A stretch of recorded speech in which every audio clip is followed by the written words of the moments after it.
Rise and shine here at the Santa Clara Hilton Hotel as we're live for day 2 of training camp for the morning roast. As I say, good morning to everybody out there getting off their graveyard shift. If you're up, if you're getting ready for work, good morning to you. If you're in the lobby here at the Hilton and you're kind of walking around, well, you're up now because day 2 of training camp is popping, and we're going to see Brock Purdy on the football field today. Also, good morning to Tim Jordan, our great engineer, and he told me personally, make sure you say good morning to the overnight dancers, so we'll do that as well as they're down here in San Jose making that money on a beautiful day. Good morning to Lubman, Spadoni, and you, Joe Shasky, the Butcher. Training camp day number 1 in the books. We'll recap it, and then we got day 2 here with Brock Purdy hitting the practice field. Tim, are you okay over there? Because that MTA bus that just ran you over, I mean, that had to have hurt. MTA bus or VTA train, whatever which one it is. I mean, geez Louise, dude. Well, yesterday was awesome, wasn't it? It was great. It was great. Football is back. You're glowing. I am glowing. I mean, football's back. And, you know, everybody was talking up Brandon Ayuk, and we're going to focus on him. We have Fred Warner Jr. joining the morning roast this morning at 8 o'clock. There's so many questions pretty excited. I want to ask him. I want to keep him on for 30 minutes. Seriously, Fred Warner Jr., the captain of this football team, linebacker. When we first saw him, he was wearing number 48 with a green dot helmet. Yeah. And we all said, who the heck is that? That's not Reuben Foster. Well, you know what? He hasn't left the lineup since, and he's been a captain. He's been one of the best linebackers in all of football. He's an all-pro, so I can't wait to talk to Fred Warner Jr. at 8 a.m. We heard from Shanahan yesterday, Devo Samuel, George Kittle, and, of course, the talk was Trey Lance, Sam Darnold, and Brendan Allen. And based off one day, because that's all we have, Shasky, based off one day, I'm out on Brendan Allen. I like Trey Lance. I thought he looked a little better than Sam Darnold. That's just my viewpoint. I know everybody has differing opinions, but it felt like Trey. Now, let's start here. Trey did struggle throwing the ball to the left side, to his left. Well, he skipped a couple passes. When he opens his hips. He was behind on the out routes a little bit, throwing on the inside shoulder instead of the outside shoulder. He's got to work on that throwing to his left. But I thought overall, he was the best quarterback on the field yesterday. Well, there's not a lot of throwing windows. That's number one. And there's a variety of drills that are happening with guys that maybe don't understand the depth. Yep. Maybe you don't understand that individual's cutout time, meaning like the way they cut out. So I'm willing to grant a lot of leeway for all the quarterbacks. Just throwing the ball in shorts you could tell who the first-round picks were and who the guy who was a backup who no one could point out in the lineup, Brandon Allen, right. He was by far and away so below what they do. Yeah. I'm talking about Darnold and Trey Lance. It's kind of absurd that anyone would waste oxygen on air talking about Brandon Allen. And I'm being 100% honest with you. When the head coach pumps him up and you got people around here at practice and they're pumping him up, he just looks small. His balls flutter. We saw him in individuals kind of throw some deep passes, didn't have the velocity. Again, it's just day one. And George Kittle mentioned this yesterday. Look, we're going to find out who the football players are when the pads come on. Yeah. And in about 7 to 10 days, we'll know who's who. We'll know who's going to make this 53-man roster plus the 16 or whatnot on the practice squad. So I'm not going to overreact, but that's all we have. Well, that's all we have. There's a couple of things too. Like I think there was a lot of rhetoric regarding Sam Darnold. He can make all the throws, and him and Lance, in terms of arm talent, are very similar. Right. Now, does Darnold throw a really nice deep ball? Yeah, he does. He does throw a nice deep ball. But this thing that he can hit all the spots on the field, so can Trey. They're very, very, very close to each other right now, right? At least in my terms. Right. You want to say one looked a little better? Fine. I'll grant you. Maybe your angle, something looked good. I thought Trey looked slightly better. Yeah, I personally did too. But they're very close. They're very close. But this thing and again, I'm not trying to rip Matt Mayoko. I saw him yesterday on the field. But when he's saying he might have the best arm talent in 49er history, what are we basing that on? Yeah, I don't know. And I think that's ridiculous. Here's the other thing I want to say about Sam Darnold, which I actually am surprised doesn't get more conversation about it.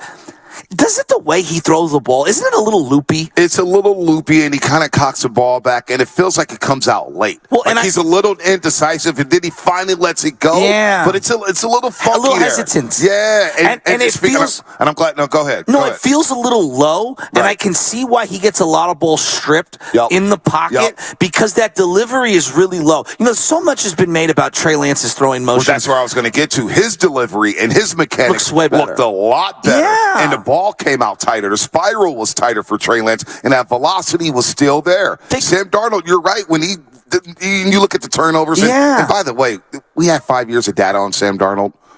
People have made declarations on Trey Lance after 4 games. It feels a little unfair. We've got 5 years of tape on Sam Darnold. But I like quarterback play. But that being said, like, if I view them as prospects, if I view them as players who are going to make my depth chart and be somewhere on this team, right? I like both guys as prospects. I like both guys as players who can contribute for this team. In a pinch, can they win you a game or two? If something happens to Purdy, whether it be injury or regression or whatever, I actually feel very confident in both guys. I am unwilling, and I will say this to the high heavens, I'm not moving either guy. Now, if one of them, for whatever reason, and I feel it's a little unwarranted, would say, I have to leave this situation, well, I would question that person, because this is the place where you're going to find out if you can succeed or not, because of the competition and because of the talent around you. And B, I want to have the best top to bottom roster. And to me, I'm keeping both of these guys. I am in no position to move either off this team. But getting back to Darnold on the throwing motion, Byron Leftwich had this elongated kind of lower throwing motion. I see a lot of that in him. And I'm just surprised that there isn't more made about the throwing motion. Yeah, the throwing motion, which causes turnovers. He throws late. And when he's indecisive and he holds the ball, it takes that much longer to get the ball out. Where you're looking at Trey Lance, who used to kind of have a Byron Leftwich type of throwing motion his first 2 seasons. The mechanics have been fixed. You see where the arm placement is with the elbow, and it just comes out tighter. Now, again, throwing to his left is still an issue for Trey Lance. He'll throw a couple out. Brandon Ayuk made a great play yesterday. We're going to talk about Brandon Ayuk, and I'm so excited about Brandon Ayuk's prospects. And again, to your point, I don't get why everybody's so quick to say, well, you know what? I don't know if you could keep Ayuk and Debo together. Why the heck not? This may be the best duo since the 90s with T.O. and Jerry Rice, John Taylor and Jerry Rice, because Debo's not the route runner those guys were, but he's a freaking playmaker, and he makes things happen. And then you look at Brandon Ayuk, he made that catch to save Trey Lance from an interception or an incompletion, and he got up high put in the football, talk that talk. He looks like he's in great shape. Shanahan spoke about how he's matured. Debo's talking about how he's matured and how he believes nobody can guard him. But back to the quarterbacks for a second, just going to his left, he skipped the pass to his left. He threw a couple late. inside shoulder. He's got to work on that. That's the one knock on Trey from yesterday that I have. Well, Monte, this is what I would say to you. I thought last year, and Sam, I see this in Sam Darnold. The offense is so complex. Yep. I think a lot of guys are afraid to throw the ball into traffic, and there's not a lot of room to throw to. Can we call that? Well, listen, in the preseasons, and I remember Sam's wearing a Miami hoodie. Yeah. And I'll never forget watching a Miami-Florida State game in the late 90s, and they used to play, and then they started playing like Labor Day weekend. Yeah. And the announcer said, this is probably not a good scheduled game so early because the defenses are so far ahead of the offense. Yes. The offense is installing vanilla plays. They're still without pads. Offensive linemen can't really get in the defensive linemen. You're not hitting, so how can you really gauge things when you're not hitting? This is basically glorified spring football practice while you're trying to install the basics going into the season. So it's tough to have any real sweeping judgments on everything there. So when the pads come on, we'll see what's up. But the defenses, for the most part, and not to mention, this is one of the top three defenses in all the NFL, so they're going to be ahead of the offense. Agreed, and we both agree. These wide receivers are very good. I don't think Debo necessarily showcases his skill set as a wide receiver in practice the way that he does in a game. He's a game day player. Exactly, and that's not to knock him. I just think that what he does is so unique. I like that Trey Lance threw the ball up in the air to a Brandon Ayuk and gave him an opportunity. I think one of my knocks on Jimmy is that he was risk averse. Right. And I see this in Sam Darnold where I'm hesitant to kind of rip one downfield because I don't want to make a mistake. I'm fighting for my job. And I saw a lot of that in Trey Lance last year. Afraid to make a mistake in practice, right? Let me hesitate just ever so slightly. This year, 2 plays, and they're both to the sideline. Yes, slightly late, slightly on the inside. And behind, because that will get picked. But to me, that's Brandon Ayuk against cornerback 2, cornerback 3. And but one of them was against, I want to say, Diamador Lenore. Cornerback 2. Yeah. You know what I mean? He's a starter, though. No, I agree. But Bonte, you got to give your playmakers an opportunity to make plays. No doubt. You got to throw it up there and let them make plays. And so, to me, that's growth. Right. And we don't know what's being told in the huddle and whatnot. I also like the pocket presence from him. There's a couple times he stepped up and made some really nice throws. Made some plays with his legs coming out on a play where nothing was there. He went through the progressions. He comes out to the right, and he runs for about 15 yards. I thought Trey was the best quarterback on the field yesterday.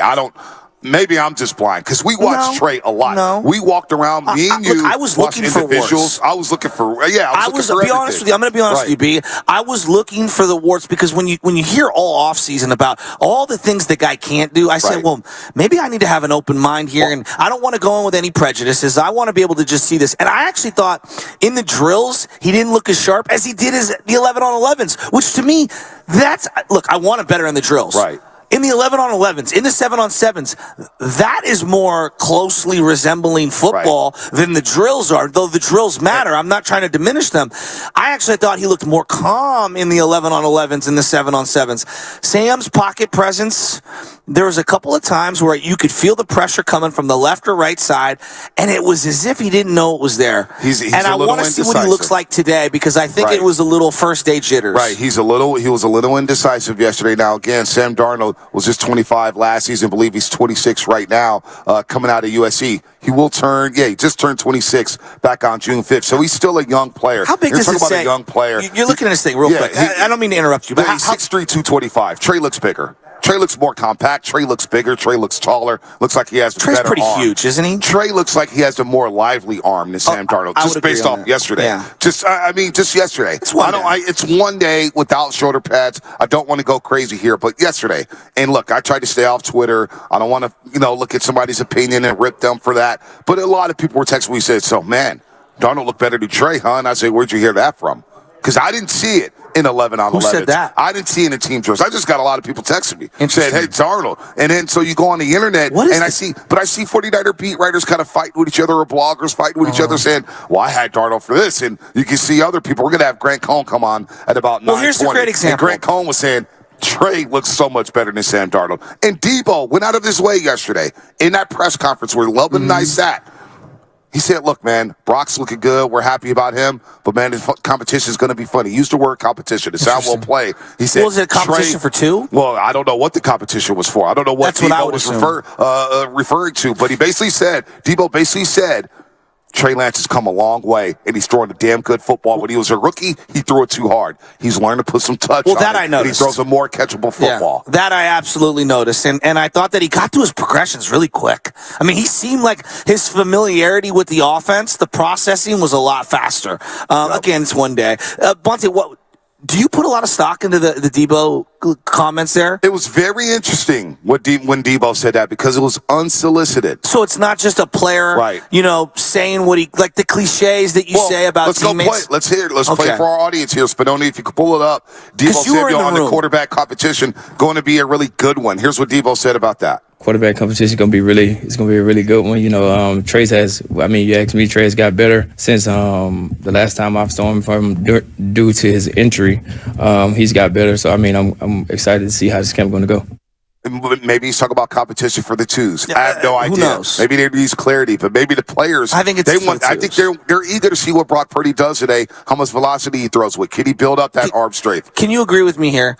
You got to win your teammates over before you can win over fans and even the coaching staff, I think, to a degree. You got to win your teammates over, right? For whatever job you're trying to get, whether it's, safety 2 or cornerback 1 or whatever. Like, go across the field. Wouldn't you agree on that? The players kind of know. The players know. They know, but they want to see it as well. No, I agree with that. And Kittle's gone out of his way to compliment Trey Lance. Kittle barely played yesterday. Yeah, he does. He's waiting for the pads. I know. Because he says, I can't do what I do without shoulder pads. I'm a violent player. Similar to Debo, he's not going to pop in practice per se. That was another thing that kind of stuck out to me. Behind Kittle, tight ends. Well, I got to say this rookie out of Oklahoma, Mr. Willis. 9. He looks the part. Number 9. He's better than Latu. Latu cannot get open. No, Latu is a little slower, and you wonder what he did at Alabama. But Willis, with the way his body is, he looks big, he looks fit, he looks like a guy where they may try to use him like they wanted to use Jalen Hurd before he got hurt as an H-back. I can see Willis, Braden Willis, I can see him out of Oklahoma being that H-back, being a guy who motions, lines up in the backfield, motions out, goes to the flat. Maybe he could be your Jordan Reed from a couple years ago, who was your second time. Well, they missed that. I don't know. It's very, very early, but I like the way Willis moves around the football field. I'm with you on that. It is kind of crazy seeing that, like, everybody's standing there watching the exact same thing, and how you interpret something either based on your angle, your prejudice, whatever. Just people see the game very, very different from each other. It kind of feels like a game of telephone at times. Does it not? It does. You know, one thing nobody's touched on? Nobody touched on this. And I didn't hear it all day yesterday. But Trey Lance, that was basically his first, outside of OTAs and mini camps, he's coming back from the broken ankle. And remember, he suffered that broken ankle injury. Didn't look like it in week 2, and that's why I'm getting. He looked really good. He showed no ill effects in the ankle. As I was watching him, I took a little mental note saying, "Oh yeah, this guy had surgery and missed basically the entire football season." And the way he moved around the pocket, the way he moved out of the pocket, the way he ran out of the pocket, I saw no limitations from that ankle. So nobody's going to talk. We're going to focus on Purdy's elbow, but you got to remember that Trey Lance broke his freaking ankle last year in week 2 against Seattle, and I saw no ill effects from the ankle surgery at all. He looked good. Anybody that's like ushering to have him traded prematurely off this roster is so foolish. I don't understand. Like, right now, I believe if Darnold wins, I will say the same thing. If Trey wins, I'll say the same thing. I think they have the best backup in the game right now. I think their situation is that fruitful. But here's the thing. Like, I don't know where they're, like, their starting quarterback, Brock, played like a top 10 quarterback, top 8 quarterback really last year. But you got to do it year after year, right? So there's some reservations. But in the event of whatever happens, you're looking at maybe one of the best backup quarterback situations in the NFL. Why would I want to move that? Well, I don't understand why, because I've seen a lot of rhetoric on whether it's Trey or Brock, one of those guys could be the great backup, and that's fine. That is fine. I got to tell you what, though. I want to do this. And Darnold's 25. I have to say this, though. What? The Brendan Allen hype train, I just don't get. The guy looks small. He's listed as 6'1", 210. He looks more like 6 feet, maybe 5'11". He was standing next to Purdy, and Purdy looked a little shorter than him, but Purdy's a lot wider than him. You know what I mean? Purdy's a lot wider. When somebody told me back in the offseason, well, Brendan Allen was backing up Joe Burrow. I was like, yeah, he was backing up Joe Burrow. You ask anybody on that Cincinnati Bengals team, which, again, why do teams let players just walk? The Bengals don't care about Brendan Allen. They have Joe Burrow. if Joe Burrow gets hurt, they are screwed. Yes. That's what they all thought. So the whole Brandon Allen hype, and I know Shanahan wants to hype it up, and he has to try to keep 4 quarterbacks. And in the way Shanahan likes building up these mid to average quarterbacks. Yeah, he pumped up Nate Sudfeld and cut him before the start of the season last year. Well, it's the whole funny. Brandon Allen thing, like I know some people want to say, well, you got to keep 4 quarterbacks or whatnot. You're going to get your quarterbacks always get hurt. Brandon Allen, I just don't see it. I'm sorry, Brad, just don't see it. Can I be honest with you? I feel like we're doing a disservice to our fans, even like talking about it. Yeah, I do. Do you get what I mean? Whoa, like it feels insulting to my intelligence. Well, people keep bringing him up to me. What about Brandon Allen, man? They're going to move. They could move Trey to make room for Brandon Allen. I would say to people, like, just watch the guys throw, and then watch them take snaps in 7-on-7 and 11-on-11s. And there are 2 guys that are very close to each other, and then there's a huge drop off. Wouldn't you agree? Absolutely. But I want to say this. And I'm not trying to be a hater. I think it's people come to us for realistic assessments, and I'm giving you my assessment. Well, my assessment is Trey was the better quarterback on the field yesterday as opposed to Sam Darnold and Brandon Allen. But look, I want to say this going into break. I really do not care who starts at quarterback. Which quarterback gives this team the best chance to win the Super Bowl? Because that is a rhetoric coming out from 49-49, Marie P. DeBartolo way. What those players are saying, Eric Armstead, we believe there are 6 to 8 teams that have a legit shot at the Super Bowl, and we're one of them. Shanahan, we know this window doesn't stay open forever. It's about a Super Bowl. So which quarterback gives this team the best chance to win a Super Bowl? At the end of the day, Shasky, that's all it's about for me. I don't care if it's Darnold, Trey, Brandon Allen, Brock Purdy. I do not care. What quarterback can help this team finally get to the promised land and get over the mountaintop against the AFC opponent and get through the NFC? That's what this whole thing is about. Well, and seeing that team, you see this starter and that starter. The backups would be starters elsewhere. TDP looked good yesterday. That's one day. Fresh. It's one day. He looked good yesterday. TDP looked good. By the way, is this the best secondary they've had in 10 years? Well, Isaiah Oliver I like the way he looks. How about my boy Womack? Womack looks good in the number 0. Diamador Lenore looks like a whole new player, man. He's got a whole new swagger. Aubrey Thomas, 2. I'm kind of ready to. No, I wouldn't do that yet. No, I'm saying I'm kind of ready to move him down the depth chart. No, but we got to see it when the pads come on. That's true. We got to see it when the pads come on. How about Hufanga's play on the sidelines on the Sam Darnold floater? Yeah, no doubt. Hufanga got to that play. That was huge there. All right, this segment was brought to you by Golden State Lumber, serving the Bay Area for 3 generations. When you succeed, we succeed. Visit goldenstatelumber.com. We got a great show today. Great show. We got people hanging out in the lobby here. We got Eric from Sunnyvale. He's chopping it up. He's a Raider fan, unfortunately, but he had to come by and say what's up to the morning roast. We're going to be rolling here at the lobby. Come by and say hi. We're right in the lobby at the Hilton Hotel in Santa Clara, so it should be a lot of fun all day long as we bring in Fred Warner Jr. at 8 o'clock. We got Grant Cohn coming in at 9:20 live here on the roast at the Santa Clara Hilton Hotel. So I know I photobombed his video yesterday. I felt bad. I think he had to redo it. Well, I think you did it on purpose. Trying to get those clicks. Who, me? Yeah, he's trying to get up. Maybe. Trying to get some showtime there. I know what you're doing, Mr. Hollywood. All right, here we go. Trying to do a crossover with Grant and Joe Spadoni. What's coming up on the game? Sponsored by 7-Eleven, 888-957-9570. What do you think about the quarterback competition so far? Then I do want to get into Brandon Ayuk at some point. There's a lot of going on with Brandon Ayuk, and I think he is destined to be a superstar this season for the 49ers. We'll get into that as well as everything else. I'm really high on Brandon Ayuk. That's all coming up, sponsored by 7-Eleven. Seen ghosts. A small blue...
Come on, man. You got Larry June in the building. You listen to the Morning Roast, and we're doing numbers, man. Good job, Morning Roast. Sock it to me. Hey.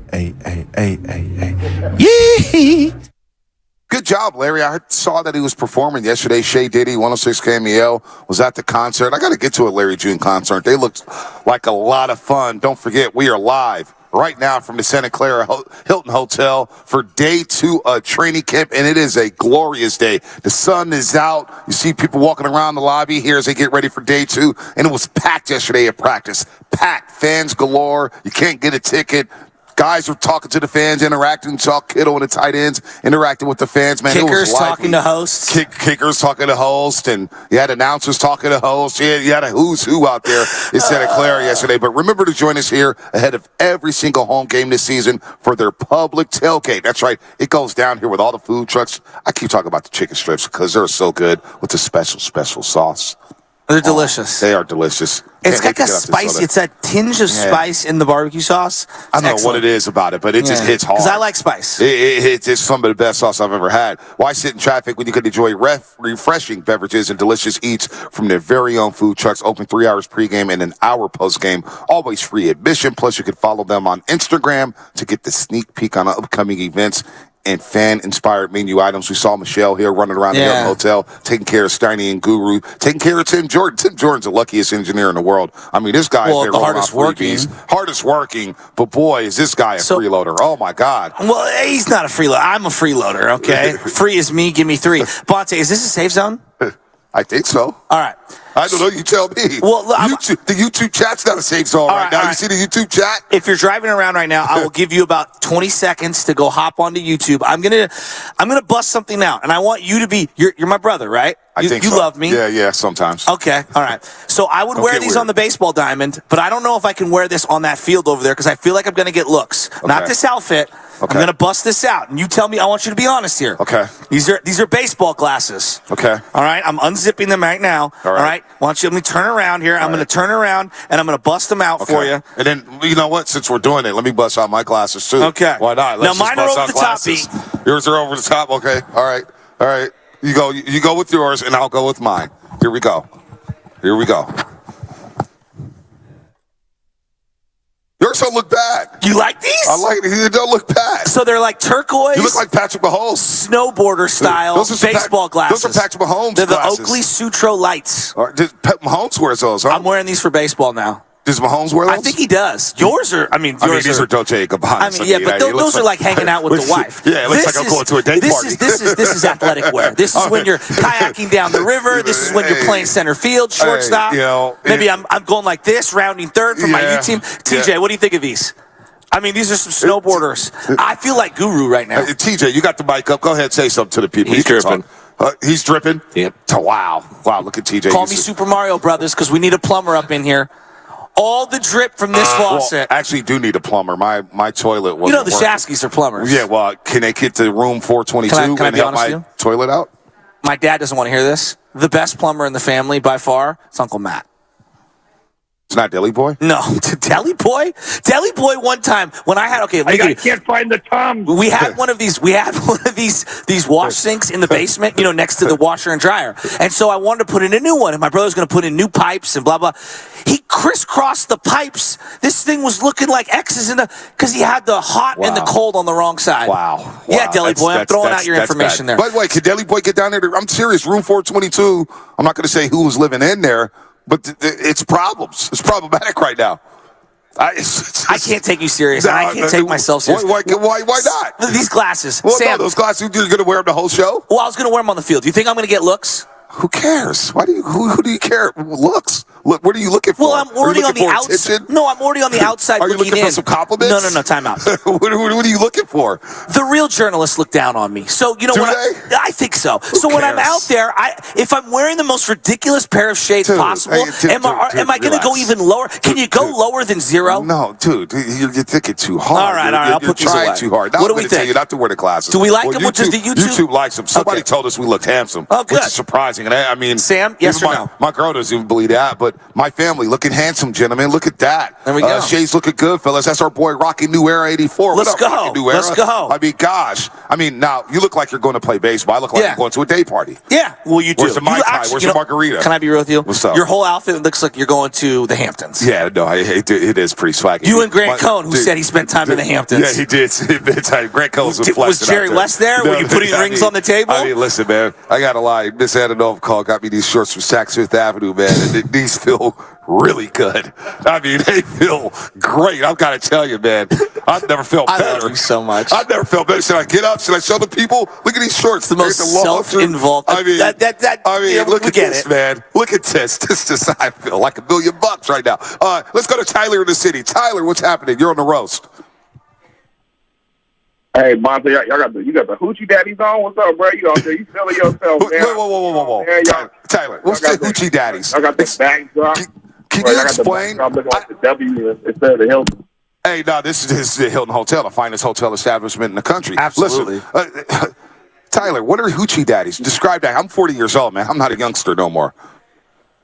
The shorts, if they go at least like 2 to 3 inches above the knees, maybe a little bit higher, those would be considered hoochie daddies. Oh, wow. Is that a good thing or bad thing? No, that's a good thing. That means you're comfortable in yourself. You know what I'm saying? Yeah, I like feeling that. It, I like that. You want to get some looks. Hoochie daddies. Hoochie daddies. I didn't know that. I thought maybe he was going for the Jordan Poole look, and he was going to roll the waistband a couple times. Hey, look, man, I learn something new every day on the show. Literally Google it. It's definitely a real thing, but you're going to be fine. But look, I'm just super hyped right now. Trey Lance is ahead of the QB1 competition. We got folks already in the YouTube chat feeling some type of way. I want to see Brock bring it today. I want to see if Brock can throw it down the field at least 20 yards just to test out the arm. But as of right now, it's looking like Trey's in the lead, boys. Well, look, Brock Purdy's in the lead, but we will see. It's one day. Here's the thing I want to ask you, B.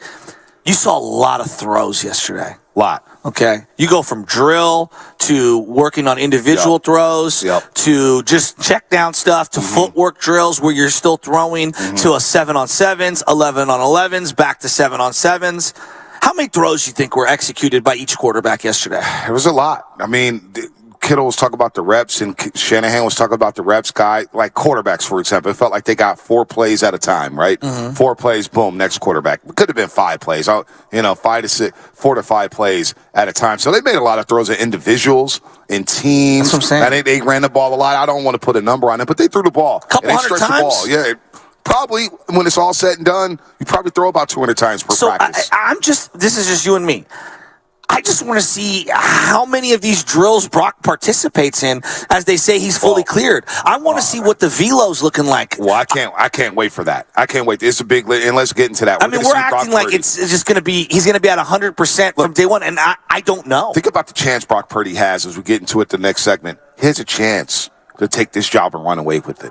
He has a chance to be the guy here in San Francisco. For a decade. The guy Jimmy Garoppolo was never able to be. I know. The guy Alex Smith was never able to be. The guy Colin Kaepernick was never able to be. Hell, Trey Lance may never ever be able to be the guy here. Brock Purdy has a chance to establish Who was the last guy? Today.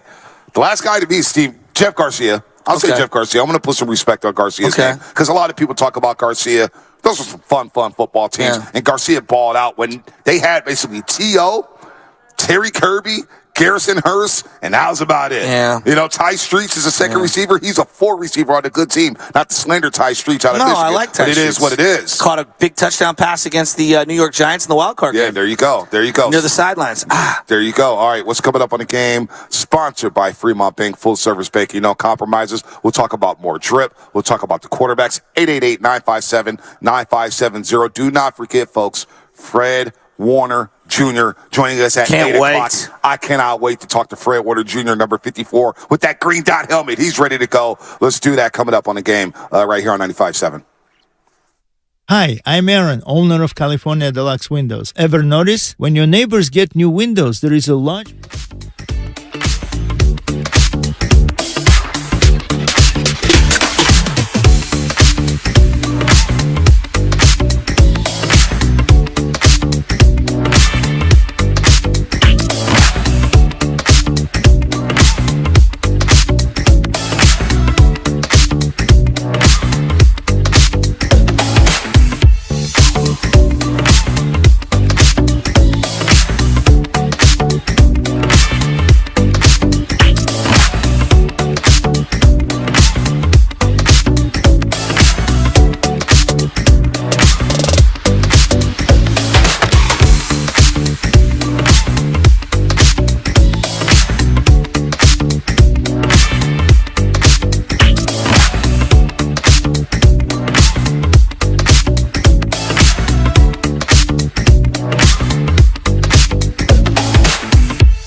football. Now, back to the morning roast, live from the Hilton Santa Clara for the opening of training camp.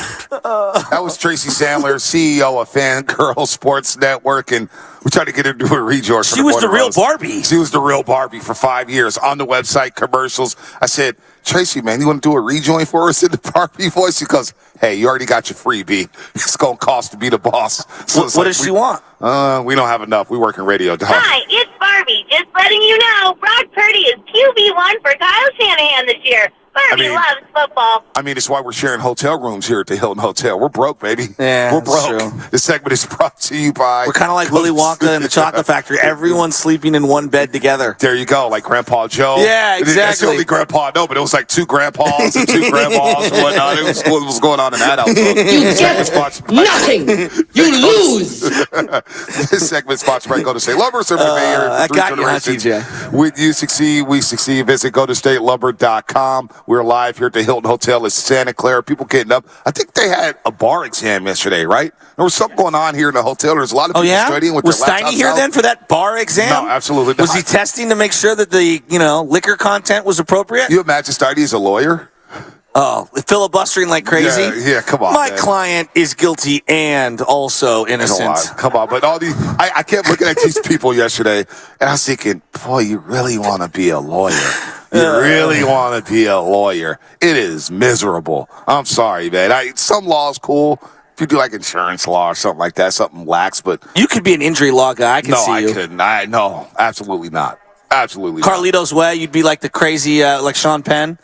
Blow it out of your mind. Blow it out of Who's my cousin Vinny? Oh, yeah, my cousin Vinny. 2 Utes. Yeah. The 2 Utes. When he's wearing the circus outfit, but my cousin Vinny's an all-time movie. It's all-time classic. All-time classic. God, I love that movie. By the way, our boy Jimmy Garoppolo was in the news yesterday. What did Jimmy G do? Oh, Jimmy G was chirping. Tell me he didn't get hurt again. No, he did not get hurt again. Okay. No.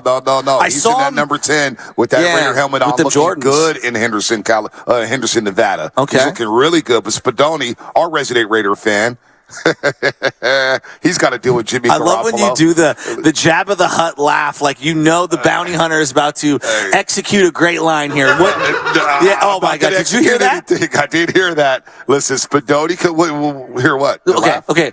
Yesterday, when you were talking soda diet, Sam Loveman got caught on air. Somehow his laugh picked up on the microphone. Oh, my God. He sounds like he's the new Batman. Is that villain. his laugh? Listen to this. Is? Listen to the entire thing, and then we'll isolate just the laugh.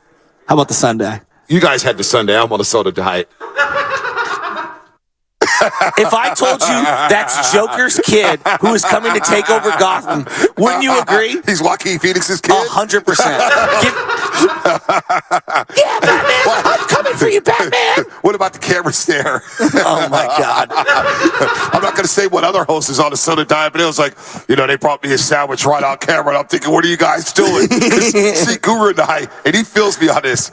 If I think about cheating, I feel like there's somebody from soda in the back just waiting to see what's happening. Yeah, we'll pull that sponsorship right now. You bet not eat that slice. Soda spies are everywhere. Soda spies are everywhere. Soda spies. Dude, I'm not going to lie. I cheated one Saturday night, and I'm looking around. I'm thinking, boy, if I run into a roaster, I am screwed. They're going to play me so hard. But anyway, yeah, the ice cream sundaes did look good. How was it, Sam? You had another one yesterday, right? No, you had some strawberry cheesecake. I had the cheesecake last night. Whew, man, that slapped hard. I got to say, this Harris Ranch steak they got in here, yeah? the ribeye. Yeah? Oh, my God. Was it on point? Soda approved. It's soda approved. Okay. I love it. Steak. Yeah. Oh, my God. I love how he has to, reconfirm that it was soda approved. No, it was soda approved. It's in the folder. Go to SOTAweightloss.com. You can check it out there, what you can eat, what you cannot eat. That steak was... And then Guru looked over and goes, yeah, I think I need one of those, too. We just took our time eating that bad boy. Oh, it was so good. So here's the question. Broccoli was fresh, too. How did Guru order his steak? I think he went medium well. Medium well? What is wrong with you heathens? I went medium. Heathens. I went medium. I go Guys, medium. it's medium rare. Bonte did have a point. Minimum. No. What are we doing? At minimum, no. Sometimes you got to do it a little bit. Are you an old Irish woman from the Irish Cultural Center? Like it completely dead. Burn that thing 6 times over. Not old Irish. I'm a black dude from the hood. My you know buddy, what I'm saying? We don't like seeing blood on our plate. You know what I'm saying? That's just what we do, TJ. Come on. It's not blood. It's whatever it is. Sometimes you got to have it a little cooked. Just a little bit. God. A little bit. Oh, my God. All right. SOFT. Well, Spadoni, speaking of SOFT, what about what Jimmy Garoppolo was talking about? Let's start with this one, because I know Spadoni's got both cuts here. Spadone, jump in here, Spadone. Good morning to you, Spadone. Come say hi to the roasters. What's up, guys? How we doing out there? Was it toasty yesterday? It was actually pretty good yesterday. It was medium well. That's good. It's a 4. Medium well. So what do we want to start? What do we want to start with first? There's the McDaniels comp, or there's the Vegas Bay Area comp. Which one do you guys want to start with? Let's start with the Vegas Bay Area comp. Okay. What? Vegas has been really cool, man. Honestly, I've loved it. The people here are very inviting, I want to say. Just they like talking. Even if you don't know them, it's a cool interaction. I haven't had that in a long time. So being from the Midwest, it was pretty refreshing. Oh. Yeah, so Vegas is more inviting. People say hello to him in Vegas. I think people in the Bay Area stopped saying hello to him because he was always on the shelf. Well, that and probably because everywhere he was walking, there was the fentanyl fold going on, and no one even talks. Well, nobody talks. They're just bent over, or struggling to live. Or when they saw him, they said, "Jimmy, oh no!" Oh, that's not Jimmy, fair. oh no! That's not. Jimmy, oh no! Well, do we need to play the compilation of Jimmy's oh no throws? But when was the last time Jimmy Garoppolo was walking down a major thoroughfare? Yeah, I've never seen Jimmy Garoppolo out and about. If you saw him on Santana Row, let me know. If you've seen him on Market Street, let me know. Vegas is literally built to be inviting, though, too. Like, that's their whole thing. True. It's like, come here, come to the casino, come say hi to us. So that's their whole thing. All right, so then let's get to I Jimmy. didn't see that as a dig at the Bay Area per se. And we embraced Jimmy Garoppolo for the most part until the Minnesota game, and then by the end of the Jimmy Garoppolo run, we were all out, especially after the pick 8. Well, the pick 8 heard around the world. Seriously, it was a pick 8. I've never seen it in my life. It's like hitting for the cycle. Dude, real quick, before we get to the McDaniels cut, Spadoni, actually play the McDaniels cut. And Spadoni, while you're playing that cut, look for the pick 8, because I want to hear from Tirico and Chris Collinsworth. If Garoppolo's going to start taking shots, then we'll take shots too. Here's Garoppolo on the McDaniels comp. Coach McDaniels mentioned that, when you kind of came in OTAs, you guys had a little collaborative process going over, what you did under Kyle Shanahan and then working your way back into his system. What was it like kind of having a coach work with you and kind of fine-tuning what you like to do and also incorporating what he likes to do? It was awesome, man. So I always saw Josh and Tom do that back in New England. I thought it was really cool. That's just smart football when the play caller and the quarterback are working together like that. And, it was a really cool experience. I felt good to get back into that. Certain plays that you liked in a certain offense, and it's new to Josh, new to me, and we're just trying to make it all work. But, yeah, it's been really cool. I enjoyed the process with him.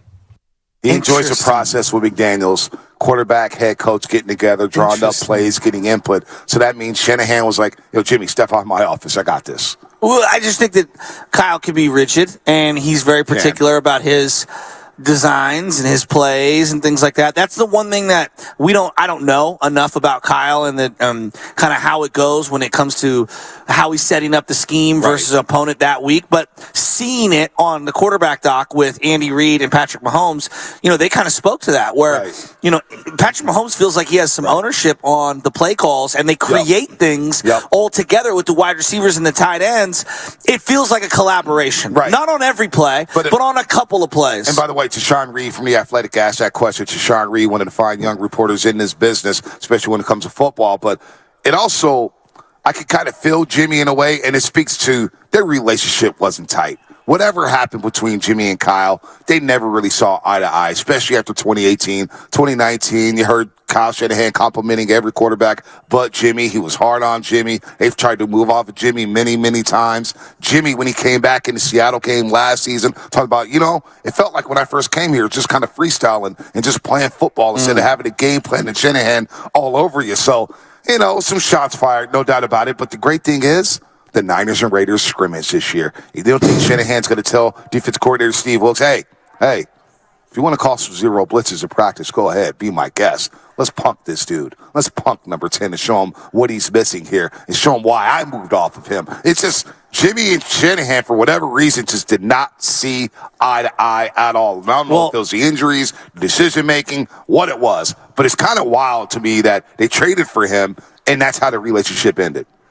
Well, I mean, I think a lot of relationships in sports don't end perfectly, and it's very difficult, especially when you're still playing in the league. I think when you have some time to reflect, and maybe one person doesn't have the authority over another person, because like in many ways, not only was Kyle his coach, he was his boss, right? Because Kyle's a de facto GM as well, and personnel guy, and I don't know, I don't take a whole lot of stock into reading between the lines and looking at, Shanahan did Garoppolo wrong, and Garoppolo feels like he didn't have enough say on the offense. And I don't know, man. I think it's a lot easier for him day one with his new organization to hype up his new organization and not throw shade, but unintentionally, when you're hyping up your own, I think people will perceive it as shade to the prior place you were at. The shot to the Bay Area, though, we're gonna remember that, because we feel we're not. I'm not a snobby Bay Area guy. I think for the most part, the Bay, it's the transients that come in here, the transplants who come in here, and they're a little snobbier. I'm going to blame them for that. But to kind of take a shot at the Bay Area when, look, Jimmy Garoppolo sold a lot of jerseys in this market. I think he's still loved. I think a lot of people still love Jimmy. Yeah, and it just felt like, can we get some love back there? But since he wants to do that, one more parting shot at Jimmy Garoppolo, the pick 8 heard around the world. Spadoni, roll it. Just can't help it. 10 from his own end zone. Garoppolo's out of the end zone. It's a safety. Remember, Dan Orlovsky did that. He stepped all the way out of the end zone. It's a safety, and that kills the play before everything else on the pick. So it is 7-5, and Trent Williams is shaken up for the Niners. Oh, that's right. I forgot Trent got hurt. Do we have the Collinsworth part? He immediately said Dan Orlovsky did that. Like it was just 10 from his own end zone. Garoppolo's out of the end zone. It's a safety. Remember, Dan Orlovsky did that. Stepped all the way out of the end zone. I mean, and that wasn't even the worst part. Stepping out of bounds, he threw a pass that was a pick for a pick 6, and then Trent Williams was out a couple weeks because of the ankle injury. That was so bad. That was just a disaster class. Was that a play action on one? It was a play action screen pass at the goal line. Play action screen pass. You cannot ask for a more slow developing play than a play action Don't forget, screen pass. Raiders Broncos week 1, Jimmy in Denver. No way. Going back to Mile High. Week 1. Wow. With the scene of the crime where he threw 5 interceptions. That Texas route behind Debo where Samuel. Booger McFarland said he was rattled in the you're talking about the preseason game. That's that what was I'm talking 2019. Yeah. When he said he's scared of pocket, and we all went crazy. That was embarrassing for BS&G, because Jimmy had the 5 interception practice. He's throwing behind guys. Remember the guy dropped the pick 6? Oh, my God. Oh, my gosh. Anyway, 888-957-9570. We're having a lot of fun here at the Hilton Hotel. Week 1, Broncos Raiders. Sign me up. As you're listening to 95.7 The Game, KGMZ, FM and HD1 San Francisco, always live on the free Odyssey app. Download the Odyssey app and favorite 95.7 The Game for the best and most up-to-date sports coverage. And do not forget that you can also watch us every single day on our YouTube and Twitch streams. Brock Purdy hit the practice field today for the first time all season. Well, he was on the practice field yesterday on a knee. Today he's going to participate. I'm excited to see that. And I just want to see, what his participation level is. I mean, if they're saying he's like a full go or whatever, but he can't play X amount of days in a row. I'm just going off of what I saw yesterday. They're throwing the ball a lot. And I hadn't really even thought twice about it up until this year. And I'm thinking, how's that arm going to hold up? What's it going to look like? Like, I'm very eager to see it. I hope I am this is all for naught, and I'm just in my own dome on this. But I am a little surprised not more people are cautiously, optimistically waiting for this performance. The doctor cleared you. I think this is a big-time performance. I think when they hit that practice field, all eyes will be on number 13, Brock Purdy. This is a huge deal because he's the de facto number 1 quarterback right now for the San Francisco 49ers as we build up and lead up to the Pittsburgh Steelers in week number 1. Brock Purdy's hitting the field after that magical carpet ride. And the last time we saw him, he was holding his elbow and he couldn't throw a pass in the NFC title game back on January 29th in Philadelphia. It was a sad, sad ending on a play that looked like it was about to pop with Brandon Ayuk. And then he can't play. You saw it right away in the 10. I'm thinking, oh boy, Josh Johnson, is Purdy going to come back in? That's the last time we saw him. That's the last time we saw him look like a mortal quarterback. Because let's face it, when he came in that Miami game and he led them to that big time win, and then he beats Tom Brady and the Tampa Bay Buccaneers and lights them up, putting up 35 points on the scoreboard in the first half. It was like, wow. Maybe they did find lightning in a bottle. Maybe they did find the guy here. So a lot of people, a lot of this media market, nationally, locally, a lot of fans, they believe Brock Purdy is that dude, and we get the first glimpse of him throwing. I can't wait to see how much velocity is on the football. Every throw he makes today will be critiqued, whether it's individual, team, 7-on-7. It does not matter. All eyes are going to be on Brock Purdy today at training camp. There's no doubt. I mean, we're going to be looking at his mannerisms after each play and after, he gets subbed out. And, is he grabbing the elbow? Is he rubbing the arm? Like all those things. There's no doubt about it. I just want to see the guy's moxie and his bounce on the field. Last year watching him, he does have a bounce about him. Right. And he was a drill master in terms of like tactician. I remember turning to Steve Langford and Stephen Land. I said, I can kind of see what Shanahan sees in him because he looks good in these drills. Yeah. I had no idea he was going to look like that in games. I freely admit it. But I saw what they saw, at least when you contrast him to Sudfeld. Watching Sudfeld last year, I never saw it with Sudfeld. And people would be like, he's 11 on 11 in these drills. And I'd be like, yeah. I don't know. It doesn't look right. That's another nuance of, when you're not at these practices, I think it's really difficult for fans to, how do you sift through all of the reporting and everyone's information that they're trying to give you and their educated opinions, and there's data points here and data points there that are conflicting. Here's a great example. Sam Darnold made a great throw yesterday. An absolutely great throw. Brandon Ayuk. The one you talk about the crossing route to Brandon Ayuk there? Yeah, that was good. And I turned to you and I said, I wonder how many people are going to explain that even though Trey was running with the ones, there were a lot of times out there, Juwan Jennings or Danny Gray was the wide receiver, right?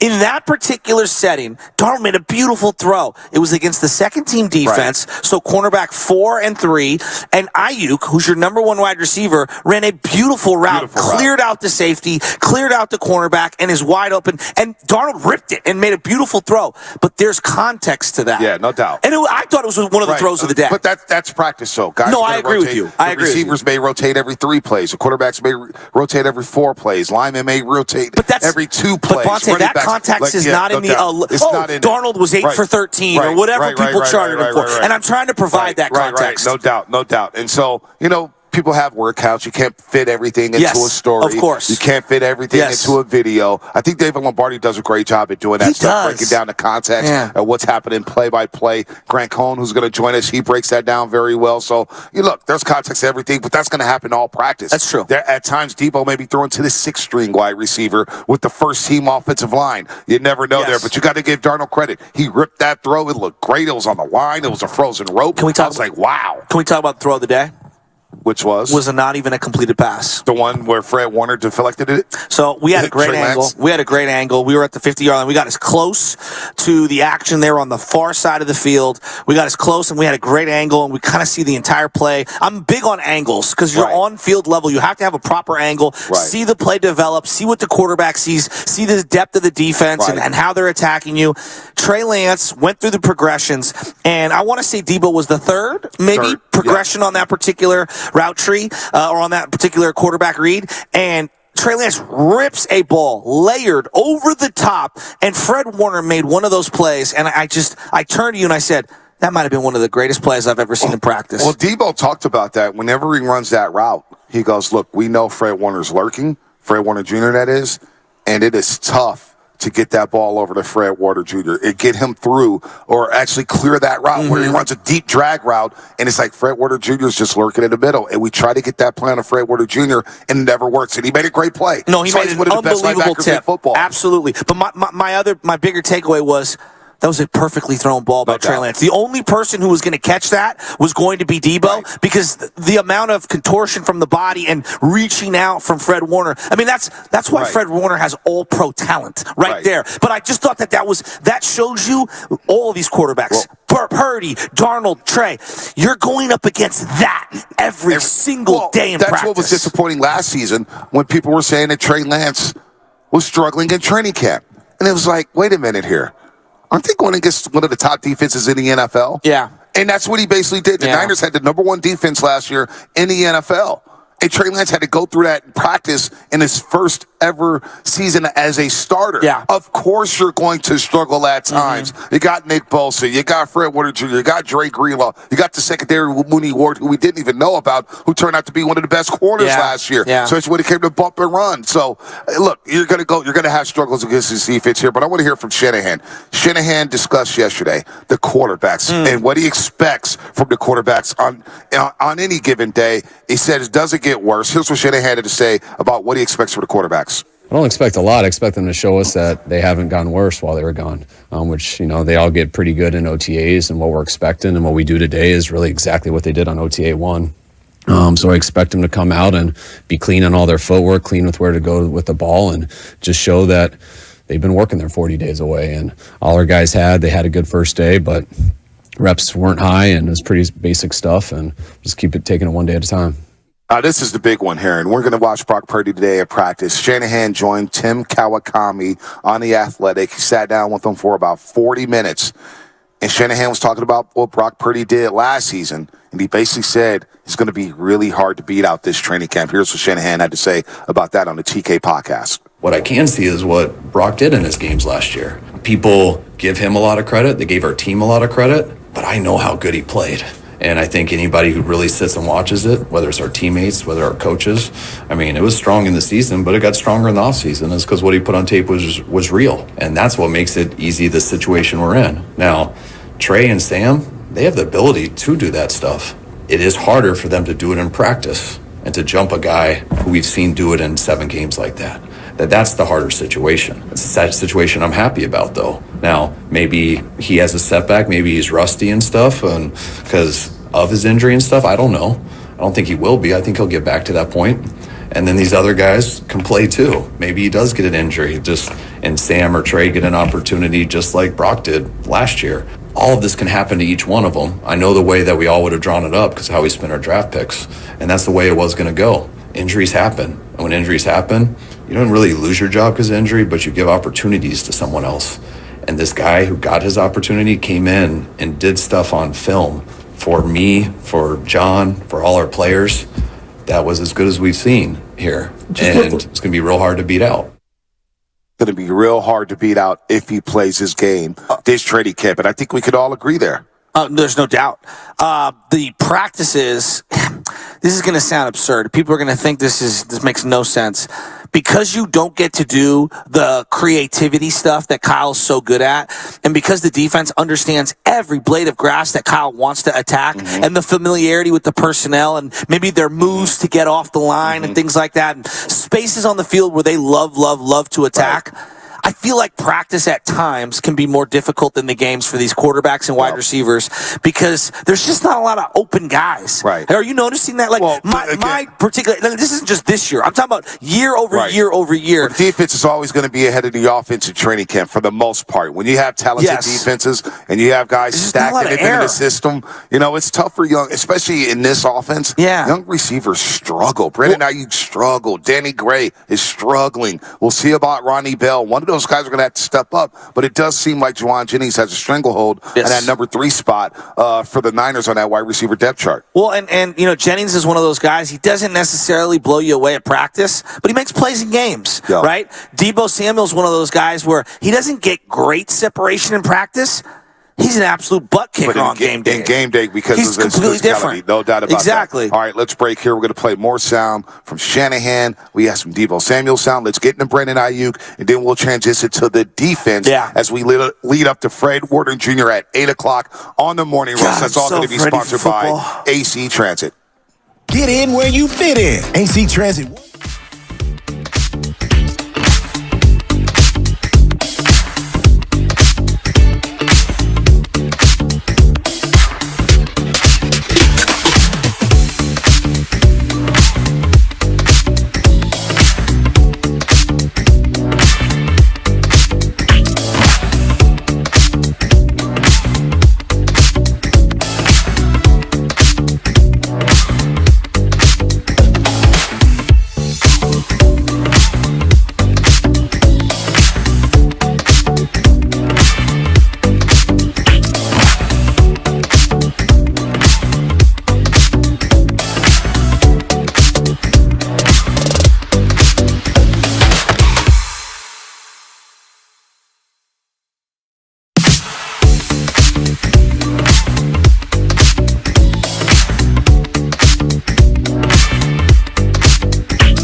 Now, back to the Morning Roast, live from the Hilton Santa Clara for the opening of training camp. Dude. You know, this theme song for Sunday Night Football is one of the more underrated theme songs out there for just pregame shows or kickoffs or whatnot. I think it's catapulted to Fox. No. This does scream big time. No doubt. This screams big time. No, you know what screams big time? When I was at a preseason game and a guy was in 110-degree weather wearing basically a poncho, a cotton poncho that looked like it might have been wool now that I think about it, and he's yelling, Niners, and we recorded it. Yeah. I go, dog. It's the preseason. Yeah, well, he was just randomly. He was hammered. Well, it reminds me of Cobb's Comedy Club. You get these fans who come in, they watch these comics, and then you know, you get a guy just start yelling, LeBron! And it's like, bro, we're watching the comedy act. What are you talking about? Somebody's just getting liquored up and start screaming things. So I don't know if the audience saw this, but the King was over there breaking bread with the police, and he's now has a free pass here in Santa Clara because our guy Greg, the police officer, came over and dapped us up. Santa Clara PD. But there we go, two more cops came in, and I'm a little worried right now. I'm getting a little queasy here. Do I have a ticket? Lubman, what's going on in my car? You're going to go out to your car, and there's going to be a boot on it. Let's get over. We're going to see some dogs coming in here sniffing around the hotel here. They're going to go to room 422 and say, oh, whose room is this? Oh, the King, huh? It's not 422. It's 420. It's going to be bad, all bad there. By the rooms here at the Hilton Hotel, it's just top notch here. I know. Hilton Hotel in Santa Clara. If you're going to go to Taylor Swift over the weekend, this is where you should be staying. This is where you should be staying. It's going to be packed here. They're selling $20,000. I guess 20,000 people here are going to be buying merch for Taylor Swift as she has a concert Friday and Saturday. I heard you had front row tickets. No, not front row. Michelle's going to be going. My cousin Jack. I was supposed to go, but sweet life for Michelle. Undisclosed. Oh, undisclosed. But I do know. Over here. Hey, look, I do know this. This is what I do know. How much you have to drop for Taylor Swift tickets? We're going to talk off air on that. We're going to talk off air on that. Roasters on the YouTube chat. How much for Taylor Swift My wife works for a particular company, and there was some. Our YouTube help. Have a choice? Michelle's going to kill me. You're getting me in so much trouble. No, you're going to be You're fine. backing me down. What's up, Chef? You're always going to be in trouble. There's Chef, man, right there with the Hilton Hotel. You know he's cooking up some good stuff right now. He looks like a damn good cook. Our YouTube poll question of the day. Who's quarterback 2 heading into the 49er season? You have 3 options. Oh, wait. The option's not Brock Purdy. Trey Lance, Sam Darnold, or Brandon Allen. Who's going to be QB2? So far, 89% say Trey Lance, 9% say Sam Darnold, Brandon Allen with 3% there. Some people on the YouTube chat, Poncho Q, Purdy's number 2. Purdy's number 2. No. Purdy's 1. Purdy's 1. Purdy's 1. I know who's wide receiver number 1, though. Who's that? Brandon Ayuk. Okay. Now, you can say Deebo Samuel's a wide receiver 1. I consider him a playmaker, a specialist. He can run routes, no doubt about it. But the best pure wide receiver on this football team is Brandon Ayuk. And think about where he was at in 2019, Shasky. He was in the doghouse as a limp to a slow start. Remember 2020. 2021. Because the rookie year. Yeah, you said 2019. Excuse me. 2020 was the pandemic year. He came in. Shanahan talked about, I didn't really get to meet him until the first day of training camp. Now, you get Brandon Ayuk in 2021, and we had big-time hopes for him. Yes. He's a first-round pick in a wide receiver class that was stacked. Yes. I mean, you had Henry Ruggs, you had Jerry Jeudy, you had CeeDee Lamb, you got Justin Jefferson, Michael Pittman Jr., Chase Claypool. Yeah. You had Jalen Reagor got drafted in the first round by the Philadelphia Eagles. I mean, this class was stacked, and you know what? A couple of these guys have lived up to the hype, like a Justin Jefferson, like a CeeDee Lamb. But Brandon Ayuk was kind of the guy we're like, Arizona State, Brandon Ayuk. And he showed flashes as a rookie year. His second year, as we say bye to Greg, he's not going to arrest anybody here. They got their coffees or whatnot. Make sure you say hello to the Santa Clara PD. Yeah, seriously. Some of the finest cops out here in the Bay Area. Don't go stomping these guys down going for Taylor Swift gear, all right? The merch will be there. There's plenty of merch to go. And they come right over here. They get the fist pound. Wait, you good to see you. Good morning. Thank you for protecting our communities. Yeah, no, not us. Yeah, my wife's going on Friday. Yeah, what's your guys' names? Scott? Bill, thank you guys. Seriously. Thank you guys for coming out. Niners? Purdy? Oh, look at the head. Look at the heads. Oh, come on, Purdy, baby. Purdy, QB1. It's going to be Purdy to start. It's going to be Purdy to start. And you know what? Who cares? As long as you get me to a Super Bowl. Thank you. That's all it's about here. It's not about the name on the back. Right. It's about the name on the front, right? It's the Niners. Oh, what about Luciano? Yeah, you guys want to talk Giants? You want to? Hey, we want to win. We want to win the morning. I'll leave right now. I take my ass back to sleep. All right. I'm down with that though. You talk about a lackluster Bay Bridge series. Who's the guys for the A's? I didn't even know who these guys were. It was pretty rough to watch. But Luciano, can we get him up in the order? The guy was batting 8th in his debut. Come on, this guy's a prospect. Let him bat 4th, 3rd, 2nd. What do we have to lose? Yeah, build the confidence. Bat him at the top. That guy's batting for the Casey Smith. Casey Smith, by the way, finally got a hit. He had to have a hit double. 2 months. A nice double. Yeah, he has. Yeah, the rough go. He has. Yeah, rough go. So you were talking about Brandon Ayuk. Boys, thank you. Officers, thank you guys so much. You were talking about get Brandon to work. Break time's over. Don't have to call your boss. God, I'll call the chief right now. These guys are over here milking it in the Hilton Hotel. I love these guys. These guys are cool. These guys are cool. I love who you become in front of police officers. It cracks me up. Who do I just become someone totally different. No, I don't. How you doing, officer? Hey, you know what? I got to get the guy, man. You know what I'm saying? I'm not trying to get pulled over down here in Santa Clara. It's the king of Bay Area media. How you doing? Can you give me a police escort next time I'm coming? Imagine they pulling me over. Hey, it's Monte Hill, King of the Bay. I work 95.7 The Game, NBC Sports. Hey, you want to come to the Gatehouse and come watch the show with Billy and I? Sir, should I take my crown off as you're pulling me over or keep it on? No, but Brandon Ayuk, I do want to get into this. This is very interesting that you're bringing up Brandon Ayuk. Last year, Monte, I thought he dominated the training camp. He was one of, if not the best player on the field. You could say the same for Nick Bosa because Nick Bosa was outstanding. I thought Charvarius Ward was outstanding. But Brandon Ayuk cooked almost everyone out there outside of Charvarius Ward.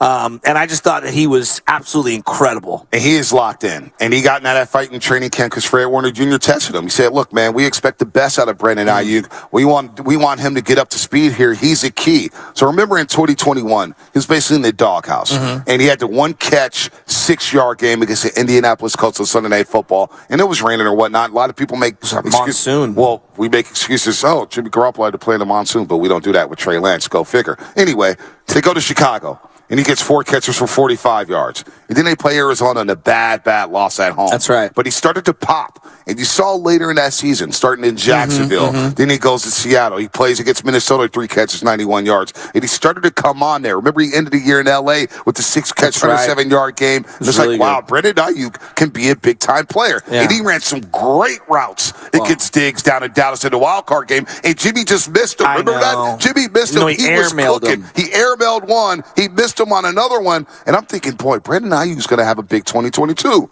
Well, what does he do? He has a 1,000-yard season as a 4th option in this offense, especially once Christian McCaffrey came here. And everybody's been talking about him. Look at all the compliments he's getting here. Let's start with Shanahan. Shanahan was talking about Brandon Ayuk and his continued improvement, his maturity. Here's Shanahan on Brandon Ayuk yesterday.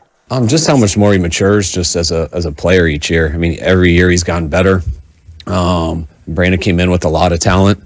He only had 2 years in college, just coming off from JC and stuff, so he was a little raw in a couple things, especially going through that COVID year with where we really just met him on day 1 training camp, and then he got hurt.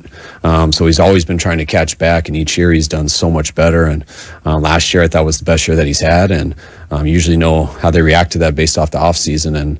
And he's been obsessed this offseason with football. You can tell he enjoys talking about it. He enjoys preparing for it, and he's truly become a pro, and the results I think will keep showing. And then here's Deebo Samuel real quick, Shasky, on Brandon Ayuk. Deebo Samuel mentioned that he talks to Brandon Ayuk every single day. They are boys there. Here's what Deebo Samuel had to say about Ayuk growing into a top-notch wide receiver. It's crazy because I'm with him every day. It's like my guy. From year 1 to now, like his confidence level is like through the roof. So I mean, he walk in, he walk out every day like nobody can guard him. And you walk around with that type of attitude, you take that out there to the field. I mean, it can only translate, So he's took his game to another level, and it's very exciting to see. So in his last 27 games, Shasky, 175 targets, 121 catches, 1,700 yards receiving, 12 touchdowns. And this is a run-first offense. And he's basically, for the most part, been a 3 or 4th option in this offense. That is top-notch production for Brandon Ayuk, and I think this year he has all the capabilities to explode. We saw him high point the football yesterday. A great play that we saw on the 49ers social media channels. We watched that live saying, damn, look how high Brandon Ayuk got up. We forgot about the hurdle his rookie year over that Philadelphia Eagles defender during the pandemic season. This guy has all the talent in the world, and he's finally grasped the offense. He's embraced run blocking, but he knows where to be in this offense. I'm expecting Brandon Ayuk to really build off of last season. I think he's a really underrated run blocker, to be quite frank. He finished his blocks very well. He's had some drops here and there. I think that kind of goes with the territory, but he does have some big drops. I just feel like he's such a big-time playmaker for this team, and I think when you look at red zone efficiency, when you have to man up Christian McCaffrey, when you have to man up George Kittle, could he be the guy that busts out for 10-plus touchdowns this year? The guy, I was looking up John Taylor numbers yesterday and watching John Taylor highlights. McCaffrey had 14 last year. Yeah, he did. I was looking up John Taylor highlights last night, just thinking about JT and how he's basically the most underrated second wide receiver in NFL history, in my opinion. But we all forget that John Taylor was an exceptional punt returner. Yeah. And we saw flashes with Brandon Ayuk as a punt returner his first season in the league. He has that type of athleticism, and you look at him on the field, you're saying, okay, he's not a burner. And then he gets on the field, and he burns you. Well, he plays fast. He plays very, very fast. He reminds me a little of JT a little bit in this offense, and he's not going to say much like John Taylor, but he will show some swagger at times. And I think that relationship with Brock Purdy, they started to build a rapport there late in the season. Again, this guy compliments Deebo Samuel very well. He compliments George Kittle very well. And that's why when I look at these two wide receivers here, and I'm saying, boy, when's the last time the Niners had two studs? Because we always, for years, whether it was T.O., life after Jerry Rice, we always said, boy, they need a second receiver. Whether it was Crabtree, we said, boy, they need a second receiver. They finally get a second receiver in Anquan Bolden, but Crabtree tears his Achilles in OTAs, and we're saying, damn it, where's the second receiver at? And we've been waiting and waiting and waiting. Hell, 2019, they didn't have that second receiver until they traded for Emmanuel Sanders midseason. Now it feels like they've got bona fide wide receivers here who could be together for a long, long time. Like, look, I know Deebo's contract is expensive. Brandon Ayuk's going to be in line for a contract. But for some reason, over the last year and a half, saying, oh, boy, the Niners are going to have to make a decision on one of these two guys. You're going to have to make a decision. Who is it, Ayuk or Deebo? Why not both? Why not have both guys here in a Niner uniform for the next 5 years? You drafted both of these guys, one in the first round and one in the second round. You've groomed these guys to play in your offense, a sophisticated offense, a complicated one, where the timing and you got to be precise with your route running. Why not keep both of these guys? Why can't I keep premium playmakers on this football team here? I don't get the dialogue when it's like, oh, you got to pick one or the other. I want both of these guys to be Niners for a long, long time. Because I think it's a stupid, silly, easy column to write and a conversation to have for podcasters and radio hosts, when in reality it's like you're putting the cart way before the horse. Right. I mean, let's let this thing play itself out. Is he going to command $30 million a year like a Devontae or a Tyreek Hill? Maybe not. Yeah. No, he's not. He's not. Those guys are on their third contracts. Those guys are going to the Hall of Fame, right? Like, I'm not diminishing Brandon Ayuk. He's an excellent, excellent player. But you referenced all of those numbers, and that's with a lot of instability at quarterback. Right. All right. So we'll see this year if they can get some more stability from the quarterback position. Although the output, I would say, from their playmakers has been pretty remarkable, considering we don't think highly of the quarterback position. Right. I'm interested to see what he has in line for this year.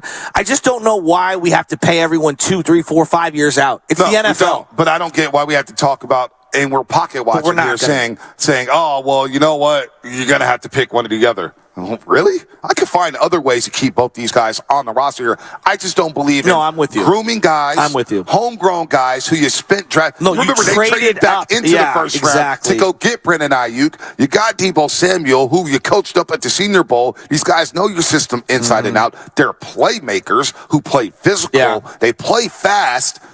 I got my receivers for the next 5 years. Now, there's better duos probably out there in the NFL. Like, people are going to point to T. Higgins and Jamar Chase. You'll point to Buffalo, Stephon Diggs, and whoever. Waddle and Hill. Waddle and Hill down in Miami. You got Garrett Wilson now in New York City with the Jets. You got the Dallas Cowboys with Brandon Cooks and CeeDee Lamb. I think that's a sneaky move for them. But damn it, I'll go to war with Brandon Ayuk and Deebo Samuel. These guys are big-time players who have done it at the highest, at the biggest stages. Well, and they're very different, which I think gives you multiplicity and gives you opportunities. To really attack a team in a different way week to week.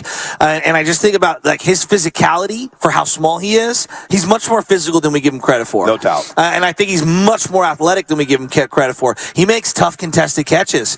I really like him. I've compared him to Torrey Holt. I think he's a little different. He's kind of evolved a little different. I thought he was more, not porcelain, but I think I thought he was more finesse. Watching him up close and personal, wouldn't you agree? He's more rugged than we give him credit for. He is more rugged, but he's got some. He can glide a little bit. No, he can glide, but that's why it kind of reminds me of JT a little bit. He's a very well-rounded player. Right, no doubt, and that's the way I would describe him. I think he's really well-rounded. But here's the other thing, B. When I think about it, like when you go up and you draft someone in the first round, we've talked so much about Nick Bosa, number 2 overall. You pray to God that player develops into a Nick Bosa so that you can run up and pay him. Brandon Ayuk was taken in the same draft as Javon Kinlaw, and the two guys' careers have gone in polar opposite directions. No doubt. And I look at someone like Javon Kinlaw, and I say, we were thinking about paying him, and now we're not going to pay him, and he might not even be on the team for a long time. I don't know. We got to let it play out, right? And then they had to go in free agency and double down and overcompensate and go get Javon Hargraves, who's an excellent player. Right. But they wouldn't have been searching for Javon Hargraves had the Buckner, the Kinlaw pick worked out. No doubt, they would be. Ayuk, when you draft someone in the first round, aren't you looking for that guy to become a 1,000-yard receiver? Absolutely. And think about this. When you're a Niner fan and you're seeing all these wide receivers on the board, like a CeeDee Lamb, like a Henry Ruggs before he got to that situation, like a CeeDee Lamb, like a Jerry Jeudy, like a Justin Jefferson, and you're comparing Brandon Ayuk to these guys. He's better than Jeudy. And for the first couple of years, we're thinking, boy, man, like, they could have had CeeDee Lamb. Yeah. They could have had this guy. But once he got out of that quote-unquote doghouse from Shanahan, we're not talking about whether or not they took the wrong guy. We feel like, you know what? They took the right guy for this system. Well, now the question is, how much money are you going to give him over X amount of years? Right. And but that's where to me, it's like, oh, well, then you got to get rid of Debo. Why? Don't you? Let's say Brock Purdy's QB1 right now. Well, his contract is going to be suppressed for a couple of years, all right, at minimum. All right, the guarantees will not kick in for a couple of years if that's what they end up doing long term. Right.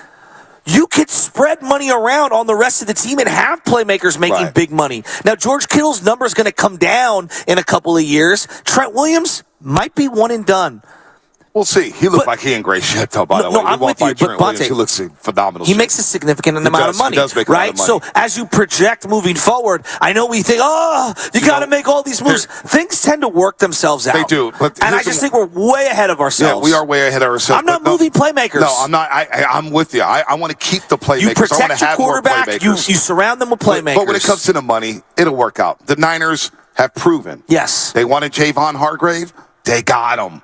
They wanted Eric Armstead to stay. They extended him. They wanted Deebo Samuel to stay, despite Deebo Samuel deleting everything on social media. Guess what? Deebo Samuel's still in the 49er uniform. George Kittle, they wanted Jimmy Garoppolo to stick around. Hey, you know what? We'll give you some money, give you some incentive. When the Niners want a guy, they tend to keep them. Well, and the kid in, Hufanga is a great example. You find him in the, 5th, 6th round? Okay. What's he making? Not much. He's going to have to make some money. You got a Pro Bowl year. No, I'm saying you got a Pro Bowl year out of him, right? And then you allow Jimmy Ward to leave in free agency. He would have cost you some money. He would have cost you some money. But then you pivot, you go to Isaiah Oliver, and you have Sammy Womack III waiting in the wings. And then you get the safety from Penn State. So it's just like K'Wan Williams when he went to Denver. We're thinking about a nickel corner. Like, boy, you don't want to pay K'Wan that money? Well, you know what? We'll pivot. We'll draft Sammy Womack III. We'll give him up to speed. Niners have done a great job in drafting and developing. Well, and I feel like outside of the Buckner move, and that's the one everyone wants to point to, name me a guy that left that you were mad about and had success elsewhere. Yeah, there's no doubt. Well, Jerick McKinnon had success in Kansas City. Took 2 years. It didn't work out. Took 2 years. He did get a Super Bowl in Kansas City. But when we talk about draft and developing, and he's not there. We're hyper-focused on the Golden State Warriors and developing a James Wiseman, developing Jordan Poole, developing Jonathan Kuminga.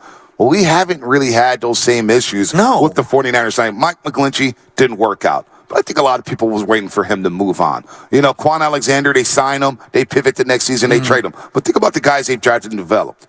Fred Warner Jr. in the 3rd round, 70th overall. All-pro. Drake Greenlaw, 5th round pick. Yeah. Damn near all-pro, looking great in 57. Yeah. You know what I'm saying? Hufanga, who you just mentioned. George Kittle. I mean, they've hit on a lot of picks, and they've drafted. Aaron Banks, who people wanted out of town after just one season. Well, he didn't play. Well, you know what? He played well last year, Yeah, right? he looked good. And we got no more question marks about him. Big boy. What did you think of? I don't want to get off the receiver because I know you're excited about him. No, we're going to pivot to defense in a second here with Fred Warner Jr. Don't forget, folks, Fred Warner Jr., 8 o'clock right here on the Morning Roast. So everyone was talking about Deebo Samuel and his fitness level, about how thin he looked. Last year, I remember I'm in the middle of the field, and I'm standing there. I don't know. I think it was, were you with me? Lubman? Aaron Banks. What did I say? Adam Banks? Yeah, whatever. So I'm in the middle of the field, and here comes Deebo. He had just inked a new contract. He had a huge chain around his neck, and he comes walking up, and I turn to these guys and go, my God, his chest and belly, like they were he was barrel-bodied. Yeah. It was the way I would describe him. I don't want to say fat. He was barrel-bodied. He was so thick, and I said, damn, he's a load. I saw him yesterday, and it was almost unrecognizable. Bonte, the amount of weight he lost around the waist. Well, he's taking up boxing. Was unbelievable. He talked about it yesterday in the press conference. He took up boxing, and he shedded some of that fat, and he said, I've never been so dialed in. He said, I've never been in best.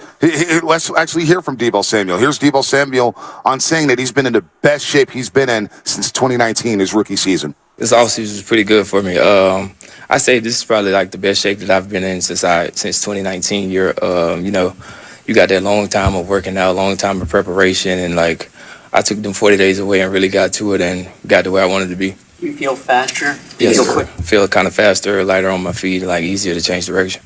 Now, Shanahan joked about him looking bare-chested. Here's what Deebo had to say about Shanahan's bare-chested photo comment. How many bare-chested pictures did you think? So, Kyle, kind of funny, man. We was chopping it up. I told him what my goal was coming back, but I had sent him a video of the one I had put on Instagram of me catching the ball, and he was like, "Yeah, that's what I like to see." And I'm like, "Yeah, whatever." He was kind of joking a little bit. So Deebo Samuel's in great spirits. He's in great shape. He looks like he's in great shape. He feels like he's in great shape. I'm expecting Deebo Samuel. Look, I don't think he was it disappointing last season? Look, defenses adjusted to what his game was like the year before with the jet sweeps, him in the backfield. It was a disappointing year. It was disappointing, but they adjusted to him. And when he you hold out like back. that, I don't mean to cut you off, but when you hold out like he did and you get the money and you get all that, like, you got to come in ready to go. And you know what? I got to give a credit to him because how many few athletes actually come in and say, yeah, I wasn't in shape.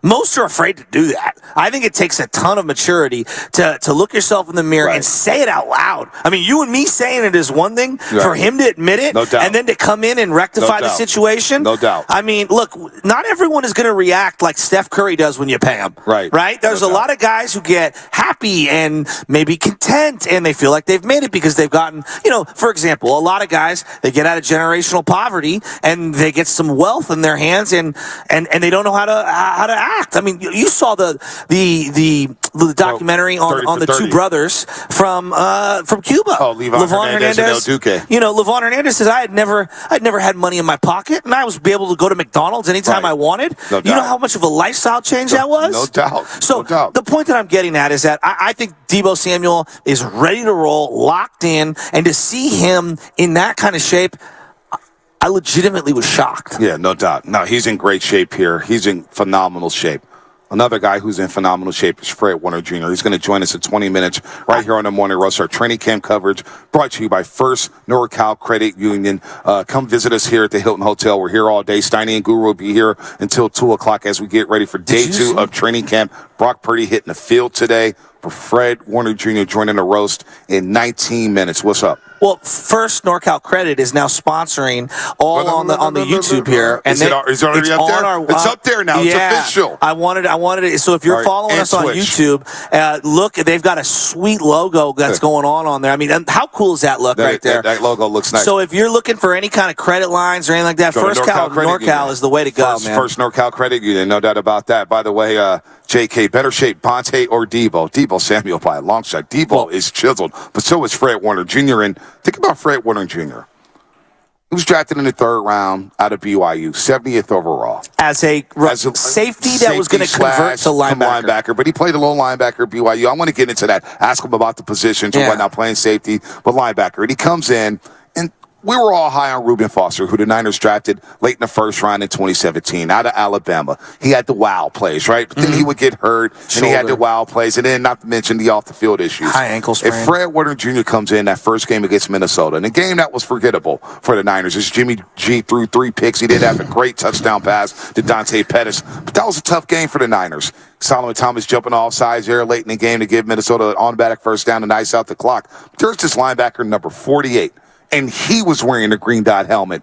And we're thinking, who the hell is this guy? Who is Fred Warner Jr.? And all he did he force a fumble on Dalvin Cook in that football game? The strip. After a big run.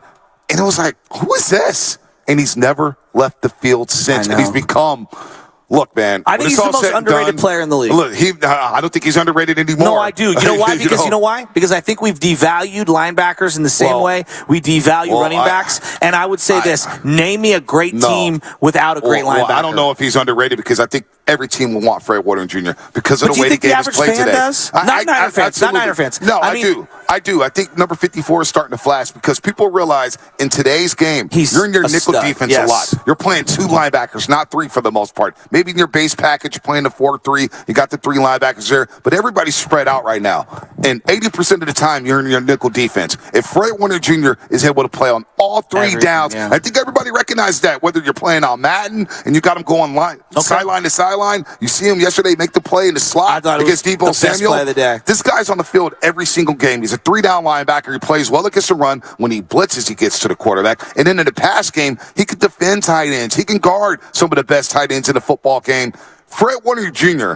has a chance, when it's all said and done, to be mentioned with the Patrick Willises, with the Navarro Bowmans, with the Derek Smiths, with the Gary Plumbers, with the Ken Norton Jr.'s, with the Keena Turners. All he needs is that jewelry on the ring. But Fred Warner Jr. has a chance to go down as an all-time linebacker with the San Francisco 49ers.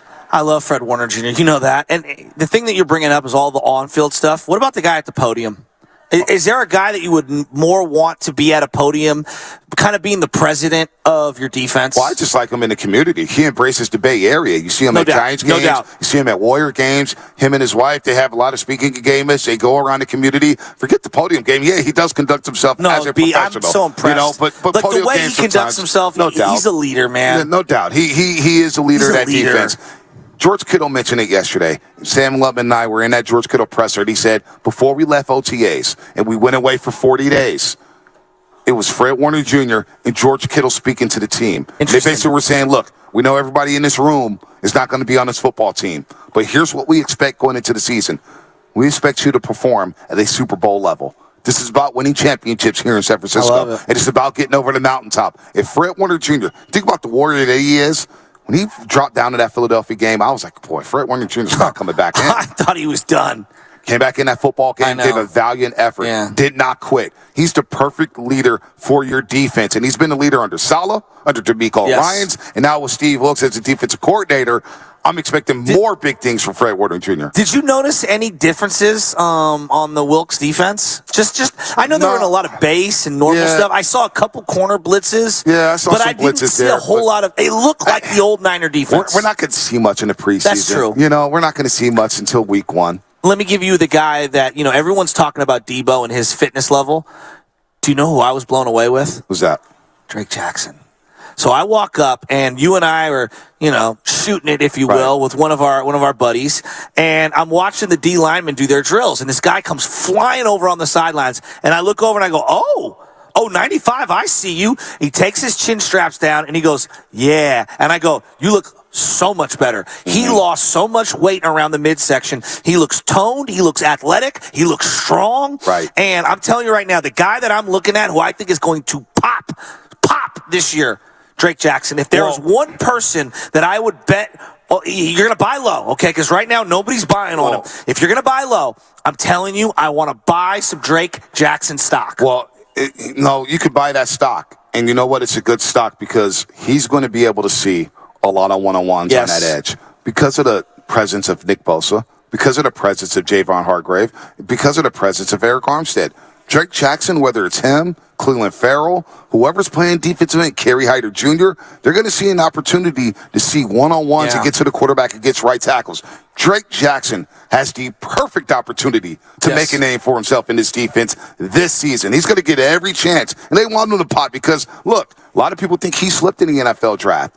Coming out of USC, all our USC buddies, whether it's Lucas Alexander, whether it's Joe Spadoni, whether it's Logan Murdoch, all these USC, Ryan Crowley. You got all these damn USC fans here in the Bay Area saying that Drake Jackson was playing out of position. Well, Clay Helton didn't know what he was doing as head coach down at USC, and he got fired. Now, Drake Jackson comes here. He has another offseason in the NFL weight room, his first full offseason in the NFL weight room, and he's playing for the best defensive line coach in all of football, and Chris Kosaric.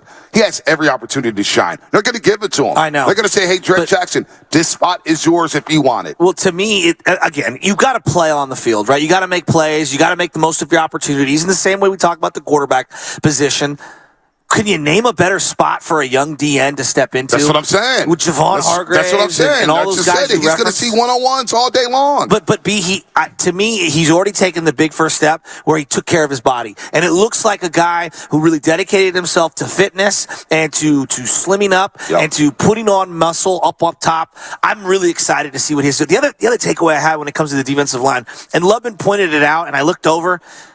I know we call him Gravedigger, Javon Hargrave, and that's a great nickname, and I'm not here to say, and he is a rhino. He is not tall. Not tall at all. He is a load. But he gets to that quarterback. They could not run the ball to that right side, and he kept stuffing it. The way he bends around in those cone drills, in that circle drill. Lubman was watching the drills there. I said, wow, this guy's going to be a factor if he stays healthy. He is going to be. And you know what? I want to see what happens with Kinlaw now as a backup. Now that Kinlaw gets to take a step back, there's no pressure on him. He's an afterthought. We don't know if he's going to get extended or not. He's probably on the outs. He has a great chance to learn from these guys and at least help out in some way. Whether you can play situational football on the goal line, I don't know what it is. But he's got to do something here because, God forbid, one of these defensive linemen go out.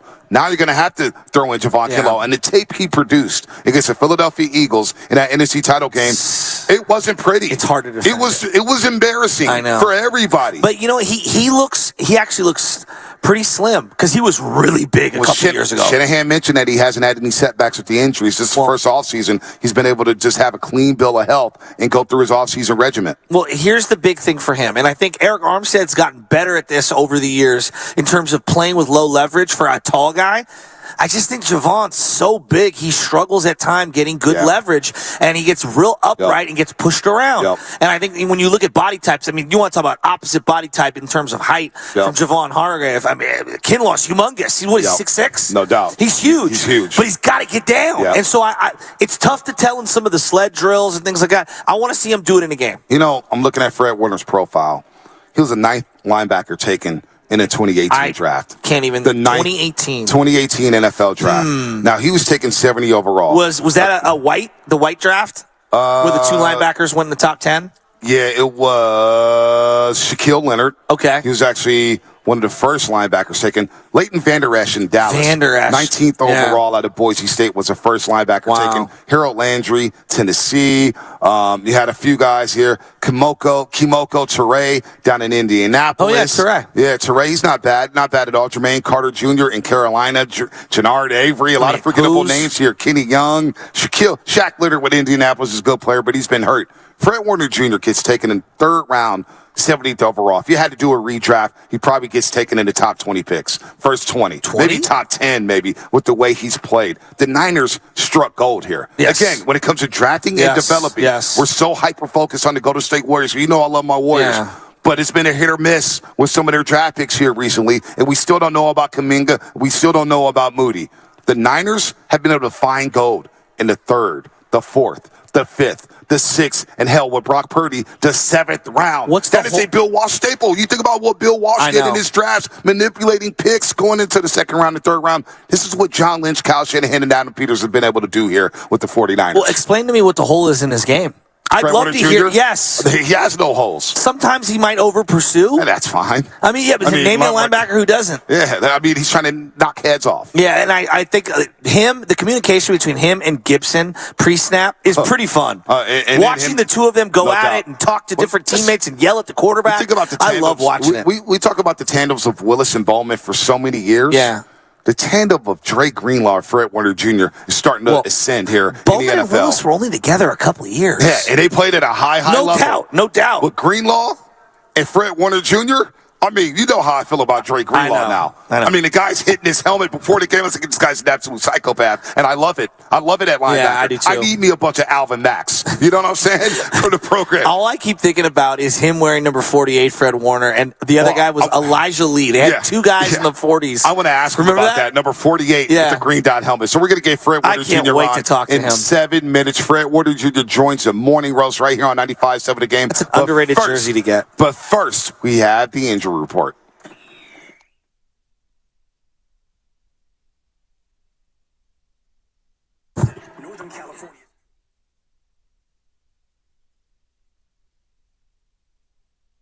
Well, this may be the first time and the last time the Oakland A's enter the injury report.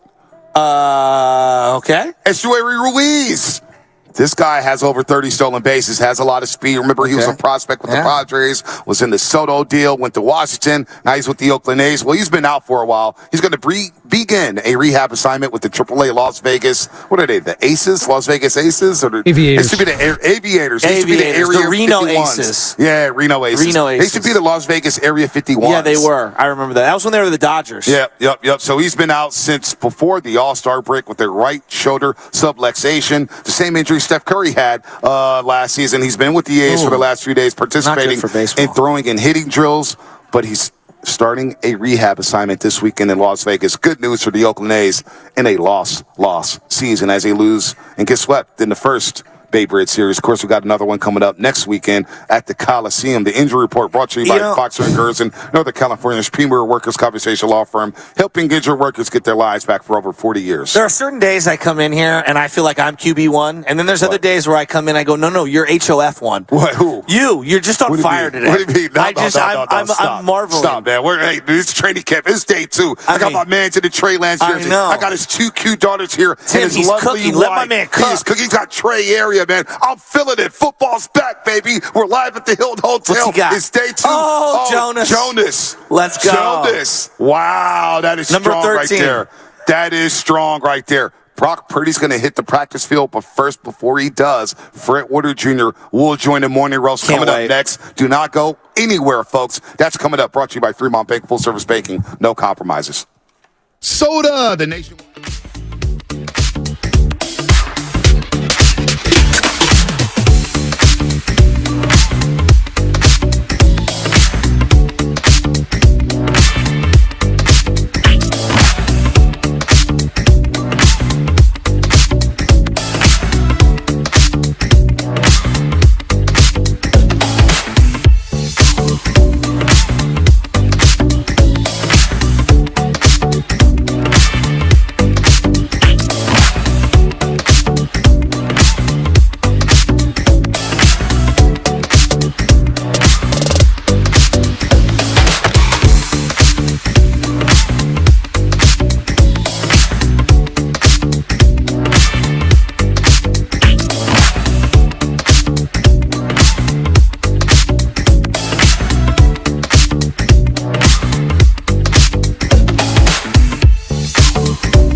Santa Clara as we're live for day 2 of 49ers training camp, and it is going down here. Got my boy Jonas here. Got his lovely wife, Heather. And we got his daughters, Enora and Isadora in the building here. They're day 1 roasters. We got everybody. Filipino Mafia. Filipino Mafia in the building here in Santa Clara. It's going down. Brock Purdy hits the practice field today as we say good morning to everybody on the YouTube chat, Twitch. Of course, brought to you by NorCal. I know. What are you talking about, Chasky? First NorCal Credit Union, that is. Good morning, everybody on YouTube, Twitch, the Comcast Business Text Line. All the overnight dancers, of course, because this is their type of year. This is their time of year. Football season coming in. You got people traveling. I know. Yeah, look at all the Niner fans. They're ready to go. You guys ready for the Niners today? Look at all these. Let's look go. At all these young, look at McCaffrey, these beautiful McCaffrey young women jerseys. here. Look at these girls. Let's got go. The George Kittle jersey. The nails are done. Look at these girls here ready to go. They got their game faces on. Yeah, they do. Getting ready for practice. Brock Purdy will hit the practice field today for the first time. You're raising them right, dads. You are raising them right. You are raising. He's got the Giants jacket. He's got the McCaffrey jersey. That's 3 McCaffrey jerseys we've seen in 2 days. Yeah, the McCaffrey jerseys are popping, as well as the Fred Warner Jr. jerseys. Fred Warner Jr. will join us in moments. We got Ma. What's up, Ma? How you doing? Okay. I'm an LA fan. 49er fan. An LA 49er I thought she was going to say Dodgers. I was going to boo you. Say LA Rams. I was going to stand up and boo you. No. In fact, they're building their new training facility. In Woodland Hills, about Woodland Hills. 2 blocks. Oh, okay. Nice. I'm be there with my sign. All right. Oh, nice. What sign are you going to have on, Miss? Niner Nation. Niner Nation. There it is. All there right. it is. Niner Nation. What blog do you write for? Oh, it's a joke. It's an inside joke. She's got a dog here, so people are here in the hotel lobby. Come see us. I see that. 49er dog with the cap right there. So if you're down at the Hilton, come by, say hi to us as we get ready for day 2. We're waiting for Fred Warner Jr., number 54, the captain of this defense here. We got Grant Cohn coming up at 9:20. It's going to be a lot of fun here at training camp. We're going to see Brock Purdy today. We're going to see Trey Lance take reps with the twos, as well as Sam Darnold. But this 49er season is being built up as one in which they have to end up in Las Vegas for the Super Bowl. Eric Armstead touched on it. Kyle Shanahan's touched on it. John Lynch has touched on it. They've built this baby brick by brick with bricks like Fred Warner Jr., with bricks like Brandon Ayuk and Deebo Samuel, bricks like Trey Lance and Brock Purdy. This team is so damn close, and that is a missing piece for this regime, Shasky, is to get that Lombardi, and have a parade down Market Street. That's all that's left for the Shanahan regime. You know, I look at, you referenced Fred Warner in the breath of Patrick Willis, who we hold in the highest regard. We saw Frank Gore kind of walk onto the field yesterday, and the missing hole from all of their resumes is the same. It's that Lombardi. Yep. It's that championship, moment for each of those guys. And I think about Fred Warner's body of work and what he's done for this team and this community and what he's done on every single snap of his entire career is bleed red and gold, be class personified. The only thing missing from this guy's resume right now is that final step of winning a Super Bowl.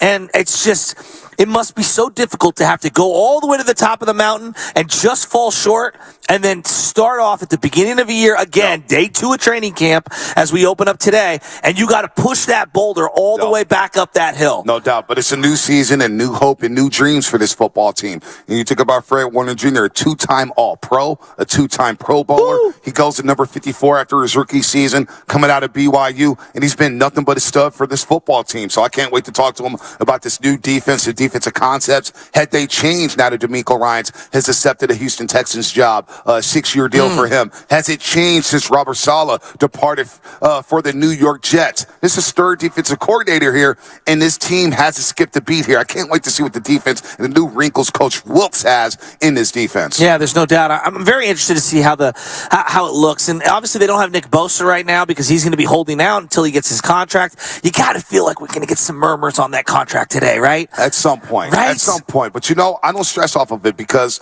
the Niners have earned the benefit of the doubt with this regime. For sure. John Lynch, Kyle Shanahan, Adam Peters. They've gotten things done when it comes, whether it's Deebo Samuel, whether it's George Kittle, whether it's Fred Warner Jr., whether it's Trent Williams. They've found a way to get things done. They brought back Jimmy Ward for crying out loud. And Jimmy Ward was a very important piece for this 49ers defense. They've done things. They've made money moves. They put their money where their mouth is. So I can't doubt them at all in terms of getting this Bosa deal done. I'm not going to concern myself with it until we get to week 1, and he's not in camp. No, if he's not here before week 1, then I'll freak out about it. But until then, I'm chilling on Nick Bosa. I expect him to be lining up against the Pittsburgh Steelers week 1. Well, I do too.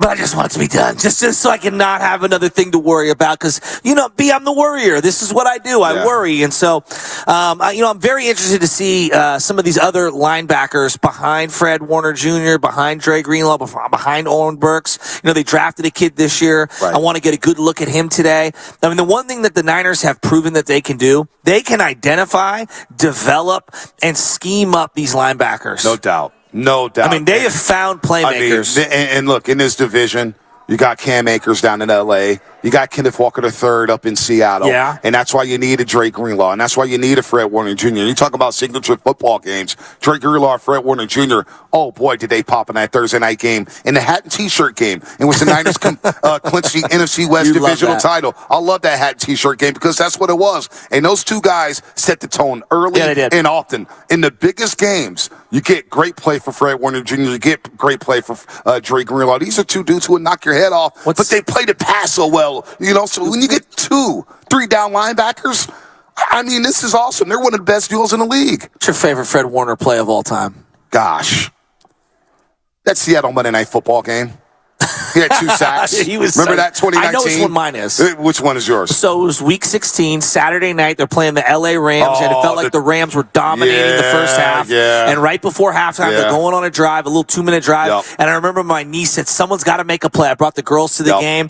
And all of a sudden, Jared Goff throws into the flat, and Fred Warner Jr. jumps the route completely and goes the entire distance for a pick 6. And it felt like not only did it save the game, it saved the damn season. It did save the season. Hearing the Beat LA chants in Levi Stadium on a Saturday night, week 16.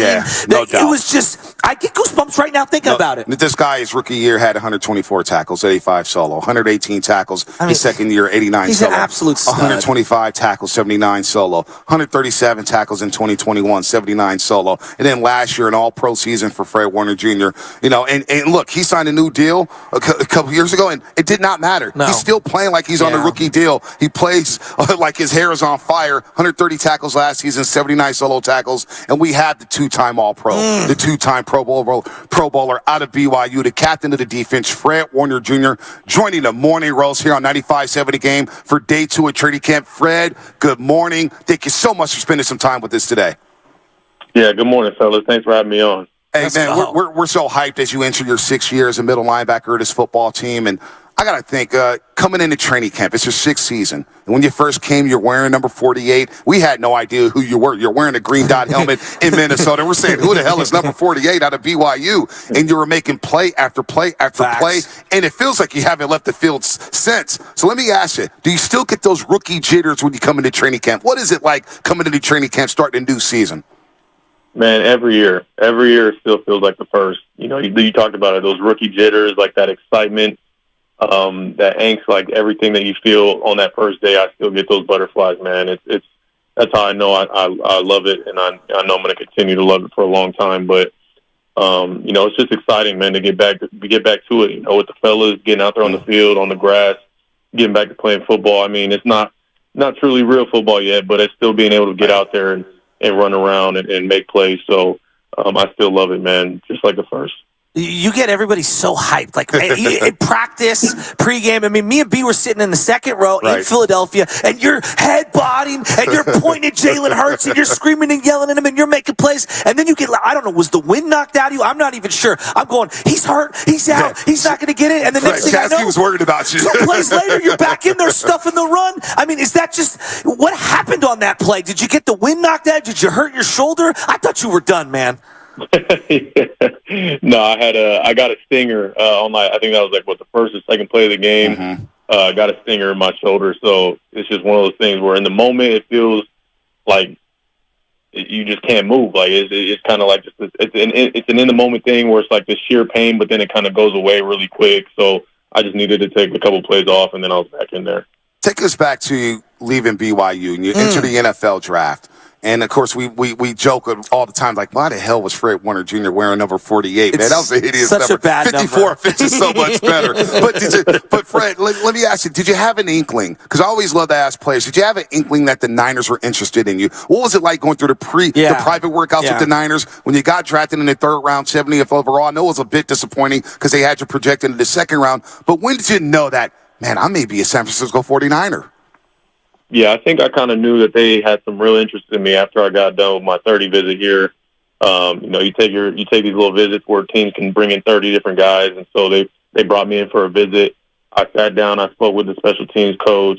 I sat down with Coach Saleh, D'Amico Ryans, and I think just after talking to all of them, it seemed like they all genuinely liked who I was as a person. They all expressed how on my tape what I could do to fit into what they did as a defense. So I think all those things really led me to think that I had a real shot at coming here.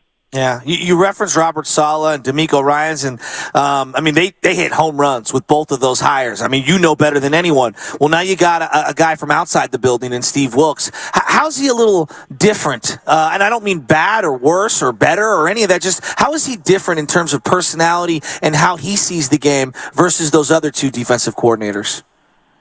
Yeah, man. I mean, I think obviously all 3 of those people, I think Coach Wilks, Coach Saleh, D'Amico, they're all very different personalities. Like, they're all true to themselves, which is as authentic as it gets when a guy comes in and he just can be himself. And I think the commonality amongst all of them, I think, is just leadership. I think all 3 of them do it in a different way. Coach Wilks right away just strikes me as just a player's coach, like a guy who just gets it.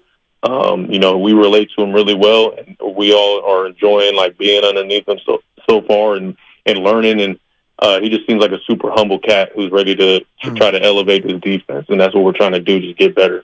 And we're talking to a super humble cat and Fred Warner Jr., a 2-time All-Pro, a 2-time Pro Bowler. We're so impressed with your demeanor off the field. Shasky earlier was talking about your podium game. And I think also you just embrace the community. I mean, I see you at Giants games all the time. Yeah. You go to Warrior games. What is it about the Bay Area? Yeah, no doubt. The Guardsmen, yeah, no doubt. What is it about this community that you embrace so well? Because it feels like when DeForest Buckner was like that. We missed him because it's like, man, he really embraced the community. What is it about this community where you and your lovely wife have embraced it to where you're out and about and you're talking to fans all the time?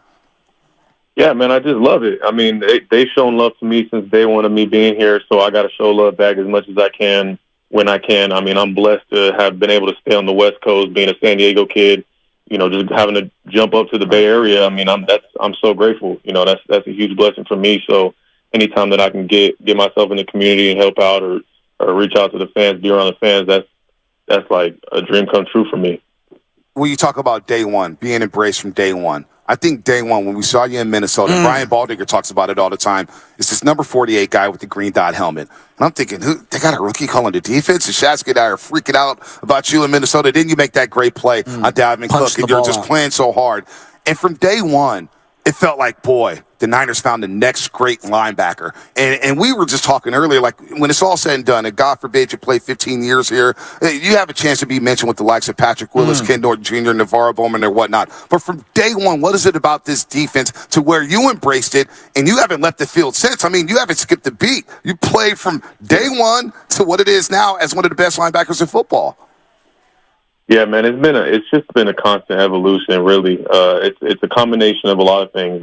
It's great coaching, obviously, guys who have been able to mentor me and grow in the system. Being able to play in the same system for 6 years now that's a true blessing. Like, you talk about how much turnover there is in the NFL, having like different defense coordinators, different schemes and things that teams have to run. Like, I've been blessed with the fact that I've been able to just learn and grow in the same exact system. So I'm seeing the same things day in and week in and, year in and year out. You know what I'm saying? Like, it's just like, it's a constant evolution of me trying to just get better at my game and the little nuances within the position and within the defense. So that's what's allowed me to continue to get better year after year after year. I'm looking at the linebackers around the league, and me and B think that you and Dre Greenlaw are two of the best. If I'm taking tandems, if you ain't getting number one off the board, you're number two off the board in my eyes. And Bowman and Willis is the standard everyone holds, but you guys have been so elite for so long. What's it about Dre Greenlaw's game? Because I remember we watched him that first preseason game against the Cowboys. I said to B, I go, this guy is flying around, separating dudes from the ball, and then we watch him in pregame, and he's slapping his helmet. I love that. Like he's the guy Lattimore from the program. What is it with you and Dre Greenlaw? Because you guys play so well off each other. No, we do, man. I think we complement each other the best out of anyone, and I think I admire his game so much just because he's such a tremendous athlete, and does things that I could never, like the things that he has in his body, I just don't have it, so I marvel at that sometimes in his play strength, his play speed, and aside from all that, the mentality that you just mentioned, him hitting himself in the head, doing all these little things. I mean, that's just Dre Greenlaw. Like, he's as aggressive as they come, like just a super physical guy. And that's exactly what you want. You want linebackers who eat with their hands. You know what I'm saying? Like, you don't want guys who are eating with fork and knife. So that's exactly who Dre Greenlaw is. And I'm super excited for him this season, man. He's gonna have another huge year and take that next step to getting, that recognition that he deserves. I think a lot of people think it's sour grapes or whatever, but I just think when you work as hard as you guys work, it must have been so difficult to be able to swallow that loss last year against Philadelphia. You're not making excuses or anything like that. It's a tough way to end the year. That had to be hard to drag that into the offseason, right? And now you got to start back at the bottom and work your way up. Because that Eagle loss just didn't sit well with me on a variety of fronts. I can't imagine what you guys went through. Yeah, I mean I think that's almost every year, honestly. Every year that you don't attain the trophy, you don't attain that goal that you set out for, because that's what the 49ers is. Like we have a rich history of winning, and winning that trophy. So when we don't do it, it's always going to be a tough ending to our season, and especially in that fashion that we did last season. But at the same time, you got to just watch and you got to watch the game, learn from it, and move on and get ready for a new season. And I think this year, having the guys and the team that we have, and the camaraderie, everything just got the right feeling to it to have the best one yet. Yeah, no, and we're talking to Fred Warner Jr. here on the Morning Rush on 95.7 The Game. And I love the dialogue. It feels like us as kids. Shasky and I grew up in the city, Fred, and we were around for the Montana Steve Young days. And the Niners didn't have a losing season until I was like 18 years old. And then they went through a lull, and Harbaugh brought it back, and then Shanahan and Lynch and you guys have brought it back as well. And I love the fact that when we talk about Super Bowl contenders, the Niners are in the mix. But I want to ask you about something, because you were talking about Drake Greenlaw, and I thought his signature game was last year against the Miami Dolphins, especially on that final possession. What's your signature game? Because we were talking about Saturday night 2019. What about the Cowboys game? Interception. The Cowboy game last year, the divisional round. I've never seen you play better football. Yeah. In your mind, what's that game you point to, Fred? Yeah, I mean, I think you probably said it, that Cowboys game last year. I always look to the games that mean the most, right? Like when all the lights are on in the playoffs, when, you got to win a big game against a big rival. And I always point to that. I probably point to that game. And, I think the Cowboys, growing up, that was my favorite team. So ever since they've been drafting me, I'm always like, all right, they got to see me. That's always been my mindset going forward, playing that team. But, the playoffs is always fun, just such a high-stakes environment. And, that's when the greats show up. Yeah, no doubt. You were flying around in that football game. In Sunday Night Football against the Cowboys, of course, in the playoffs. Can you remember the linebackers who were drafted before you? I think I can remember them, yeah. There were 8 drafted before you, Fred. Bunch of nobodies. And the Cowboys took one. Yeah, Leonard Van Der Esch, as he said. Hey, Fred, I know you're very serious and it's all about football. Have a little fun with me. Let me rapid fire a couple, because I want to get to know your personality a little more. Obviously, I've seen you standing next to E40. Did you listen to E40 growing up in San Diego? I know he was more of a Bay Area guy, but did you listen to him before you came here? Yeah, of course. He's got some staples in there that I think everybody's heard, regardless if you're from the West Coast or the East Coast. All right, so knowing that, all right, this or that, are you going with Taylor Swift or E40? Shoot, man, that's a toughie now. That's a toughie. I'll probably go E40 though. Just to make all right. Be careful because the Swift fans are out there. Hey, my wife's going tomorrow, so trust me, I know all about it. All right. So it's low key. It's not football time. Are you going 90 Day Fiance? Oh my gosh. Are you going 90 Day Fiance? Or are you going Game of Thrones? You know, I never watched either of those. So what do you watch? Well, I'm happy. I'm happy you didn't watch 90 Day Fiance. Yeah. Well, what do you watch? Did you watch the quarterback doc like we did? Oh yeah, for sure. I watched. What'd you think? Doc. That was a good one. Yeah, that was a great one. Hey, is Mahomes really like that? Like, are you ready to you want to knock him off? Like, because him and Crosby going at it one-on-one was incredible. Yeah, no, that was great. That was good to see. I like the insight. I know you got to leave, Fred, and we appreciate the time. But what man. do you do in your off time? What is an off season like for Fred Warner Jr.? Nothing, man. I mean, just kind of hanging out. I'll watch shows with my wife. You know, we kind of just hang out and not do too much. I'm pretty chill. Anything. I'm usually doing something that has to do with football, you know, trying to get better. So when I'm not, I'm usually just hanging out. Well, we can't wait to see what year 6 has in store. I got one more. Drake Jackson looks incredible right now. Is this kid going to pop this year or what? Absolutely, man. I'm excited for him. You know, he's put the work in now. It's up to him to continue to just strive and get better day in and day out. And the play you made yesterday in practice over Deebo Samuel, we watched that. Said, and this guy's a 3-down linebacker making plays 15 yards deep down the field. We can't wait to see it today for training camp for Damon number 2. And we can't wait to see when the pads come on what you do with the pads, because I know you love popping people. Lay off Ayuk, bro. Yeah. Lay off Ayuk. Leave Ayuk alone, Fred Warner. Come on. Yeah, no beef, man. No beef. Hey, thank you for your time. Hey, Fred, best of luck. Appreciate it. We really enjoy you, man. You're one of the best linebackers we've seen in our lifetime. You're going into year 6, man. You're a 2-time All-Pro. And we can't wait to see you guys get to the mountaintop and finally get that jewelry, that ring in the Super Bowl, man. Fred, take care, man. Blessings to you and good luck this season. All right, man. Appreciate you guys. Thanks for having me. Anytime. Fred Warner Jr. here on the Morning Roast on 95.7 The Game. If that doesn't get you fired up there, he's knocking heads off. He's the signature game against the Cowboys. He's got so many signature games, though. That wasn't a fair question, right? It was, but I had to slip in a little something. You know me and my this or that. He says he didn't watch either. I wanted to ask what he was watching these days. He's chill. He's locked in on football. Yeah, I know. He's like Alvin Mack. He's just watching game film. I love that he watched the quarterback doc. Yeah, I know. I do love that. I do love that too. You know, it's close to be like, hey, Fred, thanks for using my voice in your hype video. I thought you were going to go there. No, I wasn't going to go there. No. But we don't need to go there. He knows it. We know it. He's one of the best linebackers in pro football. And he brings it like, think about that schedule, that gauntlet that the Niners went through last season. Miami, Tampa. You're playing a Commander's team who are desperate. New Orleans game. The New Orleans game. Prior to that was a really tough game. It was a physical football game, 13-0. Yeah. You talk about the Raider game down in Las Vegas, and then you get to the playoffs. You're playing Seattle, and then you play the Dallas Cowboys. And I'm telling you, in that Cowboy game, that was a body bag. Yeah, game. it was. It was nothing but hard hitting going on both sides. If Fred Warner Jr. saved his best for last, as Steiny walks through the lobby. Dude, look at the glow. Look, he's got the hair drip. He had himself a great emanating night. from Steiny. I mean, he knocked down a 24-pack of Coors Light, but nobody's counting here. Hey, he's our Fred Warner Jr. at the station. I could see that. You know? Or not? No. You know who he is? He might be more Jimmy Ward from last year.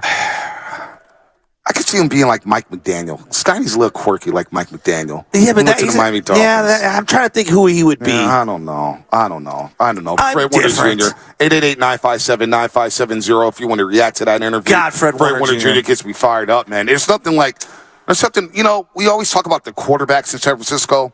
We talk about the head coaches. We talk about the wide receivers.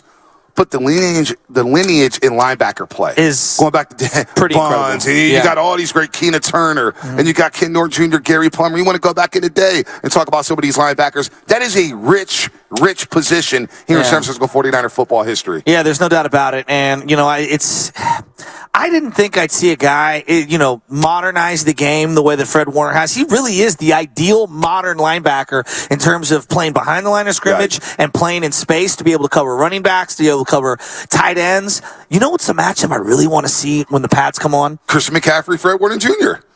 All day. Angle routes, Texas routes. All day. You remember, man, when you first came out here, we were watching him in the drill. it gets a running back, and the running backs could do nothing against Fred Warner Jr. This was a couple seasons ago, and I'm like, oh my gosh, look at Fred Warner Jr. He's snuffing every play. Remember, he picked off Jimmy Garoppolo in that practice in 11-on-11s, an easy pick six. He stepped in front of it like he was Patrick Willis against the St. Louis Rams back in the day under Mike Singletary. Do you know who was probably the most vicious hitter in 49er history? Ronnie Lott. Well, of course, Ronnie Lott's going to get a lot of. Hardy Brown going way back to the 50s. And I know this is going to go crazy. Dre Greenlaw reminds me of Hardy Brown because Dre Greenlaw will separate you from the ball. And the tandem of Fred Warner and Dre Greenlaw, we don't talk about it enough.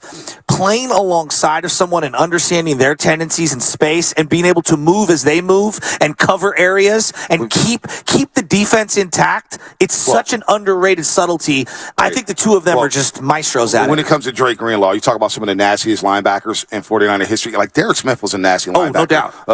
Jeff Ulbrich was kind of nasty. Ken Norton Jr., Gary Plummer. Gary Plummer has stick marks everywhere. Ahmed Brooks was pretty nasty, too. Oh, Ahmed Brooks was nasty. I think we kind of sleep on how good he was. More of a pass rusher than he was a linebacker. But he was nasty. He was nasty. He was nasty. Lee Woodall Gary was Plummer. nasty. Lee Woodall was nasty. Bill Romanowski. Yeah, Bill Romanowski was very nasty. So, I mean, this tandem here, you feel good about the linebackers. Do you have a Bill Romanowski? Can you do an impression? Okay. Let me tell you. Fred Warner Jr., he's a bar hunter. He will go out there and kick your ass. I don't know how good that was. I love how your face turns into. Well, yeah, you got to have a face. You got to have a scowl. Let me tell you something, Rusters. I feel good about Fred Warner Jr. I don't know if that's Fire Marshal Bill or Bill Romanowski. Who knows here? But let's break. We got a break here. What's coming up in the game? Sponsored by Cars.com. Fred Warner Jr. was incredible. 888-957-9570. Phone lines are wide open here. What are your takeaways here? What do you want to see in day 2 of training camp as Brock Purdy practices for the first time? He is a full go. He's going to practice today, although there's no pads. We're going to get our first look at Brock Purdy in 2023. That's coming up, sponsored by Cars.com. Oh, that's the sound of a car being added to Cars.com. And since up to 50,000 cars are added per day over the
Now, back to the Morning Roast, live from the Hilton Santa Clara for the opening of training This camp. or die, you busy?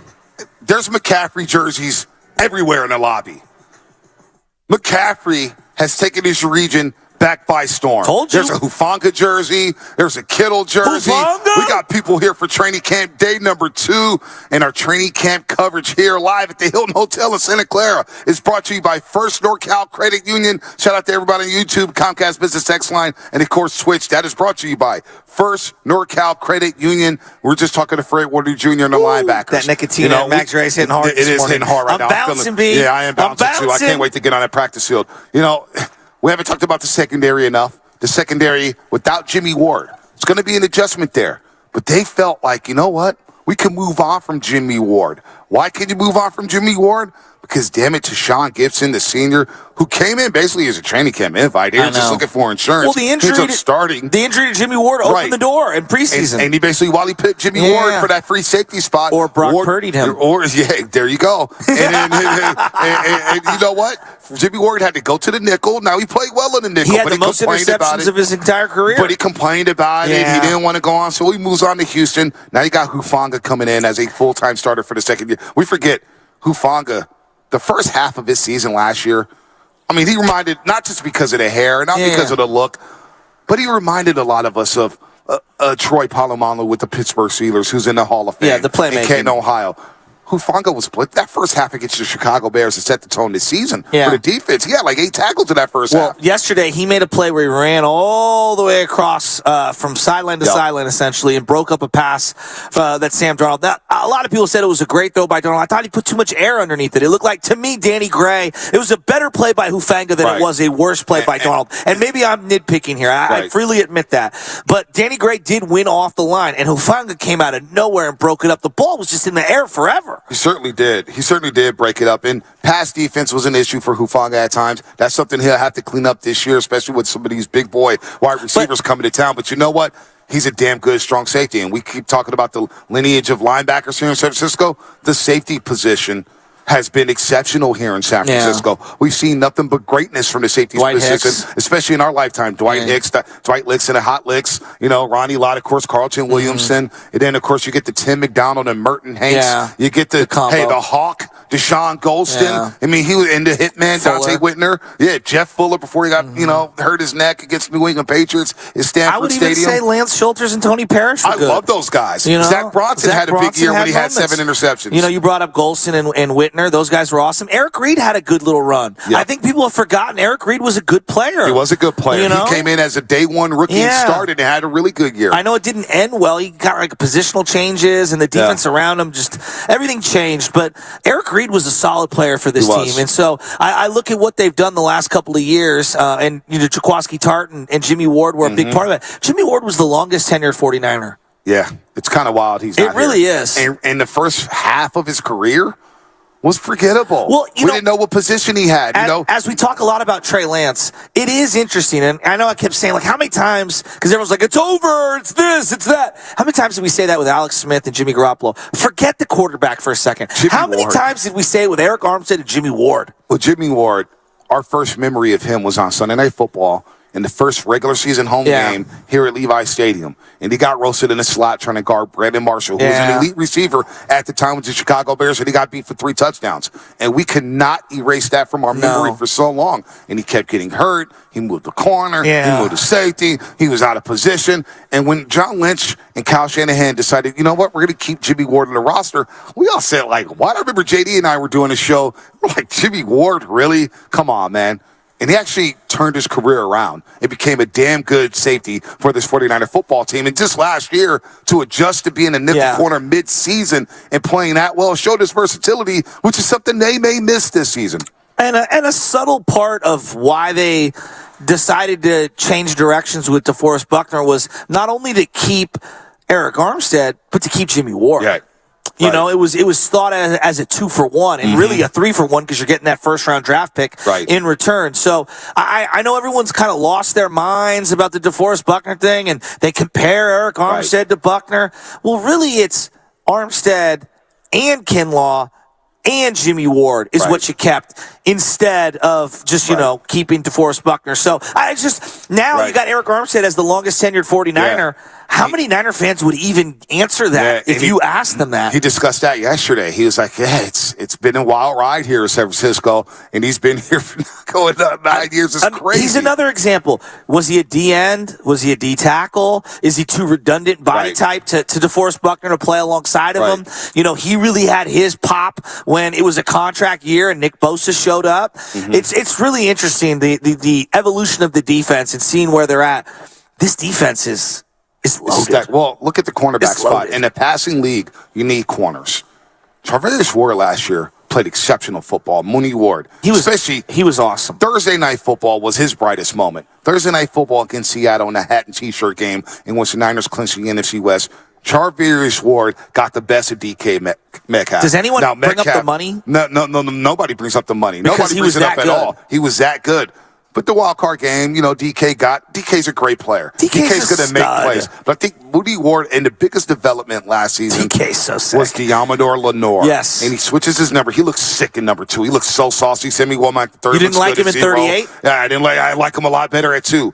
Well, Jason Verrett had 2. Diamador Lenore has that nastiness and that swagger that you need at the cornerback spot. He's got the quick hips, too. Yeah, no doubt. He really moves. You're going to get beat in this league at corner. The rules are dictated or catered for the offense. Agreed. It's tough to play corner. It may be the hardest position outside of quarterback to play in pro football. No joke. It's center up there. And corner. Yeah, I would agree. Corner's tough in today's league. Well, I just say center because there's so much you have to know. No doubt. It's a very intellectual position. Yeah, not line audibles, who to block, whatnot. Hey, is the blitz coming? Hey, check. All that stuff. But corner's tough. I thought Diamador Lenore, and I saw flashes his rookie year, especially week 2 at Philadelphia. He got beat deep for a big play. I forgot who the receiver was for Philadelphia that year.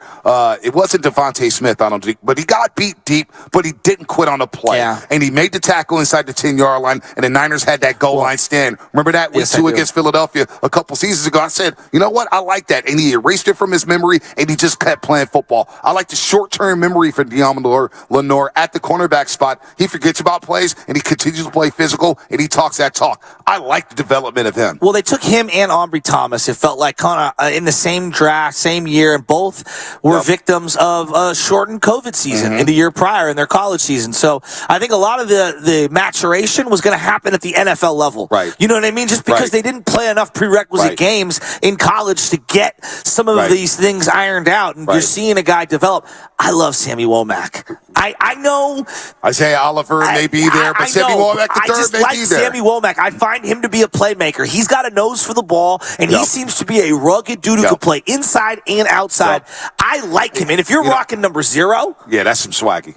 0, 2, 7. I like the numbers in the secondary. Who's number 7? Doubt about it. Mooney Ward. Yeah. Mooney Ward. Okay, Mooney. And then number 2, Diamador Lenore. So the Niners under John Lynch and Kyle Shanahan and these defensive coordinators, whether it's Steve Wilkes, whether it's Robert Saleh, whether it's D'Amico Ryans, the secondary play has been, you have some note neighbors there. K'Wan Williams is a really good nickelback. I love K'Wan. He came in off that nickel blitz. His last year he got beat by Cooper Kupp in an NFC title game, but he was compromised with injuries. The Niners have done a good job, though, for the most part, of having some solid secondary play. They have, and they've got a couple of young, intriguing pieces that I want to really focus in on today. Luter is a guy that I've been hearing the name of. I saw him a little yesterday. And then there was, who was the small number 35 on the sideline? Yeah, I got the roster right here. Who was that, Young? Was it Young? Yeah. Hold on. Let me get the numbers here. Swilling? Trey Swilling, Well, he's 6'1", 196. Remember we said, he's got some good really size. Nice, yes. He's got good size, and Trey I Swilling. want to see Brown, the kid from Penn State, a little more and really focus on him. That's the beauty of coming out here is you can really kind of just carte blanche buffet it, if you will, and choose what you want to experience. You want to go see the D-line? Focus on the D-line. Today, I really want to focus on that secondary. I'm not going to lie to you. I'm going to be focused on Brock Purdy as he hits the practice field today. Why is that? I want to see the velocity. I want to see what's going on. Is there any limitations? Yeah. Where's the mechanics at? Where's the fundamentals? Remember, he had to rehab all offseason. Yeah, he couldn't throw to anybody. Yeah. This would be the first time he's throwing to Devo Samuel, to Brandon Ayuk, to George Kittle. And I know it's just jerseys and shorts.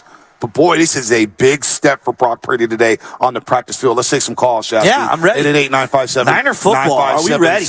No doubt. We are ready for this. Will and Moran is ready. Let's go, Will. You're on the morning roast here on 95.7 Game.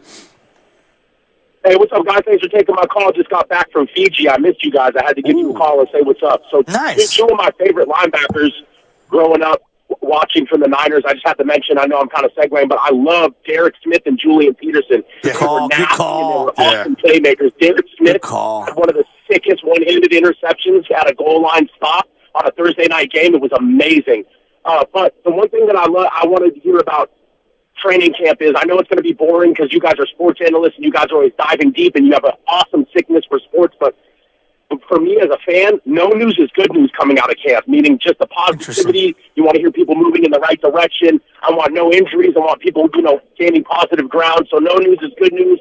I think the Niners have something special this year. I really do. I kind of feel it.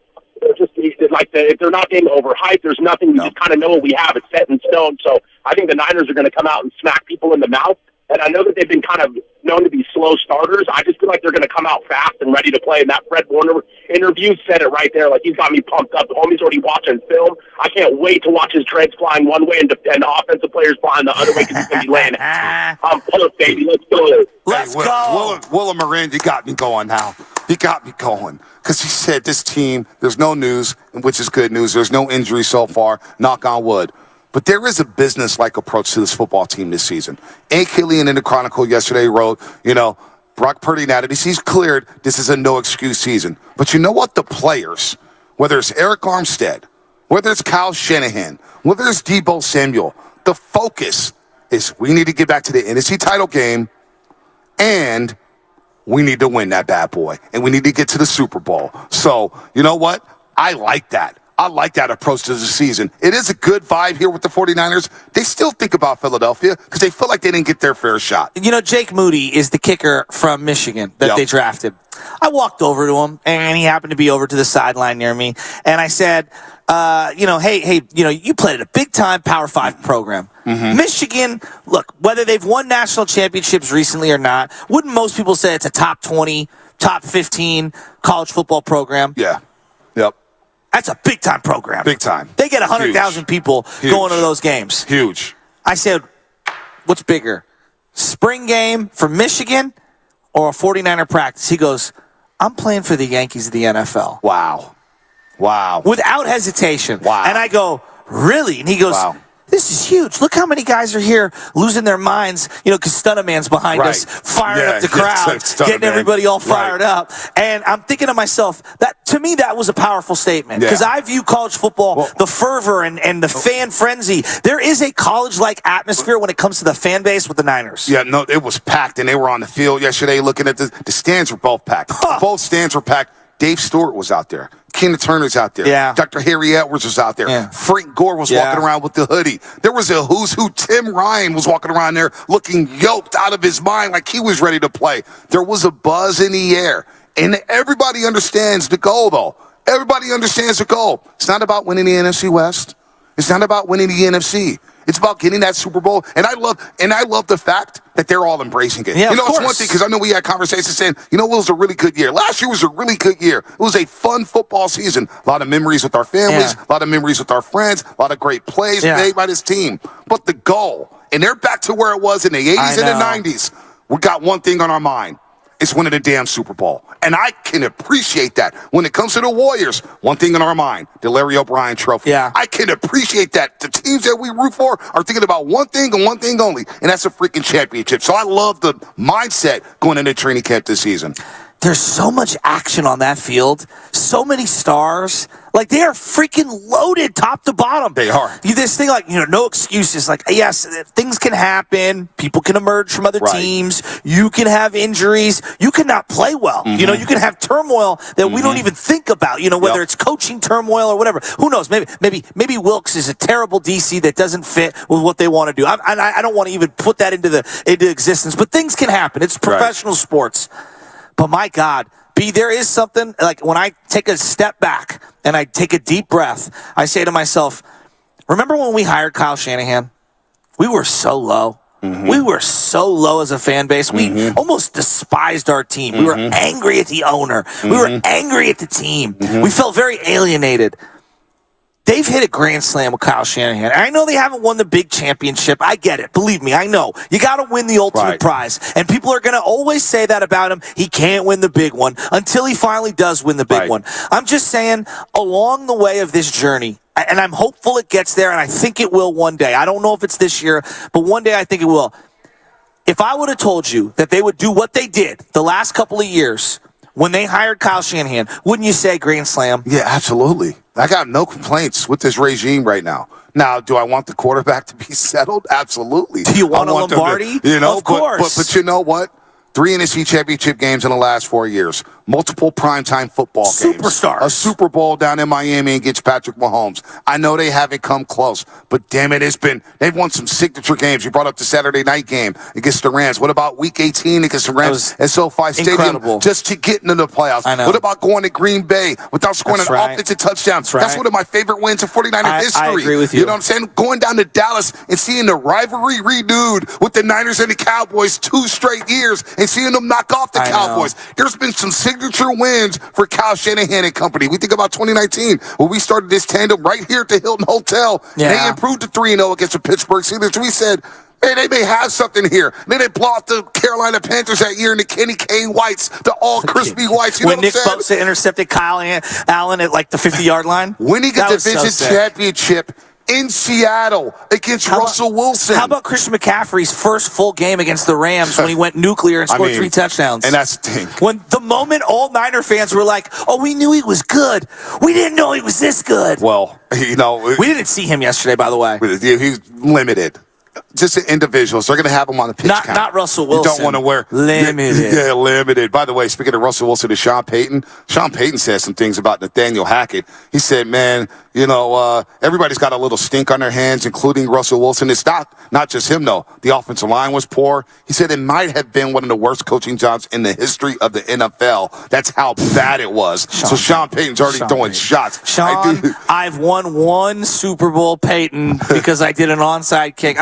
He's a very good coach, but no one loves himself more than Sean Payton. He's extremely arrogant. Very intriguing. I get Doc Rivers vibes from him. Well, let's see what happens with them in Denver. Let's go to TC and Zach, who we saw. We saw TC in Sacramento. Right. What's up, TC? What's happening? What up?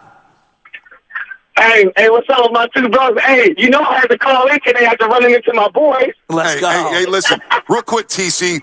That Trey Lance jersey you had on with the stitching was so wet. You looked so sauced up yesterday. You were looking fly, my man. Hey, both of you brothers too, man. Thank you, man. Hey, I love running into y'all. Hey, look, camp was fine yesterday, man. I've seen enough what I need to see. I'm glad that Brock is 100%. Listen, bro. Hey, it has to be a quarterback competition. Those 2 dudes have to duke it out. You heard the interview yesterday when Debo, George, and everybody talked. They won a quarterback competition. I know Brock did 7 games. You know how I feel about it. I want Lance to start. But I'm at the point, let him duke it out, bro. May the best man win. I'm so happy that Purdy is healthy, bro. That way we can see, like you said, Bonte, I want to see his velocity today. After that, let him duke it out. If Brock is better, then we go. If Trey beat Brock out, then I tell you about Trey, bro. Seriously, let him duke it out, big dog. Seriously. What'd you think of? What'd you think of Darnold yesterday? What'd you think of him? Darnold was okay. You know, it was up and down. I was more watching Lance. I watched the quarterbacks, Allen, the kid Allen. He was okay, but I was more about Lance. And I see Lance's mechanics. I see how he throws the ball, his touch. He's not throwing balls 100 miles per hour, bro. I agree. He's ready.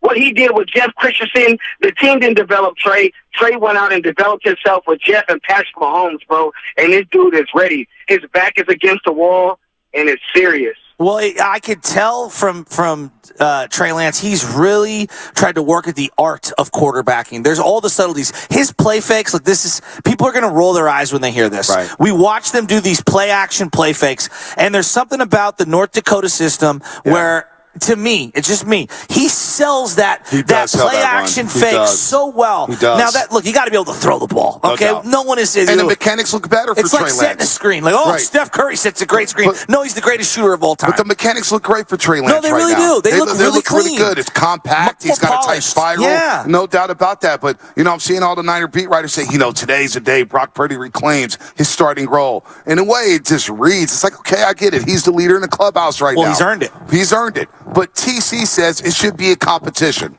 Should it be a competition? 888-957-9570. No, I don't think Should so. it be a quarterback competition? No, but the way I view sports is, it's like, look, your job's always kind of in jeopardy, right? At all times. Like Tom Brady used to say, I take every snap so the guy behind me doesn't take my job. In the way that I took Bledsoe's job. That's how sports works. It's about what have you done for me in games lately, right? You're only as good as your last couple of games. Like that, for all times. Like, even if you're a legend in the game.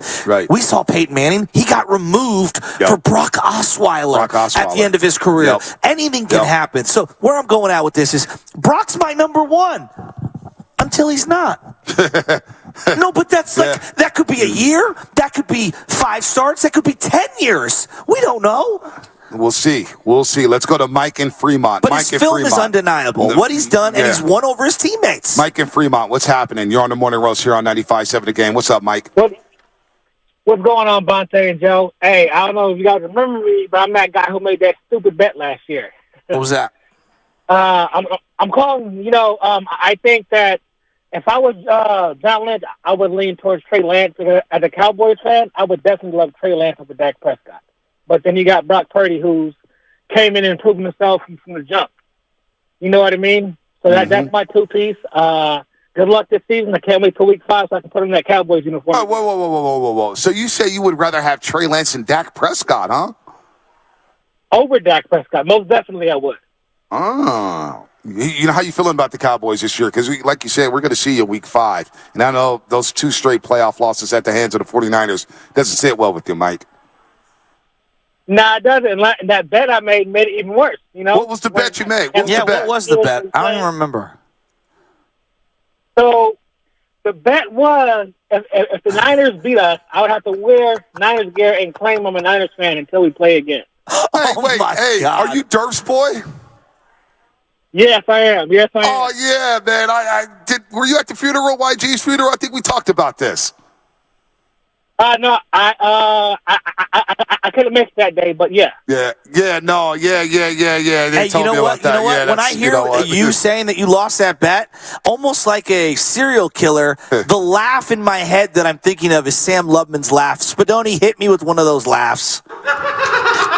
That's what I think of when I think of Cowboy fans losing to the Niners. Oh, boy. See ya, what is it, week 6, 7? Week 5. Week 5. Hey, let's continue the calls, man. Jesse in Pacifica. Hey, Jesse. Jesse, what's happening, man? You're on the Morning Roast. You're on 95.7 The Game.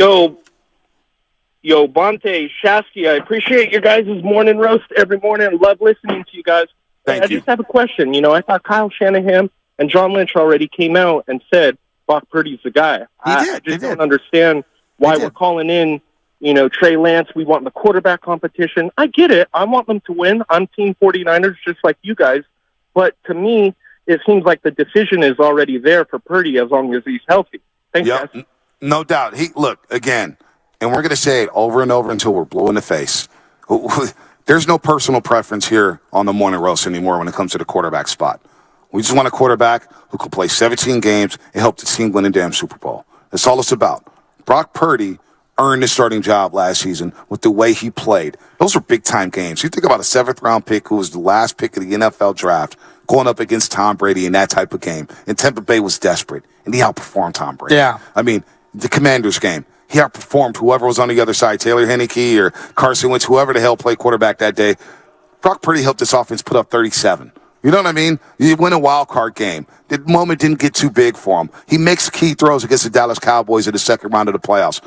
Brock Purdy right now is the guy. There's no doubt about that. But let's see how his elbow holds up. We can have reservations about his build, about his velocity, his feel for the game. This is the first time he's practicing and throwing to his teammates since January 29th in Philadelphia. I didn't even think of that. Wow, I didn't even think of that. Yeah, no, it's just he's QB1. I'm ready to see what he looks like today. You know, he had a lot of moxie last year in training camp. I think we went back and did some revisionist history on some of the things that we saw as an audience, whether that's the fans, some of the people covering the team. You know, most people were viewing him as the distinct bottom of the rung guy between Sudfeld and Trey Lance. And then all of a sudden, you know, the guy ended up popping. Like, there were things that people liked about him with the spunk and stuff, but I don't think a lot of people took him seriously. And now you have to take him seriously because he's earned that. He's completely captured our attention. And being the last pick is irrelevant at this point. Now, the only thing that's relevant is his film tape. And you know what? If Trey Lance doesn't work out, but Brock Purdy does, we'll kind of sweep that pick under the rug. The same way we did Reuben Foster and Fred Warner. And Solomon Thomas. Yes. You know what I'm saying? Yes. And Mike McGlinchey. Yes. You know, there's some first-round picks who did. Javon Kinlaw, we kind of gone to that route because Javon Hargrave is now in the Niner uniform. And we're saying, well, Javon Kinlaw had his chance to start, and he did. But here's what I would say, B. Here's what I don't mean to cut you off, but look, Brock's my number one. But I'm still not giving up on Trey Lance. I look at this the way I look at the running back or the guard position, because all the other positions, for example, you have Christian McCaffrey. Christian McCaffrey is your RB1. Is there any question? No doubt. But that doesn't mean like, oh, Jordan Mason's useful.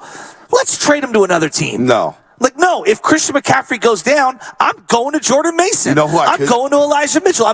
Maybe it's Elijah Mitchell as RB2 and Jordan's 3, excuse me. But you get where I'm going with this. TDP or I view the quarterback the same way. I got Brock as number one. And if something happens, I've got maybe the best backup in the game in either Trey or Sam Darnold. And you know what? Why am I moving off a position of power? I don't know why that's even being talked about. Maybe Sam Darnold outperforms Trey Lance in training camp, and you know what? The Niners say, you know what? We're going to cut bait right now. We're going to go with Brock Purdy, Sam Darnold, and Brandon Allen.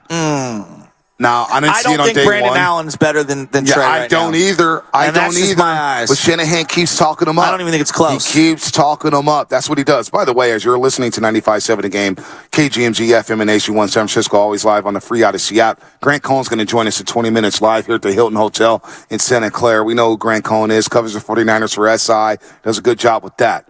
This story kind of leaked yesterday that if the Niners had advanced to the Super Bowl, they had advanced to the Super Bowl. Actually, I'm going to play this down for you, Shasky. I don't know if you listen to this. Kyle Shanahan on the TK show on what the Niners would have done if they advanced to the Super Bowl at the quarterback position. Here's what Shanahan had to say.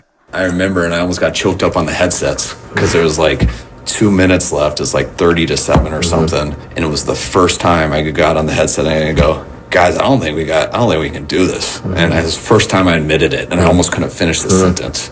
And I was just crushed. When, reality speaking, we knew that almost when Brock went out, but definitely right when Josh went out.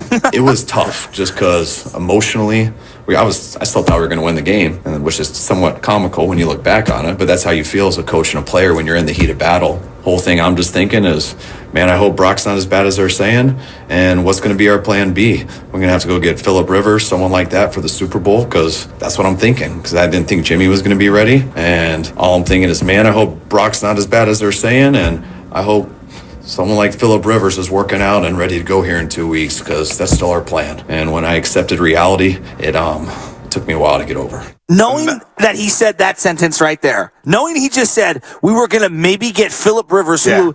And Phillip Rivers called the Niners and the Dolphins that year to work out. The Phillip Rivers rumors were real. They were real. And you guys want to trade all these quarterbacks away?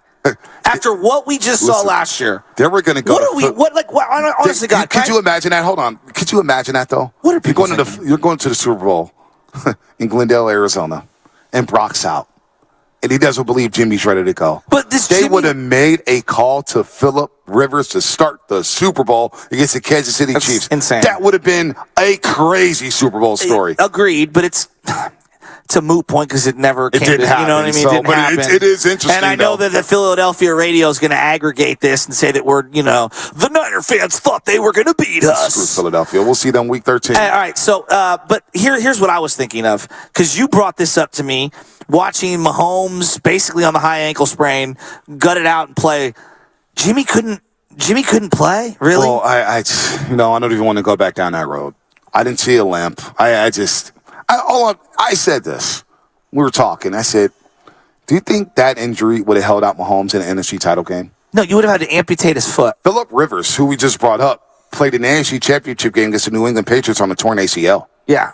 Torn ACL. He was not getting pulled from Brock that game. played in a game for almost, a quarter with a UCL injury. Yeah. I don't even know what the exact the Seattle game, injury he had rib is. issues. Yeah. He had rib issues. Hell, who knows? They could have been broken. Who knows when they clinched the NFC West championship? But guys like Burrow, Trevor Lawrence, Josh Allen had the elbow injury last year, and he played the next week with the brace on his arm and said, I'm going to sling this thing. You have to drag me off this football field. And that's the thing about Jimmy Garoppolo, and Martellus Bennett has talked about it, his toughness or whatnot. I don't like questioning NFL players' toughness. No, I don't either. But you think about it, it's like, man, you couldn't suit up. You're not ready to go? Like, what's going on here? It's just, in my mind, after watching QB1, hell, even Kirk Cousins, after watching the QB doc on Netflix, he's playing in that football game. Is it fair to say Jimmy was just kind of done with the Niners? Kind of had a Jordan Poole check out to it. That's so reckless, though, huh? For me to even suggest that. I mean, see it. It doesn't surprise me with the way things went down. Clearly, some of the dialogue. Is hearing some of the stuff today.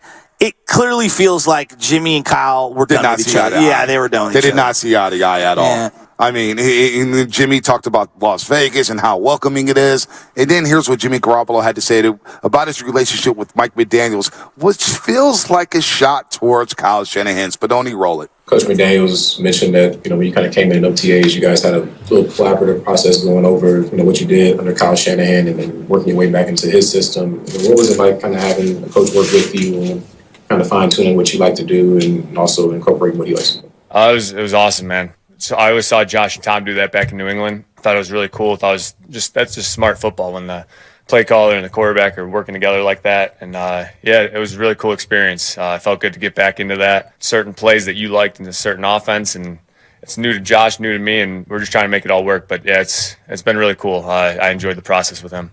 I want to know what kind of plays Jimmy likes. I know. Throw it to Devontae. I mean, but you hear that stuff, and I'm thinking, well, Jimmy, if you wanted to do it, why didn't you bring it up to Kyle Shanahan? Why did you accept it? I'm sure Shanahan wants one of those, like Brady. You think Brady would just accept, hey, man, Shanahan's got it. I'm just going to run this plays. We'll call it today. I'm still crushing Aaron Rodgers for listening to Mike LaFleur. He elected for a field goal. It's your legacy, right, Aaron Rodgers. You're one of the greatest quarterbacks of all time, and you're letting your head coach, who's younger than you, who has less playoff experience, in 1 year you have more playoff experience than his entire life, and you're letting him dictate your legacy? Exactly. I'm just saying, Mahomes is looking at Andy Reid. He's like, yo, let's roll it. Burrow's looking at Zach Taylor. Yo, we're going. Matt Stafford, for crying out loud. Him and McVay get into it. So if you're a quarterback, if you got a problem with it, why not just go to Shanahan and say, hey, I want more input on the game plan? And you got to think, then you put it on Shanahan to be open-minded to it. But this is where the Jimmy G lovers fail to see that, to me, there are certain aspects of being a swashbuckling quarterback that Jimmy didn't possess. And one of them is the attitude, kind of the screw you attitude. Like, even when you listen to Montana, Steve Young, they all had this, like, we're in the huddle, we're going to do what we need to do to win this play now. The classic photo with Joe Montana and Bill Walsh on the field diagramming they play in the grass together. You really saw that with Jimmy and Kyle. That's a great point. You know That's what I'm a great saying? image. Steve Young cursing out George Seifert when they're getting blown out 4-8 by the Philadelphia Eagles the last time the Niners won a Super Bowl. They're getting their asses kicked. And Steve Young is berating George Seifert, saying, I don't want out of this football game. I want more input. And next thing you know, Mike Shanahan and Steve Young, they make great music together. They go on to win the Super Bowl. It's just hard for me, for a quarterback at his stature, accepting that. Saying, he's just going to call the plays. I'll just run a play and we'll call it today. Well, especially after they basically told you, like, we don't want you anymore.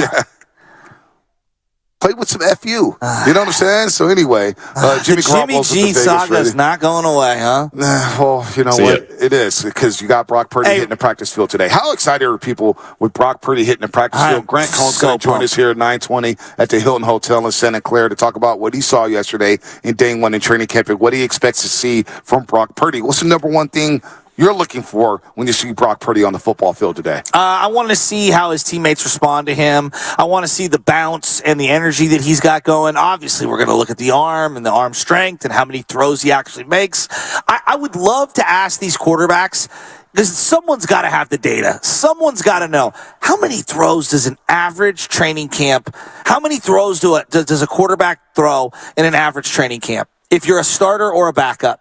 There's got to be, because, we have these pitch limits in baseball, and there's data, and you wear the watch for this and the watch for that. I want to know how many throws they make. Yeah. I really do. I want to know that information. Oh, and look, I'm looking at the legend right now. Is he wearing the linen pants like he's me? God. I love it. Is he on vacation? Well, I love it. He's got the polo hat. I know. He's got the the Hamptons. watch game. He's got the Vans on. Do you have socks on?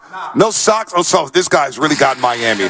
Oh, my gosh. Grant Cohn. I thought I was dripping swagoo. Oh, Grant Cohn walks in here in the Hilton Hotel lobby, and everybody just stops what they're doing here. He's got the Vans all with no socks. What are you in Listen Miami? to the ovation. He's got the pouch. Is that Gucci? Is that a Gucci pouch? Louis Vuitton? Oh, Coach. Oh, my bad. Just Coach. No, you kept the Gucci at home. You don't bring the Gucci out for Santa Clara. Greg Cole's going to join us in about 12 minutes here. I felt bad. I photobombed one of his videos, and then immediately I regretted it. I was like, what am I doing? I'm being an idiot. And I had to text him. I'm like, I'm so sorry. Yeah, don't apologize to him. I was hoping to get some runoff, and maybe some of your followers would come follow me. That's a joke. Yeah, I don't know if you want Grant Cole followers. Maybe coming at his head. No, I'm kidding. Wrong with that. All followers are good followers, right? Bad, good. It's all good.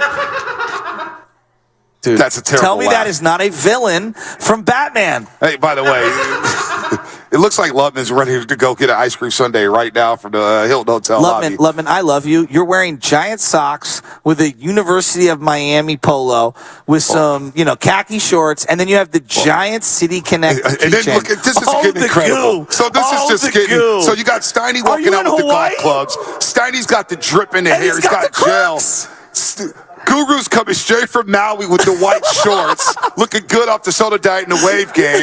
Steiny's got gel in his hair. What is it about the Santa Clara Hilton in practice? No, Everybody's got to be dripped. I like that he's got the briefcase going, like it's 1998, and your laptop. Guru when was the last time you used that laptop? Guru hasn't used a laptop in 15 years, and the guy's walking around here with a briefcase. And he got a beautiful watch on, though. Look at that thing, man. They all got good watches on. I feel naked now. We're going to talk to Grant Cohn coming up. SI covers the 49ers. Been doing it for a long, long time. Does a great job. Videos, content, I'm X's expecting and O's. lukewarm opinions.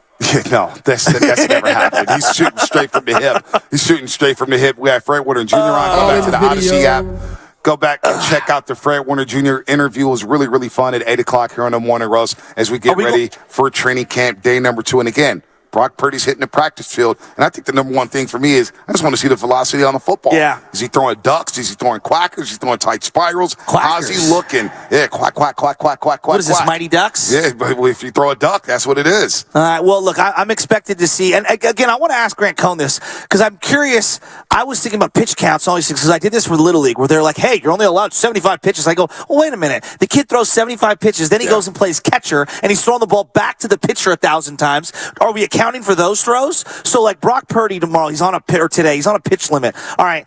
How many average throws does a starting quarterback make in a training camp? How many does the backup make? Per day? Per day. They're throwing drills. Yeah. And then you got the 7-on-7s. Is it about 100, 150? I don't know. 200?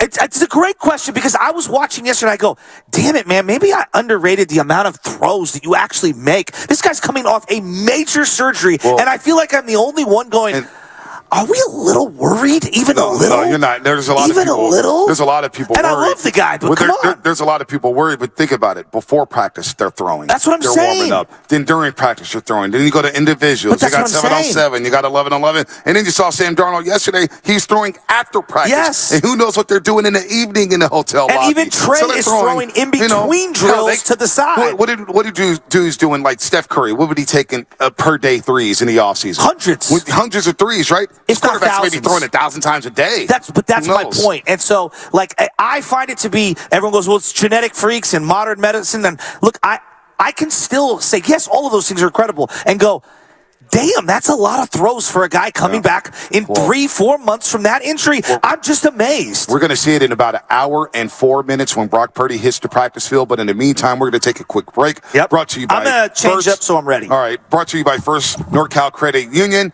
Grant Cohn, the one and only Grant Cohn, coming up here on the Morning Roast on 95.7 The Game.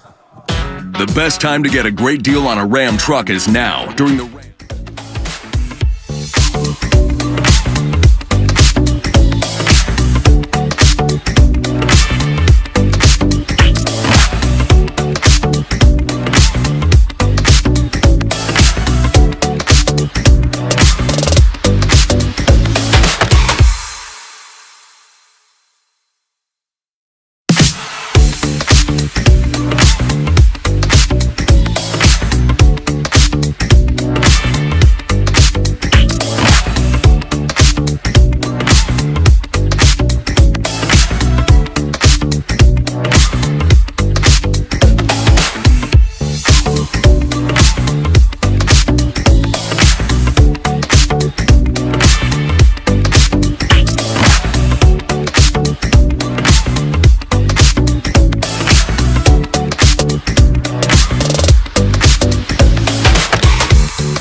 to the Morning Roast, live from the Hilton Santa Clara for the opening of training camp.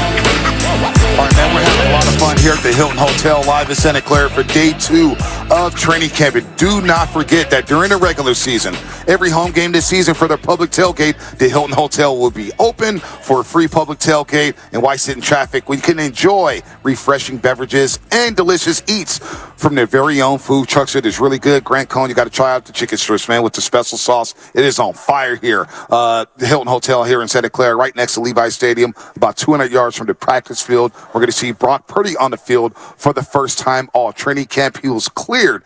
Too much. A lot of people were surprised by that when Shanahan and Lynch mentioned that 2 days ago here in Santa Clara. So we got Joe Shasky here, Sam Love, and Tim Jordan. We got Steiny Guru coming up next. Grant Cohn, Sports Illustrated, does a phenomenal job covering the 49ers. I don't agree with everything he says, but damn it, I'll laugh. It is very entertaining. I don't agree with everything my wife says. Yeah, no doubt. So who cares? No, that's what I'm saying. Creative tension's a good thing. I'm not knocking him. I just said that. It's great. It's great. It's a different opinion. Can we start this off in the beginning? So I had my whole outfit picked out from the other day, and I had softball yesterday, so I picked up a new pair of shades. Where are you going, Hawaii too? Well, I had this picked out multiple days ago. You picked it out or your wife? For today. What do you think your of wife? this? My wife did get me that. This is my look for today. Will I be big douche vibes or not? Yeah, you kind of... You think of the whole thing? Yeah, with the safari hat. You like that? Well, this is my pink golf hat. I wear this a lot. Very fair skin. I feel like you're on a safari with that. In 1987. Well, I mean, I am hunting with the big dog over here. Yeah. I mean, that's what happens. This is the lion. You know, it is the lion. You are wearing a hat and sunglasses inside at 9:30 in the morning, but I think it's dope. This is for out there. Yeah, but you still because I'm going to be amongst all the journalists, and I'm not a journalist, and so I want them to too much about more. that. The game has changed. The game has changed. Stop worried about it. I just wanted to wear all my most expensive stuff, so when I rip the players today, they know that I'm making money. You know what I'm saying? Like, I'm not just your average journalist, dog. So you got the Coach pounds. I had to. You know, you kept the Gucci at home. You got the polo hat live from the Hamptons, or back from the Hamptons, as to say, Grant Cohn. So look, Brock Purdy's going to hit the practice field today. We'll recap day 1 in just a second. But what is the number one thing you're looking for when you see Brock Purdy on the football field today? Well, 2 things. With Brock, what's his arm look like? What does his arm look like? They say he's fine. The velocity is back. I want to see that. Can he push the ball down the field? Does he want to push the ball down the field? Is he 100% recovered? Is he working his way there? Because he's on a pitch count, right? Right. He can't throw more than 2 days in a row, right? So this feels like wishful thinking. Like, we're supposed to believe he's Superman. Man, this kid is just, gosh darn it, he came back so quick. Or are you pushing him? I'd like to know. And then the other thing is, how does Trey respond? Because Trey's been QB1 all offseason. Trey's been getting rave reviews all offseason. Someone asked Debo about Brock yesterday. How relieved are you that Brock's coming back? Debo's like, I don't know. Trey looks great. You brought up the word competition, too. Yeah. So he didn't even mention Brock. So I want to see how Trey responds. Like last year, he was QB1. He was looking good. Jimmy came back unexpectedly. And Trey I felt like he went in the tank a little bit. I feel like his confidence suffered. His performance suffered. I feel like the teammates started murmuring, which I understand, because there's a human element to this. I want to get back to the arm injury thing because, look, I don't pretend to be Dr. Narav Pandya. I don't pretend to have some medical degree. People that I know that have had this similar injury, and I know they're going to say, it's not baseball. No, it's very similar to baseball. I'm not saying it's like for like, but there's comps. And I've heard from a lot of baseball guys who have had the Tommy John and the UCL and the forearm injuries and the elbow injuries, and they all say the same thing. So you're telling me most pitchers, most baseball players take a year, year and a half to ramp up, let alone 2 years. This guy in 3-4 months? Yeah. I mean, Bryce Harper is at the height of profession and when it comes to sports, and he took a full 6 months off to be able to even swing a bat again. I'm not saying that it's not real. I'm saying I'm just a little skeptical. I kind of want to see what it looks like. How is there not more fascination on that? And it's like, are the Niners rushing Brock or is Brock rushing Brock? Or is it both? Because the way I see it is, from Brock's perspective, he's got the job for now. Kyle's never called him the starter. Good point. And if Trey gets the job week 1 because Brock isn't quite ready and Trey kills it, then goodbye, Brock. Like, we spent 3 first-round picks on you. We're spending $10 million. Like, it all worked out. We're smart. Trey's the guy. So Brock has to. Also, they could sign Kirk Cousins next year. Yeah. There's a lot of urgency on Brock to play right now. No and keep doubt. the job. That's interesting. There's a lot of pressure on all these guys, and it will behoove Brock Purdy to play well. That's why we've been talking about it for the last couple of weeks. I think Brock is in lockstep with the Niners saying, yes, I need to be back. I need to hurry up, because a lot of people do think it's fluky. There's some fans out there who said, well, we saw Jimmy win his first 5 starts in 2017. Who's to say Brock Brock Purdy doesn't turn back into a pumpkin. Remember, Jimmy looked electric at times. Even though he threw 7 touchdowns and 5 interceptions, he was throwing to Marquise Goodwin, Trent Taylor, and Kendrick Bourne. And George Kittle wasn't George Kittle yet. And we all thought going into 2018, Jimmy was leading his team to the playoffs. No doubt. We did. We had the same feeling. Tell me we didn't have the same feeling. No, we did. So let me let's stop it for just a second here. If this were Justin Herbert pre-contract, if this were Joe Burrow, Patrick Mahomes with the same exact injury, would there be a sense of urgency to rush him back, knowing that was their 10-year-long quarterback plan? No. Why? Absolutely not, because he's the future. And the fact that the Niners are willing to potentially risk that future to get him on the field as soon as possible just lets you know where he stands. He's the guy, he's the leader in the clubhouse right now. That could be Trey tomorrow. It could be Trey next week. It could be Kirk next year. Yeah, Darnold. Yeah, man, they're paying him basically football minimum wage. Like, he needs to get on the field and play. It's an interesting aspect. We're talking to Grant Cohn, day one yesterday, because I saw a couple opinions, and from what I saw with my 2 eyes, I thought Trey Lance was the best quarterback on the field. No bias. It wasn't by much. I still think Trey struggles throwing to his left. Yeah. He threw a couple passes behind. Ayuk made a great play, but it was inside shoulder behind him. Ball placement. Not perfect ball play. He's got to work on that. But I thought he was better than Darnold. And I sure in the hell think he was better than Brendan Allen. I don't get what the hype is about Brendan Allen. What did you see yesterday from the quarterbacks in day one in training camp? I mean, it was just a brief snapshot, but let's focus on 11 on 11s. Trey was 4 of 5 with a scramble for a first down on 3rd and long. Darnold was 2 of 4 with a sack. Yeah. So and Brandon Allen was 1 of 4. Yeah. 0 for 3 in 11 on 11. Yeah. So the way I see it is the Niners have 4 quarterbacks. One of them is clearly improving this offseason. One of them. Trey Lance.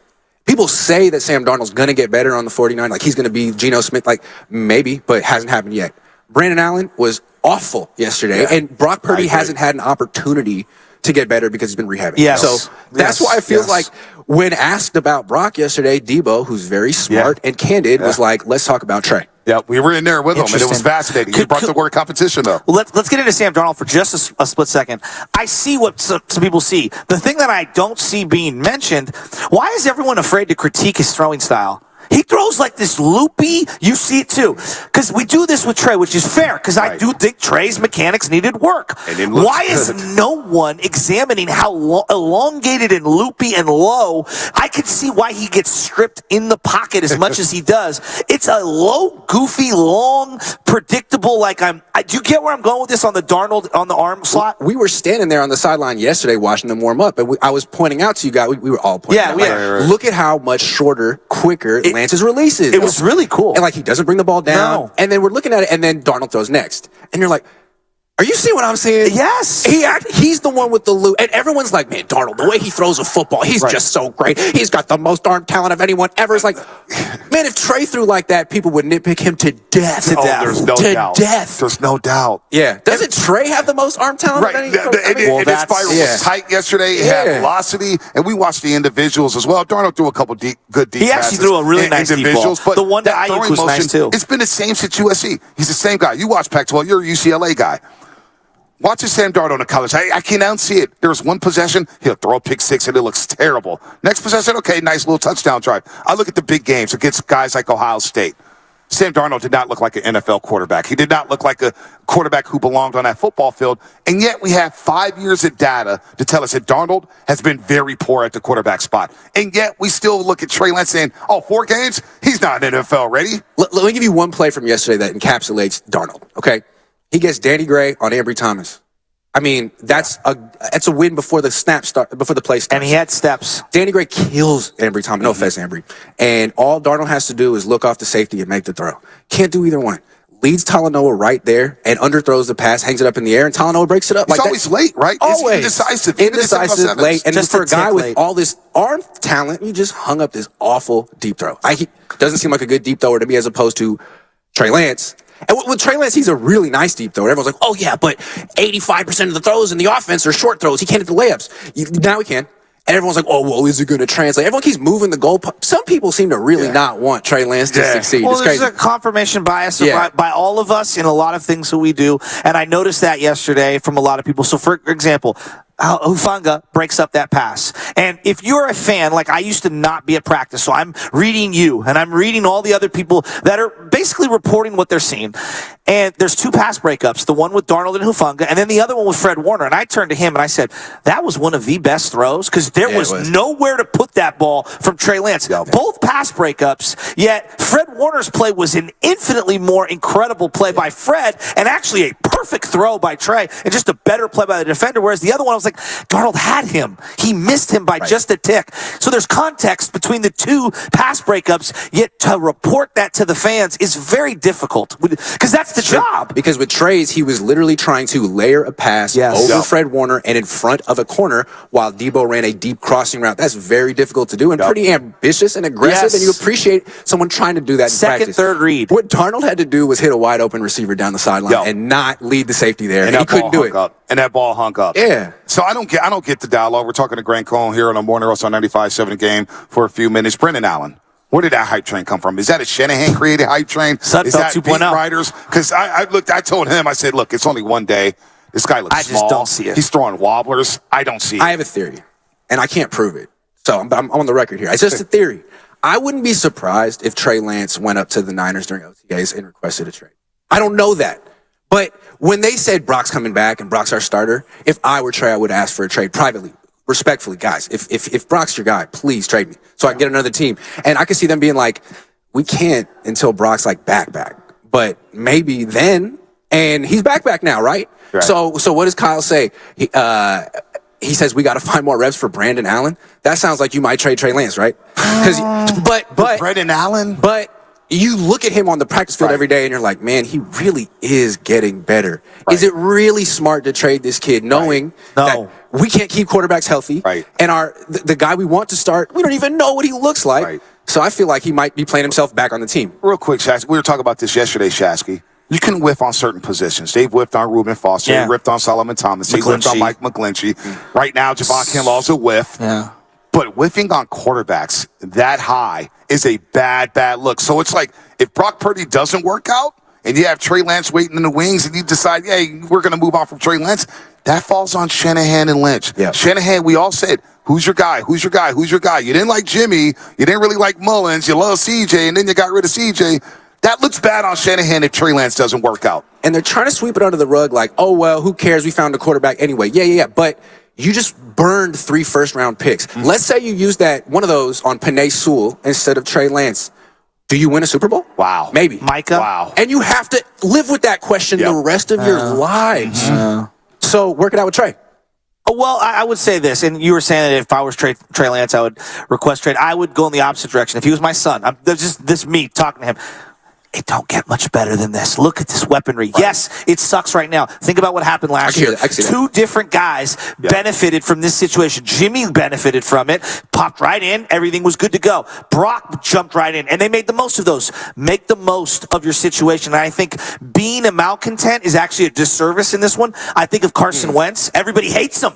Real quick, I wouldn't say I would never think of Trey as a malcontent. If he ever did this, I could see him being like, John, respectfully, I really appreciate everything, but like, if I'm not the guy, like, can you do me a solid? Because the Niners have been that kind of organization. That's true. Quan Alexander. Exactly. And Trey and Brock, like not a demand, but a polite request. Maybe that's the way I would think he would go about it. Amicable solution. Yeah, that makes sense. And this is another thing that slips under the rug is that Brock Purdy has complimented Trey Lance over and over about, hey, this guy helped me out more than anybody on this football team. Did Jimmy? Yeah, I don't know. I never seen Jimmy on the sidelines. Trey did. Trey would go over there with the Surface, the little iPad. Hey, this is what I see. And he didn't have to do that. He could have been in the suite with the broken ankle, just chilling. Yeah. So health is a huge component for all. The Brock thing. It feels in the way like the way we talked about Jimmy. Well, if he could stay healthy and this. What's your biggest concern outside of health for Brock Purdy this year?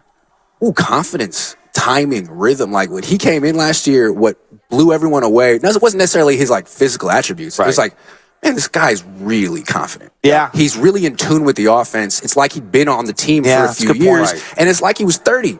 Like, is he still going to be like that, or is he going to be hesitant? Is he going to be like, man, can I make this throw? Can I fit in this window? Can I take this hit? Can I scramble? Like, if he's that guy, play Trey Lance. Play the guy who's been practicing every single day. So that's why I think Debo said yesterday, like, it's a competition. I think the Niners are trying to make it seem like, nah, Brock's the guy. It's no competition, nothing to see here, yada, yada, yada. Debo doesn't think that. Debo wants to see who looks better. What do you think about Brandon Ayuk? Real quick, didn't Debo prefer Jimmy last year? Maybe. I think he might have, but I think I would have to say he prefers Trey this year, and I think Ayuk does. No, but that to me, that's interesting. It's not like he's playing favorites. To me, I'm playing who I think is going to help us win and help me get more money. But Debo looks, oh my God, he mentioned yesterday in that same presser that, Trey used to throw the ball too hard. He didn't take anything off it. Now he said he has a little bit more touch. And he's throwing a very catchable football that's getting there. So Brandon Ayuk feels like he's always like Trey Lance. Brandon Ayuk feels like he's going to really take another level next year. And we talk about duos in 49er history. Brandon Ayuk looks like a guy who could be your wide receiver number one. And everybody's so quick to break apart Ayuk and Debo. Why not keep both? You need playmakers in the NFL, Grant. Also, there is a racial aspect here, too. I think African-American players want African-American quarterbacks just to get a fair chance. And I think everyone realized that Trey hasn't really gotten a fair chance yet. He's not a bust. He hasn't gotten arrested. He hasn't done anything wrong. He's just gotten injured. He's been shelved. And now he's been kind of replaced. And I think a lot of people are like, wait a second. I see the work that he's doing. I know this guy. He deserves a fair chance. You think that has something to do with some of the dialogue when it comes to Trey Lance? Because even the guy, Tom Curran in New England, when Brock Purdy was balling, Tom Curran works for the Patriots, and he's tweeting in all caps, bye-bye, Trey. It was like people were rooting against him. Why? Yeah, I don't know about that. That's like the other side of the coin. I'm thinking about people who really want Trey to succeed, and people in his own locker room. I remember talking to Richard Sherman about Jameis Winston when Winston went to work with Bruce Arians in Tampa, and Richard Sherman was like, man, this is big for us. Like, we want black quarterbacks to succeed, and now he's in a great situation. Like, look what Bruce Arians is going to do with him. Like, I think a lot of black players want Trey Lance to succeed. A lot of people want Trey Lance to succeed. But it sucks to see a black quarterback get shelved like that, unfairly. And he's still only 23, so you see his own teammates saying, wait a second, let's not anoint anyone yet. That's the thing. Trey's still here. The thing I keep thinking about, you brought up he's 23. Like, everyone holds Bill Walsh in the highest regard. We give Bill credit for having Bono, Montana, and Young on the team together and figuring it out. And yes, it wasn't perfect. And he did some mistakes in playing, Steve Young on this drive and yanking Joe Montana. And there was almost turmoil and mutiny and all that.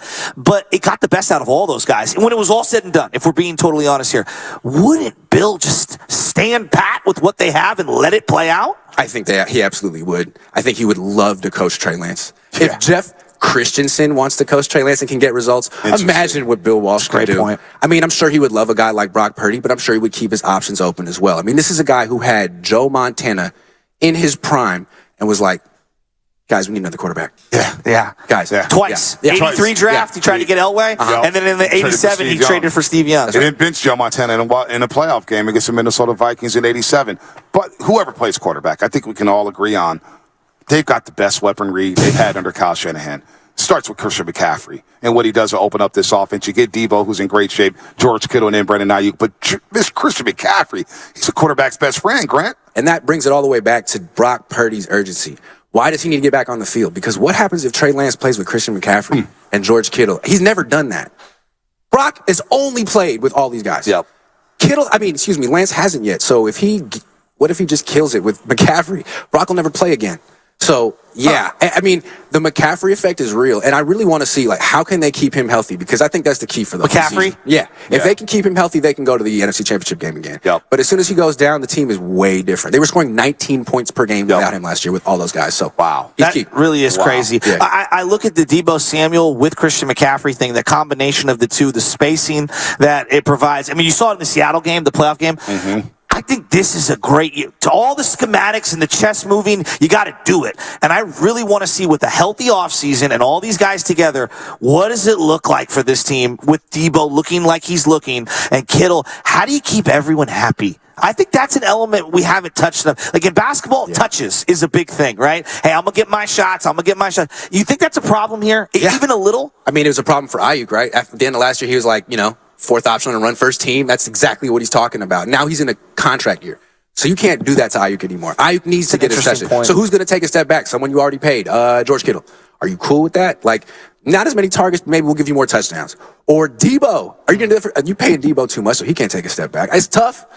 I mean, ideally, you'd be throwing the ball more because you have the best receivers in the league, but you don't have the offensive line to pull it off. That's too bad. The right tackle spot is really...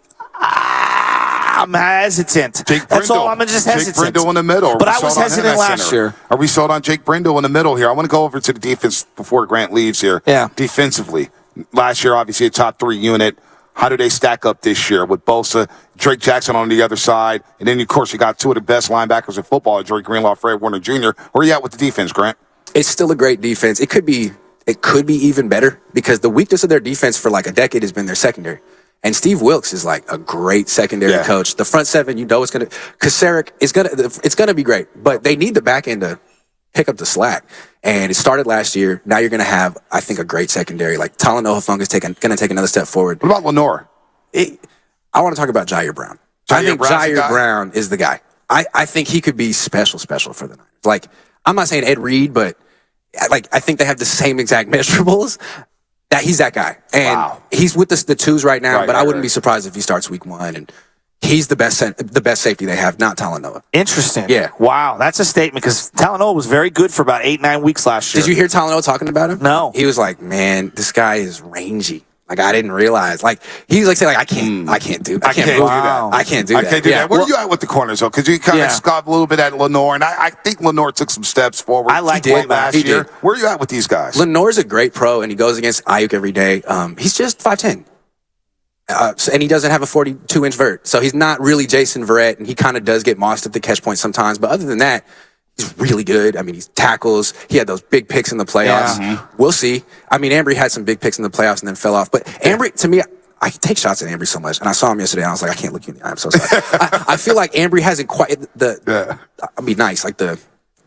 He hasn't really become a true pro yet. Interesting. And he's young. Yeah. Lenore is. I don't know how it happened, but he's very professional, very strong. I think you could do a little bit better. I think they want it. Like Darrell Luter Jr., he's 6'1". You know what I'm saying? We're talking about him. You want a bigger corner on the outside, but he's hurt. So everybody was looking at Debo around the waist, and it was very evident from far away. Like, wow, he looks phenomenal. Yeah. I walked up on Drake Jackson that just happened to be there, and I looked at him and I said, okay, because I had said last year, it's a guy that needs an NFL nutrition weight program. You could tell, but he's athletic as hell. I looked at his body and I said, he's the guy I'm betting on to take a huge jump up this year. Why is he not getting enough buzz in terms of him changing his body? Because the pads haven't gone on yet. Wait till day 5. Monday the pads go on, and if Bosa's still holding out, then Drake Jackson will be like front and center. Give him a week. I feel like when the pads aren't on, it's 7-on-7. It's always about the DBs and the wide receivers and the quarterbacks. But it's going to happen. And if he starts racking up wins in the one-on-one drills, the one-on-one drills. Yes, oh yeah. He's going to be going against Trent Williams. And some, if he wins those, you're going to hear about him. And the other guy that I thought took a big leap, again, it's just one day. TDP looked very different. Yep. Yeah. What'd you think of that? Well, you can see it. Like, are you hesitating behind the line? Yeah. Are you shuffling your feet? Those guys don't make it on this offense. Like the guys who make it are the guys like Raheem Mostert, where it just seems like foot down. You just see it, and he didn't see it last year. Mason did, and now it seems like for whatever reason he was finding the creases and getting big gains, running hard. I think he's going to be okay. Is Elijah Mitchell on the move, possibly? He could be. I mean, you saw what happened to Jeff Wilson Jr. when he fell down. Like, Elijah Mitchell, I probably sees himself as a starting caliber running back. And if he's third string on this team, they might do him a solid. Health issues, right? Yeah. You can't say healthy. Nah. He's a very dynamic player for his 6 to 12 carries. Anything more than that, I think, is asking too much. He's always one tackle away from a high ankle sprain, it feels like. Right, because he runs like he's 240 pounds, but he's 205. Yeah. Yeah. He really doesn't have an NFL body like TDP and Mason. Well, TDP, you could tell. I said to him last year, like looking at him last year, just physically, he looked like he came from a Power 5 big-time program. Just physically looking at him. But this year, the vision and everything, he looks way more comfortable. Yeah, and the Niners have his undrafted running back, Kalen LeBurn, 36. So they were using him yesterday. Yeah. He reminds me of Elijah Mitchell. Where did he come from? He was like a 5-star recruit who went to Florida State, tore his ACL, went to Marshall, and then tore it up last year. He had a great year last year at Marshall, and he's like 24. Another one of these like COVID guys. Sabrina. They love finding these running backs 2.0. too. Yeah, but he ran a 4.3. I mentioned it yesterday too. I was like, I could see Elijah Mitchell being on the move because Mason ran hard, especially in that Seattle game on Thursday Night Football. I like to ice that game away. You got McCaffrey, TDP again. He had some wiggle yesterday. And Debo. I don't know if there's room. And there's Debo. Yeah, there's no doubt. What about tight end 2? Because to me, tight end 2 is the most under-talked about thing on this team. Kittle is going to miss a game or two, and you need somebody else. If you're going to be a run-first team, I don't see it with Latu. Either. Dwelly. I still love Dwelly. I feel like whenever they throw him the ball, he catches it. I don't understand what the problem is, but like, I like Dwelly. We'll see with Latu. Latu's the kind of guy like I don't think he's going to shout in practices because he's not going to be just big. He's not going to beat man-to-man coverage. Yeah, he's kind of like Juwan slow. Jennings. What about this Willis kid? He looks like he's got a good body type. Willis looks like a fullback to me. He looks like the H-back that they wanted Jalen Hurd to be. Or you know how the Rams use Ben Skoranek? Yeah. Good call. That. I think he's like 10 pounds heavier than Skoranek. Because it's like, is he going to beat safeties? I don't know. But if you put him at fullback and get him matched up on linebackers, toasted. Yeah. So I think that's how you're going to see that. But like Latu, are you going to beat anyone in any matchup? Or are you the guy that like they get you on like the play action bootleg and you get him in the flat and he just runs through people? Maybe he's that guy. I don't know. He could be that guy. Alabama tight ends have struggled over the last decade in adjusting to the NFL. O.J. Howard, Irv Smith Jr., they've had some struggles. I mean, if he's a red zone threat, if he's a blocker and he's like a tackle breaker, then he'll be good. But we can't see that in practice. All right, before you get out of here, I want to know, Grant Cohn, what are you watching on television right now that's not sports? What are you streaming? I'm watching Suits, which isn't a good show. Oh, okay. But that's the Hulu show, right? It's not a good show. It keeps promoting it on Hulu. Yeah, I think that's why I'm watching it. Like, Meghan Markle's in it, and like, she's like terrible. Is it a fake Billions? Is it a fake Billions or kind of like that? It came out like 10 years ago, and like seeing her try to like emote on screen is hilarious to me. So I think that's why I watch it. And also, I think it's funny that Prince Harry was watching that show, being like, "That's the one. This has gotta be me." Yeah. So, all right. I asked Fred Warner this. I'll ask you this. In honor of Taylor Swift being here tomorrow, my wife's going to it. Taylor Swift, E40. Who do you want a photo with? Man, I've been a fan of E40 since I was like 7. Me too. It would have to be E40. Okay. He's one of my favorite people of all time. Absolutely. Like, when he got kicked out of Sacramento, like that hurt me. So now I have to ask you about Jordan Poole and Draymond Green. What was funny is that I've never met E40, but my dad's met him a bunch of times. Because I remember Chronic Alive back in the day. So he'd always be in the group, and my dad has no idea who E40 is. So he'd be like, "Have you heard of this E40? He's just the nicest guy." Now I think he might be drinking wine, but he's just the nicest guy. I was like, "Dad, he's definitely drinking wine." Yes. After Game 4 in Sacramento, he came to the gatehouse after Game 4 in Sacramento, and he was sweating so hard. It's like, you know what, 40, just take this one off, man. We know, we can tell you're running on E right now. He needs to retire, man. He's like the hardest working dude ever. He must be 55 years old. Like, man, you did it, man. He's a mascot. He's the Bay Area sports mascot now. I love him. He's getting it back big time, man. How does he wear a beanie indoors everywhere? He takes it seriously. He's never not in character. He really is. No doubt. He's never just like, "Hey, I'm Earl today. I'm just Earl. You can call me Earl." No, you call him 40. Yeah. You call him 40 without the R. That's right. Oh, man. Grant Cohn, get out of here, man. Practice is going to start in 30 minutes. You're the best. We appreciate the time, Love man. you, buddy. Grant Cohn, everybody, follow him on Twitter at your own risk. Grant Cohn, of course, covering the 49ers. Straight from the Hamptons here to the Hilton. Yeah, no, he's looking dapper, I mean, the guy looks incredible. He's out there with no socks on. You know? I don't know how he's doing it with those sweaty ass Look feet, at man. him, dude. Look He at looks him, man. great. Grant Cohn, man. You're going to get plantar fasciitis in those kids. Like, my feet hurt watching that. All right, man. We got about 9 minutes left before Steiny and Guru take over, and they're in the bullpen right now, the Hilton Hotel lobby. What are they doing over there? Guru has a laptop. I cannot believe it. First time in my life I've seen him with a laptop there. Guru looks great. What is that, a Dell from 1979? What is that? It was the first only Apple Dell computer. he knows is Adele. And I don't mean Adele sausages. I'm talking about the artist. Yes. Don't do that to him. Mia's listening. All right? I just said he knows who the artist is. The lovely Mia. Lori Matthews. What's up? She said that was a terrible segment. Terrible. Why? Lori, call it. I want to know why it was terrible. Why? You know, football season's back when Lori Matthews is on the YouTube. Hey, call it. I want to hear from Lori. 888-957-9570. Can I do 10 seconds on Luciano? No. Why would you want to do that? That was fun. There we go. We're done. Okay. Can I get 5 seconds on Luciano? Why the hell is he batting 8th? That's a great question. Well, actually, he's batting 8th because there are an infinite number of lineups. And by the way, they platooned him yesterday in his first ever game. I know, he got yanked. He got yanked. In honor of the platoon system. It's a joke. I know. It's a joke. A lot of people were coming up to me and agreeing 37 is a booty number. Of course it is. There's no doubt it's a terrible number. I have to say, though, seeing the standing ovation from Giants fans and then him first pitch swinging, hitting one out against the wall, Laureano made a really nice play. That was exciting. That was exciting. They literally pinch hit for him for Jock Peterson. Yeah, well, he turned a double play with Casey Schmidt. They pinch hit for him. I know. In his first ever game, he can't play a full 9. I know. You got to platoon Marco Luciano. I thought he was your top prospect. Well, you got to beat the A's, man. Jeez. Well, they did. They won 2 in a row against the lowly Oakland A's. But we got Brock Purdy coming back. Brock Purdy's on the field in a couple minutes. Oh, we got Lori in Arizona. Wow, she called bat quickly. signal. The bat signal. Lori in Phoenix, Arizona. Get your ass here on the morning roast. Lori, good morning. Happy football season. How you been, my dear? I'm doing okay, guys. Sorry, it's been a while since I've called in. I'm excited for football season. I really am. I'm tired of the QB controversy stuff. I feel like there's just certain guys that bring things down, the negativity. So that's where I'm at with it. I just feel like we're kind of pushing things a little bit too much. You know, they've cleared Brock to play. You know, I don't think there is a QB controversy right now. They've clearly told you it's Brock's team. So, you know, I have no hate for any quarterback on this team. I have no hate for any player on this team. I hate trash talking our own players. We are out to win a ring. I'm an old school 49er fan. I was born in 70, been a fan of this team my entire life.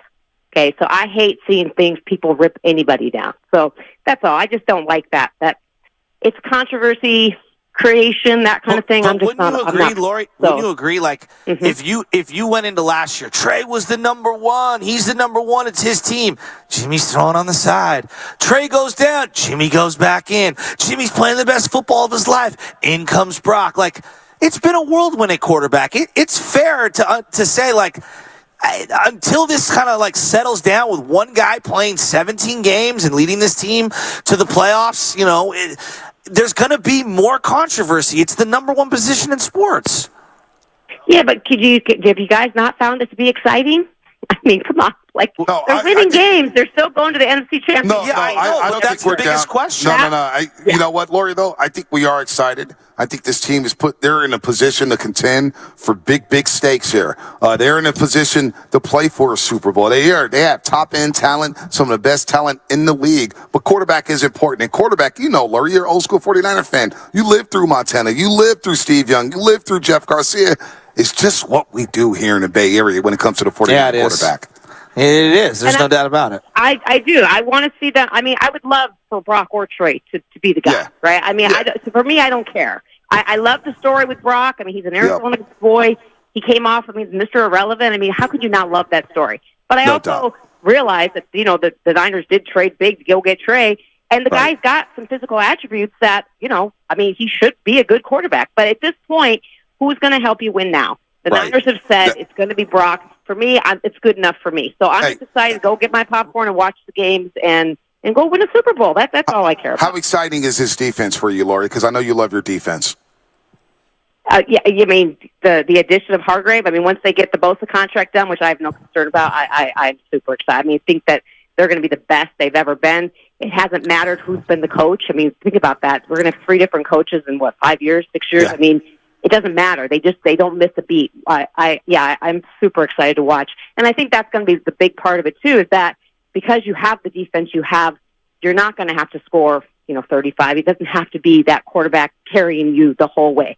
You wanted to see the offense be better, which with CMC, Kittle, Debo, how is the offense not going to be better? I don't have any questions there. But as a whole, I think this team has it. And I mean, it's just getting that, staying healthy, making that playoff run and being in the right spot there. I think we're closer to that ring than people may even think. So, I'm super excited to see. Nothing screams football season like a call from Lori down in Arizona. Lori, take care. We'll be talking to you soon. With that said, day 2 of training camp coming up. I am so ready. Players are about to hit the practice field. It begins at 10:15. But for now, we're going to our final thoughts.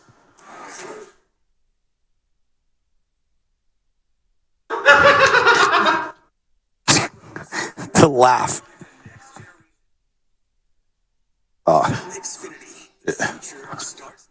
You know what? Lubman's standing up. He's got his headsets on. He hasn't talked all day. So Sam Lubman, our producer, will get the first crack at final thoughts today, and I know where he's going. The Lubman laugh. I'm kind of curious where you think I'm going to go. No, 2 things stuck out to me yesterday. They say, you want to practice like you play. And so that made me feel really good about Drake Jackson because he was really firing off the ball in those individual drills. You guys know I like to watch my linemen in their individual drills. And then I was also watching the O-lineman, Colt McKivitz. Dude, get the hands inside. It's bag drills. If there's ever a time to get the hands inside, that's the time to do it, all right? It's day one. Start out strong. My final thoughts are it's going to be very difficult for me to focus tomorrow because I'm staring a week off in the face. So I'm going to be playing through adversity tomorrow, and I'm going to do the best I can to not have major ADD. 24 hours away. See, this is my final thought now. You'll let me right into it before we get to Spadoni. This is the difference between Shasky and I. A couple weeks ago, I knew I had a vacation coming, and I brought the heat that Friday. You wouldn't even have known it.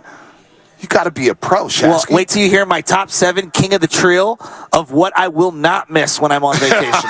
I can't wait for that. I can't wait. We're going to do that tomorrow. Spadoni, what you got? Gentlemen, the name of the game in training camp for all these teams is staying healthy. Health, right? Yeah. Jalen Ramsey carted off in practice today. Yeah. Not looking good there for him. Garrett Wilson limped off the field, ankle injury. Not looking good there either.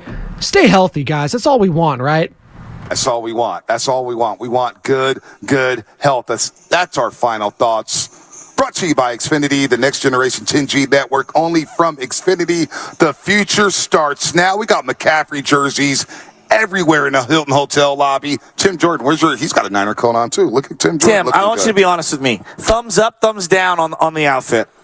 You're looking good. You like this, the whole safari It's look? a confirmation. Should I keep the headset on? See, I mean, this guy, he talk about just unplug it and take it. Goo, are you in or out on the glasses? I mean, see, when Guru put on his fit, he knew it was a good fit. When Steiny put on his fit, he knew. You just know. You don't need confirmation. You look good, feel good. Sounds like you're a little indecisive about the outfit. Oh, I just put on sunscreen.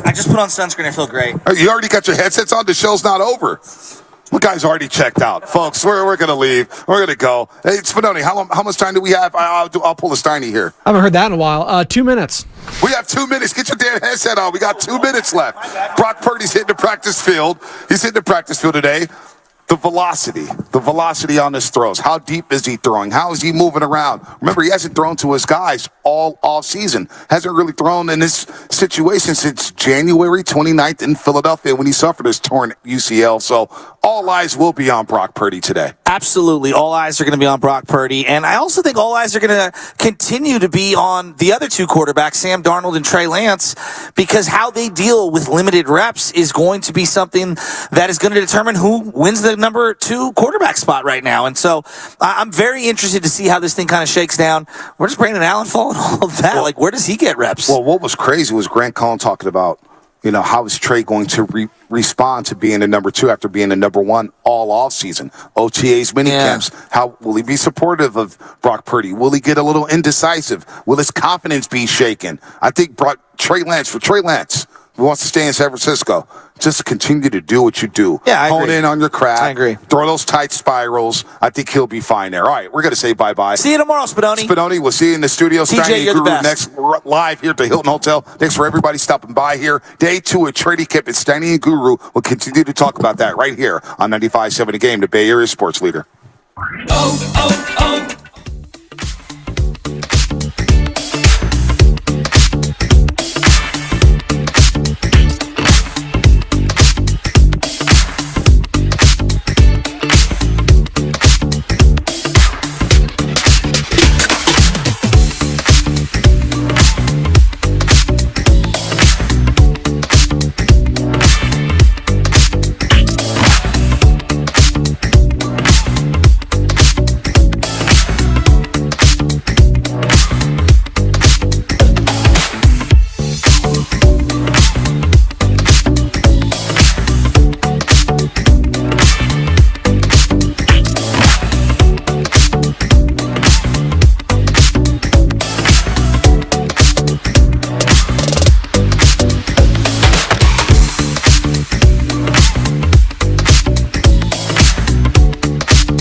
I'm a little worried about you today, Goo. Why would you say that? And we had a good night?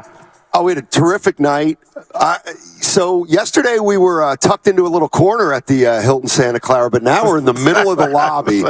We can see everything. We can see people coming in, going out, and I'm worried you might not be able to keep your focus today. Stop. I am the real Minota. You know, I'm always focused, Donnie, and I tell you, I like to play to the crowd, but Yes, can we you give do. our boy Bonte Hill a shout-out? Because we had dinner last night, you, me, and Lubman, and he took care of the bill. I didn't realize that. Oh, yeah, he took care of the bill. He told you to put your stuff back. So Wait, shout so out my Bonte Cobb Hill. salad was on Bonte?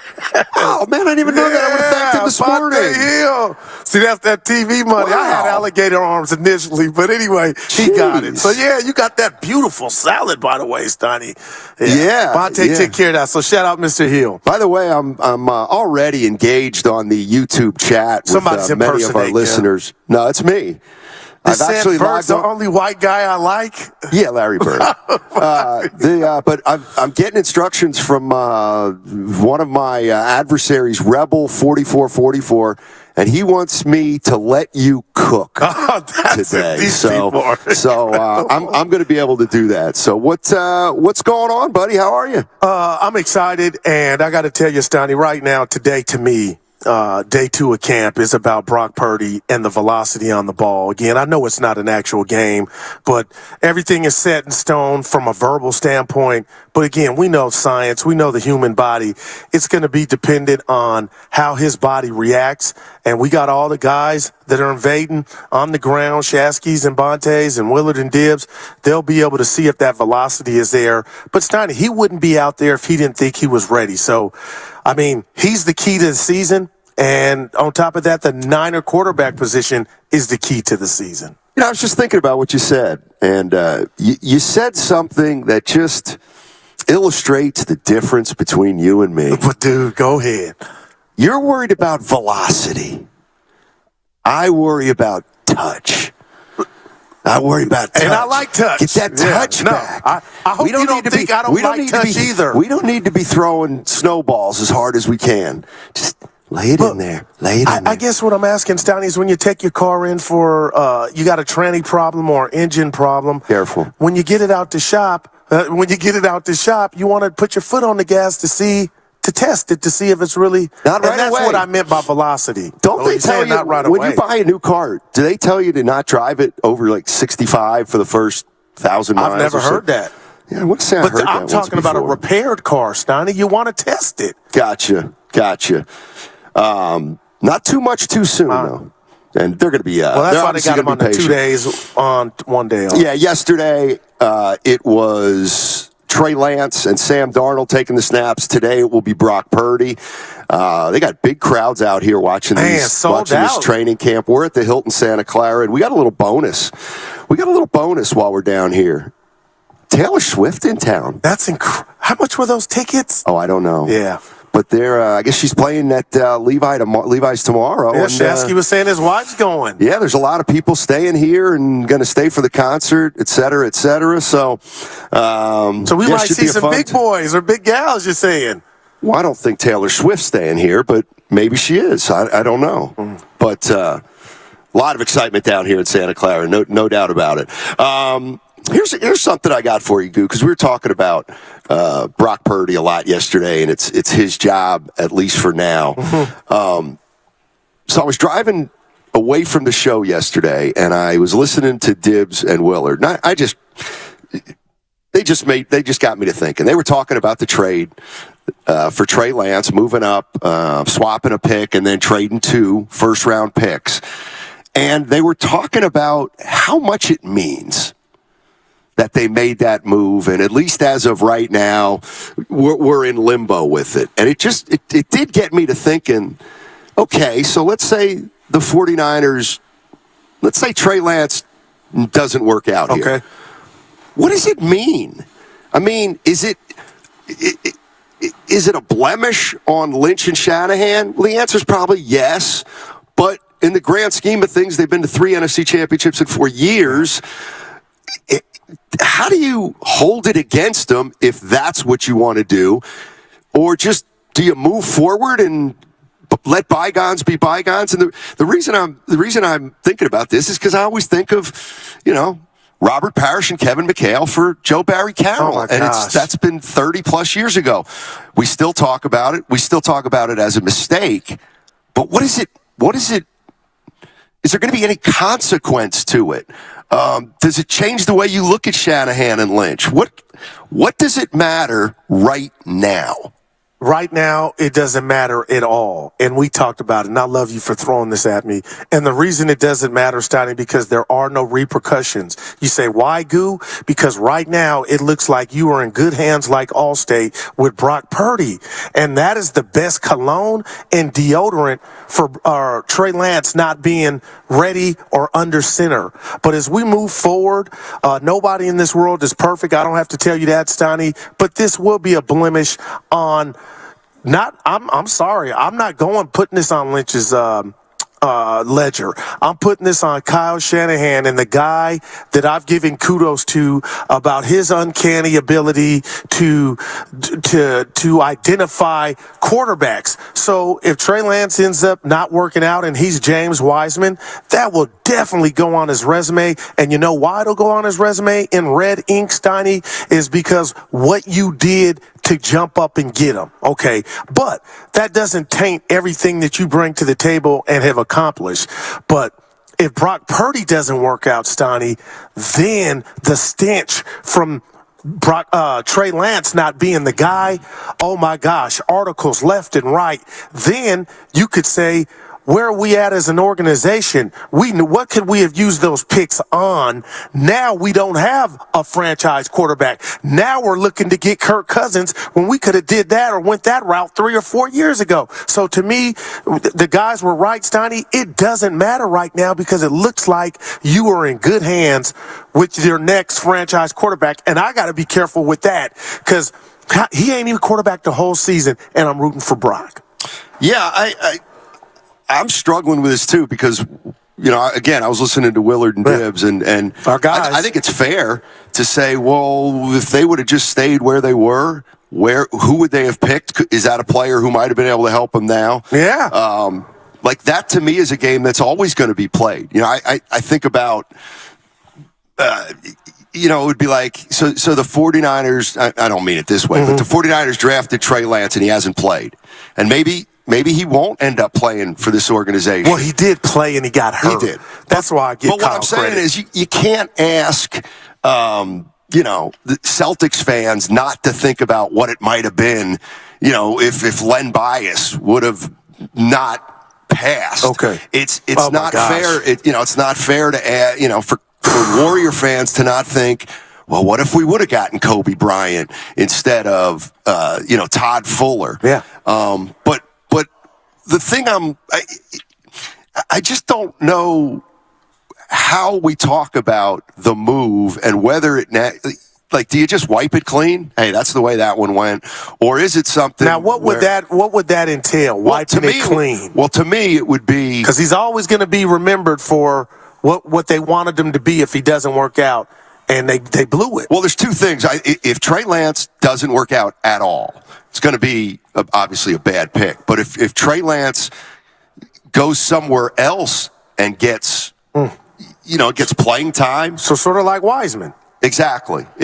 But, to me, I do think it very much matters that they're still winning right now. No doubt. And it's everything. The parallels between Wiseman and Lance are unbelievable because both franchises, made a pick for a player that might not have been ready, but both franchises continue to win. So I don't know. That's interesting, man. It's not something that we need to spend a lot of time on, but it's real. I'm just wondering, how 49er fans process it. Because look, there are good drafts, there are bad drafts. There are good trades, there are bad trades. But if you're overall winning most of the time, no, what is it? It probably, won't matter. But I don't know. I'm not here to relitigate the pick. The pick's the pick. And Trey Lance right now is the backup or the third stringer, and we'll move forward. But I just wonder how people view Shanahan and Lynch. in the context of that particular move, as a part of everything they've done here. You know what? Let's say Brock Purdy took over last year when he did, and he wasn't Brock Purdy. They didn't make the playoffs, and Brock looked like maybe Beathard or Mullins. And you thought, oh, my gosh, the 49ers situation is dire. It doesn't look good. They're in need of a franchise quarterback. The ramifications and the volume of people in disbelief and irritated 49er fans would be so loud you would need earplugs. But the fact that they didn't borrow Brock Purdy, Stoney. They drafted him. Yeah, nowhere near where they drafted Trey Lance.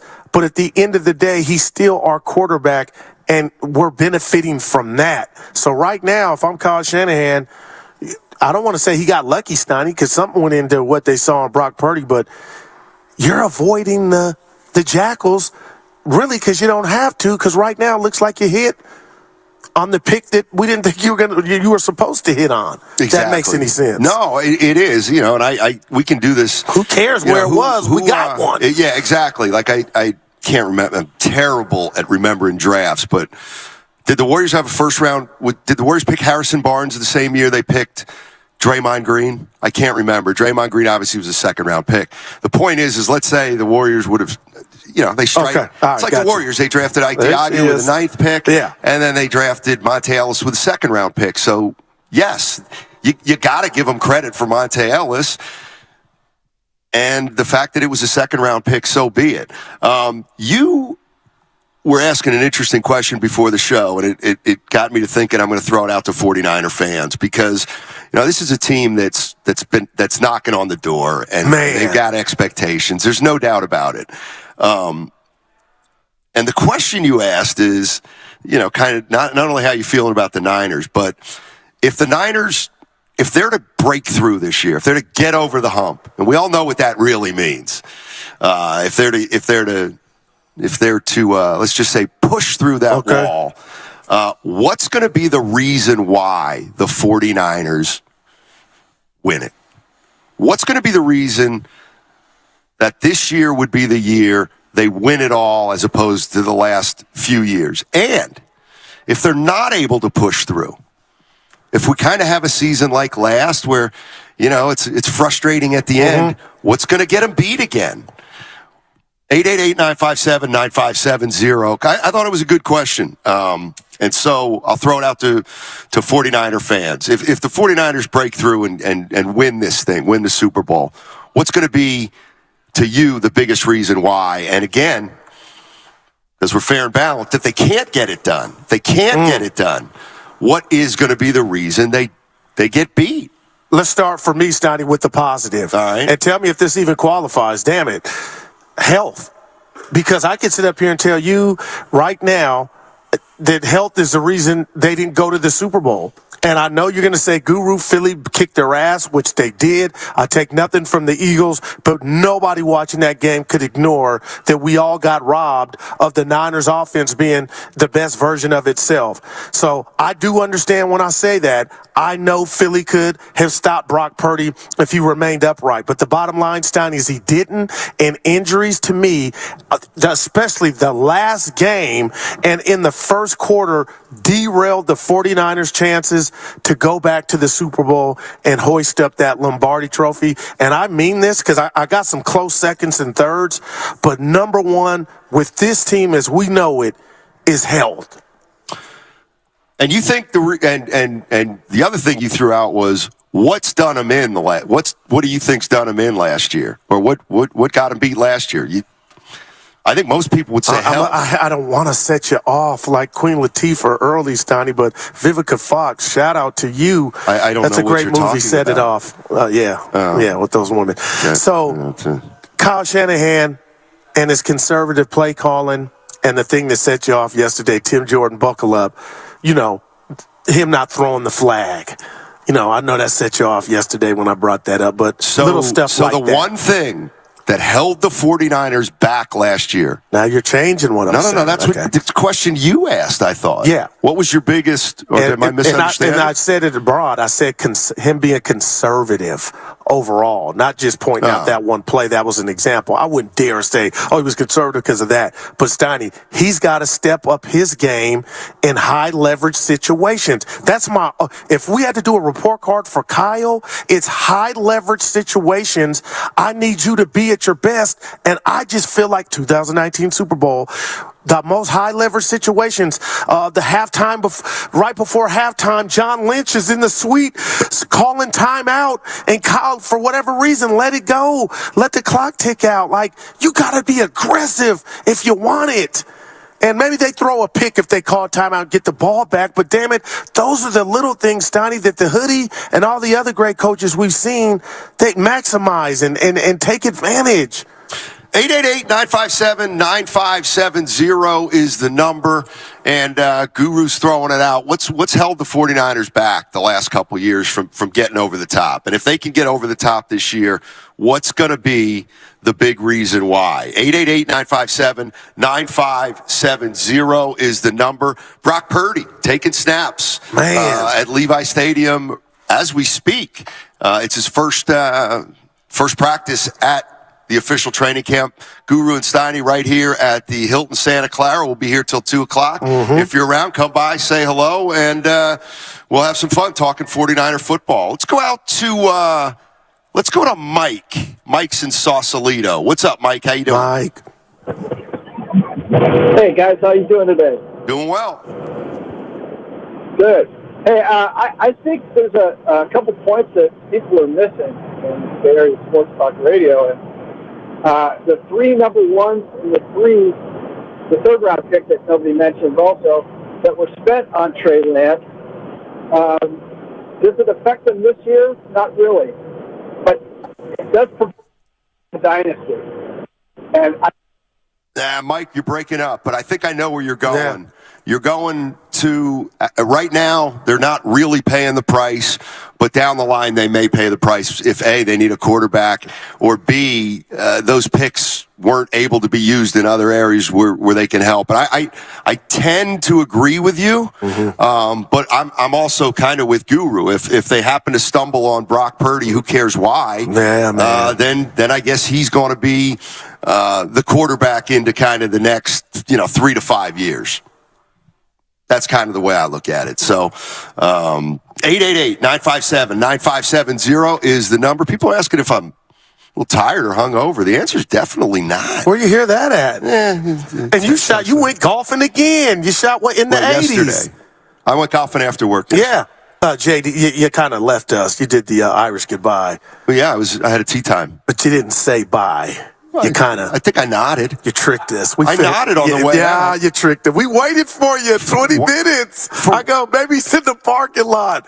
And then I said, Goo, talking to myself, he's not coming back.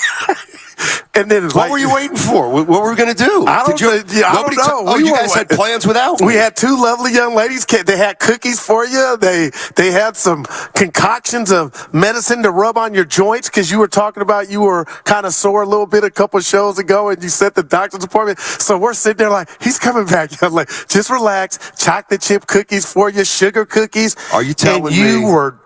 You just Clyde Raines, the invisible man.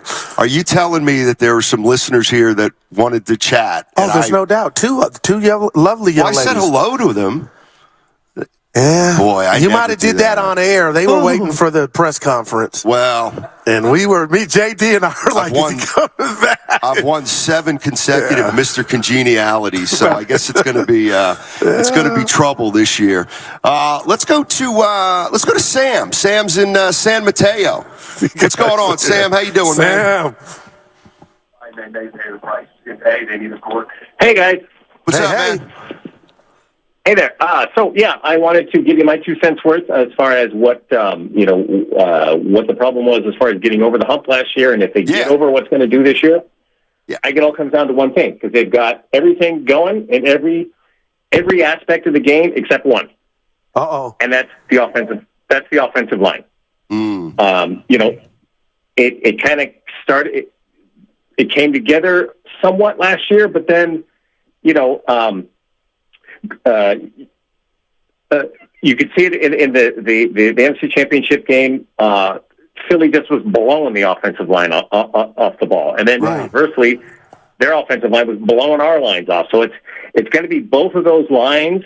Are they elite? Everything else in the team is elite, but is Trent Williams and the rest of those guys, and now McKivitz, our backup for the last couple of years, who's only ever started 5 games in his career, being a starter, can they bring it up to the next level? Because that's what it always comes down to, is all these basics. No matter how advanced or complicated the passing game gets in today's game, it still comes down to the basics. And John Madden used to always talk about this. Year in, year out, the most balanced team wins the Super Bowl. And that means a top-flight quarterback, a top-flight defense, great skill players, and an elite offensive line. That's when you're all in, you've got all of that. And then this year, with letting McGlinchey go, which we can debate about it, that, but they allowed the offensive line to get worse. We let a 5-year starter go, and now we're going to promote a backup to be a starter. And then in the draft, they did nothing, not one thing, to address the offensive line. That's not an elite offensive line. That's not an all-in move for a true contender. They're spending money everywhere else, but they're going cheap on one of the key things that we need, and that's going to be our Achilles heel this year. Yeah, you're on. Let me run this by you because you're on fire. I don't know if you heard JD with us yesterday, but I had mentioned that because public enemy number one has been McGlinchey. We were calling him McFlinchy, but yet they weren't elite, but they still got to the NFC Championship game. I'm not saying what you are saying. I agree with. I think that's the one position on this team or unit that needs some enhancements. But if you look at Banks, Brindle, Burford, they weren't household names. But to JD's point yesterday, they did a pretty damn good job, and we didn't talk about them much. So I can tell you right now, outside of Trent Williams, nobody on that line, including McKivitz, is elite. But I want to throw this at you. Does Kyle need them to be? Because they weren't elite as a unit last year, and yet they got to the NFC Championship game. They were not elite a couple years ago in 19, and yet they got to the Super Bowl. So I do scratch my head as to, does Kyle need them to be elite? And to get pushed around by Philly, I mean, no excuses, but they kind of do that to everybody. Oh, please hang up and try. Oh, he hung up I thought on you. I was feeling good, too. Yeah. He just said, hey, Guru, take it somewhere else. Now, why would you? I need you to prop me in. I felt good. The only thing missing there was Sam saying, I said what I said. Oh, line talk. Evan, I was feeling good. I said what I said. Yeah. line talk. Well, I mean, look, the offensive line, we got to see about it. The defensive line, I mean. But what about my point? They've never, outside of Trent Williams, they've been okay, but Kyle's yet to still get this team to those games. Yeah, I was more focused on you giving me the small signal, like you had a quick point to make and wanted to get back to Sam. I don't know where I was at. And clearly, Sam just thought you had restarted the show on your own. Oh, boy.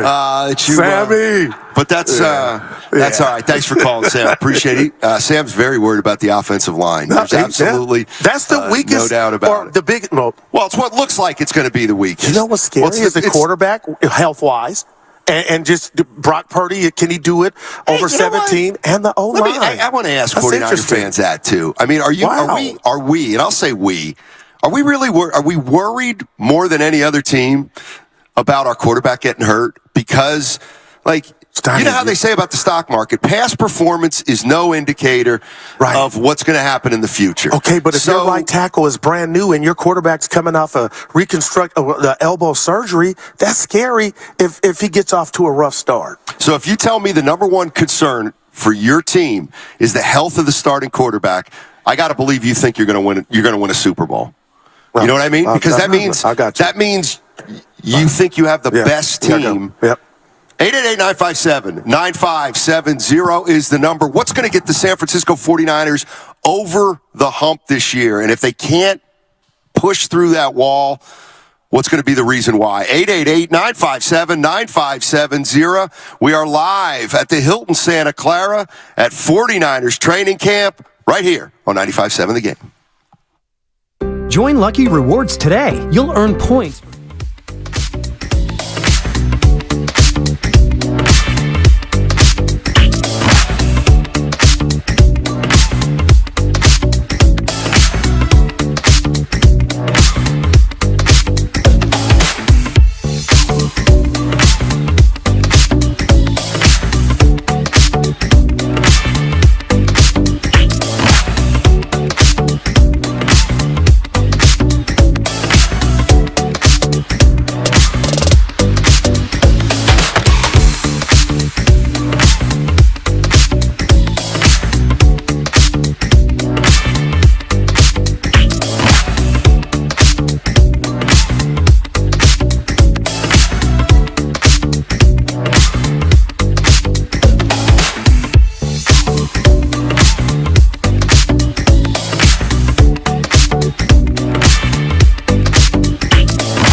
Stoney and Guru live from the Hilton Santa Clara for the opening of training camp. All righty. Matt Steinmetz down with Guru Johnson with you, coming from the Hilton Santa Clara, and our training camp coverage is brought to you by First NorCal Credit Union, and this segment is sponsored by Lucky California. Once again, the 49ers have opened training camp, and we are here in Santa Clara at the Hilton in Santa Clara. We'll be doing the show from 10 to 2 today from here. We did it yesterday also, and so if you're in the area, stop by, say hello. We're going to have a good time. That's for sure, right, Goo? Yes, sir. And I know there were a lot of people. Streets. What do you say? You got the ear to the streets? Yeah, street. Always. Yeah. So I know a lot of people down here in San Jose and Santa Clara County and this part of the Bay. Jurisdiction. I know they were waiting patiently and with bated breath to kind of find out what we were going to be doing last night. A lot of people, wanted to know where we're going to be at, and we thought about letting people know, but then we kind of got concerned about the establishment just overflowing and not being able to handle the crowd. So Guru and I, we stayed in last night. But we were in but out. We watched the Giants game. We were in. The hotel, if you're staying at the Hilton Santa Clara and you're having one Coors Light at 9:30 p.m. or margarita, I don't believe that's going out. Oh. But 888-957-9570, maybe you do we consider caught a game going together. I consider that going out. Me, you, Bonte, and Lubman. That's bonding. Well, interestingly, we broke bread together. We were together. watching different games. So you guys were looking over my shoulder watching the Giants. USA. Yeah, and I was USA. looking over your shoulder watching the women's soccer game. Yeah. Of course, a 1-1 tie with the Netherlands. But they advance, right? I think they go, I mean, they still have to do some things to advance. But if it's, I should know this. Well, you went golfing, sir. You're the one that threw everything out of the whack and you know what? And see, this is the issue. Squirmed your way out of here when me, JD, and the two lovely young ladies were. Now you want to double back and say what happened. What happened is you threw a monkey wrench in it, but you golfed. And I'm okay. So let me get this straight. JD's what you're really saying? Yeah, what you're really saying? Go ahead.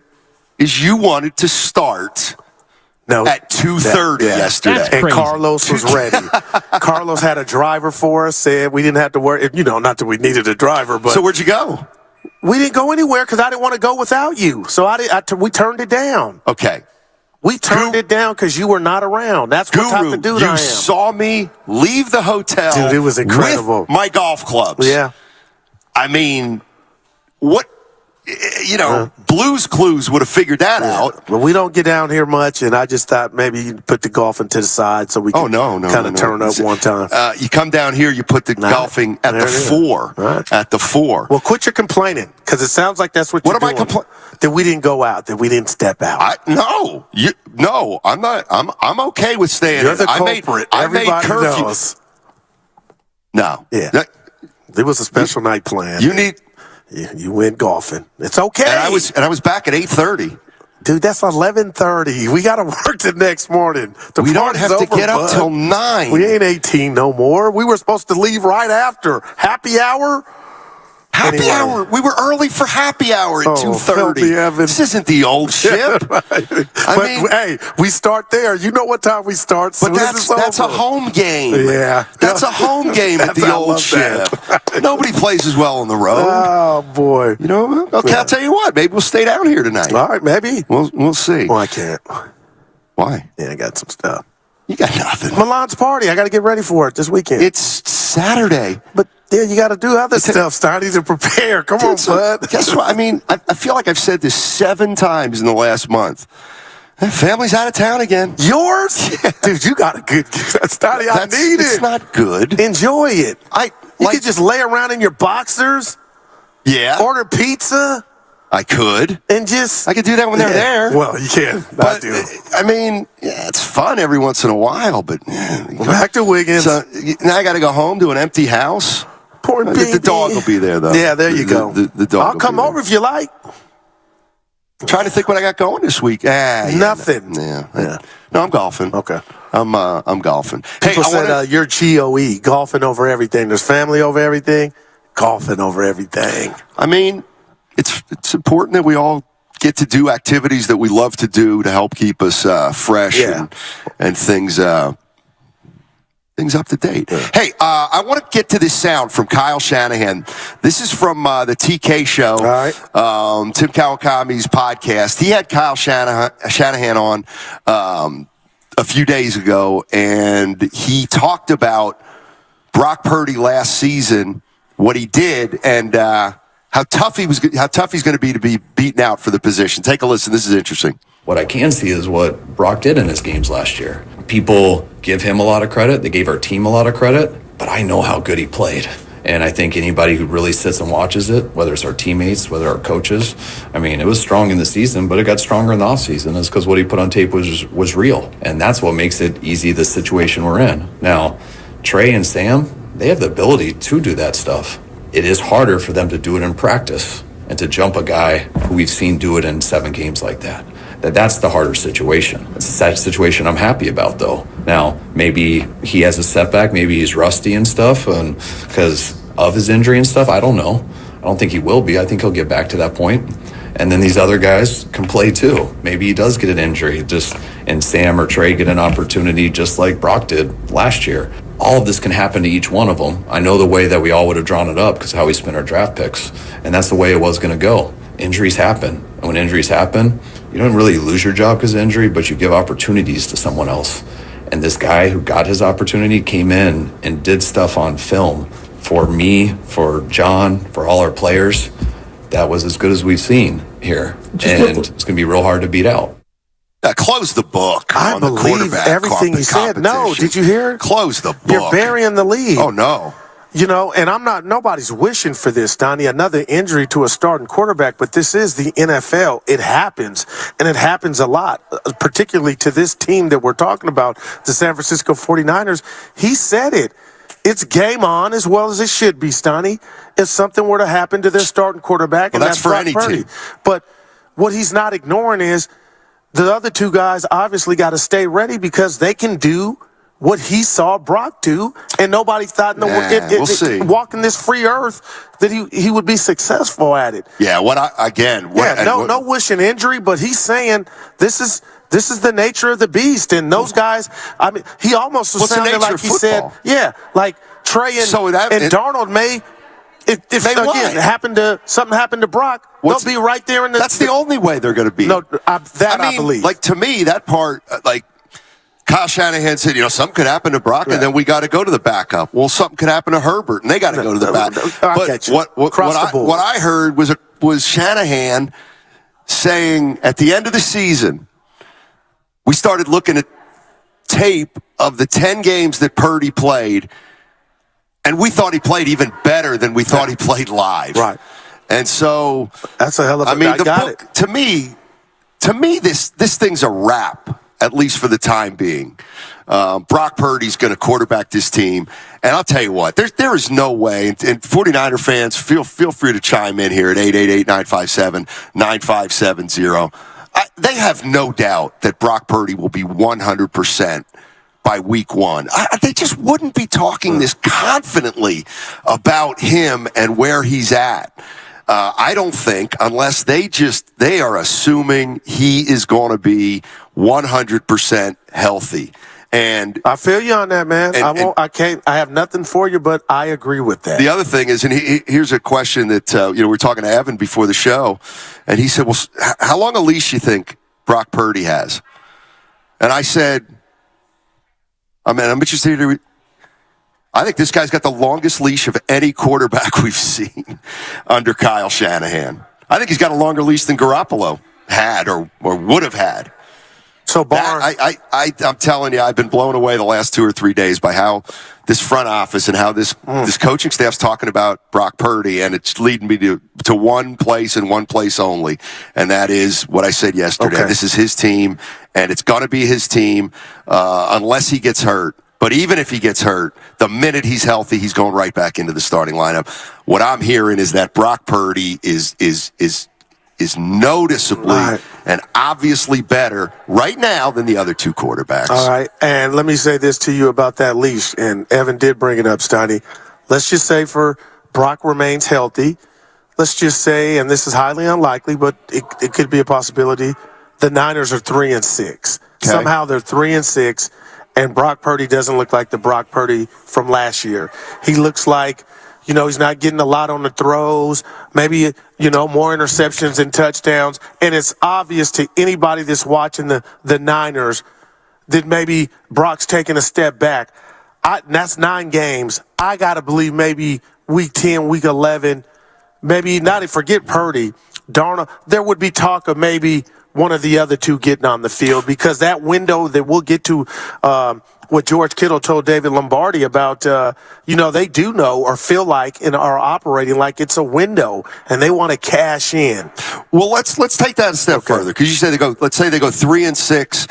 Which is, big stretch. It's not a big stretch. They were 3-5 the last 2 years.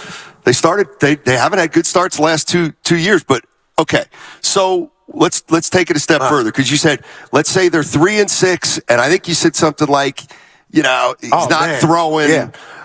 To me, if he's not throwing, like, they'll see that right away. Gotcha. And I think that's more of like an injury, or, hey, we got to let the arm heal.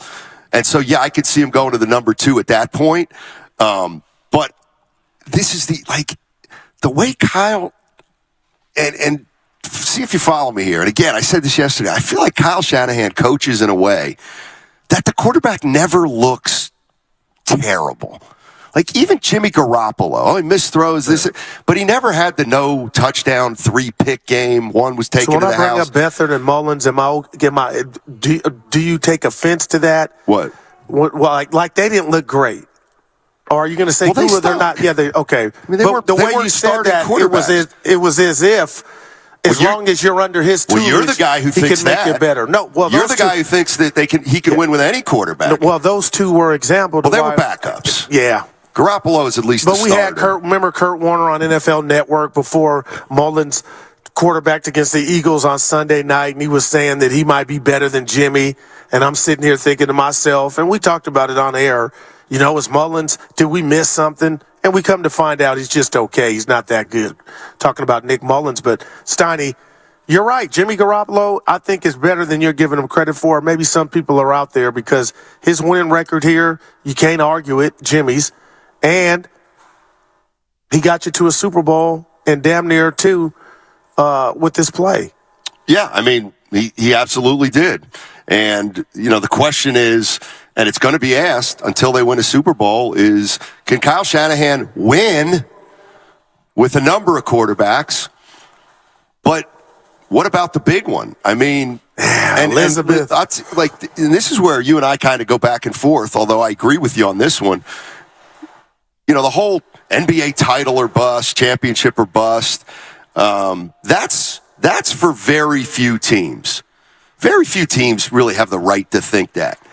I do think that this 49er team, yes, when you go to 3 NFC championship games and 1 Super Bowl in 3 years and you don't get it done, then yes, the 49ers have every right to be disappointed and let down if they don't win a Super Bowl. But they're the only team, along with maybe Kansas City? Okay, they're definitely in there. Philly? Maybe. They just lost the Super Bowl, so they're smart to get back. Exactly, but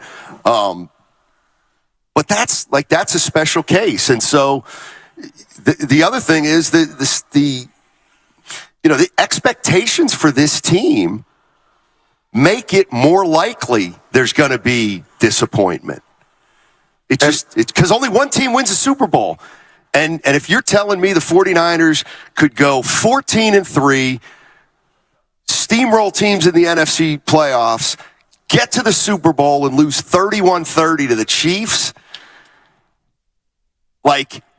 I wouldn't dare say, don't sign me up for that, Stan. Well, no. What I'm saying is 31 other teams would say, we'll take that in a second. No doubt, but that's my point. What I'm acknowledging is I'm usually the guy who would say, that's not a failure. That's a great year. But I am conceding that the Niners are different. They're different. They've got to win a Super Bowl. People are thinking about a Super Bowl. So while it obviously would have been, if that's what happens, it's going to be an exciting season. But there's no doubt at the end of it, people are going to be so upset and so disappointed. So that's what you wanted to talk a little bit about this today. The expectations of the 49ers. It can be a curse. It can be a curse. I mean, think about it. They could go 14-3 and get to the Super Bowl and have another piece of, just have some bad luck. Yeah.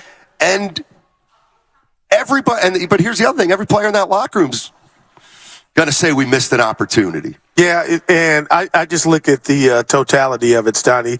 I mean, Shanahan came in here at 17. They were 6-10, 4-12, and then bam, they're in the Super Bowl in 19 at 13-3. And you got a lot of the same main characters still on this team. That was 4 years ago, and you had the, we'll call it a fluke injury-riddled season in 20 to where you went 6-10. But, Stoney, they went to the NFC Championship game twice the last 2 years. So when you go back 4 years, who's won more than the Niners? I mean, that's a whole hell of a lot of winning, and it's also getting close, Stoney, to where you can taste it. So I would never say, partner, I don't want that, or I don't want to go through that experience, or Kyle's a bum. But we're seeing it now. Bosa's probably going to get paid. Money's going to dry up.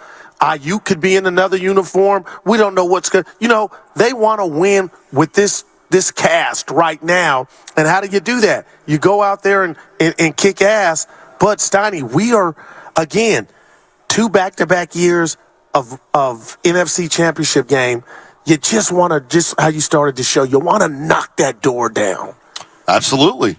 Absolutely. But, and this is where, again, I'm acknowledging where, okay, when I look at the Golden State Warriors, I think their championship window is you think it's closed? Yes. Okay. I think it's closed. So I know, and I thought it was closed last year. So I no longer look at the Golden State Warriors as championship or bust. I just don't, because this isn't the team from 2018. It's just not. There's better teams to me in the NBA. Okay, the San Francisco Giants. Okay, they're one of the top, 10, 12 teams in baseball. You get into the playoffs. Let's see what happens. The Giants can have a very good year without winning a World Series. The 49ers right now cannot have a great year without winning the Super Bowl. And that is, it's dangerous. Not dangerous, but it's, man, it is. That means it's going to be all or nothing. I can appreciate that. You're right. I know it's how not you think. I appreciate that, man. We got another year or two with this particular group. Yeah. And you're right. George Kittle alluded to it. So and what's the old adage in the NFL? And I hate this. It's not the running back position thing now, but it's evolved. Oh, you can win a Super Bowl when your quarterback's on the rookie deal. We hear that a lot. But right now, you look at the quarterback position for the Niners, if it were Brock, if it were Trey, relatively young babies. But we could break it down on, if they don't get it done, how that means different things to different people. And you're right. Andy Reid, I took that L. As passionate as I fought you on him being a choker, I didn't think about that.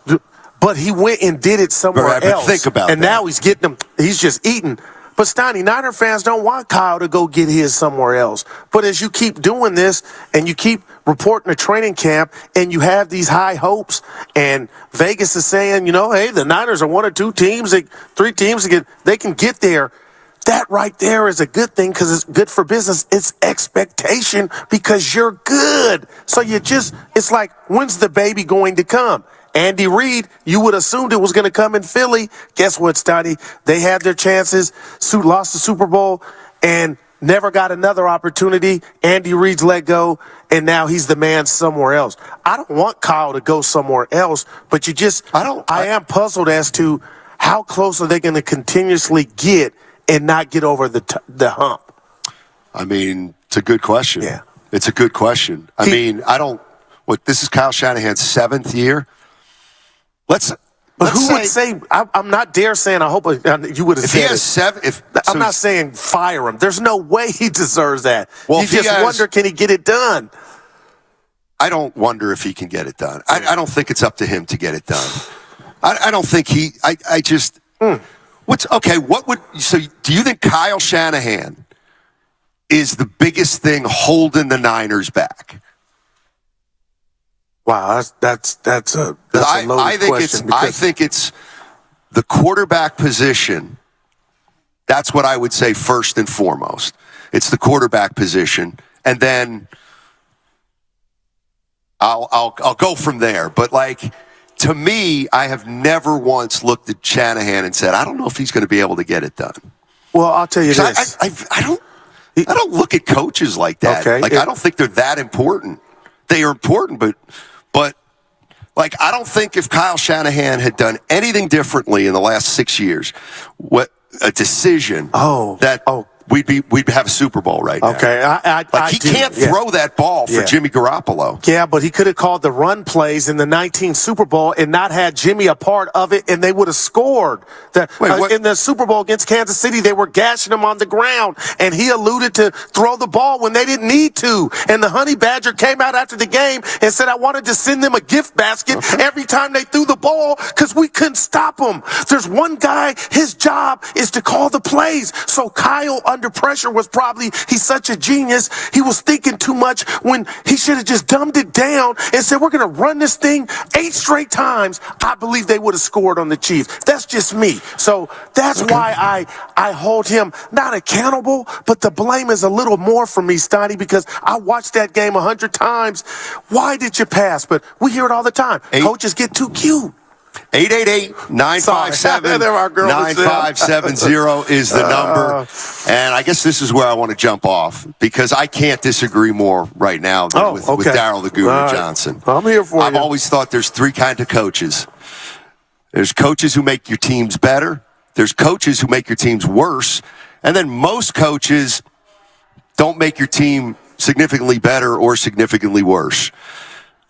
I think there's no doubt about it that Kyle Shanahan makes the 49ers better. I hope I'm not saying other. Well, I'm just saying. Sounding like I'm saying otherwise. How can you say that Kyle Shanahan gets the most out of his team, but he's also, I guess you can. He gets the most out of his team, but then he's the reason they can't get over the hump? Well, nobody's above criticism. Of course. Okay. But I do not.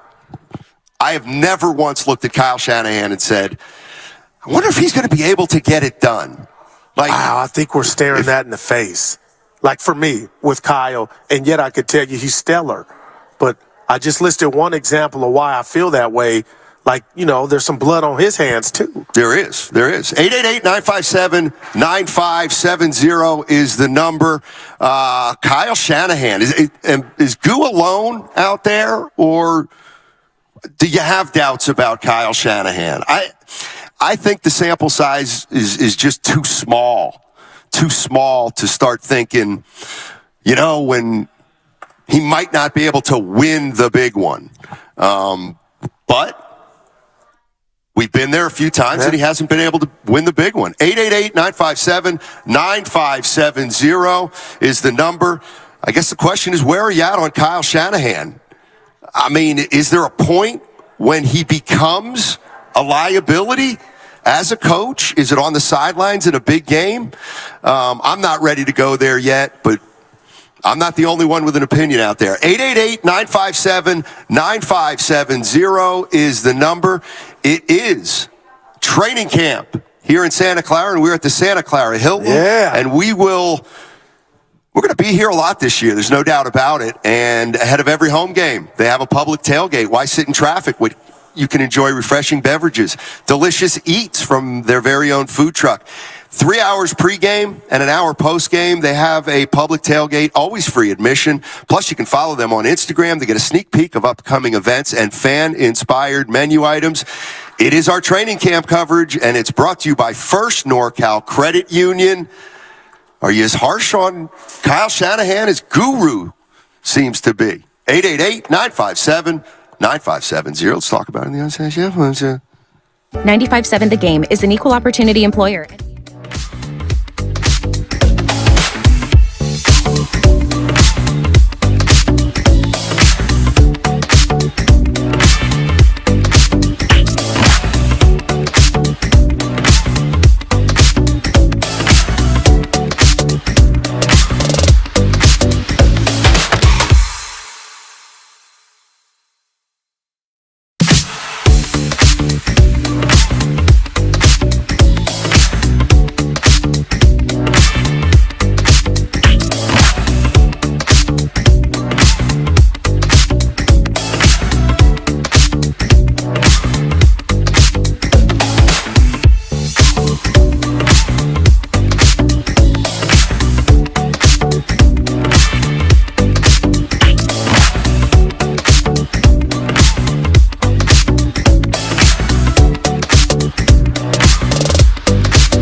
Hilton Santa Clara for the opening of training camp.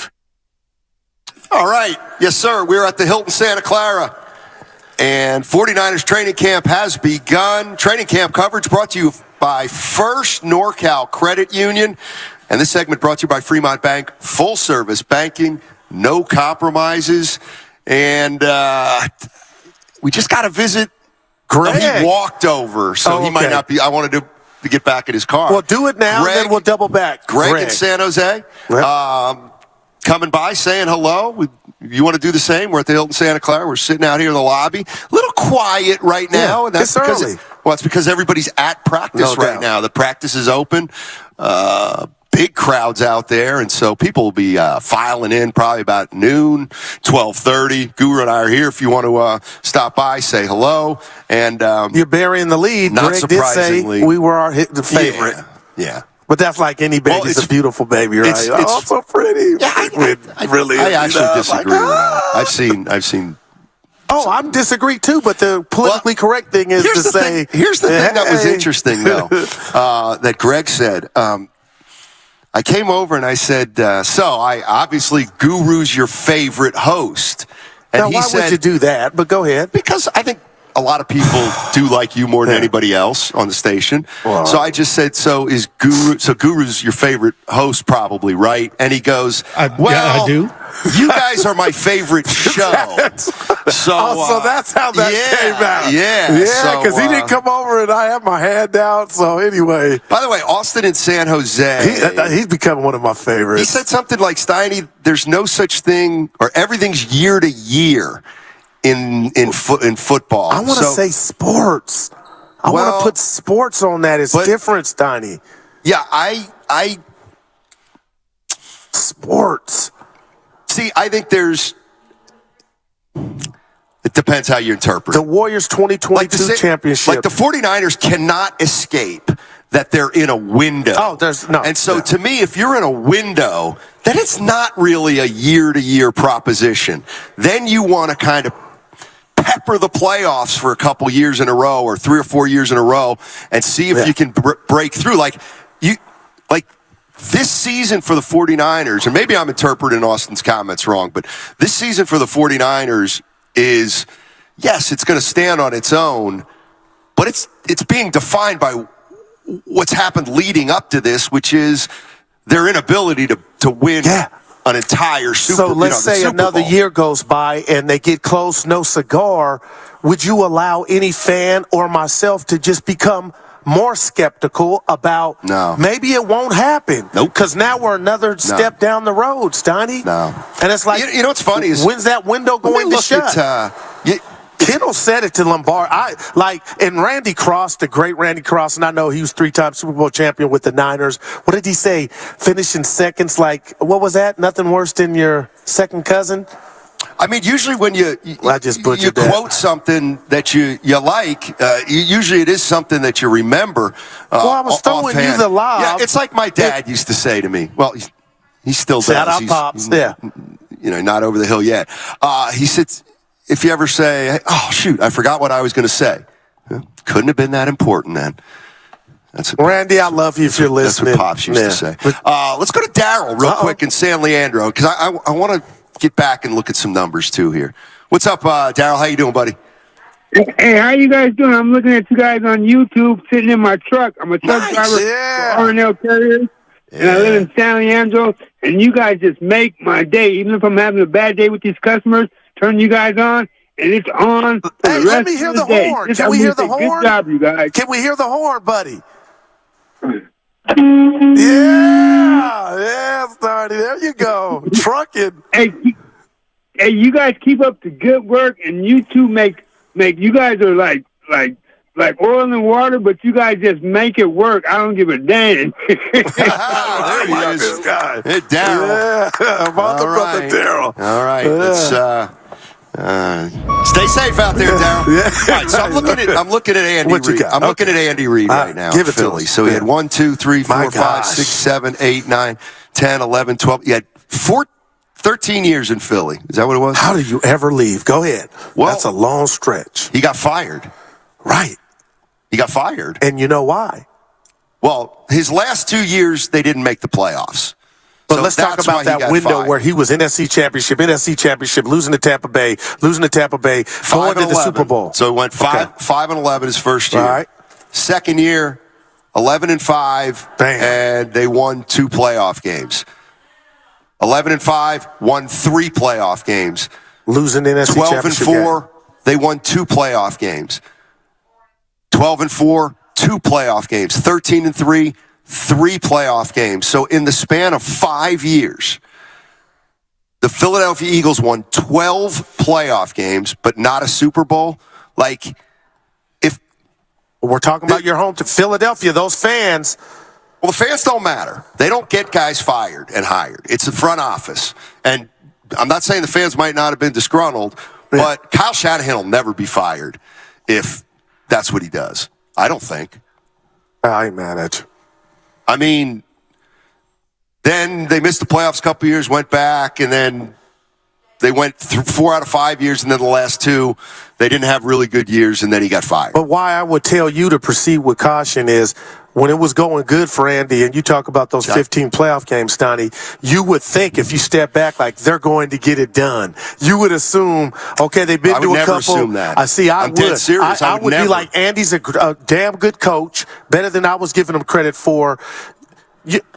Because if you don't, Stoney, then how do we decipher here?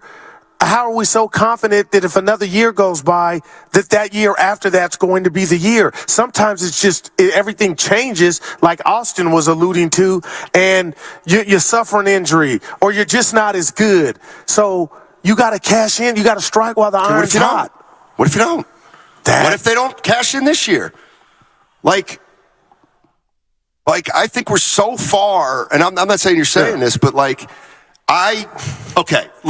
I'm going to throw it out to 49er fans. 888-957-9570. Is there a thing with Kyle? Do you think there's a thing with Kyle Shanahan about winning the big one? No. Well, then what are we talking about?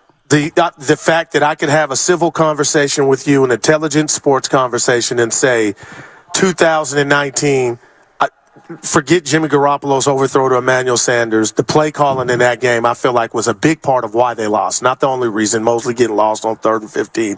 But my question to you, Stoney, is it seems like you're coming from a place of confidence, and Andy Reid was there 13 years, and it didn't happen. Here's my question. Yeah. 49ers get to the Super Bowl this year. Is Kyle Shanahan an asset or a detriment? Asset. Okay. Well, then I don't understand how there can be any, if you're saying your coach is an asset, I'm not saying he can't make a bad decision, but I just don't, I don't believe that a coach, is snake bitten. You know what I mean? Wow. I don't. I mean. So Don Nelson, well, he never got in the Western Conference When did Don Finals. Nelson have the best team in the NBA? Okay, no, so just throw that out. Right. I mean, to me. But why is he a Hall of Famer then, Stoney? Because he won more games than any other coach in the history of basketball. Do you think he would say, I wouldn't want that on my ledger and I'd rather have I'm sure he would. NBA championship? I'm sure he would, but I don't think Don Nelson was the reason his teams never won a title. You know what I mean? Is there okay, how about that? Is there a coach out there that you can look at, say, he was never going to, Marv Levy. Now, was Marv Levy a Hall of Famer? He couldn't get it done? Well, I guess he couldn't, but it's was he really the reason the Bills couldn't get it done? Not at all. So, with Kyle Shanahan, I don't know. I mean, if you're saying you don't think he's snake bit, but I feel like we're on that road, and it looks let's just say they go to the NFC Championship game this year, they lose 20-10. Next year they lose in the wild card round. I don't want to speak for you, but here we go.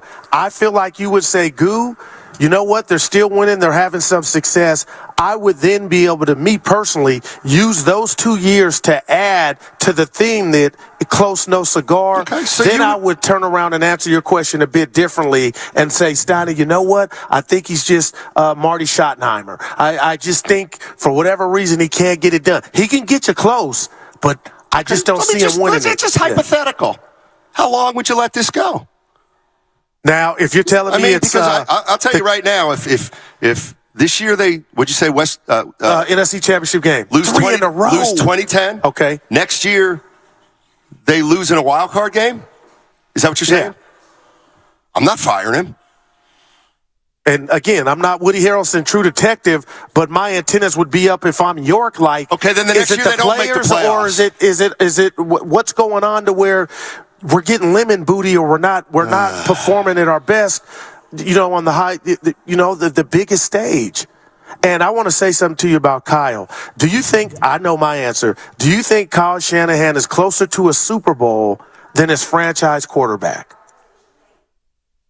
I have my answer. Do you think Kyle Shanahan is closer to winning a Super Bowl than having his franchise quarterback? And the reason I say yes is because Brock Purdy is still relatively unknown. We still need to see him for a full season. But even without Brock Purdy, Kyle had buku chances with Jimmy in the gang to get it done, Steiny. Yeah, I think here's my view of Shanahan after 6 years. I think he's proven that he's a good coach. Yeah. Not perfect, but a good coach. And as long as his team keeps getting to the playoffs, he's like I can't see any reason why he wouldn't be here. He's going to be here. I think he's going to be here for at least another 6 years. Okay, and you know what? I'd probably take that bet. And he'll be here in 6 years. I'll tell you what. I think he'll be here in 6 years, assuming that they don't miss the playoffs 5 of 6 years. Let's say they go 4 of 6 years. But even if they don't win a Super Bowl, he'll still be here. All right. I think it's trending that way. I guess that's a question. I mean, are we really talking? How long do you go without a Super Bowl before you fire Kyle Shanahan? I think that's the question you want to just get at. And how many did you say Andy was in Philly? What was it, 13 years? I think it was 13 or 14 years in Philly. Man, that's a long time for it to finally say, you know what, it's time to go in a different direction. And now that they fired him, was it Andy Reid's fault that Philly never got over the hump? Well, man, Peterson on line 1, and now Sirianni.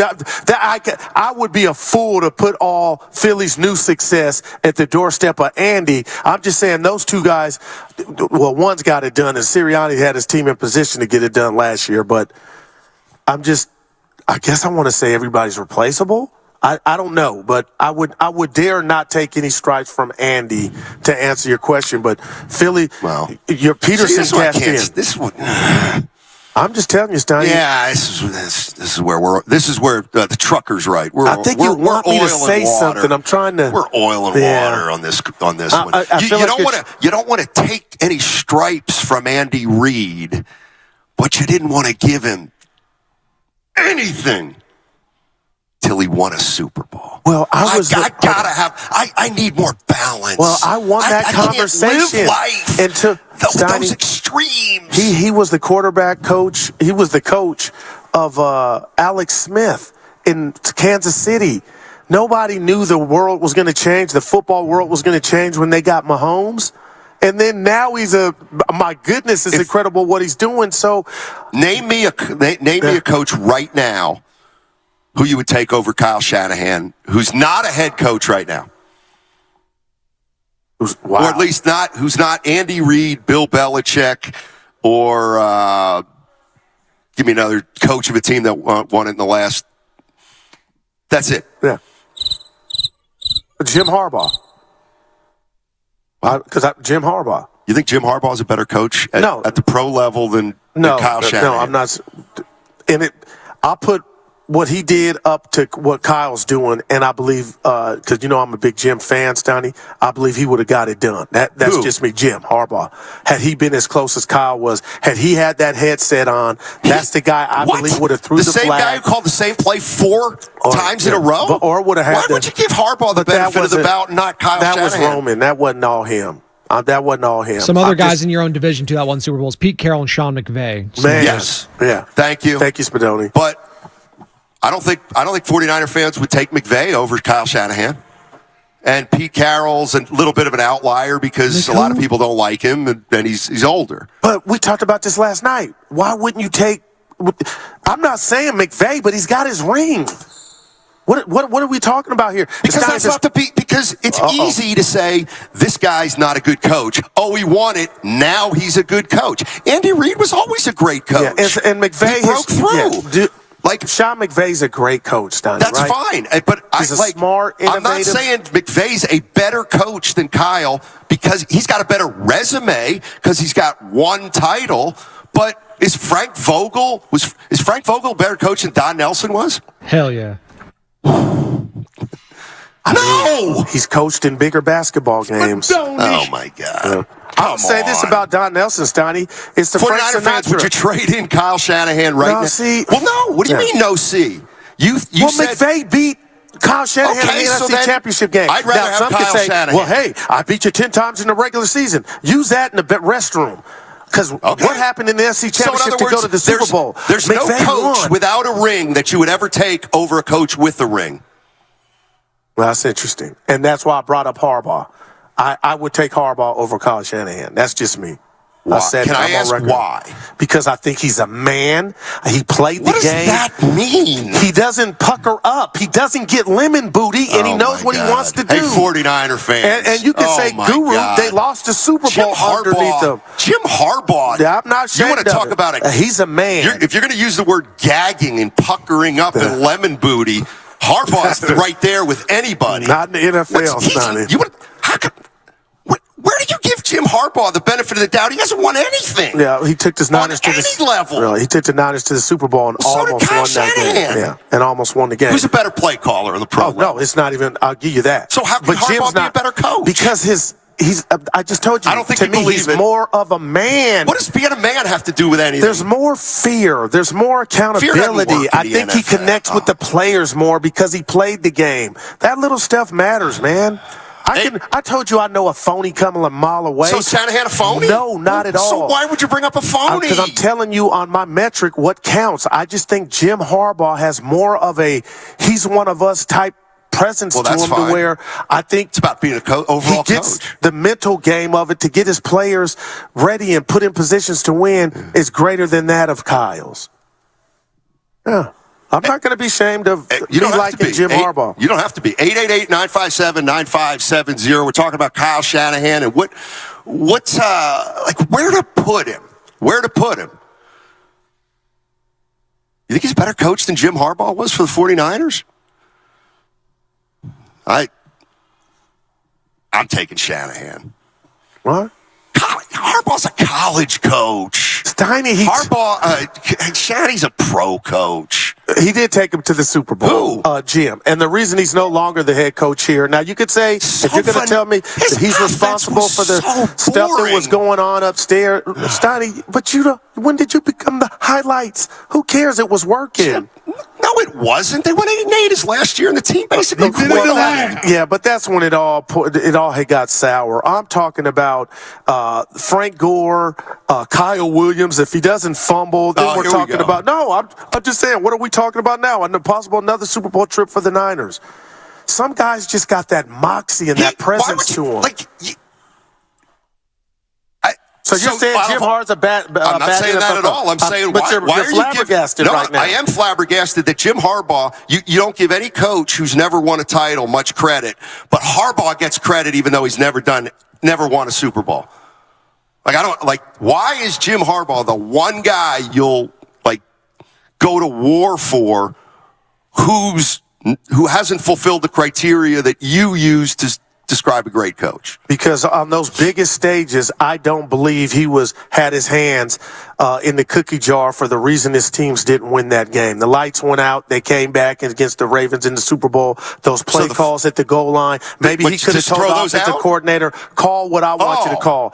But I just know what the culture was and how that team was. And how they was were the culture connected before at the hip. Shanahan? It was bad. Exactly. Mike's in San Jose. What's up, Mike?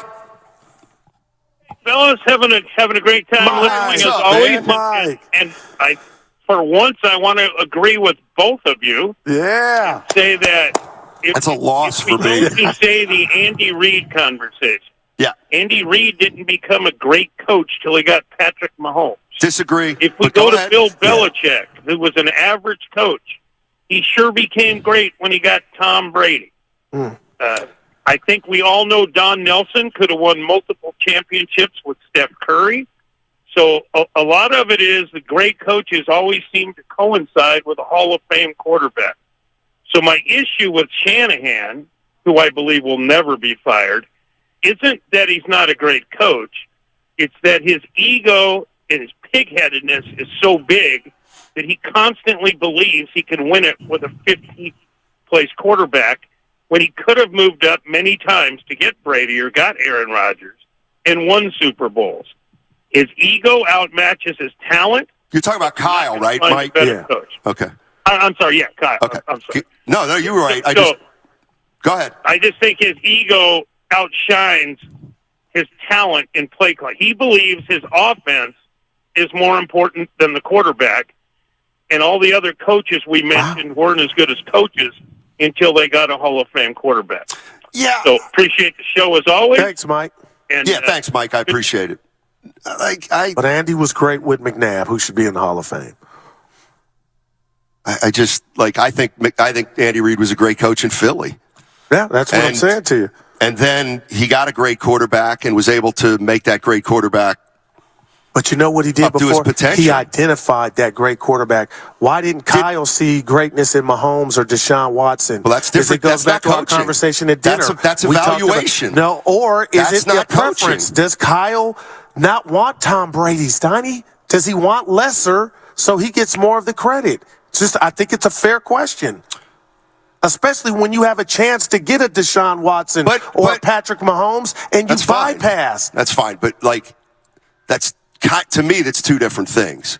You might be right. He might not want that guy. But that's like player evaluation. I'm talking strictly coaching. Yeah. You ready for this? What you got? You're not going to like it. What happened? I'm gonna. You bringing out all guns? First time I've ever vehemently disagreed with Guru. He is so wrong about Harbaugh. Oh, dude, players could not stand him, and he's never won anything on any level. Before you reveal the name, Ibanez, and he knows a little something about football. He's getting called at 210. Give me one player that's come out, Steiny, Mark, that stabbed Jim in the back after he left. And maybe there's 5. I haven't heard one. It doesn't mean he's a tool or he's not a tool. I can't believe Mark didn't like him. I'm on the record. To me, it's hard for Jim now because Kyle Shanahan is a better professional football coach than Jim Harbaugh. Just my opinion. Okay. I'd be interested to hear what other 49er fans think. I mean, Harbaugh was here for 5 years, and Shanahan's been here for 6. You think, how many people out there would right now trade Shanahan for Jim Harbaugh? My feeling would be not very many. Again, what if I told you Jim Harbaugh couldn't get the best out of Jimmy Garoppolo in this set of quarterbacks that Kyle should, so I would take Kyle in this sense. But go ahead. There you go. Little moonwalking backwards. 888-957-9570. Let's get the drum beat going. Let's get Jim Harbaugh and that exciting offense back here in the Bay. I think we'd like that. 888-95. I'm kidding, Goose. Settle down. Please, I'm in a good mood. I don't like you in the chat. You're certainly not. Is everything okay with your mechanic Oh, yeah, that was. Why would you drop dime? That was from my wife's car. Yeah, it's just, I the tranny went out in the wife's car. I think I'm park next, you guys. Hey, we got to go. Yeah, I'm serious. 888-957-9570 if you want to weigh on in this head coaching topic. Guru brought up Jim Harbaugh, and I'm always up to talk Jim Harbaugh, but I'm taking Kyle Shanahan over Harbaugh. What about you? 888-957-9570. It's all sponsored by Fremont Bank. Full service banking, no compromises. The best time.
Kittle like a Niner. Now back to Steiny and Guru live from the Hilton Santa Clara for the opening of training camp.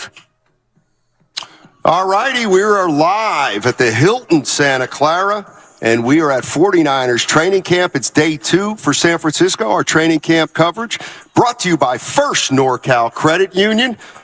Niners aren't the only team playing football in the Bay. How about it, Evan? How about that little what push toward a you? What's segue, up? Steiny. I appreciate that. Yeah, this Saturday at 6:05, the Barrier Panthers are hosting the IFL Western Conference semifinals against the reigning champions, the Northern Arizona Wranglers. You can get your tickets at barrierpanthers.com.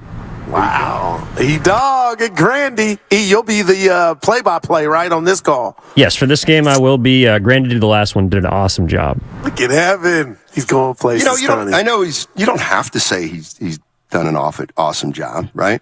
I listened to the whole game. No, Evan doesn't have to say that about Grandy. Oh, we know you're just paying lip Well, service. Grandy was phenomenal on that call. Yeah, I wouldn't lie to you, Steiny. Yeah, at least good on here. Lord. Hey, Tim Jordan does listen to the show. Oh. So he sent me this. Randy Cross, the great Randy Cross, said this about winning. Having a winning season but not winning the Super Bowl does not make the season a failure, but this is it. But it's essentially failure's second cousin. That's so great. Finishing seconds, like, what was that? Nothing worse than your second cousin? Why wouldn't it be first cousin? Just a regular cousin. It's pretty. Why would you mess it up now? Because you got me thinking he could have said first cousin. Well, I should have just said cousin. It's a cousin. It's like cousin. It's a cousin's cousin. Yeah, I don't know. Just you like that. There is something.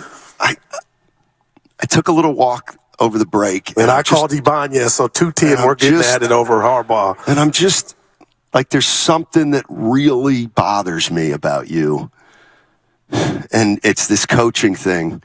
And it's like, I was going to say personality, but go ahead. It's like it grinds on me that in your book, Andy Reid doesn't become a great coach until he wins a Super Bowl. And then, why would you take the easy way out? Why? And what I'm saying is, wouldn't you want to be a guy who's like, this guy's a great coach. This guy's a great coach. Yeah. And then he wins a Super Bowl, and you're like, you know what? I thought that was a major L for me. Not like this guy's lousy. Oh, now he wins it. Well, now he's a great coach. Well, no kidding. He just won a Super Bowl. Listen, like, come on. I'm going to step to the plate because I know you, and I know two things that trigger you.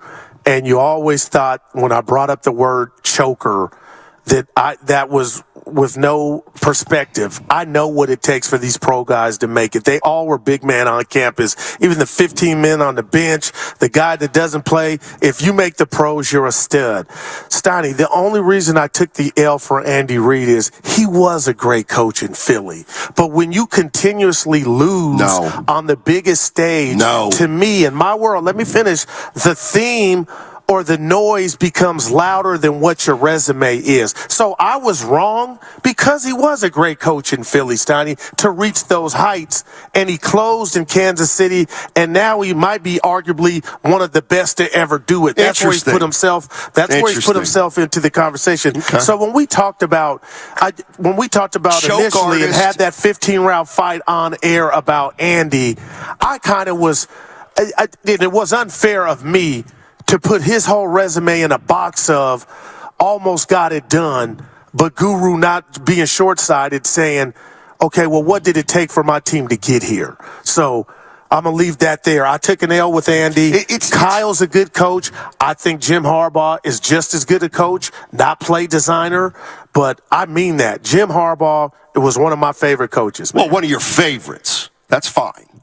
That has skins on the wall. He's taken a team to a Super Bowl, an NFC championship game. Why don't you give Kyle the same? Like, you talk about Harbaugh like he's a great. Like, you're using the same criteria that you use to criticize Kyle. I don't know, Steiny. Maybe he can't win the big one. We're getting to be can't win the big one. Harbaugh's proven he can't win the big one. So, like, again, I don't. Like, I feel like you're using two different listen, ways to judge. Listen. This is it, and we can move on. No. The fact that I can sit here and tell you and Tim Jordan that a ball coach might prefer lesser at a position and not greater, that boils down to me ego. That's the Frank Sinatra. I want to do it my way. I want the Denzel. I want all the glory. So if I'm even thinking you're thinking that way, you're losing points. Now, I could be wrong, but you talked about it 7 years in, Steiny. Does he have his franchise quarterback?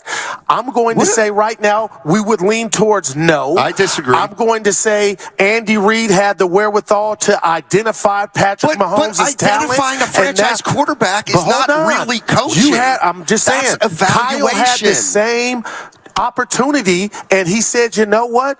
For whatever his reasons were, that's not coaching. We're talking about coaching. But it's all under the same umbrella, Steiny. We're talking about talent evaluation, too. Well, that's what I was now there you in. go. That's what I was including. No, talent evaluation is totally different than coaching. I'm talking about, But it's all part of it when you're in control making the picks. Trey Lance on line one, which we still don't know what he is, but Steiny, it looks bad right now, right? It looks like he may have got it wrong. Coaching. He made a wrong pick. Yeah, it's the whole enchilada. Wow. That's how I'm judging these men. Not a lot of guys get the power that Kyle has and that Harbaugh had and Andy Reid had. And by the way, the idea that Jim Harbaugh was liked and respected and I just think he's a strong personality. That's great. That's and an I think aspect it helped him of be, coaching and get to I would let him, when I call Abanez, please tell me what player said they didn't like him Alex publicly. Boone. Oh, okay, there's yes. All right. Let's go to Splash Buddy. Splash Birdie in SoCal. What's going on? What up, fellas? How you guys doing? Talk to us. Doing well. Hey, check it out. I got to agree with Goo. I get what he's saying about a coach that's a leader of men. Can't speak for Harbaugh, but from what I've seen when he took with Smith and Kaepernick, to the big show, that was a testament to Harbaugh. Andy Reid got gifted a generational quarterback in Mahomes. He don't get Mahomes, he ain't winning the Super Bowl, dude. That's fact. Because he had Smith, too, and look what he did with Smith. It didn't work out. On the flip side, look at the Raiders. They went and had a great season under Bisaccia when they lost Ruggs, when they lost Gruden. Want to know why? Because they rallied behind a strong leader, a leader of men. Then they got McDouche, and now they're having, to basically start all over when they had solid players. And they have solid players, but they can't rally around somebody like McDaniels who has no cred to his name. So with Goo, again, I got to side with you on this because, again, with the Raiders, I'm seeing the same thing.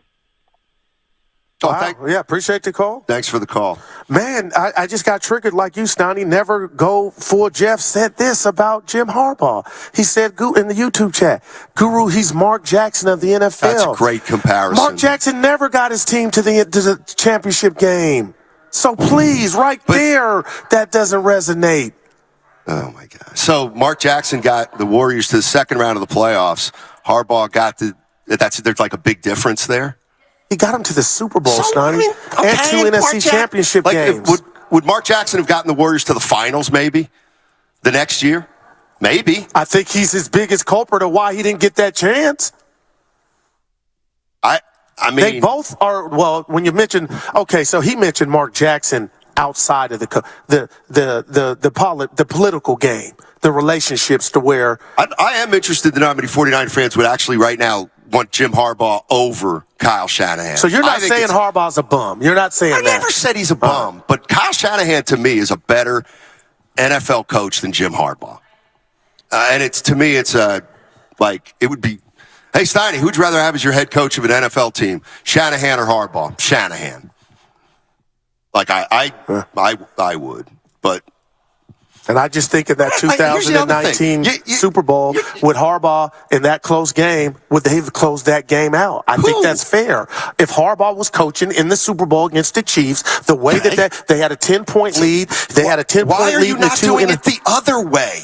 Why are you not saying, Steiny, you think if Kyle Shanahan had the 49ers at the 1-yard line for 4 straight plays, he would have called the same play fair. 4 straight? I know.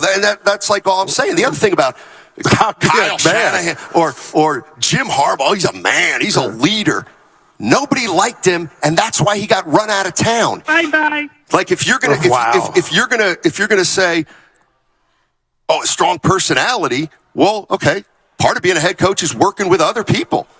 Shanahan has him by a mile in that thing. So that's the Mark Jackson comparison Jeff was coming with. I think he's coming with that Shanahan is far more of a more brilliant X and O guy than Harbaugh. And Harbaugh, okay, but Harbaugh's got him on the rah-rah. Yeah, Harbaugh's got a lot of guys on the rah-rah chart. Let's go to somebody Anthony. get my back now. Anthony in Benicia. What's up, Anthony? How you doing, man? I'm doing well. Thanks for asking. I hope you guys are enjoying your time away from home a little bit. Sounds pretty cool. So this conversation is interesting because I've always thought that, or over the last couple of seasons, that Kyle Shanahan was his own worst enemy. And I can't help but agree with Guru. When you think about Jim Harbaugh, he empowered his players and he got the best out of them. And there's some people can question if Kyle Shanahan has gotten the best out of the people who he's had under center. But I will admit, yes, Kyle Shanahan is a brilliant play caller and designer, but I would never call him a quarterback guru or a good coach, because a good quarterback guru would, really speak life or breathe life into the quarterback that he has. And then you think about it, a good coach would not allow himself to lose a 10-point lead and everything else that has happened. So I'm kind of, I lean on the side of they both have strengths and they both have their weaknesses. But I think if we're just talking about this season, and you mentioned Andy Reid could have been a good coach for how, if he never got a Super Bowl. But in order to be great, you got to win it. You got to win. You got to win the big game. And I don't think anybody's great until they win it all. And you guys had the OG from the Niners come on, and he said the same thing. Randy Cross. And that's just what it is. Randy Cross, right. They play this game to win the Super Bowl. Nothing else matters. If you don't win the Super Bowl, I don't care what nobody says, it's a failure, and you are not great until you win more than one. But you got to get one first. And so Andy Reid was good. He was good in Philly, but he wasn't great until, like the other caller said, he matched a good coach with a good talent, and they made beautiful music. There you go. I'm going to disagree.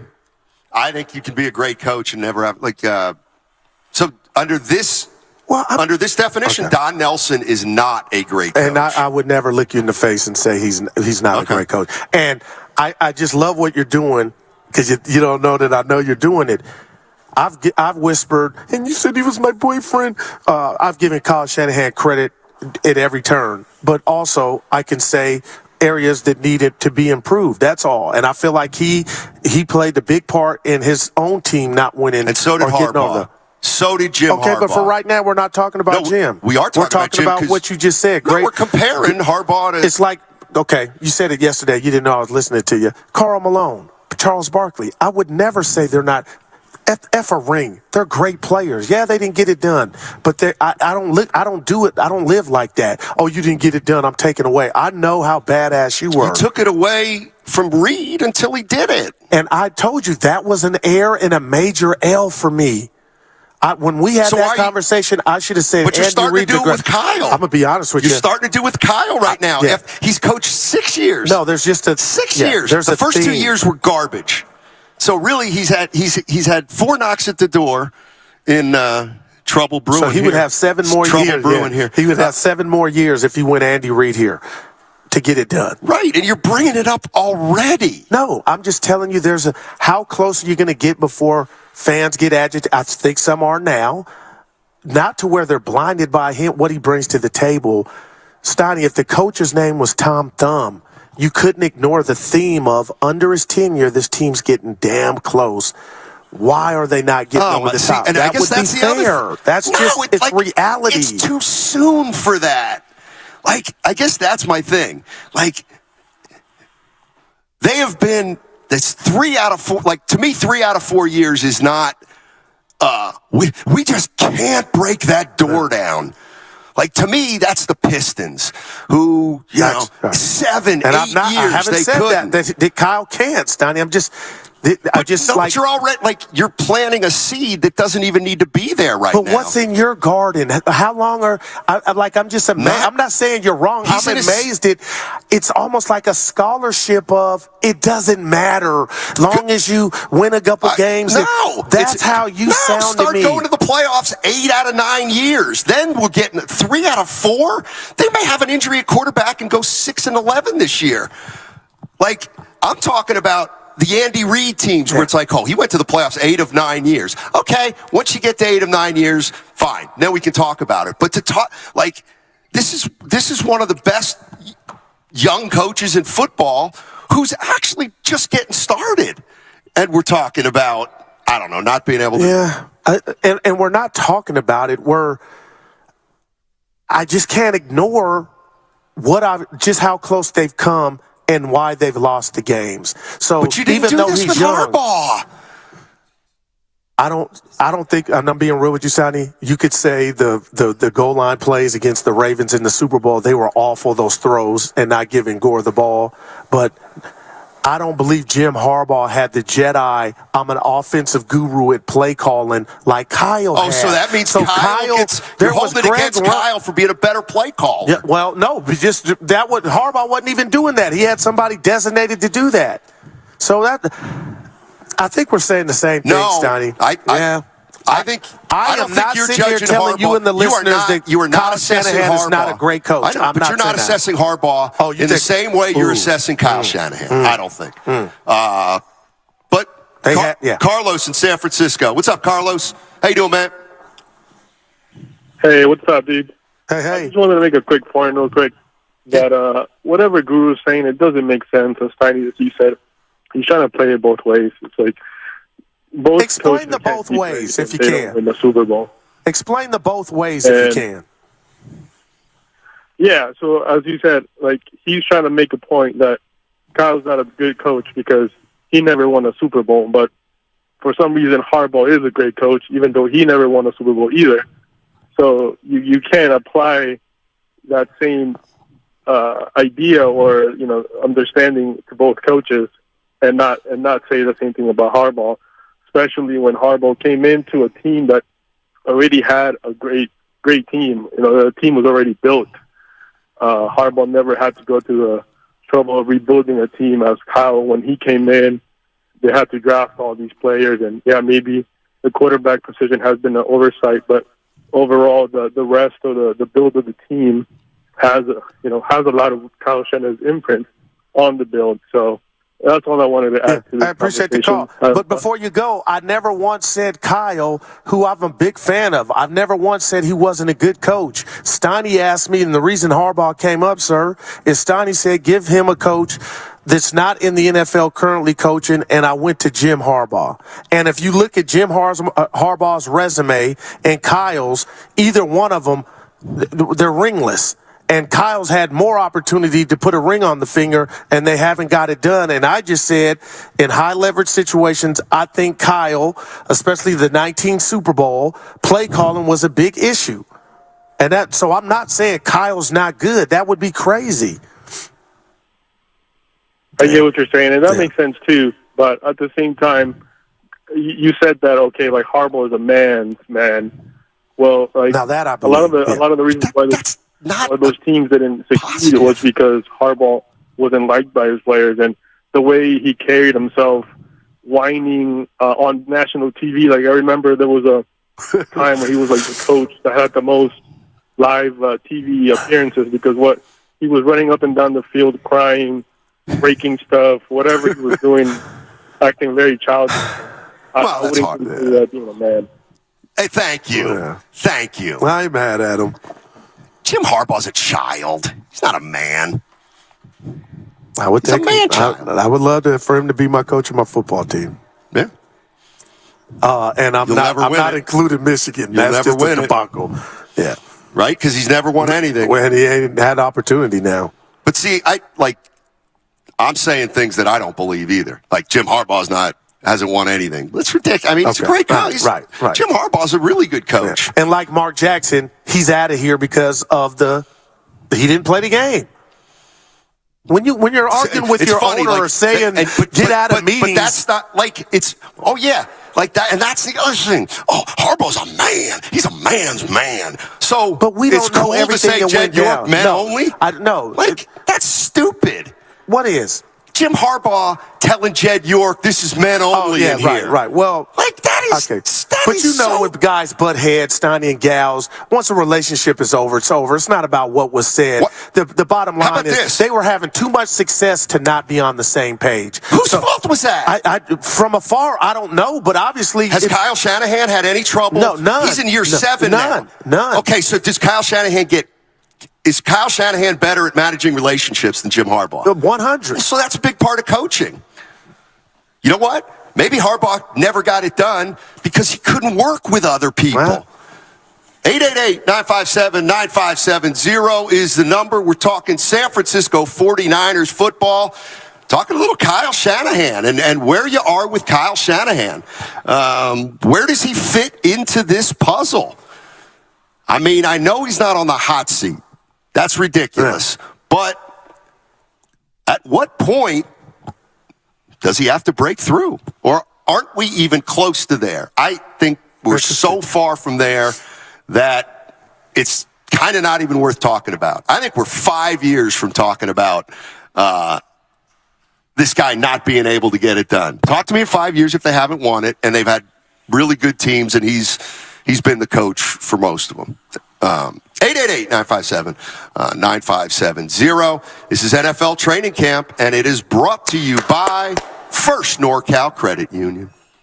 This can't keep your loved ones protected from pests, but Raid can.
finishing seconds like, what was that? Nothing worse than your second cousin? Now back to Steiny and Guru live from the Hilton Santa Clara for the opening of training camp.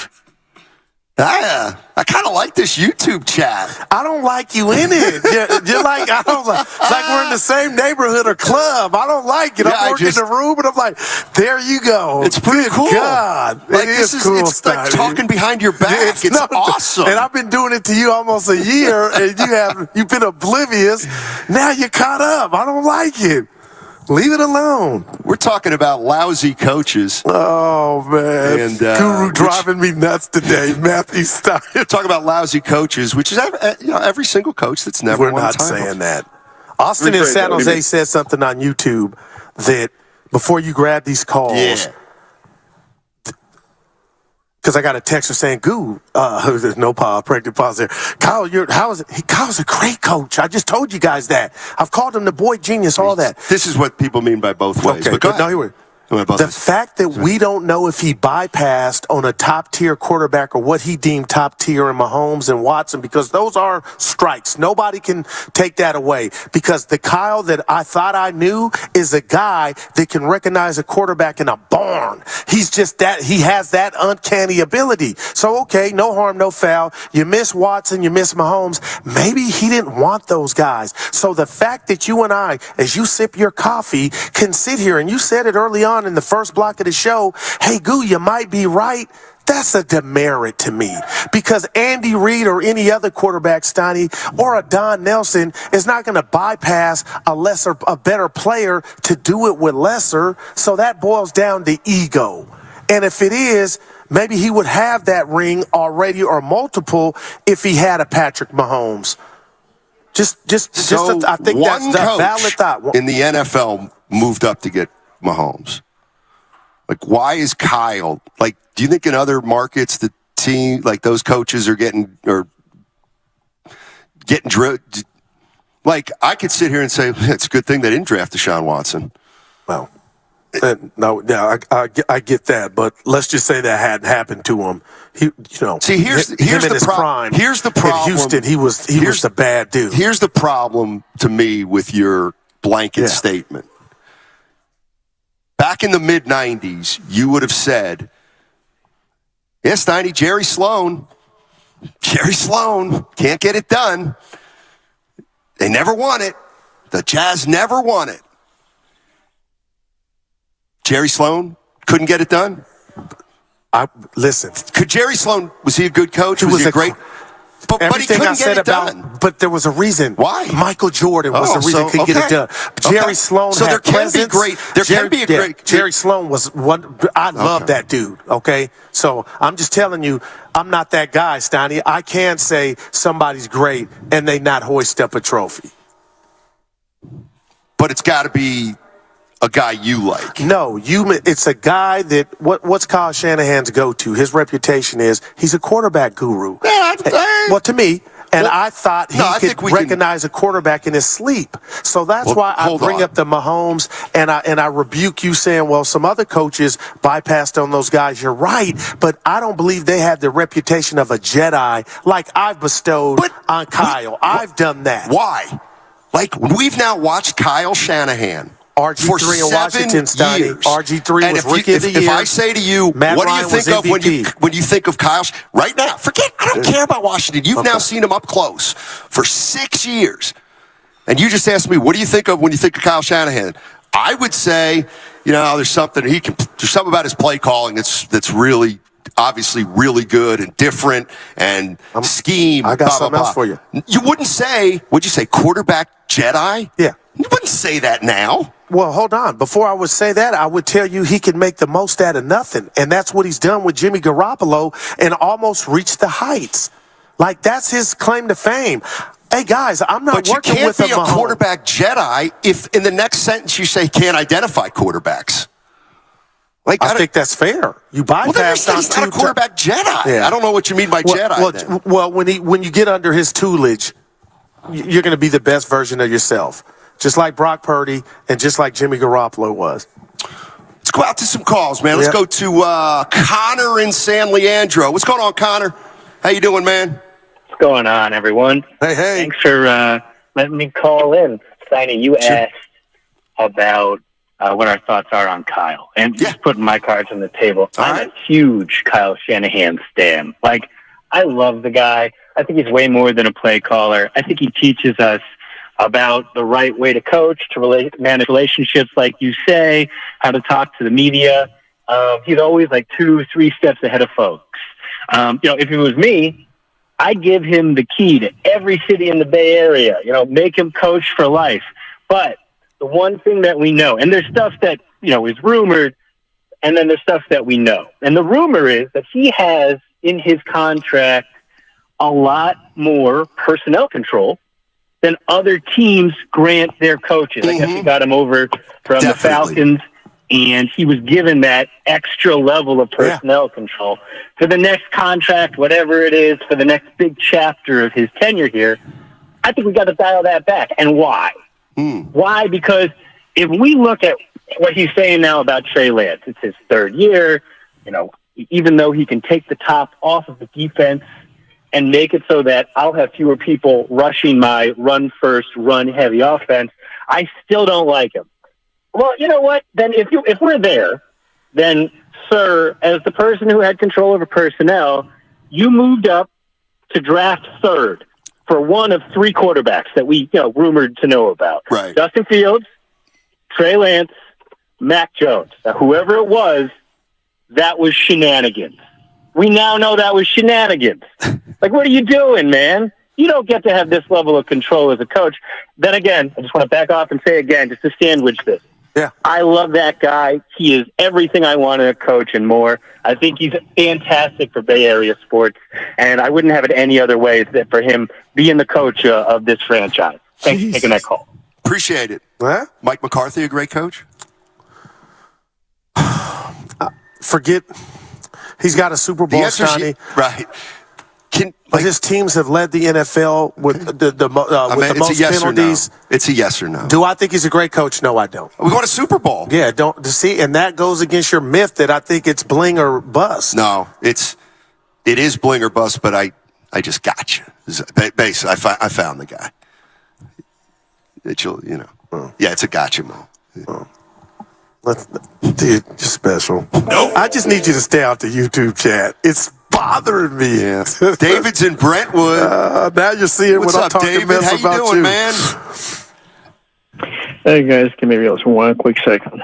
Sure. I like this guy. Thank you. Just have to get out of the office. Oh yeah, Going back to this thing with put us on hold. This is the Constitution. Shanahan and Gurus Harbaugh. from the Constitution. I got to tell you, okay, if you had asked me 5 years ago, I would have told you Kyle Shanahan. If you ask me now, I would take Jim Harbaugh in a heartbeat. Two simple reasons. Okay.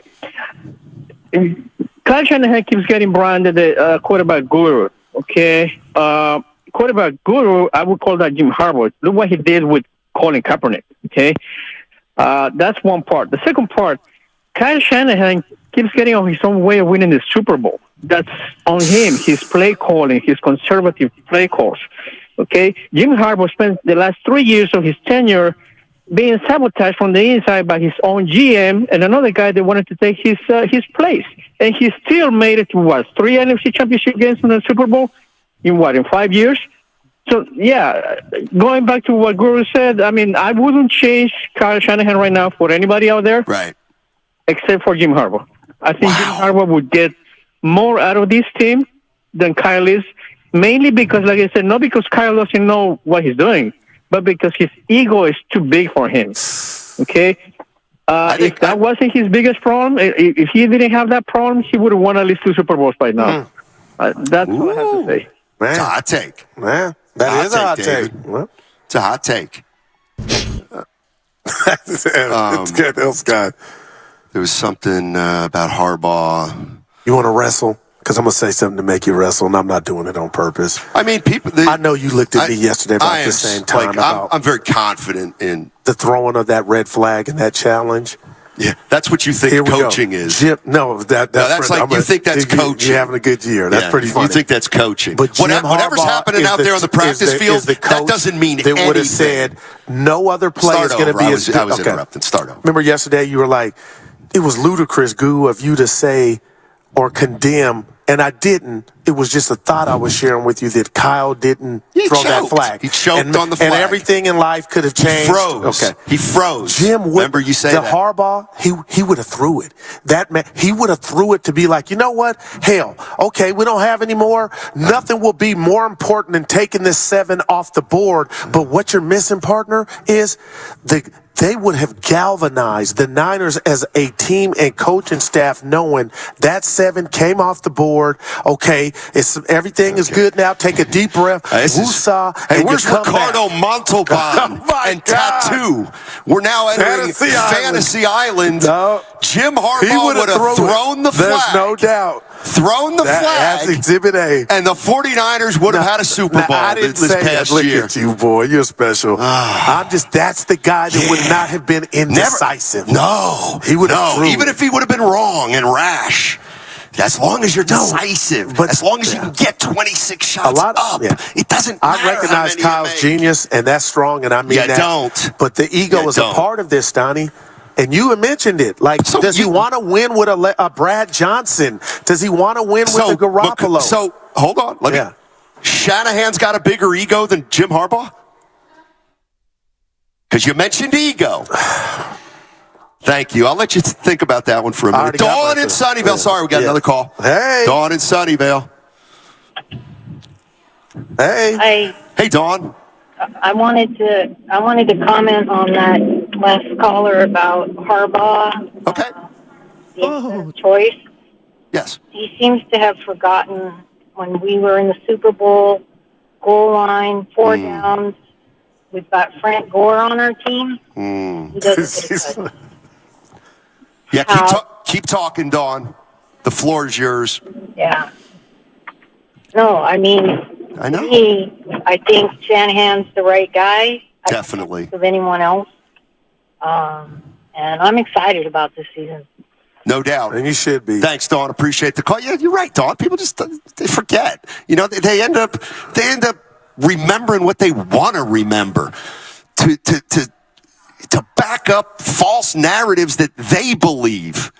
I hear you, Dawn. I hear you. I hear it every day. I know what you're saying. I like Dawn. Yeah, I do. Understated. And she should be excited. This is, Stoney, I think it's 3 teams that are going to come out of the NFC that could. Dallas, Philly, and the Niners. It's a hot take. No, I'm just... That's a hot take. But to you, that's all that matters. Like, you don't need to watch the games because it's good enough. What's good enough? If the Niners are just close, if they're there, these fans are starving to get that ring, Stoney. They want it. Yeah. They're yearning for it, and they've had opportunities more so than a lot of other teams. Right, so that's a good thing, not a bad thing. It's a good thing that they're knocking on the door every year. I would rather knock on the door every year and struggle to kick it open than not. Okay, I always feel like this conversation's backwards. All right, well, it's like you can't win it all. Yeah. Unless you get to the playoffs.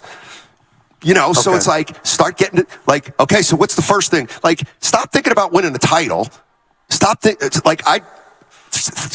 about let's start peppering the playoffs every year, and one year we'll break through. That's where the Niners are. So whose 3 years would you take? McVay's these last 3 years or Shanahan's?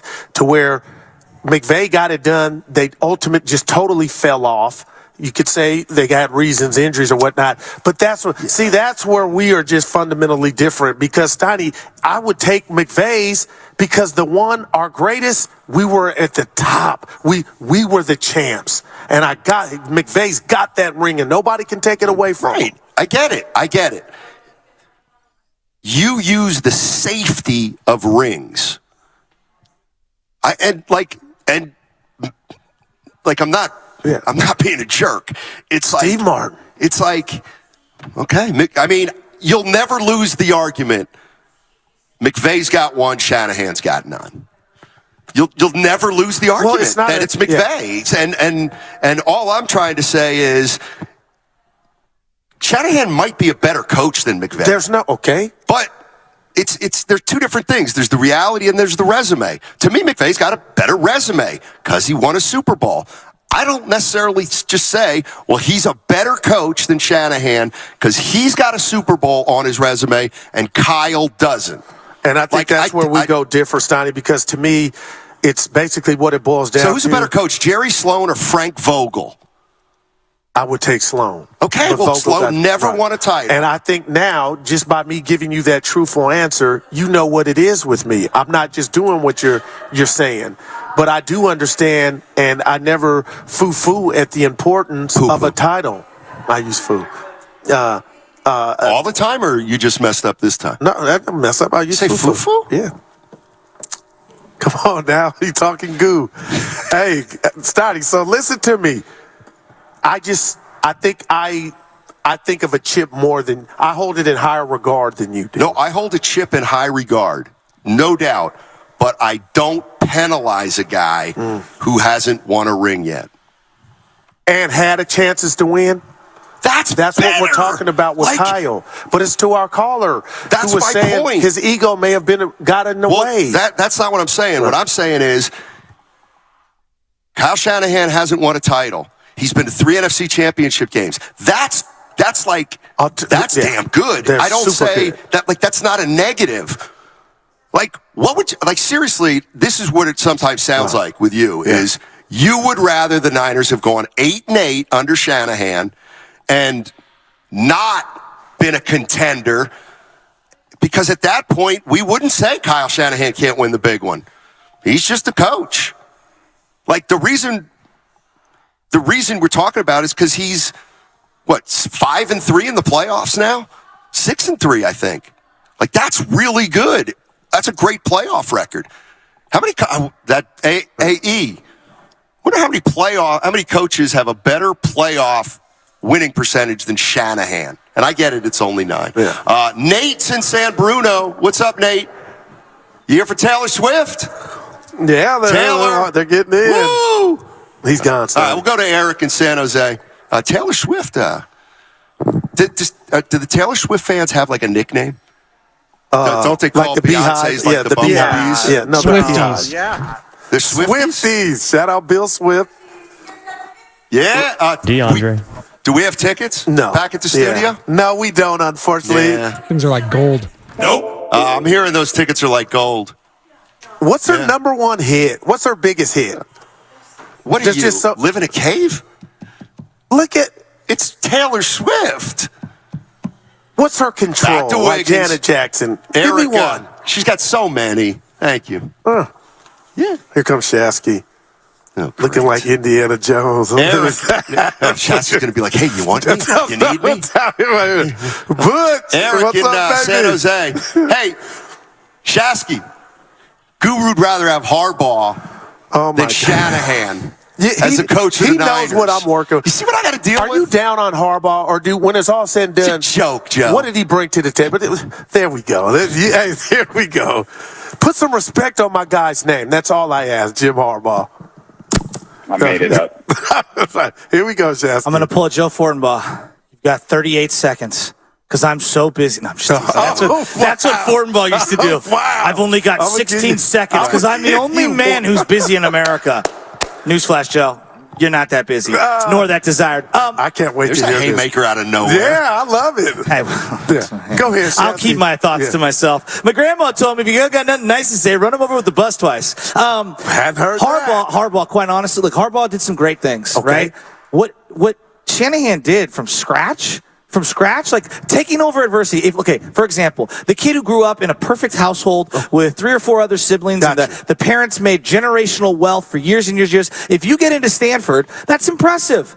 The kid who grew up in poverty with maybe no parents, or with their grandparents, or with some disabled brothers and sisters, if they get into Stanford, don't you look at that as a higher accomplishment? I totally do. So I look at what Harbaugh took over, which was bad. They had a lot of talent. Okay. Now, he unlocked that talent. He gets a lot of credit for that. I've been more impressed at sustaining what Kyle Shanahan has built and building it from nothing. Okay. But we're splitting hairs. No They're doubt. both very good coaches. Yeah, but, Shasky, how this all jumped off is Steiny talked to me about, give me another coach that hasn't won a ring that you would take over Kyle. And the things you just talked about are truth and they're facts. But when I look at Jim Harbaugh and how he had that presence, I use the word man. Not that Kyle's not a pussycat, not a man. Jim Harbaugh would have threw that flag in the first quarter against the Eagles in the NFC Championship game. That's just Jim Harbaugh also choked in the Super Bowl. Thank you. Okay. I mean, like, I love Harbaugh. It's his guy, so that doesn't count as much. And here's what I would say to you: John Madden took, I think, 9 or 10 years. He lost in the AFC Championship game over and over and over again. I called the choke, and then I took that L. I think we don't give enough credit getting there. Is Marv Levy a bad coach? No, thank you. I mean, come on, Marv Levy's an all-timer. And did the Super Bowl make Andy Reid a great coach? He was already one. It was the final stop on the resume for me. Okay, but where is he at now? He's in, like, dude, he's getting... You didn't think Andy was good? Like, he thinks Jerry Sloan is a joke. Really? Now I'm kidding. Yeah, no. I was going to say, really? Andy and Philly, 4 NFC championship games. That's impressive. One Super Bowl. That's great. But when you win with a variety of quarterbacks, it's incredible. What I'm telling you is, if that were so the end all to be all, Andy would have never left Philly. It's the natural cycle of a fan base, and you got to finally get it done, Butch. That's all I'm saying. And I'm not saying Kyle's there or is on the hot seat, but Steiny's so throwing out little rose petals. As long as we win, everything's fine. But I think so much of Kyle and him getting in his own way, that 19 Super Bowl and that play calling at the end. And this is where I want to pull my hair out. Don't just keep... Because I don't believe that there's nothing to, I wonder if Kyle Shanahan can't get it done. I hate that argument. You know what? He lost the lead here and there. You know what? I think he's the That makes me pull my hair out. He's been here for 6 years. He's still one of the youngest coaches in the league. 100%. And it's like, but we're talking all right. Can he win the big? He might not be able to win the big one. No, you're living your life. Yes, he's not the fourth best coach. He's the sixth best coach in the league. Like, we're talking about margin. So, like, is Ty Lue a better coach than Jerry Sloan on this same thing? Ty Lue won a championship, and I like Ty Lue. But what Jerry Sloan did for all those years was very impressive. And I would be in the same line as you. What I'm saying, Butch, is I don't have to tell you, because you know what it is. You appreciate every 24. Like, tomorrow's not promised. Of course. There is a window. Even though we don't want to admit it, there's a window. There's a cycle. Sometimes you got to get in there and take what's yours. And the Niners could have 2 Super Bowls. You know, they played. They got to go. So that's all I'm telling Steiny is let's not just act like. So John Harbaugh has a Super Bowl. Yeah. I'm not trading Shanahan for John Harbaugh. Mike McCarthy has a Super Bowl. He just kicked his ass just talked about 2 years in a row. I mean, that's not fair. Look what they did after that Super Bowl with Aaron Rodgers. He's won everywhere he's been. Yeah, but you've let people come and I don't even think he's great, but give him a little respect. Sean Payton. Sean Payton's won a Super Bowl. I don't think I want Sean Payton over Kyle Shanahan. I got to ask you why. Because he's kind of the Doc Rivers of the NFL. He won one many, many, many years ago and really hasn't. What's his playoff moment? Kyle's won 6 playoff games in 3 years. I'm going to say this for Sean. 6. It was one of the worst. 5 on the road. That pass interference in the NFC Championship game at home against the Rams, they would have been playing in another Super Bowl. We can all. Talking about the Niners? No, Sean Payton and the Saints. And if my aunt was my uncle, you know, I mean, come on. You know that Andy Reid won 12 playoff games in 5 years with the Eagles? That's incredible. That's incredible. Really? I didn't know. No. I didn't know that. How did this tenure in, fellas? I'll wait. Well, look, I think that was a different circumstance because him and the quarterback had gone their course. He'd been there a little longer. Look, can we get through this little era, like before we start making sweeping indictments?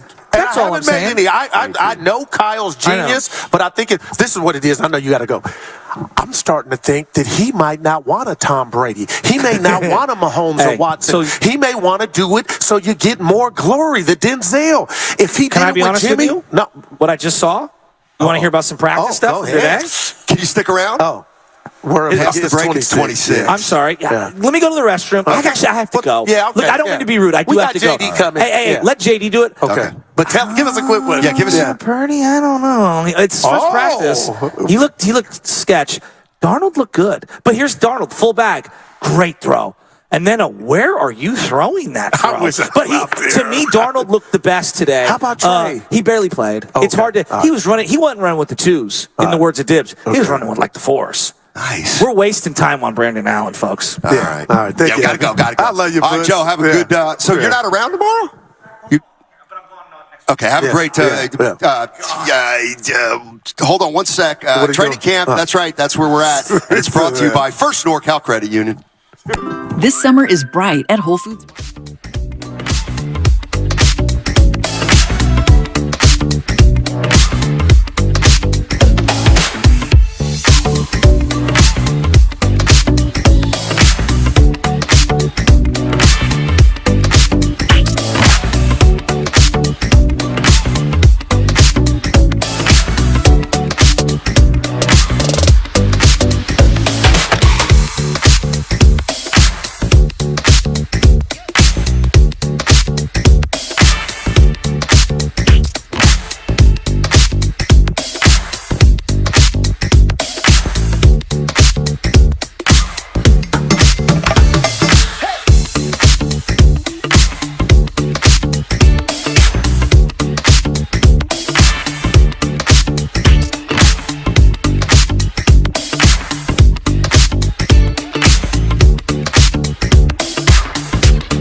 Northern Arizona Wranglers this Saturday, July 29th, 6:05 at SAP in San Jose. Watch the Panthers and buy Panthers tickets at BayAreaPanthers.com.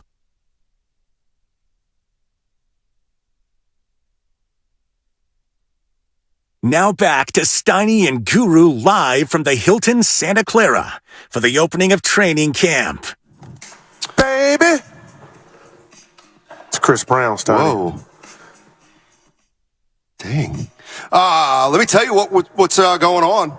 We are at 49ers training camp here at the Hilton Santa Clara. Join us at the Hilton Santa Clara ahead of every 49er home game this season for their public tailgate. Why sit in traffic when you can enjoy refreshing beverages and delicious eats from their very own food truck? Open 3 hours pregame and an hour postgame. Always free admission. Plus, you can follow them on Instagram to get a sneak peek at upcoming events and fan-inspired menu items. And it is training camp coverage brought to you by First NorCal Credit Union. Mm-hmm.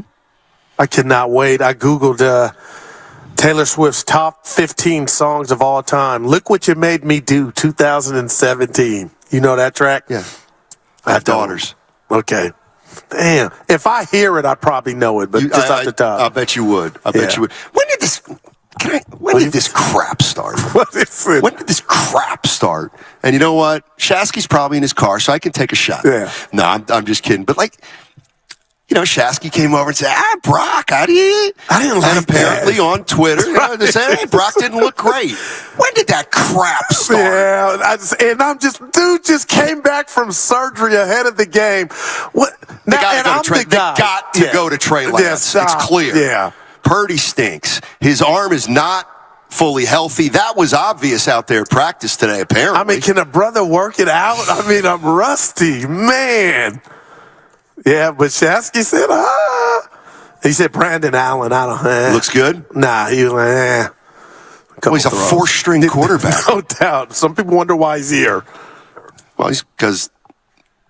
You think there's anything to Kyle getting his quarterbacks hurt? I don't.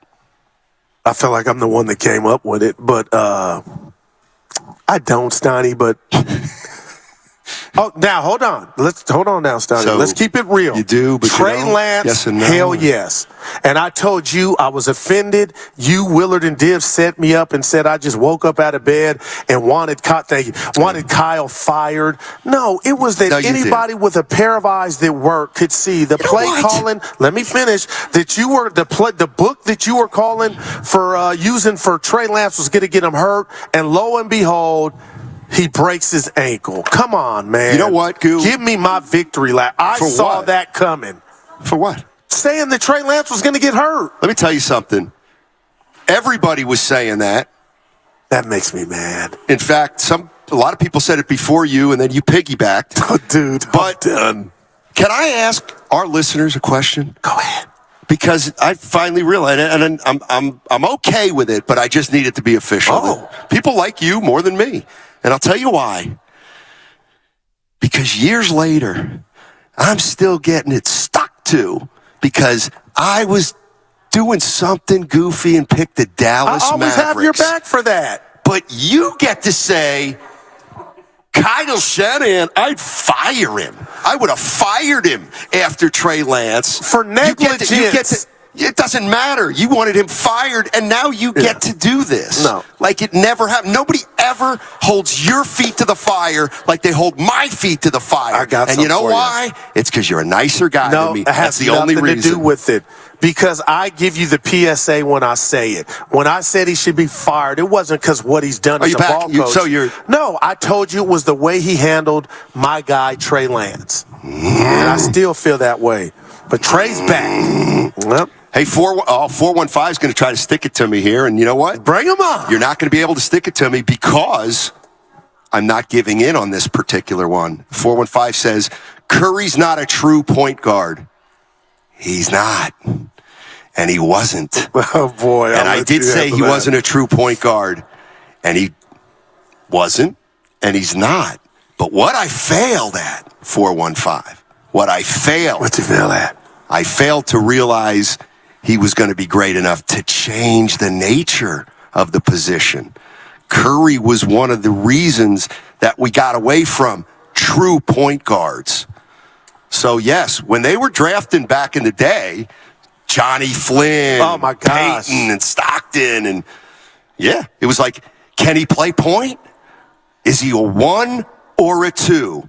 Well, a 1 is a true point guard. Yeah. Steph Chris Curry Paul. is not. Chris Paul is a true point guard. Doubt. Gotcha. Steph Curry is not a true point guard. No doubt, but and you know what? It used to be an insult. I don't think it is anymore. What about the term tweener? That used to be. Remember how that used to be an insult? Exactly. I feel I'm so sick of 1, 2, 2. I'm so sick. Well, go back to it and get off the YouTube chat. No, I like the YouTube Dude, chat. I don't like you there. I like it a lot. It's like I was at the party and now you're there. Yeah, go ahead. Yeah, you're right. I don't want to say. Can you explain something to me that I put out on Twitter? This is a stream of consciousness, so I don't, whatever. Can somebody explain this? In 2015, 2016, Draymond Green shot 39% from three-point range. Okay, I know where you're going. He's never been near that percentage before or after. Not even close. Can someone explain that statistical outlier? I can. Draymond Green shot better that year from 3 than Kevin Durant. He's never approached it since. Why? His body. And I believe, Steiny, we call him Joe Frazier because he's always banging and he's not the biggest guy for his position. And I just believe all that banging has taken something from his legs, his back, his disc. But man, oh man, I sent you the text late night just a couple weeks ago. I'm at the lab watching the 2016 Draymond Green and Warriors. He looks like a different person. Now you can say, Goo, that's 7 years or 5 years. But Steiny, he was quick. Not that he's slow now. His body has changed, and that would be my answer.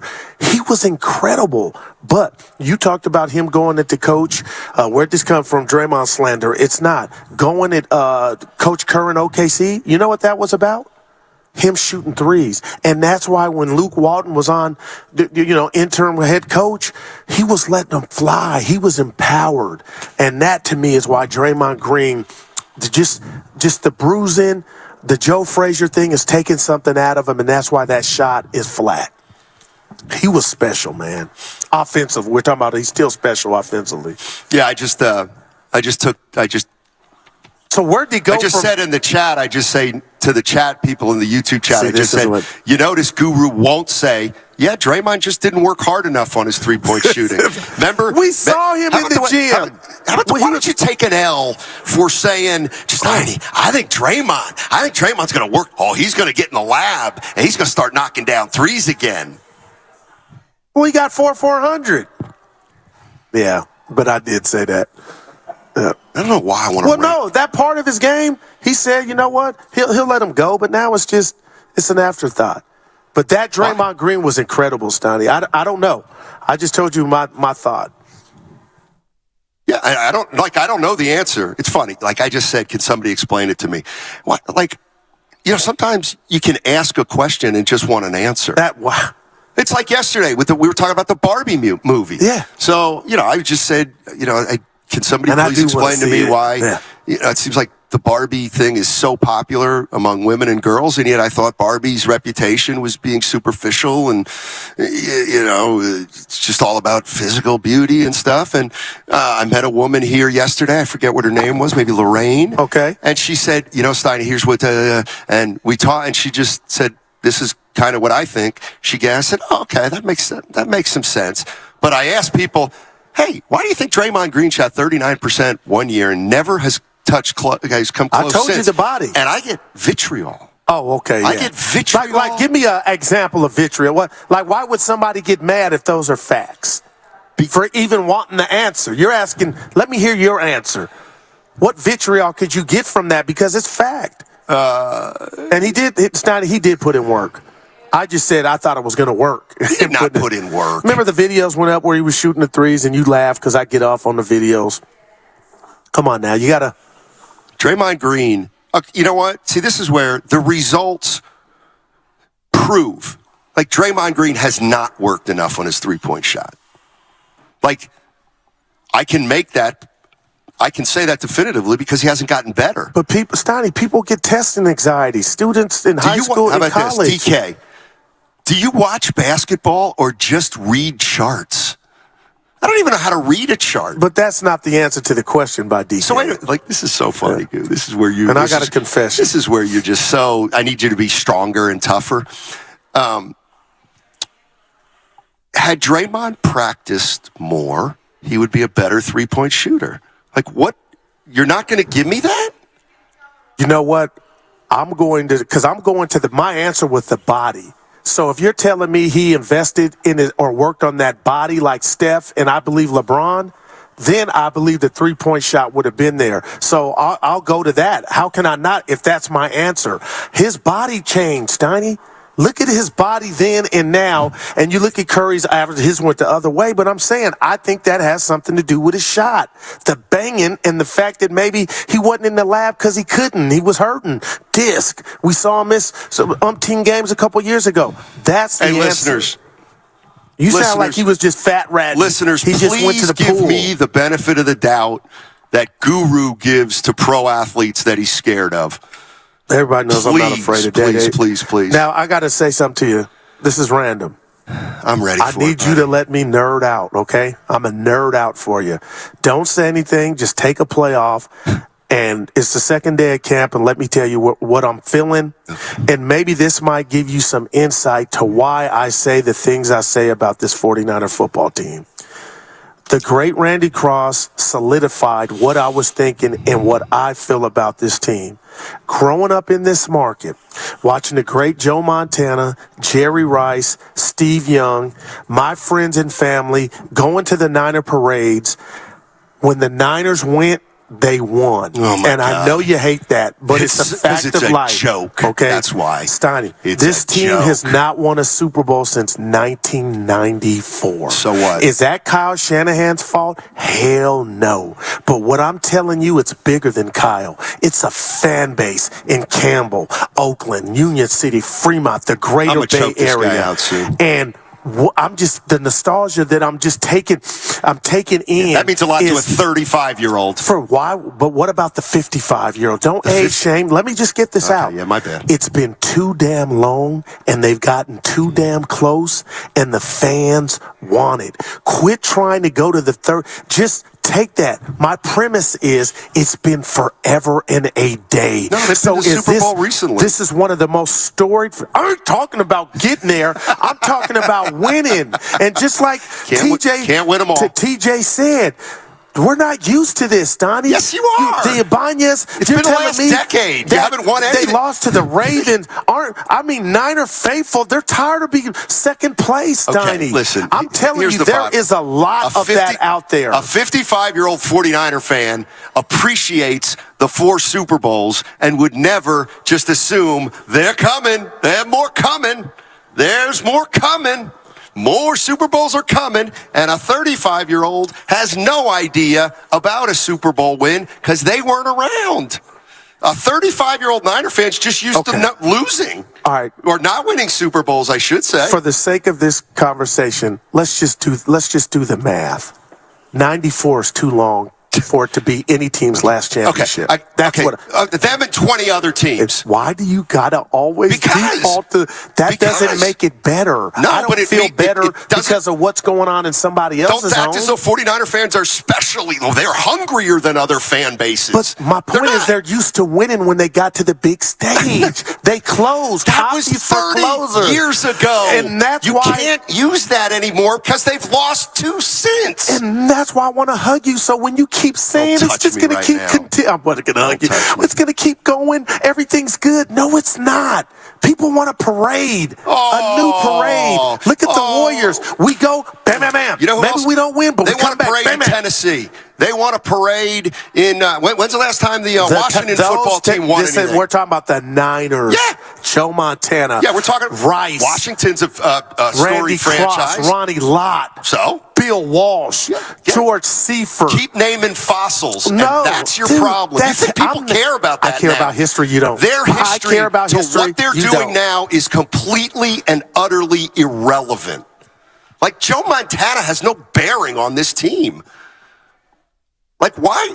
Let's say I'm 25 years old, and I've never seen Joe Montana play. What the hell does what he did have anything to do in terms of dictating? I would tell that 25-year-old to quit being a young punk, pay homage, know your history, and know that Joe Montana, when they went, they didn't just win, they kicked ass. Closest Super Bowl was Cincinnati when he drove them down. What? And this is what Candy. You all need to understand. Dynasties happen once in a lifetime. Okay, that's why they're dynasties. All right? So forget that. Well, dynasties start when you win. You know what? You idiots are actually going to think that the year after Steph Curry retires, they're going to be able to draft another Steph Curry. Now stop that's it. What you guys, there's not another. Mentioning Montana and Young. They're not walking through the door. But maybe they have had the coach do the flag, or you run the ball and not pass it. Maybe you win the Super Bowl. This living in the past is really sad. They want another, man. So do the Buffalo Bills fans. They want one. Like, tell Josh Allen to quit turning it over. I guess that's my point. You act like 49er fans are more desperate, or they're hungrier, or they deserve it more than 30 other fan bases. That's preposterous. No, I just got them in my top 5. What about the Bengals? What about Bengals fans? Well, they went to a Super Bowl and lost, but so they haven't got blue balls, Steiny. They haven't been there. All the NFC Championship game. They haven't got as close more times in just the Super Bowl than the Niners. There's a theme developing with this team, and I just want that to end. I want them to hoist up the trophy. Let me just. Does this theme include Jim Harbaugh? Oh no, hell no. Oh, well, you know what? It has to, because they lost against the Ravens. That's a great point, and I give it to you. Yeah, it does. So it's bigger than Kyle, but quit thinking that the 49ers are like unique and they're we deserve it more. Like we deserve a Super Bowl more than other teams. No. Yes. They got a rich tradition. I can't ignore that. They're like the Celtics. They're like the Lakers to me of the NFL. The Steelers, Cowboys, no, they're not. Niners. No, they're not. Packers. They are not like the Celtics Raiders. or the Lakers, because both those teams won it after their glory years. The 49ers have done nothing in terms of a Super Bowl. They got to I get the nothing. Nothing is incompetence. The Niners have been there with 10-point leads. Yeah. Come on. I get if you never make it to the playoffs, but Steiny, they've been there. See, here's the funny thing. They've had the lead with 6 minutes left, but you're just like, oh, it's cute. No, here's let me stick that tradition right up your pie hole. 2004. What?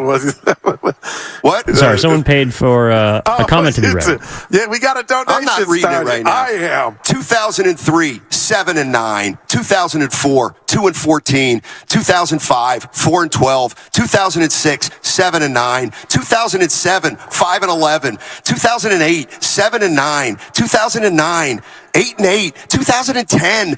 6-10. They missed the playoffs. Like, they went to the playoffs 5 times in 20 years. Yeah, that's a bad spell. Spare me. Okay. Spare me with you thinking that this is some elevated franchise that deserves something more than other franchises. They accomplished something that the last time they accomplished it was 3 decades ago. Decades is my voice billows in this locker room. Why are you ignoring? We're going to read the text too. Why are you ignoring the pain that comes with those numbers? Why are you ignoring 2000? Why are you ignoring 2002 to 2017? But that's my point. Years. That's pain in that. There's pain. There's thirst. But Niner fans have been on hard times.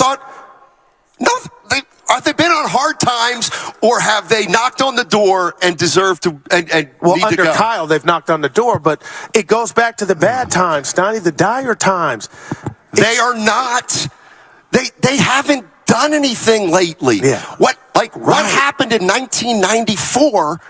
I can't think of anything more pointless to talk about. I can't.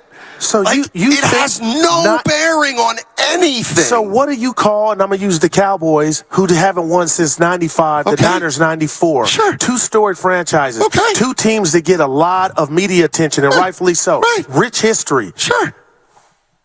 I know you're not saying it's okay that they haven't. It's a travesty that they both have not wasted. Why is it a travesty? Because of what you talked about, the good times. They were dynasties, Steiny. Right, and dynasties don't come around often. That's why they're dynasties. You see? Yeah, That's why they're dynasties. Okay, I got you. But so you're telling me now, as a Niner fan, I can't be pissed off that we blew a 10-point lead? Yes, you can. But the Dallas Cowboys fans can be just as mad about their loss last year, which eliminated them. But they weren't in the Super Bowl or the NFC Championship game, like the Niners have been the past 3 years, Steiny. Okay, pick the Green Bay Packers. They were knocked on the door every year and been getting bumped. Yeah, they've been losing. What? Like your supposition that Niner fans are thirstier than other fan bases. Why? Well, it's thirst. They want some water. That's all I'm saying, Steiny. You know what, Mike? So do the Eagles fans. What you are doing, and you know what? And Washington. You know who else wants that? Even the Jets fans. The Jets fans are hungrier than 49er fans. I'm sure, but how close have they gotten here recently? They haven't. The Niners have. Right. So when you get there, that's a good thing. You're so fixated thinking you're in the present. No, the past still matters. No, it doesn't. See, that's how we fundamentally look at the world. Joe Montana. How is he relevant? He will always be relevant, Steiny. How is he relevant to this year? Look at my guy. He's a god. Hey. He's like, come on, Steiny. We got somebody. What does Joe in. Montana matter right now? Oh my gosh. Does he matter? Thank you. He's not playing on the field. But what does he mean? This is my boy Travis. We got to go. Yeah. We got to go. What's your name? Travis. / rapper, musician. Oh, nice. Yeah, Travis made it clear. He just made it clear. Oh, you see what I'm dealing with. Yeah. I call him T-Rav. It's T-Key. All right, 888-957-9570 if you want to jump into the conversation. Matt Steinmetz and a guy who just thinks 49er fans are super duper special. More special than any other fan base in all of football. And I'll go further and say all of sports. The San Francisco 49er fan. Wow. A preordained greatest fan of all time. All sponsored by Cars.com.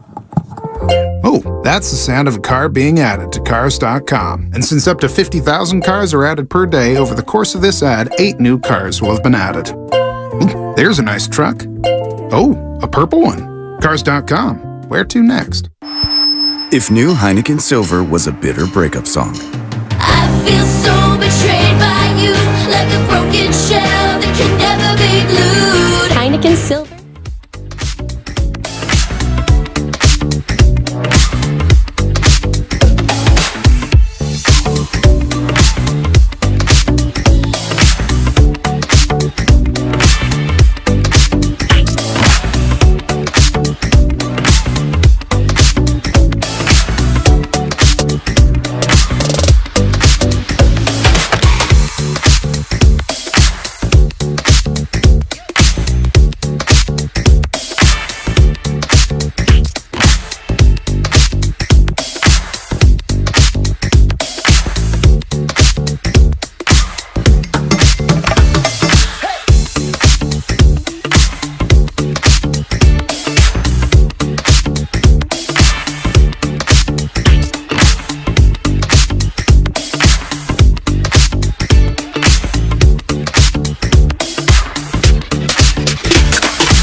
Now back to Steiny and Guru live from the Hilton Santa Clara for the opening of training camp.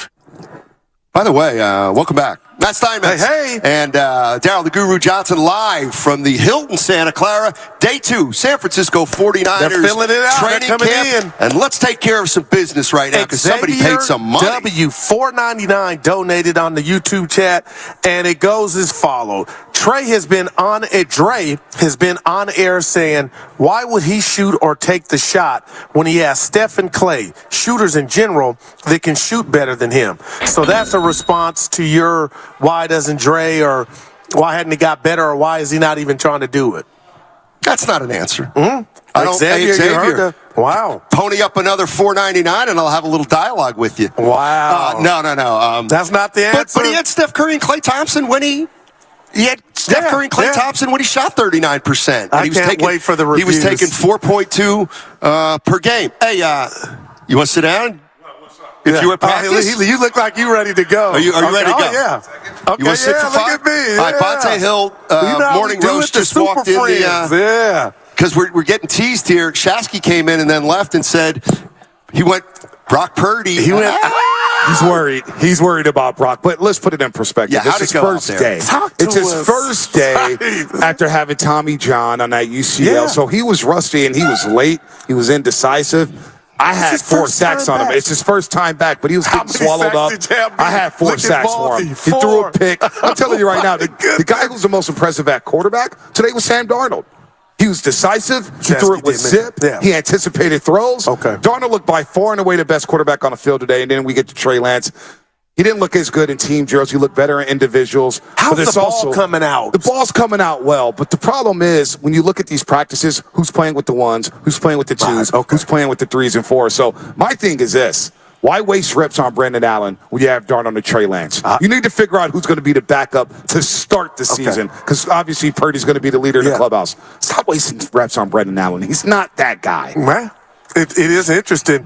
And what do you give me for thinking? I was telling Steiny yesterday, Allen is here, and maybe Darnold's here, Bonte, because they really thought he was going to be Purdy on the PUP list. Yeah. So now they're like, oh, my God, he's ahead of schedule, but I'm with you like, man. I'm gonna bring this up tomorrow, and, I'm eager to hear what you guys think about this.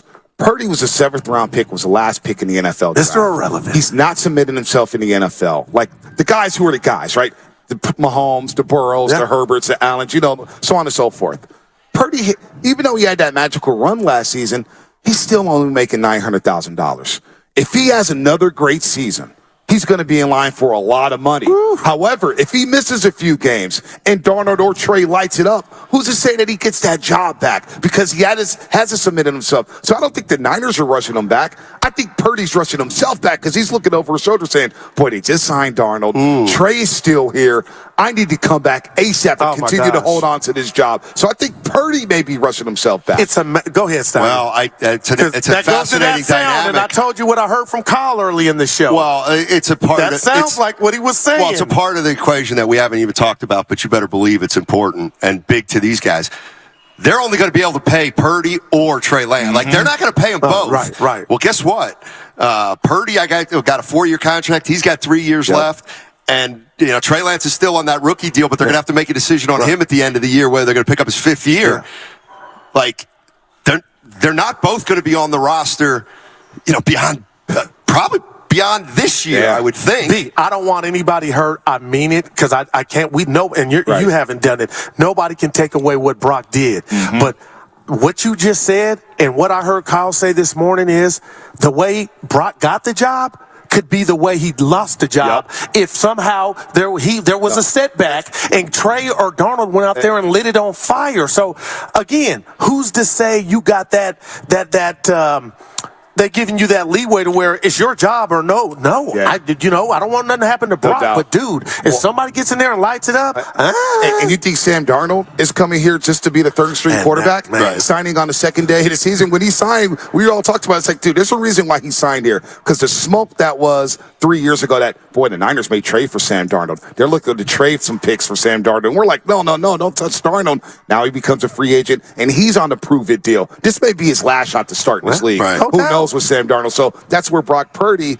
look, you got to play. These pros know there's only a certain amount of money that George Kittle talked about yesterday. Well, and that's where, see, I think we're going to get there soon. And what I mean by that is, so you got Trey Lance, who's a high pick, so he's locked into his rookie contract, and he's entering his third year. Gotcha. You have Brock Purdy, who they signed to a 4-year contract at minimal money. So, like in a way, they both have. Purdy's got 3, and Lance has at least 1, probably 2. But what I'm getting at is, at some point, they're going to go from, just young players on great deals to, 2 quarterbacks who know they're running out of time to show themselves to get the next contract. And that's when I think, I don't think there's any internal, there's no strife. Right. But don't let it go on too long, because then I do think Trey Lance and/or Purdy have a right to say, well, look, move on from one of us, because we deserve to try to make money somewhere else. That's a great point. And what if Purdy does start the season and they get off to a slow start? That's the thing that nobody's talking about. 3-6 at them today. Right. Well, see, the Niners started 3-4 last year. They went into the bye week 4-4. The year before, you don't get the bye week. You clinch a playoff spot on the last game of the season against the Rams. Then you have to go on the road to Dallas, go on the road to Green Bay on the short week, and then you have to go back down to L.A. to SoFi Stadium. Debo and Trent Williams were broken down at that point. Last year, that Seattle wildcard game was a lot closer to what people remember. Losing at half. Exactly. Y'all was losing at half at home. And that Cowboys game was physical. And then you go on the East Coast. You have to travel where Philadelphia had an extra day of rest. That bye week is huge, and there's only one. So do the Niners, when they go through this road where they have to go through the wild card, second round, back to the NFC title game. So a slow start, they're trying to avoid that this season. Yeah, that's a good point, Guy. I mean, I looked at the last 2 seasons and say, people, the season's longer. Like, I know every game's important in football, but 17 games is a long time. It is. Talk to them. But there's no doubt that last 2 years, the starts did the 49ers in. Yeah. Bonte, we were having some fun because I went nerdy on Steiny, because I know what time it is in regard to the place that I grew up, the San Francisco 49ers in the greater Bay Area. And the joke right now in the NFL is the Cowboys, they haven't won since 95, Jerry Jones. But quietly, I have friends and family, and I lived the Joe Montana era, the Steve Young, the Dynasty. And I told Randy Cross this, and I mentioned it to him. I got Niner fans that used to say, when we go, we win. It hasn't been that way, even under Harbaugh. I'm trying to just paint the picture for Steiny and his thing to me is, I'm going to paraphrase, hey, Goo, if you're getting there, it's cool. Of course you want to win, but the default is you're doing better than a lot of other teams. I'm like, Steiny, it's been since 94, and the fact that you're getting there, forget the 25-year-olds and the 35. How much are you guys yearning to get it done, especially since you've been close? There's no doubt, because they're talking about it. Kittle talked about it. Armstead talked about it yesterday.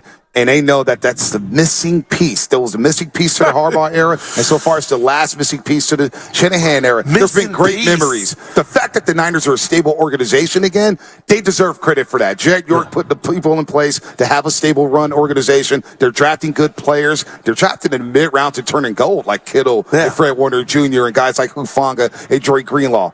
But then you don't want to look back 10 years later saying, boy, they were close. They were close. You go to 3 NFC championship games in 4 years, and then you don't finally get it. That's going to be a stain on Shanahan's resume. It's going to be a stain on Kittle's resume and the rest of this football team. So there's a lot of pressure. You ready for me to prove my point? Go ahead.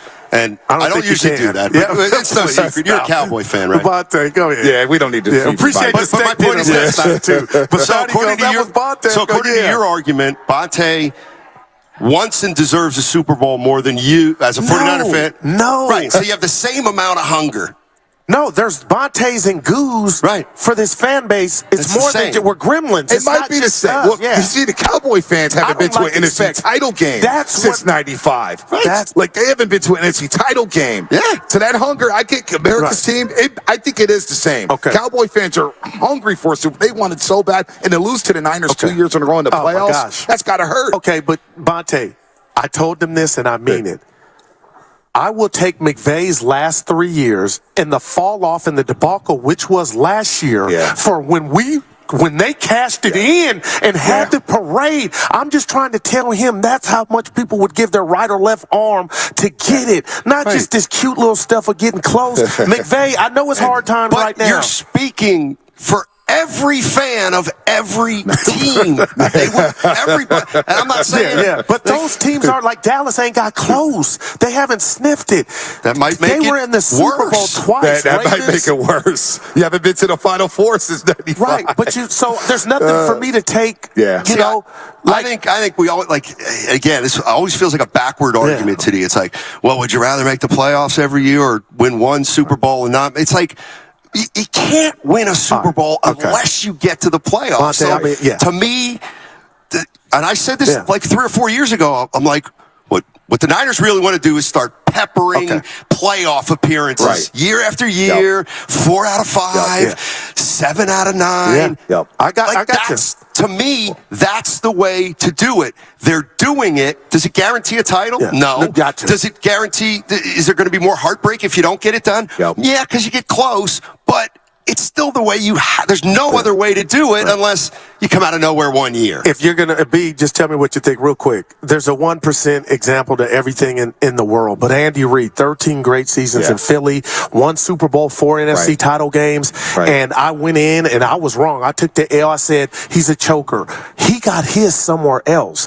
Kyle's nowhere. He's halfway through his tenure, but you cannot assume it's going to be good in the hood all the time. It's tough. Things happen.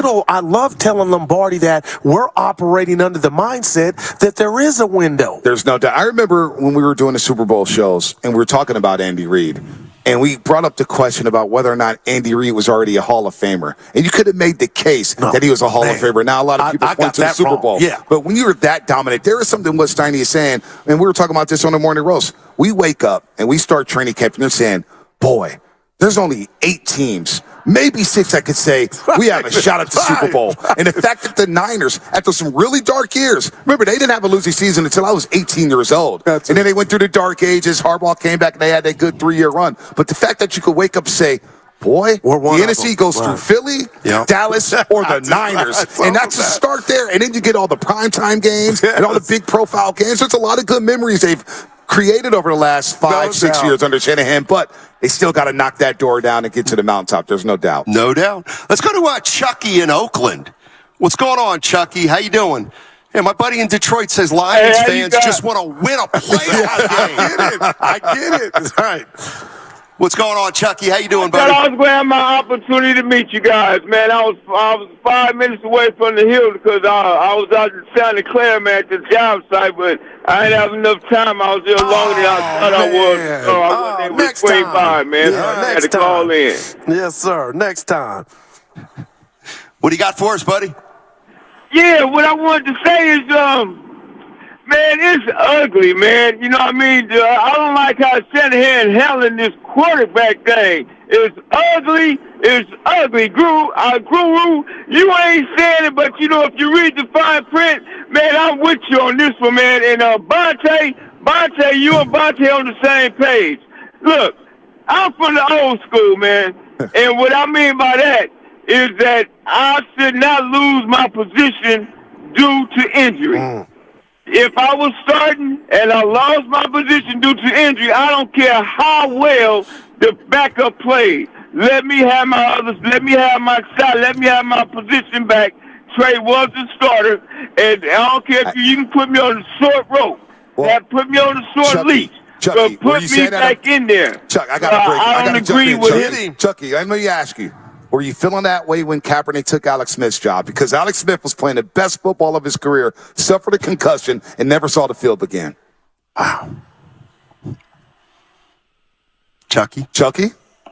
He's gone? All right. Yeah, because that's what happened to Alex Smith. That was a hell of a Remember he came out that Monday night game, had like the highest rated game of his career, one in like NFL history or whatnot, and then he suffered a concussion and never saw the field again. That's what David Lee, the Warriors, suffered a hamstring injury. The rise of Draymond Green happened because of an injury. So those days, and Stoney was kidding me last week where I was like, what happened to I can't lose my job to injury? You just hit me over the head like with a bag of bricks. Those days are over. Tony Romo, you're a Cowboy fan. Tony Romo got hurt. Dak came in, played well. They won some games. Tony Romo never saw the field again. It's the NFL, man. You got to win now. Speaking of the NFL, what I'm watching right now, you guys, the watching Cincinnati Bengals training camp. Did somebody get hurt?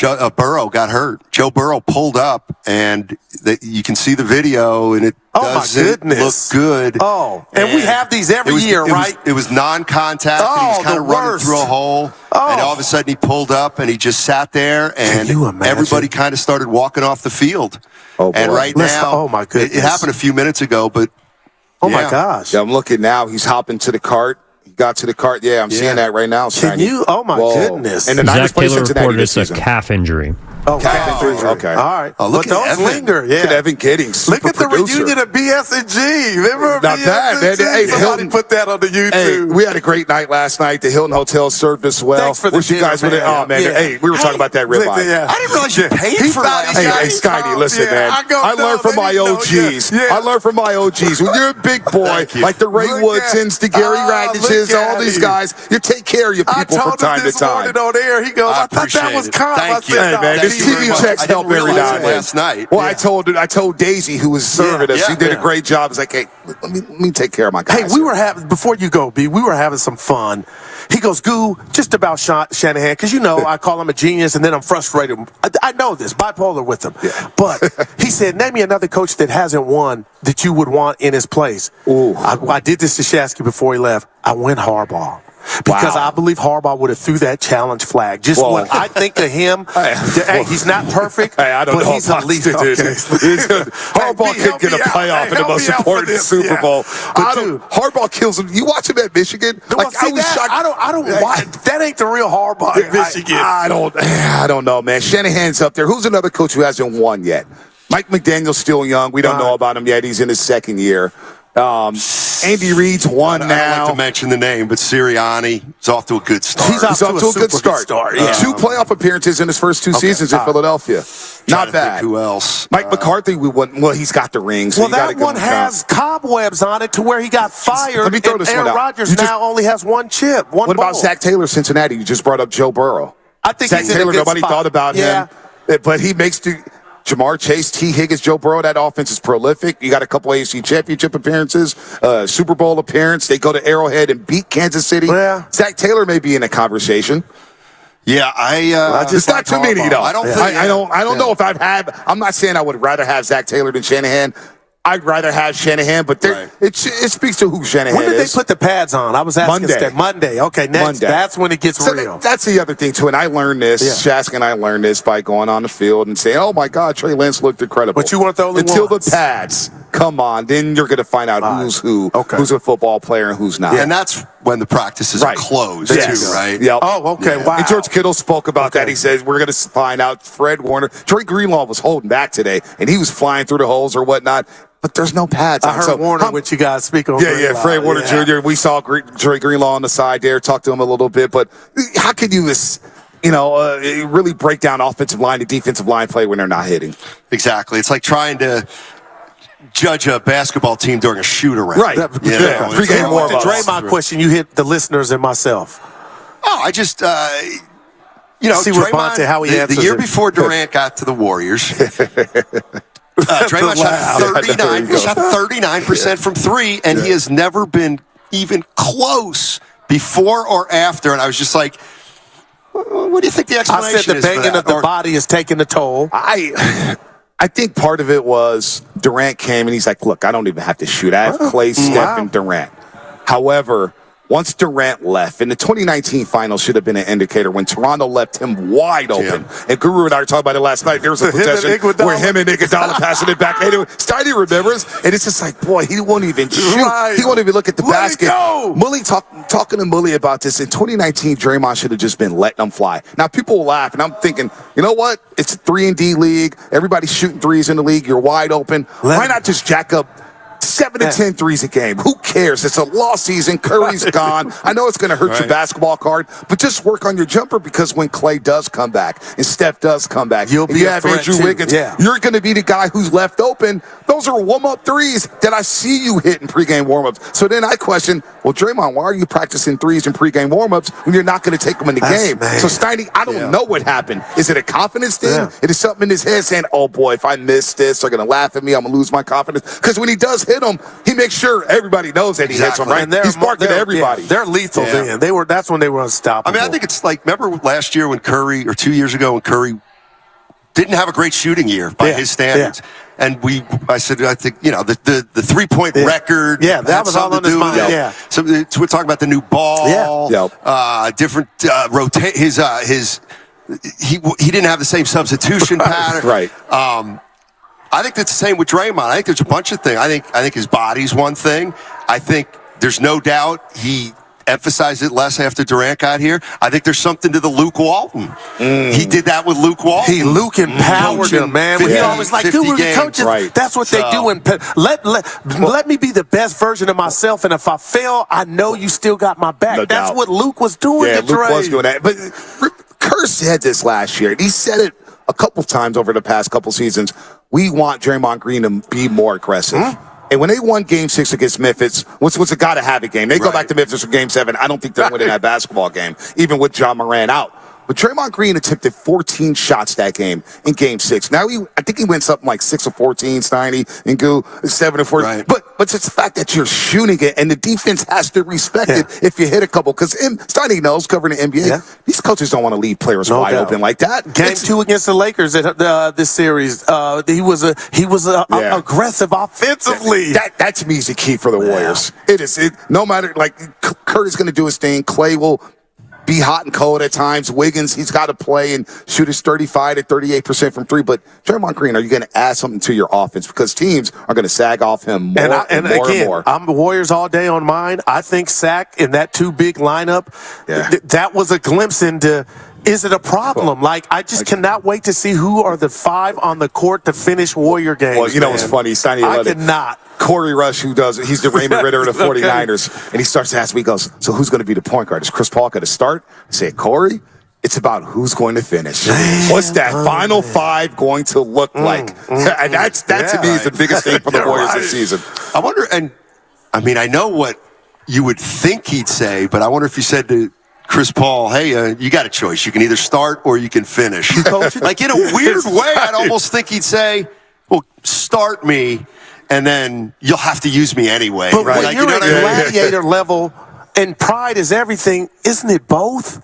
Isn't that what's, the start and the finish? I mean, I think he's got to be in the finishing lineup because I can't envision. So they're small I can't envision watching the Warriors and with he ain't 3 Jordan minutes Poole left offensively. But that's why I'm just like, oh my God. So are they going to go super small and go Draymond at 5 and bench Looney? Because somebody with the Warriors, they told me to go, Looney doesn't deserve this.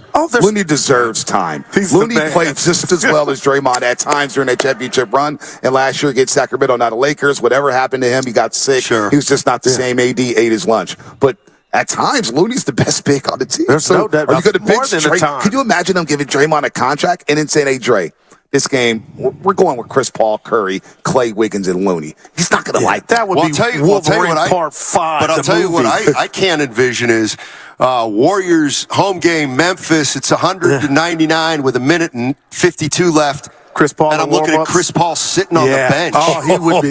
I mean, that can't work. And you know what I don't like about it is if he, like, they're worried about his attitude. Like, he could be in the game when they really don't want him to because they don't want to deal with, we already got Dre. Now see, that's why I don't like it. It don't add up to me. Is Chris Paul going to finish the season in a Warriors uniform? That's what now you guys got me thinking, man. If that doesn't work out, he may just go up to Mike Dunleavy Jr., Joe Lacob, and make a stick and say, hey, man, just let me go. No doubt about it, man. All right. Right on. We are at the Hilton Santa Clara, day 2 of San Francisco 49ers training camp. It's all brought to you by First NorCal Credit Union.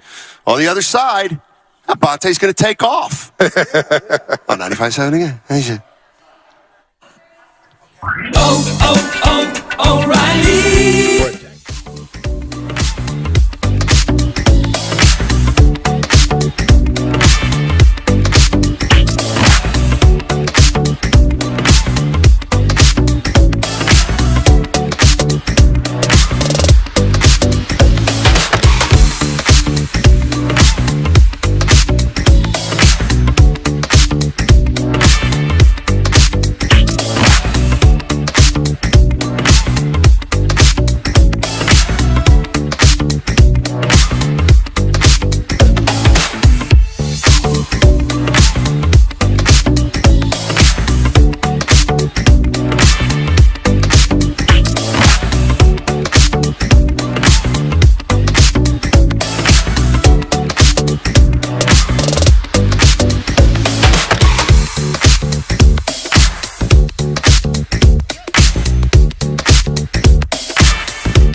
This is a run for that ass. I made it up. Now back to Steiny and Guru live from the Hilton Santa Clara for the opening of training camp.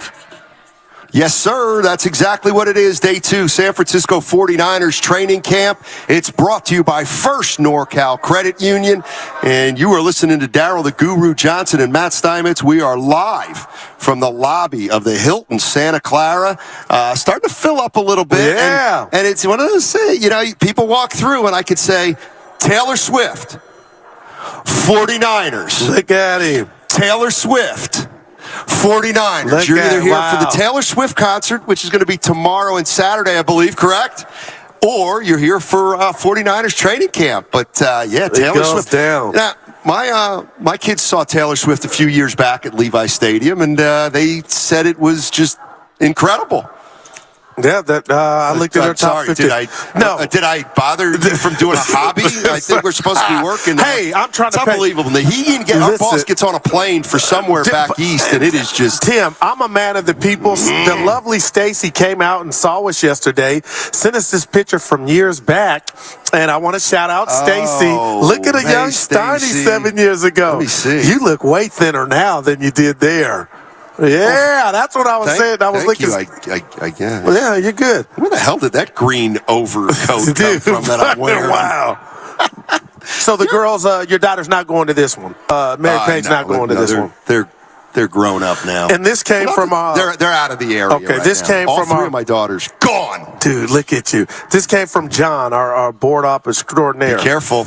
Who the hell is John? How many 49er fans? I wouldn't read this, but go ahead. How many 49er fans does it take to change a light bulb? How many? 0. They'll just talk about how good the old ones were. Going to our conversation about the having one in the wall. What? The conversation we have. Well, we'll get John a one. That was Guru. Or maybe I read it bad. Guru. Nah. By the way, the boss, since he is gone, the other day he was like, he asked a question. We can save this for tomorrow. Oh, I can't wait for this. The one about what Bay Area athlete, coach, or front office guy? Man. Why would you do this to me? Is either on the hot seat or the closest to the hot seat in the Bay? And to me, there's one. Oh, you already got your number one. Yeah. I absolutely. I got my top 5. Who was your number one? Or you're going to say goes hot seat doesn't always mean it needs to be fired, right? But it's a fan's way of it. So there's no doubt to me the player either on the hot seat or coach on the hot seat or front office guy or closest to it. It's so easy. It is Draymond Green. So I had him 4th on my list. Draymond Green is on the hot seat because I believe he better play well the next year or two. I think. But from a financial standpoint, he's won. That game's over. Big deal. Okay. That doesn't mean it's going to be fun for him if he's getting booed. No doubt. At Chase Center. You had Dre number 1, absolutely. Because Draymond Green is now at a point where there's a lot of people who've checked out, but there are a lot of people who still really, really support him. But let's see if they can really, really support him if he doesn't, if he's really declined. Right. Like, he's got to play well. Yeah, no doubt about it. Or people are going to really lose because he got paid, and they're going to be like, what are we paying for? Yeah, he punched pool. A lot of people don't like it. Draymond Green is on the hot seat or closest to the hot seat of anybody in the Bay. You're going to laugh at my number 1. But here I go. You ready? And I love the caveat that we're not saying they got to get fired. It's Tim Jordan's licking. I'm about to give the answer. It's my top 5 NBA. One of my top 5 NBA head coaches, Steve Kerr. And let me tell you why. Because there's been a shift with these young players, for whatever reason, not panning out, or the culture, the youngsters feeling like they weren't wanted. Steve Kerr came out and just told us a couple days ago that he had a bad season because he didn't unify this unit. Steiny, I'm watching Steve Kerr now to see if this is too big of a task. Has too much already happened to where he can't put it back in the bottle? Because I'm telling you, when I saw him on that podcast with Draymond Green and they kind of were mocking the youngsters and we were, saying sweet nothings about the role players for the Miami Heat, something didn't sit well with me. It felt like they were calling out the young players. Since then, Poole's been traded. Wiseman's gone. The Kuminga factor, Steiny, all the trade that you talk about really starts with Steve Kerr. Are they finally going to call him out on the carpet if need be? But Kerr, can you get this culture back to where it was when everything was good, Steiny? So I got him number 1. All right. Do you have a list? Yeah. Let's go through them. All right. Who's number 2? You guys are going to laugh. Okay. You go ahead and then I'll give another. CP3. Chris Paul. Oh, I think he's got the Warriors on the hot seat, not the other way around. Well, you might be able to help me out then. Did I get that wrong? Because the hot seat for him is he would be out of town and maybe behind closed doors. That might not be the worst thing for him if he's kind of not gung-ho. Oh, I got you. But how he acts, his demeanor on this start or finish, I could make a case that it could derail their season if it's the bad version of what we think it is. Is he going to be a pro, Steiny? Or is he going to cause stink if things don't go his way? You know what I would say? Are the Warriors going to be a professional organization around him? Like they weren't to Jordan Poole last year? Man. I know, it's a little jab, but I get what you're saying on Chris Paul, no doubt.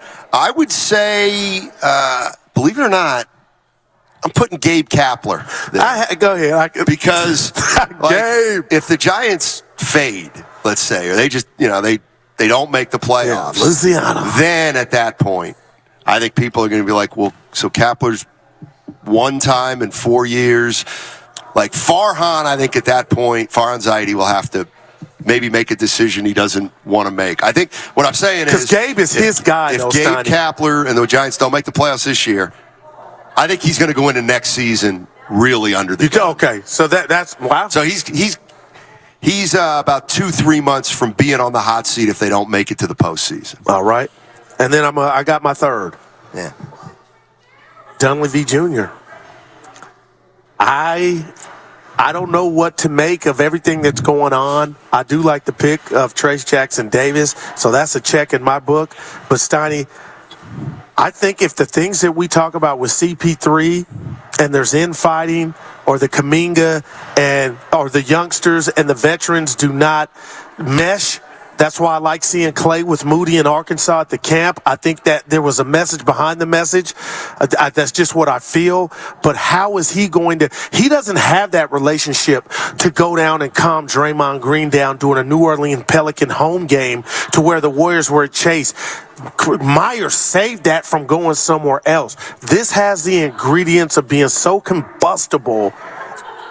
Is he powerless almost? So I'm looking at Mike Dunleavy Jr., who didn't, and maybe you tell me if it's not his job, Stoney, or he couldn't do this. He didn't call Chris Paul to say, hey, are you cool with this or that before the transaction? And I thought that happened.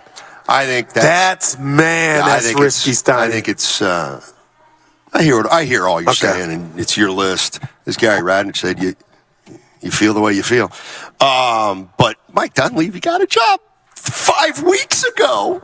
He's got at least 3 or 4 years. How about this one, though? The 510 says, how is Klay Thompson not number 1? Interesting. I guess I get it.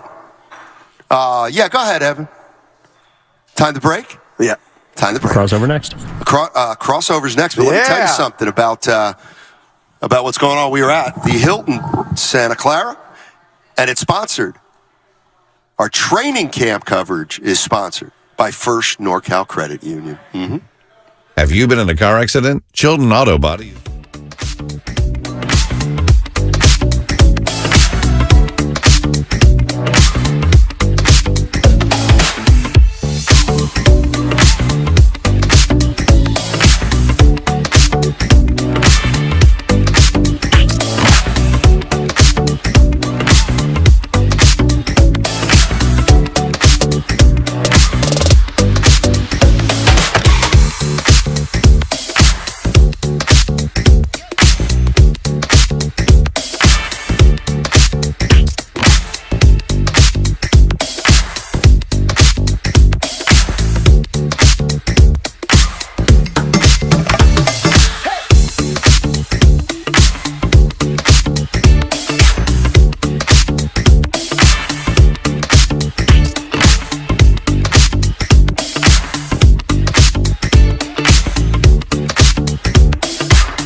JetPower.com/awards. Member FDIC.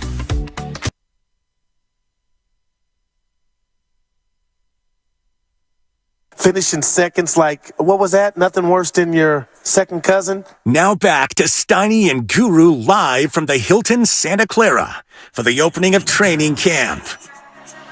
Yes, sir. Our guys. Steinmetz and Darryl, the Guru Johnson, with you. And before we welcome in Willard and Dibbs, let's remind you that our training camp coverage is brought to you by First NorCal Credit Union. And what's up, gentlemen? How are you? Yeah. Oh, we are so good. It's wonderful to be invited on your show. I'm so excited to be here today. Yeah, what a special treat. Hi there, boys. How's it going? Hopefully, Evan gave you the scouting report on what's going on down here. Oh, he definitely did. The both of you have purchased during the breaks. You've purchased Taylor Swift tickets for $750 each. And you guys are going to go get T-shirts and party here in about 11 minutes. So, good for you. Come on. I couldn't name a hit, Dibbs, like Control, Janet Jackson. Give me a Taylor Swift off the top, tied #1 jam. Man, she's only got like probably 30 hits that were Give me a title, Willard. Give me a one. Come on now. Oh, gosh. I mean, Shake It Off. All right. Come on. Shake It Off. Bad Blood. Sure. There we go. I'm gonna run out pretty soon. I'm no super fan, but I got a couple in the bag. Yeah. I do breakfast for my 11-month-old baby girl every single day, and every day we have a different musical motif. Mondays we do Motown. I like Motown Mondays. Wednesdays we do a Woman Wednesday. Wow. Like this week we featured Amy Winehouse. We've done Janet. We've done Badu and the rest of it. Thursday's a Throwback Thursday.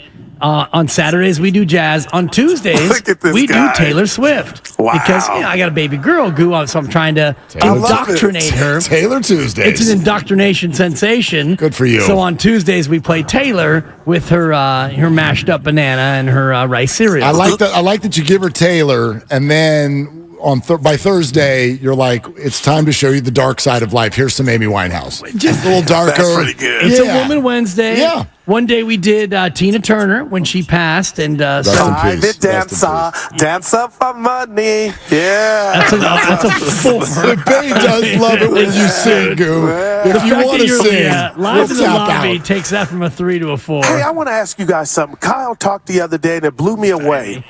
They thought maybe Brock was going to be on the PUP list. He's back. And I'm asking you two and Steiny, that we were just talking about with Bonte, do you think he might have came back did he rush back too fast? Not that anything's wrong, but damn, don't you kind of want to slow play this? I'm so glad you used that word, Goo. And the reason I'm so glad you used that word is because I heard all of you guys, even starting with Bonte and Joe this morning, using that word, the word being rush, throughout the morning. I don't know if you play Rush for your baby girl, Dibbs, but I'm glad. Shout out Paul Abdul. There Rush, you go. Rush. I'm glad you used that word because it prompted me at a stoplight to text Doc Pandia. What did he say? Well, now why would I use that at 151 when I could use it at 202 and we get the ratings for it?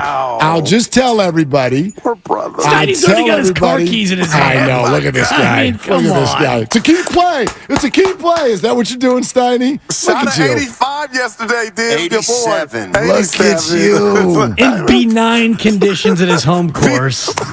Unimpressive. Actually, it was very windy out there. You go. Baylands. Okay, V. But go ahead. So you're not going to spill the beans. Willard, that's a tease. You'll get in the car. Let me just say this.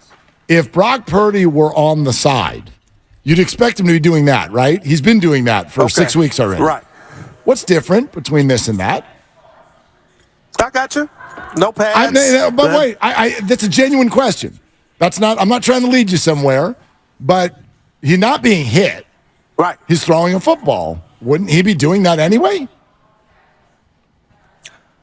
Oh, man.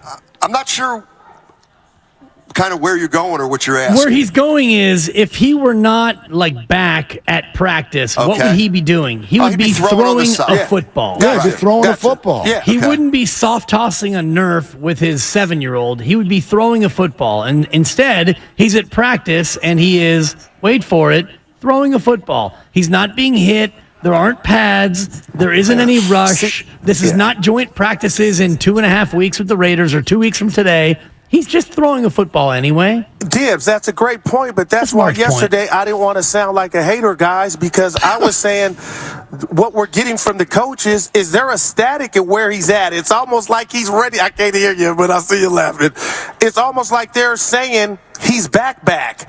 And I'm like, no, but they're talking like he's ahead of schedule. But Mark, to your point, we really don't know until it's live. I think he's on schedule. I think that's why they're excited. They're excited because this was a nerve-wracking thing all summer, and to this point, I'm not going to say it's done yet, but to this point, he's hit all the marks, right? Like there's not been any setbacks. Everything has gone according to the plan that the 49ers and Brock Purdy's people set out before the summer started. And so that's what's exciting. And so why wouldn't you, if you're in a throwing program, why wouldn't you do it with defenders on the field guarding your wide receivers? That's kind of the way I look at today and the next couple of weeks, where they are actually going to limit the reps, right? Every third day, they're going to give them a day off. So there are still some training wheels on. But did you see what happened to Joe Burrow today? I did. I did see it's it. not. Luckily, I don't think it's serious because they're calling it a calf. Sounds like he escaped it. Yeah. And if you look at the video for our listeners, you can go find the video anywhere. It's all over social media. But he has a wrap on that calf already. And I read that he was experiencing some discomfort there within recent days. That's why he had the wrap on, and it tightened up, and they're going to now put the kid gloves on, and they probably won't see him much in the preseason. But because Doc Pandy, this actually came out right as Doc Pandy and I were texting about Brock Purdy, so he weighed in on that too. Thank you very much. And it sounds like I would bet right now Joe Burrow is not going to miss any games. Okay, so that's sounding good. So Steiny had a theory about Shanahan's comments. We didn't see you yesterday about coming out and saying he was, definitely the number one. And Steiny's point was, to paraphrase, he did that for Brock too, like Brock's psyche, to let him know you got nothing to worry about. Your thoughts to that?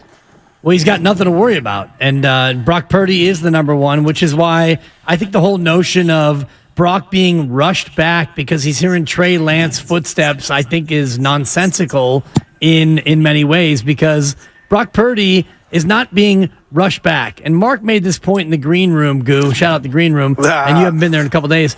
Kevin Durant got rushed back in the NBA Finals because they needed Kevin Durant, and he got rushed back and he got hurt. He blew out his Achilles. That to me is what being rushed back looks like. You're not going to rush a guy back on July 27th just so that he can feel like he still has a leg up on his competition. He either is the number one or he's not the number one. And being out there on July 27th is not going to change Kyle Shanahan's opinion of Brock Purdy at all. Guys, I took it way less as an announcement than you guys did, because I heard a lot of your show yesterday. I didn't take yesterday as an announcement. I think we heard it that way.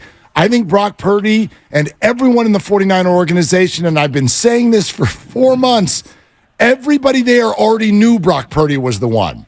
He didn't need to send a message to Brock Purdy. Brock got that message months ago. All summer long, whenever a 49er player was interviewed, they'd tell you, Brock Purdy's the starting quarterback of this football team when he's healthy. I think what came out yesterday is that we didn't realize, or I should say now a couple days ago, we didn't realize that he was going to have the training camp presence that he's going to have. But this surprised no one within the organization that Brock Purdy is QB1. Everybody already knew that, and I think they've tried to tell us in ways, and because of selective listening and confirmation bias, a lot of the fan base didn't hear it. Hey, we only have like 3 or 4 minutes left because we got to get out. But did I hear yesterday? I heard a lot of the show while I was leaving, and you and Dibs were talking about the Trey Lance deal. And Mark, were you saying that 49er fans should not? They must not even imagine a life without making that trade? No, I definitely didn't say it that way. I share my perspective, and the conversation we're having is what they gave up, and it was actually inspired by something that you said, Goo. And I think Goo, right? Yeah, no, it was like you mentioned. You mentioned, but the resources they gave up for Trey. Yes. Okay, so the question, and I heard the start of your show today. I heard the start of your show today where you guys were talking it out. Like, if the 49ers are good, do we care that they gave up a bunch of stuff for Trey Lance? And that if Brock Purdy is their guy, hell no. I don't. You're right. Yeah, Gotcha. I don't care. I'm not telling any fan what they should, and I get what Dibbs was saying, which is that, boy, you could have used those resources for who knows what. Well, that's a fact. And that's true, too. So I totally hear that. But if the 49ers are good, if they made a mistake and then get away with it, fine.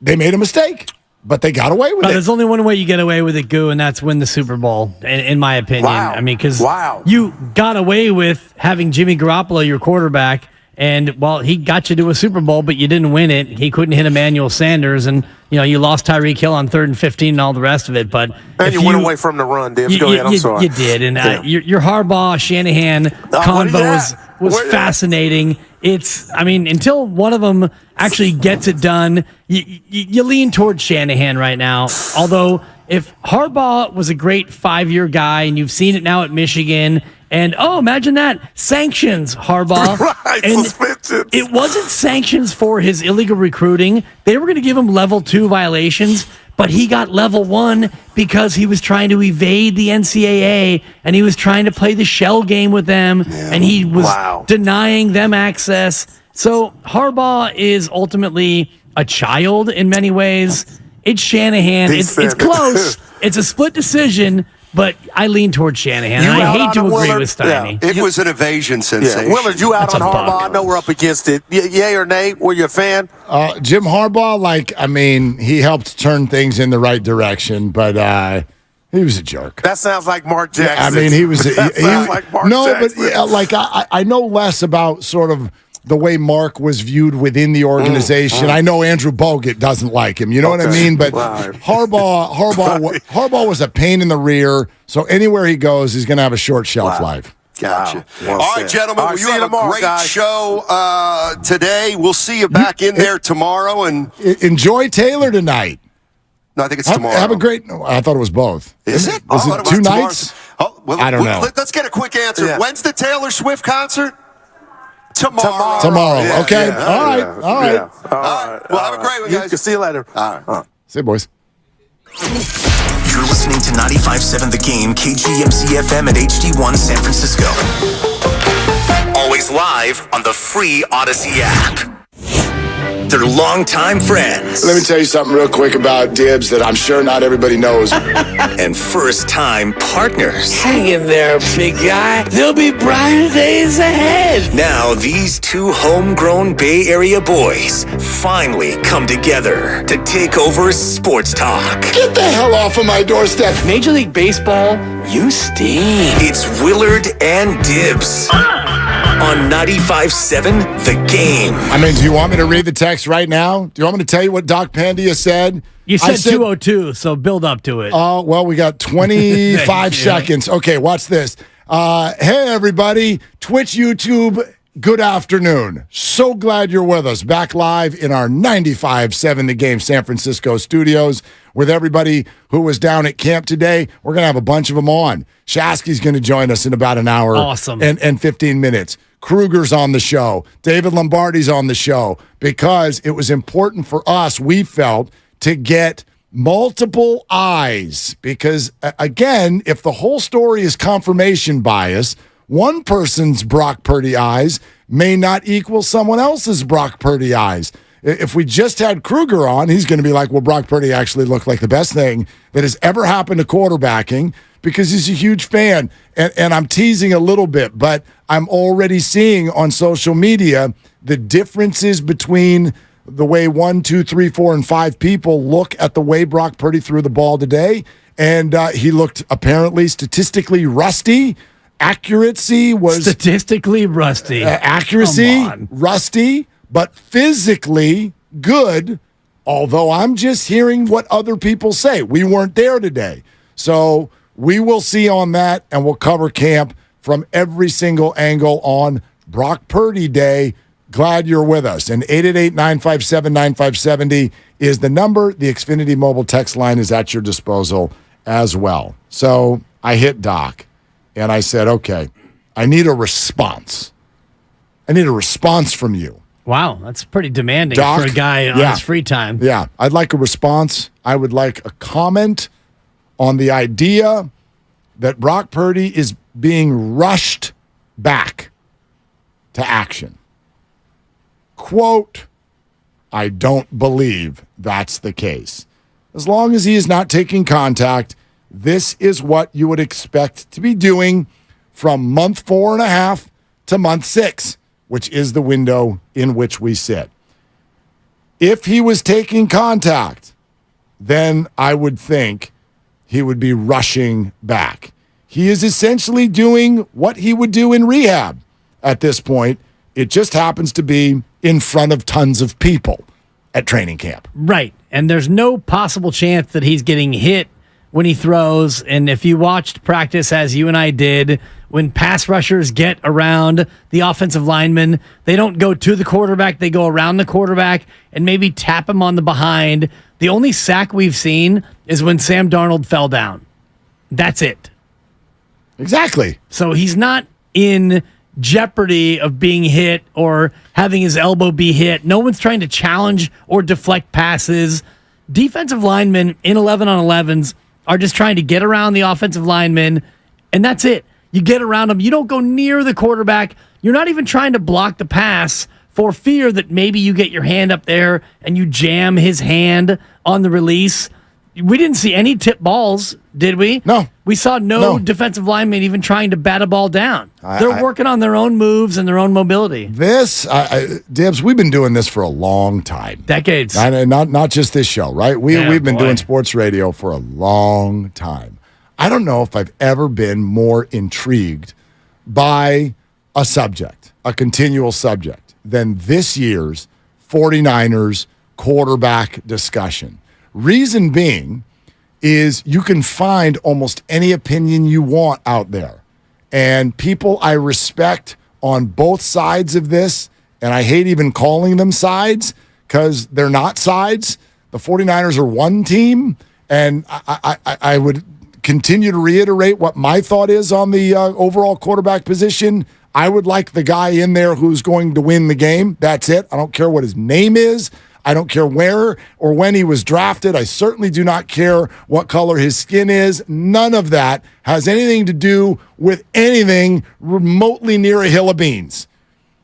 But what's so incredibly fascinating about this is it may, more than any subject I've ever experienced before, you can have two human beings stand right next to one another, open their eyes to their full ability, watch the exact same thing, and turn to one another and go, one of them says, I saw blue, and the other one says, I saw red.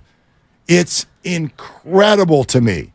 So Brock Purdy returns. He's been QB1 all along. He never wasn't. So then the 49ers come out the other day and go, he's cleared. And people go, the 49ers have announced Brock Purdy as the starter. No, they didn't. Right. He was the starter the whole time. All they told you is he's going to be there tomorrow. And then he goes out there, and many of those same people, he's rushing back. And that was before he even threw a pass today. What are we talking about? Why do so many of you, and I know many of you don't, but why do so many of you feel that way? Why does it feel like whether it's Brock or Trey, or Sam for that matter, whatever they do, a portion of the fan base throws up a brick wall? They do something good. Yeah, but. And then they try something new. Well, that's not going to work. What are these blockades that you have to throw up? Brock Purdy's back. He was QB1 all along. And the first thing I hear from people is, well, he's obviously rushing. Well, I don't even know what that means. To rush back in July when you're not even playing a preseason game, you're not even playing tackle football. You're a guy with a helmet on, in shorts, who's throwing a football. And you made a good point before the show. If he was not on the field, he would be in shorts. Maybe the helmet would be off, but he'd be throwing a football. And he'd be throwing it as much as he could, as hard as he could, as accurately as he could, he wouldn't be doing anything any differently except for the fact that it's in front of a couple thousand people in all of the media. And that's why we all think what we want to think. And I think it comes down to confirmation bias, which is what you're talking about. Because if you're a Trey Lance fan, if you have a Trey Lance number 5 jersey and you really believe that he's the best quarterback, then you're going to say things like he's rushing back. They're rushing him back. And I heard Grant Cohn on this morning with the Morning Roast talk about the fact that they're rushing him back because Trey Lance is coming. Trey Lance is right there, and he's feeling the heat from Trey Lance. And he knows, Mark, Brock Purdy knows that if he doesn't keep the job, once Trey Lance plays with Christian McCaffrey and Debo and Ayuk and Kittle, which Trey Lance has never done, he's never played with all those guys. Once Trey does, well, Brock's not getting his job back. That's it for Brock. Why? Okay, so there's two things that are so like cockamamie with that entire idea. First off, is anyone under the impression that Brock is making decisions here? Do you honestly believe he tells Shanahan what Shanahan's going to do? This multi-billion-dollar organization has an 8-game starter named Mr. Irrelevant, and they're letting him set his physical timeline? So Brock's got to get back on the field because Brock is worried about his job? And the Niners are like, okay, yeah. And then also, why would the 49ers be incentivized for Brock to beat Trey? And don't tell me it's about money, because in the grand scheme of things, Trey's cheap too. They're all cheap. Justin Herbert's going to make $52 million a year, something like that. Wow. You can add up all the 49ers quarterbacks, and they still only equal about a fourth of a quarterback in this league. So it's not about that at all. Brock is not setting his timeline, and the 49ers they are not incentivized to, make sure Brock is better than or looks better than Trey. If Trey's coming and Trey's fantastic, great. How about if Trey be fantastic? I'm pretty sure 2 years ago, that's what the 49ers wanted. That's what they were dying for Trey to be great. I'll tell you what I hear from NFL insiders. Trey's still third. I don't know. And again, I don't care. I want the best guy to play. So here's what I know. And here's what sort of like confuses me. Brock Purdy comes in QB1, and he's the only one in camp. They've got 4 quarterbacks. He's the only one who's had any sustained success in the NFL.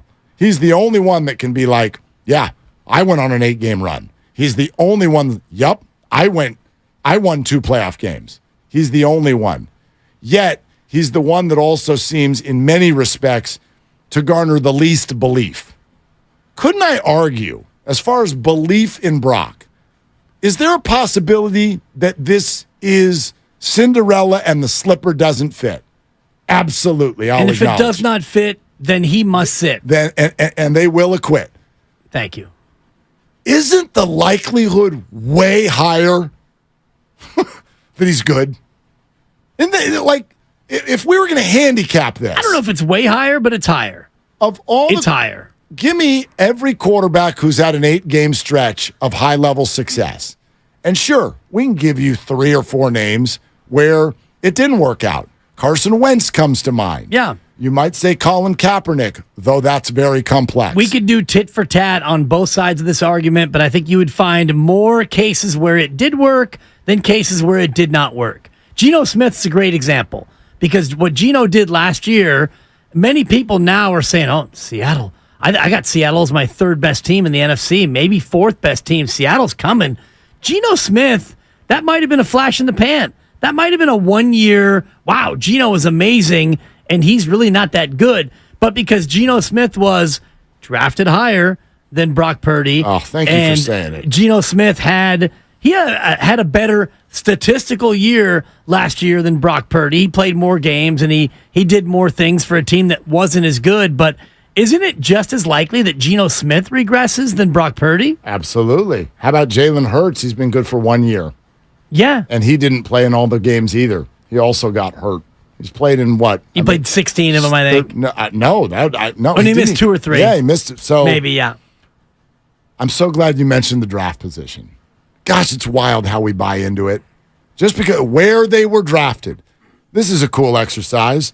If you go through the whole NFL and just list quarterbacks who you would consider good, and maybe there'll be varying opinions on that. Sure. But let's go through the NFL, and I'm going to say you're a good quarterback. Allen, Tua, Rodgers, Lamar, Burrow, Watson, Trevor Lawrence. Lamar, Burrow, Watson. All first-rounders so far except for Lamar. Okay. I think Lamar was he late first No, or late early first, second? Late Okay. first. Russell Wilson, Mahomes, Herbert, Stafford. Yeah. I'll give you Derek Carr.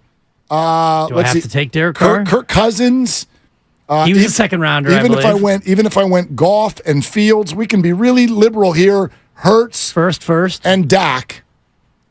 Like of all of those guys, do you know how many of them were the first quarterback taken in their draft? In other words, they were evaluated as the best quarterback in their draft. The best QB available. If you read the list again, I would probably... You'd be able to get it. Jared Goff was. No. He was number one overall, was he not? Well, Wentz, yes, you're right. Yeah. Goff was the first overall. Goff, you could have a healthy debate over whether or not... He had a good year. I think prior to last year, people would have been like, he's not a very good quarterback. Right. But anyway, sure. But even if you went back in time and just took the first quarterback taken in every single draft, that doesn't necessarily mean that they were the best quarterback in every single draft. And oftentimes they're not. Burrow, Stafford, Goff, Lawrence. We're the only ones who were the first quarterback in their QB draft. taken. So Mahomes, no. Mahomes, no. Allen, no. Aaron Rodgers, no. No. Lamar, no. Niners took Alex Smith. Deshaun, no. Russell Wilson, third round. Yep. Derek Carr, second round.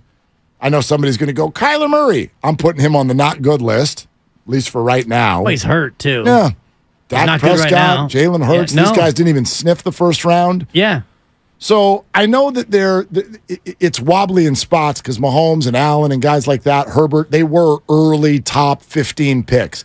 I get that. But my point is, why do we stick to that so hard? The original evaluation of the QB, and we stick to it as if I couldn't give you a list from the ceiling to the floor of dudes drafted in the top 10 who stunk out loud.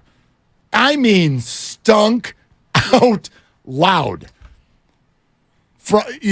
McNown and Achilles Smith, and we could go through all too soon. Jamarcus. We could do this over and over and over again. So why are we so stuck on one was drafted high, one was drafted low? Because we just gave a list, and half of them weren't even first rounders. So why do we now, 3 years later, we're still playing around with this? Why don't you, and I think that there are fair answers here, but I wonder what they are. Why don't you believe in Brock? If I take away the answer of, well, it just hasn't been long enough.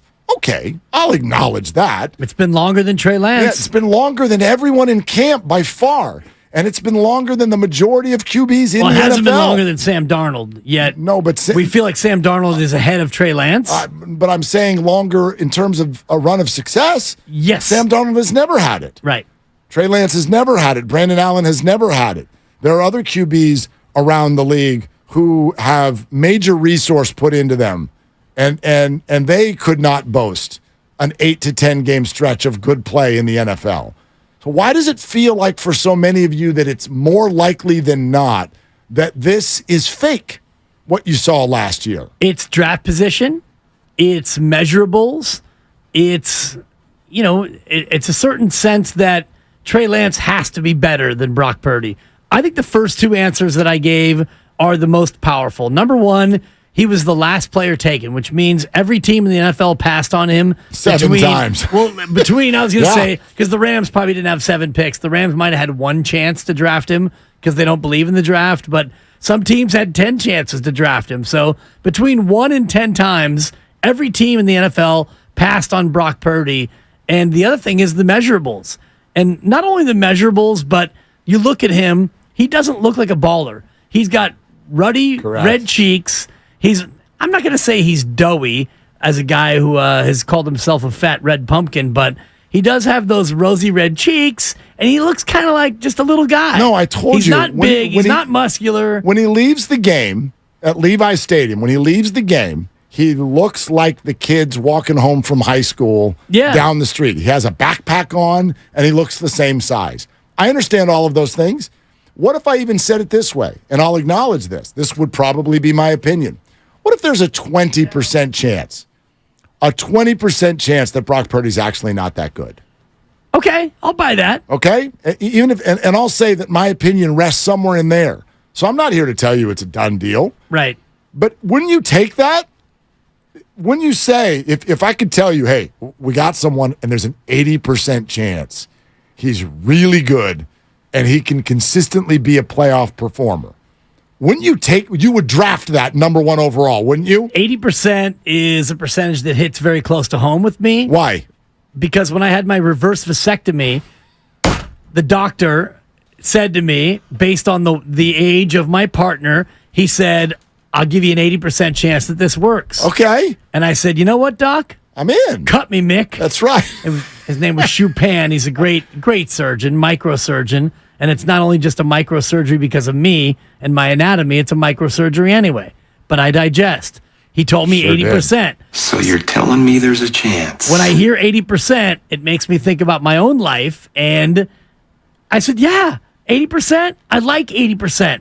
4 out of 5 chances are I'm going to have a baby, and she turns 11 months old tomorrow. So, yes, when you say Brock Purdy has an 80% chance of being as good as what we saw last year, I'm in, Mark. What's your list of players in the NFL who have had an 8-game run of success, multiple playoff wins, and then stunk? I'd have to Google it. It's a short list. If anybody can fill up one hand, if you can get to 5 names. One for the thumb? I give you $100. You got to Google All right. All right. You do the show. Okay. This is your dream. Solo show. Oh, seriously. Call Ephraim. It's not my dream. Get me Ephraim I Salon. did it. I already lived the dream. Exactly. And then a pandemic broke out. Coming up, Marty Lurie's interview with Johnny Bench. And that's next on Ace Talk. No, isn't that, are those fair percentages? Are those fair? There's an 80% chance that Brock Purdy is exactly what he showed us last year. I think it's fair. Is that fair? I think that's fair. What's the percentage chance that Trey Lance isn't really very good at being quarterback? It's probably not 80%, but would you say there's a 20% chance that Trey Lance is not good enough to be in the NFL? Not good enough to be in the NFL? That's not a big good enough to statement. be a QB1. I mean, yes, he's good enough to be in the NFL, but is there a 20% chance that he's not good enough to be somebody's starter for a good team? I think it's higher. Right. I think it's higher than I that. would agree with you. Yeah. Which is why this notion of, they rushed Brock back because Trey Lance is coming. Trey Lance is knocking on his door. Why the hell would they do that? Why July. would anyone do that? Is there someone, please, give me one good reason why this multi-billion-dollar organization and this kid who's only making $870K and has everything on the line, give me one good reason why both sides would come in and mess with this in such a way. Do you understand what you're suggesting? You're suggesting that because of the presence of Trey Lance, Brock Purdy is totally willing, and so are the 49ers, to put his entire career in jeopardy because they're nervous about something going the wrong way on July 27th. Like, what a weird, unfathomable thought, quite frankly. Yes, for a team that is still, 6 weeks away from an actual game that matters, yet you're going to rush him back. The time to rush somebody back would have been last January when you were playing the Eagles and you had a quarterback get hurt and you had another quarterback get a concussion. That would have been the time to rush somebody back. The Durant thing that you brought up is exactly it. He rushed back because they were in the middle of the playoffs and they were trying to win a ring. That's when you rush someone back. Oh my gosh, we're 8-6 and our playoff lives are on the line and it's week 15 or week 16 and damn it, we need this one. July 27th? Yeah. What are we doing? What are we talking about here? We're not rushing a guy back to make throws in shorts and a soft padded helmet on a warm day in Santa Clara. That makes no sense to me. His stats were terrible today, Dibs. Your thoughts? Who cares? I mean, honestly. A couple of overthrows. And you know what? Against this defense, I would expect the stats to be bad. And the stats for everybody yesterday weren't great because this defense is nasty. And Kyle Shanahan even said yesterday after practice in the Mike Silver piece, the play calling and the structure of the offense was intentionally vanilla. And that's what you're getting now early on in camp. You're not going to have Brock Purdy step back, 7-step drop, and try to throw it, pump the ball down the field, or throw it into tight windows 30 yards down the seam. It's all pitch and catch right now. His overthrows, to me also, that's way better than an underthrow. Wouldn't you be a little bit more scared if you're like, gosh, you tried to throw it 30 yards and it only went 25? Yeah. If it was an arm-related thing, yeah. We got a bunch of voices who were all at camp today, so we'll get into a lot of this. But again, we'd love to hear from you. And that's the question. Why, if you are, why are you struggling to find belief in Brock Purdy and what we saw last year? 888-957-9570. Let's go to Rob in San Bruno. Hey, Rob, you're on with Willard and Dibs. What are you doing? Oh, man, on the way to the barber shop. But look, man, check this out. It seemed like y'all making excuses. At the end of the day, man, last year y'all said, oh, he didn't play good in camp. Well, he was playing against the best defense last year, and he had some days in camp where he balled out, and that was reported as well. Now y'all giving Purdy excuses. Bottom line is... Wait, no, Rob, I'm going to stop you. Rob, I'm going to stop you because you have to define that. What excuses? We didn't, you have to define that exactly. What excuses are we making for Purdy? We're not even talking about a performance. You're giving him excuses. Bottom line is he's short with a noodle arm. When the last time a short noodle arm quarterback won a Super Bowl? That was 30 years ago. So you tell me Kyle Shanahan's going to be the one to make it happen where he chokes Super Bowls. Rob, I'm going to give you one more chance. You failed when I asked you the first time. What is the excuse? Don't come back and say you're making excuses. Define that. What excuses are we making? You was a Jimmy G fan last year. Now you a here we go. Yep. Thanks, Rob. You can't do it. You can't do it. And this is my point. Confirmation bias. You're hearing what you want to hear. This is why Fox News and CNN's ratings are so high. So you'll sit down at 6 o'clock and go, all right, let's have this person tell me exactly what I want to hear. And if they don't, then I'm going to create a story in my mind about what they just said.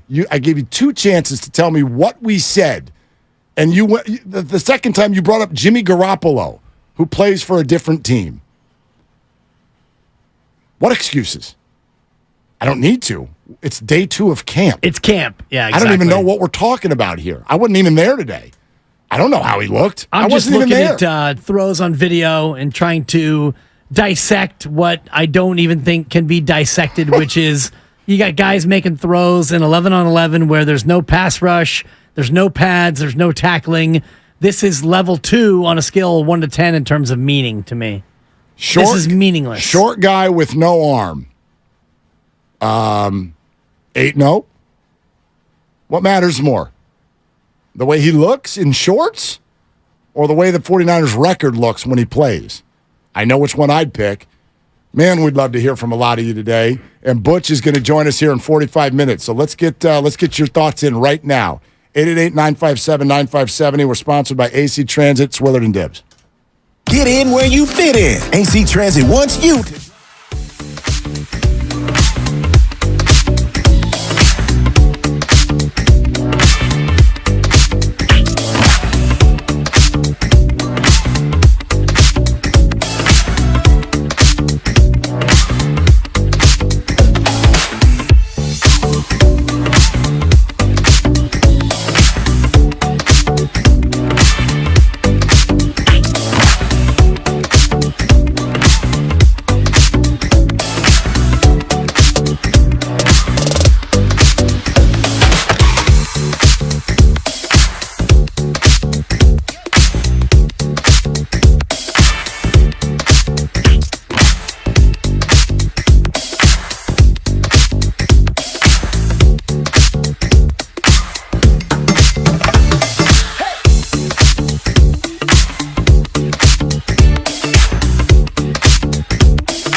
BayAreaPanthers.com.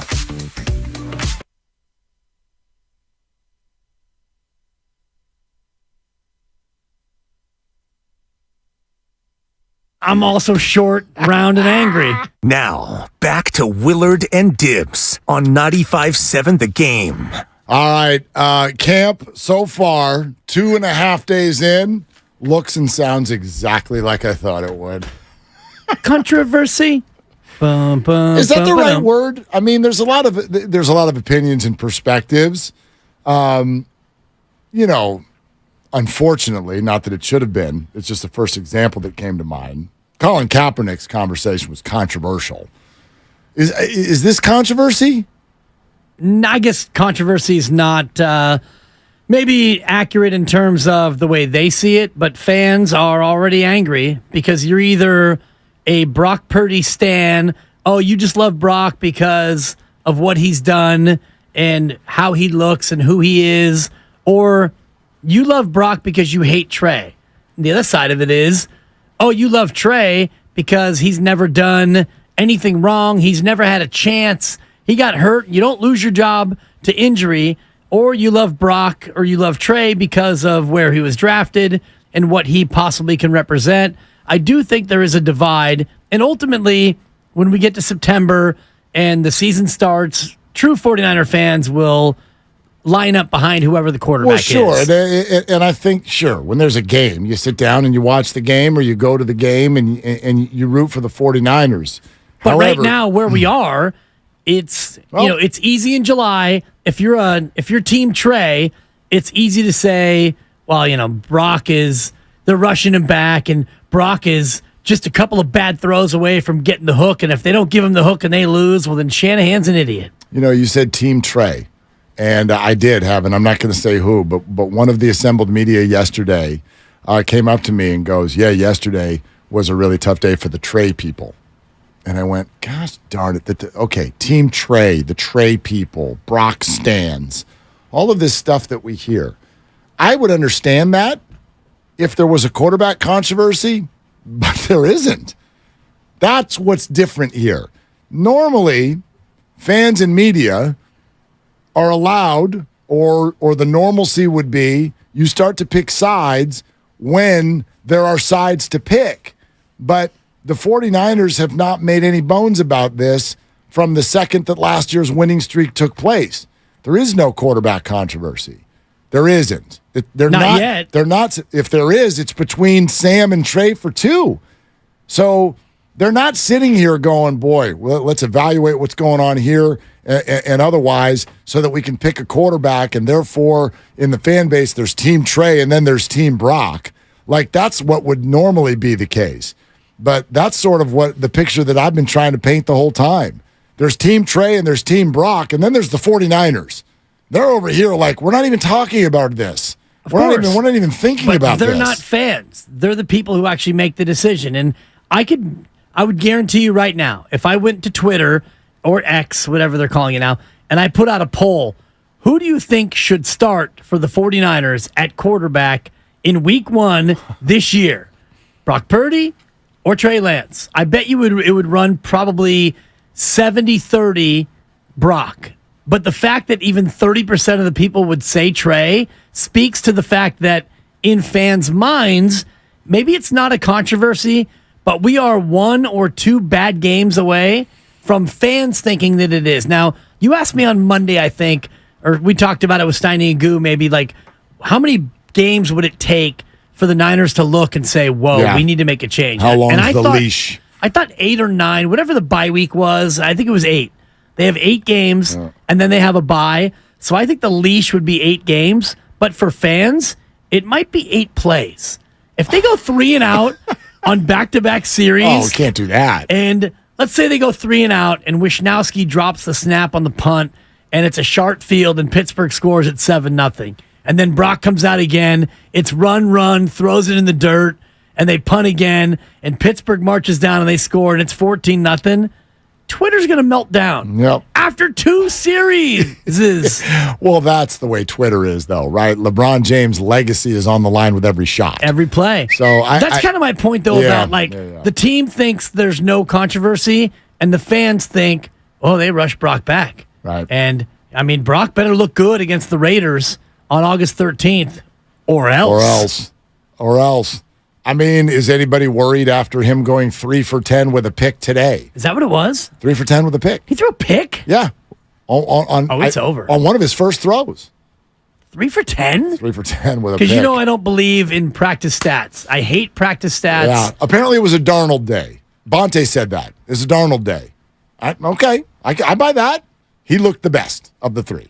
3 for 10, So though? Purdy was 3 for 10, but apparently Lance didn't look great either. Where are you getting your numbers? From David Lombardi, 515 today? Bunch of places. And I think David Lombardi's 415 today. My fault. Yeah. Do I have that right, Lucas? No, Kruger's at 415. Lombardi's 515. I thought Kruger was 515 and Lombardi was 415. Lombardi 415, Kruger 515. 1-0 Willard. Let's go. Whatever. Let's go. You're supposed to know. Look, I know you're rusty. It's early. You're just coming out of the gate. Yeah. You threw a pick on your first pass. It's okay. Lucas rushed me back. I wasn't supposed to be on until 3 today. He rushed me. He did. Yeah, he did. You have control over that. It's true. That's true. You're making the calls around here. Right. You know that? Mm-hmm. All right. And I'll see you at 3:15. Go on. Mark and Mark on a Thursday. Exactly. Mark with the C and Mark with the K. It's me and me. It's Marky Mark. 95.7 the me. The Funky Bunch. All That right. would be you, Lucas.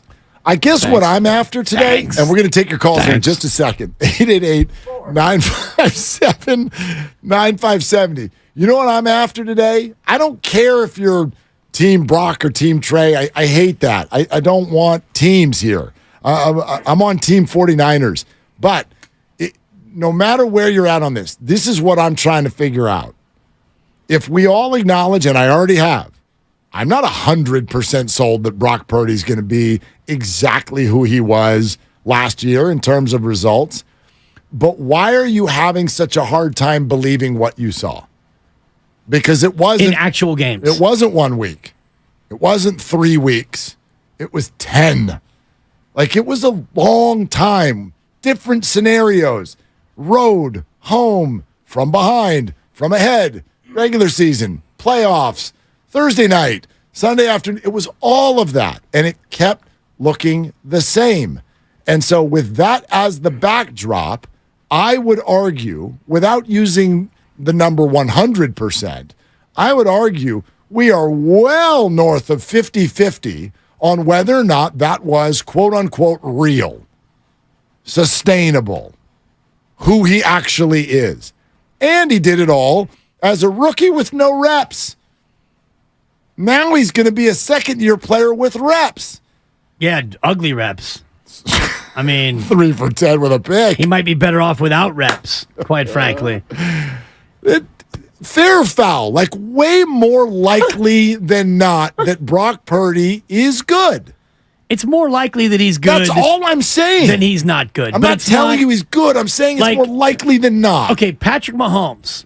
What percentage of you would think that he's good versus he's not good? It's probably 100 to 0. 117. Right. Yeah, And so done. we could play that game with a bunch of different quarterbacks, and you get to Brock Purdy, and you and I both are kind of in that 80 to 20. Yeah. It's 80% that's real. That's Brock Purdy. He's going to be good. He may not always be that good. He may not always win 7 of every 8 games, but Brock Purdy is good enough to quarterback a good team and be a playoff winning quarterback. We saw it.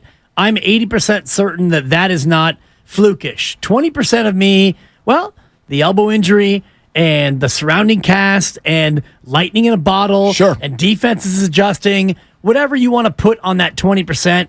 But I would say it's probably 80 to 20 in terms of my own believability in Brock Purdy. I like that. Yeah, Grandy, what's up? A couple of things. First of all, we put a poll up on our YouTube channel, in the YouTube chat. Who do you want to start week 1? So if you want to vote in that, get over to the 95.7 The Game YouTube channel. I voted, by the way. I voted for Brock Purdy, currently tracking at 78%. Thank you, Randy. Yeah, and then the other thing I would say, I think, for me personally, I think a lot of Niner fans feel this way. The thought of wanting to figure out what Trey Lance is, at least for me personally, it has nothing to do with Brock Purdy.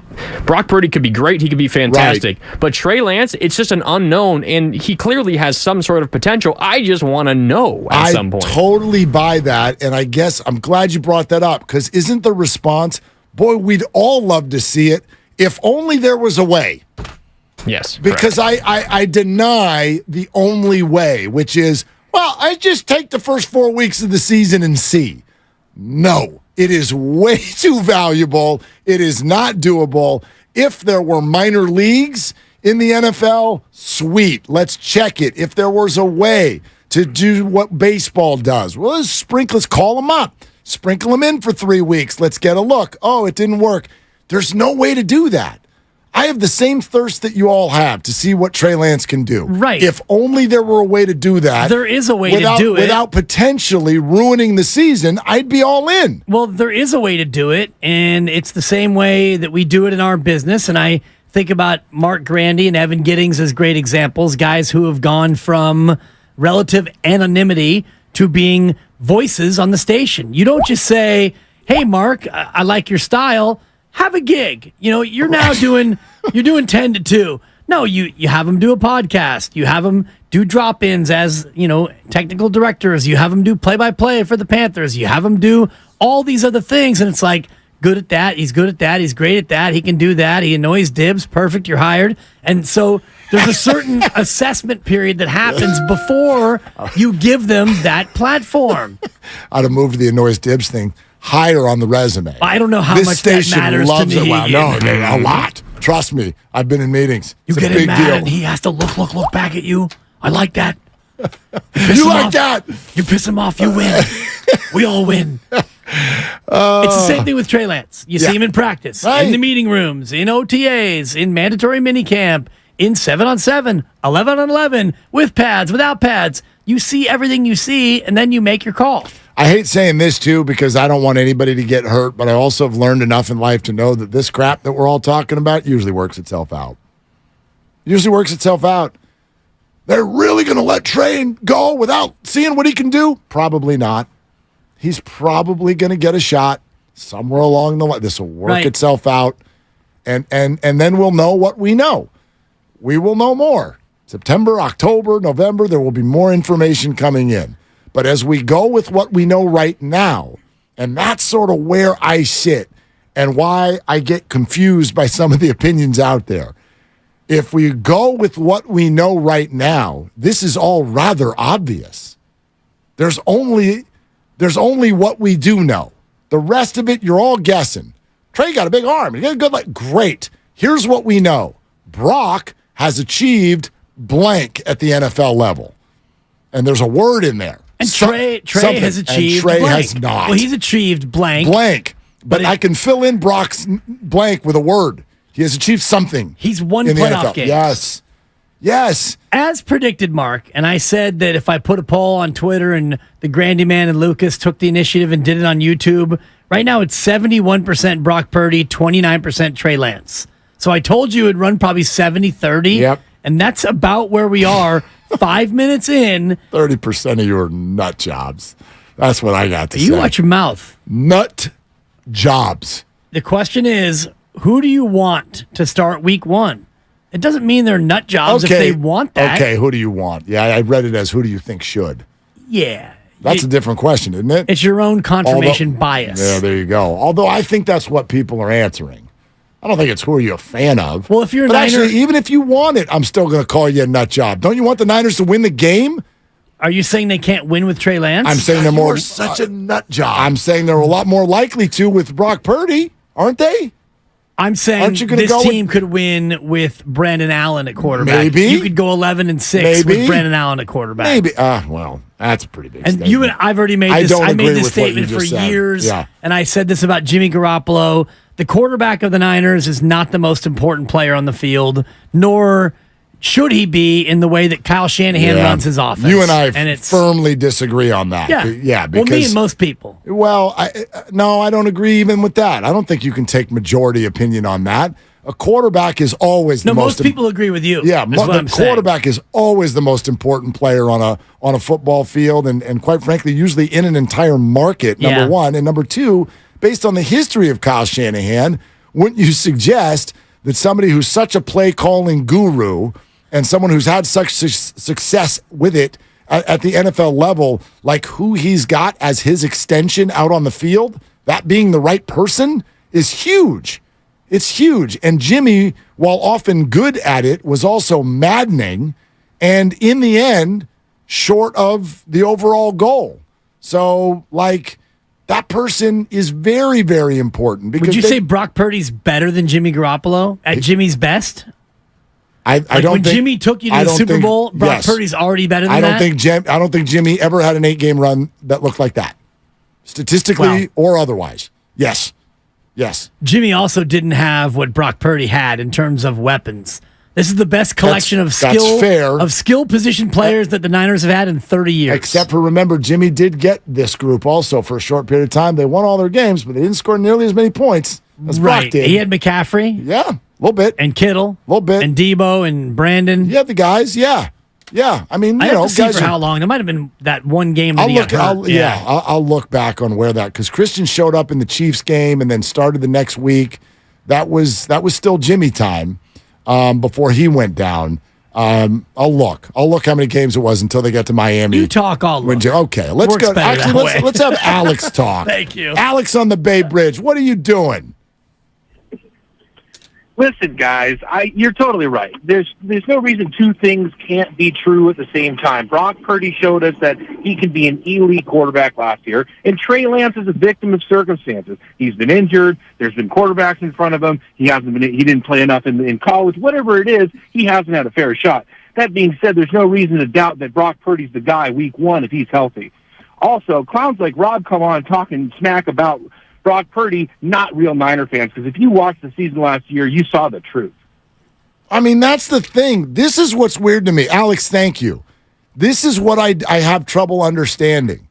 What is it like? Okay, draft position, he looks smaller, you think he's in Trey's way, whatever your emotional thing is. If you're a 49er fan, how can you not love what happened last year? How can you poke a hole in it? Some dude with no reps out of the 7th round walked in, saved the season, and won all the games. I'm missing the bad part. Where's the bad? The bad is they're keeping Trey Lance down. That's the bad. Dude had a broken ankle while all this was happening. Yeah. Thank God for Brock. You know where last year was headed?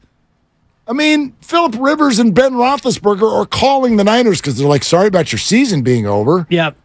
So Kansas City happens. Right. And then Garoppolo Got in 4 Arizona. more. Yeah. And then after that, it became Brock Purdy time. No, so Garoppolo got at the Rams. Yep. Won 31-14. Then beat the Chargers 22-16. Then beat the Cardinals 38-10. Then grinded out the Saints 13-0. Then he played the first quarter of the Dolphins game where he was down 7-3. So he got 4 1/4 with McCaffrey as the starter. Yeah. Won them all. And but they averaged whatever that is. About 25 a game. Yeah. That New Orleans game was a weird one. It was a weird one. It was a weird one. Yes, certainly. Not a good offensive football game ugly for the 49ers. across the board. Patrick in Foster City. Hi, Patrick. What's up to the mean streets of FC, Patrick? Hey, thanks for taking the call. I'm a big Purdy fan. I thought he did great last year. But, I was a big Jeremy Lim fan a few years ago, too. And we kind of know how that turned out, right? He was insanity, right? Linsanity, I guess. So, but I guess in terms of controversy, I don't think you can say that a right-handed quarterback coming off major elbow surgery on his right arm that you don't have some controversy. To me, that's definitely some controversy. Why? Why would you use the word controversy? I get that you might have a hesitation of confidence. Well, controversy in terms of who they think is going to be the best quarterback starting game one, I guess, from that sense. Yeah, I mean, Patrick, again, thanks. I get it. You can sit here and look at it and go, this makes me nervous. That is beyond fair. This makes me nervous. If you're a fan and that's your sentence, this makes me nervous. The Niners are all in on a young guy out of the 7th round who had a good stretch and is coming off of a major injury. Well, that's beyond fair. But that's not what I hear. I hear there's no way this can actually be what it already was. And because of the questions in my head, we should go with the other questions. in camp. We should go with that guy over there who has 3 years of questions within the system. And an equal number of injuries and even more questions in terms of what he can actually do in the NFL. Or you want to go to the third stringer, who might be the second stringer, who famously was caught on a live mic saying he sees ghosts. So you've had a guy who's been in 2 different camps with 4 different coordinators who's closer to Alex Smith than he is to being Brock Purdy. I mean, I look at Sam Darnold's career arc, and it reminds me of Alex Smith in terms of a different coordinator every year and a guy who's just really looking for the right fit to be as good as he was estimated to be. Now, Alex Smith never really materialized as the number 1 overall and the best quarterback in the league. He turned out to be a really good quarterback. Not a great one, but he was a good to really good quarterback. He won playoff games, but Sam Darnold is looking more like Alex Smith to me than he is, a guy who was taken that high in the draft. Well, I mean, that's actually, that's sort of a side experiment, if you will. Side fear. Well, Silver's article yesterday, when Kyle Shanahan starts talking about Sam Darnold's star quality, I mean, if Darnold were to end up getting a shot this year as the 49er quarterback, and he's fantastic, I mean, that's resume item 1 for Kyle Shanahan. You can take a 3rd overall pick in the draft who's been to 2 places, seen ghosts and not look good, and then suddenly he comes out and just rocks with the Niners. Then, you know what? You're all right. It doesn't matter who the quarterback is. Or Kyle Shanahan is, he's that amazing for QBs. I could understand all of that, but who knows if that's even going to be something that comes to pass. Can we meet in the middle on that statement? This makes me nervous, I think, is a totally fair thing to say about Brock Purdy. Sure. And the whole situation. This makes me nervous. What I don't like is when people are like, hey, scrawny little spaghetti noodle from the 7th round, what the hell are we doing? Come on. You're being disrespectful and flat out ignorant based on what's already happened in this league. Is that fair? I think it's fair to say it scares you a little bit, but it doesn't scare me because you've got 3 quarterbacks behind him. You've got number 3 overall in the draft. You've got Sam Darnold, who was a top 5 pick, who's got experience, and Brandon Allen, who by all measurements chose to be here thinking that this is a system that he can thrive in. Right. So I'm not nervous at all. I mean, I'm nervous for Brock, but if something should happen to Brock, and by the way, it will, because that's what happens when you play for Kyle Shanahan. Wash your mouth. You've got backups. I'm just looking at facts, Mark. Facts. Not facts. Past facts. Which is history. But then you made a prediction, right? Could be like an investment. Past performance is no indication of future success. Yeah. We're presented by Fremont Bank, full service banking, no compromises. Butcher Boy's going to join us in 20 minutes. More of your phone calls next. 888-957-9570, Willard and Dibbs. Get deals on organics at Whole Foods Market. Buy an 18-ounce container of organic blueberries for just $5.99 with Prime.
Trey Lance balls. Now, back to Willard and Dibs on 95.7 The Game. Got that right.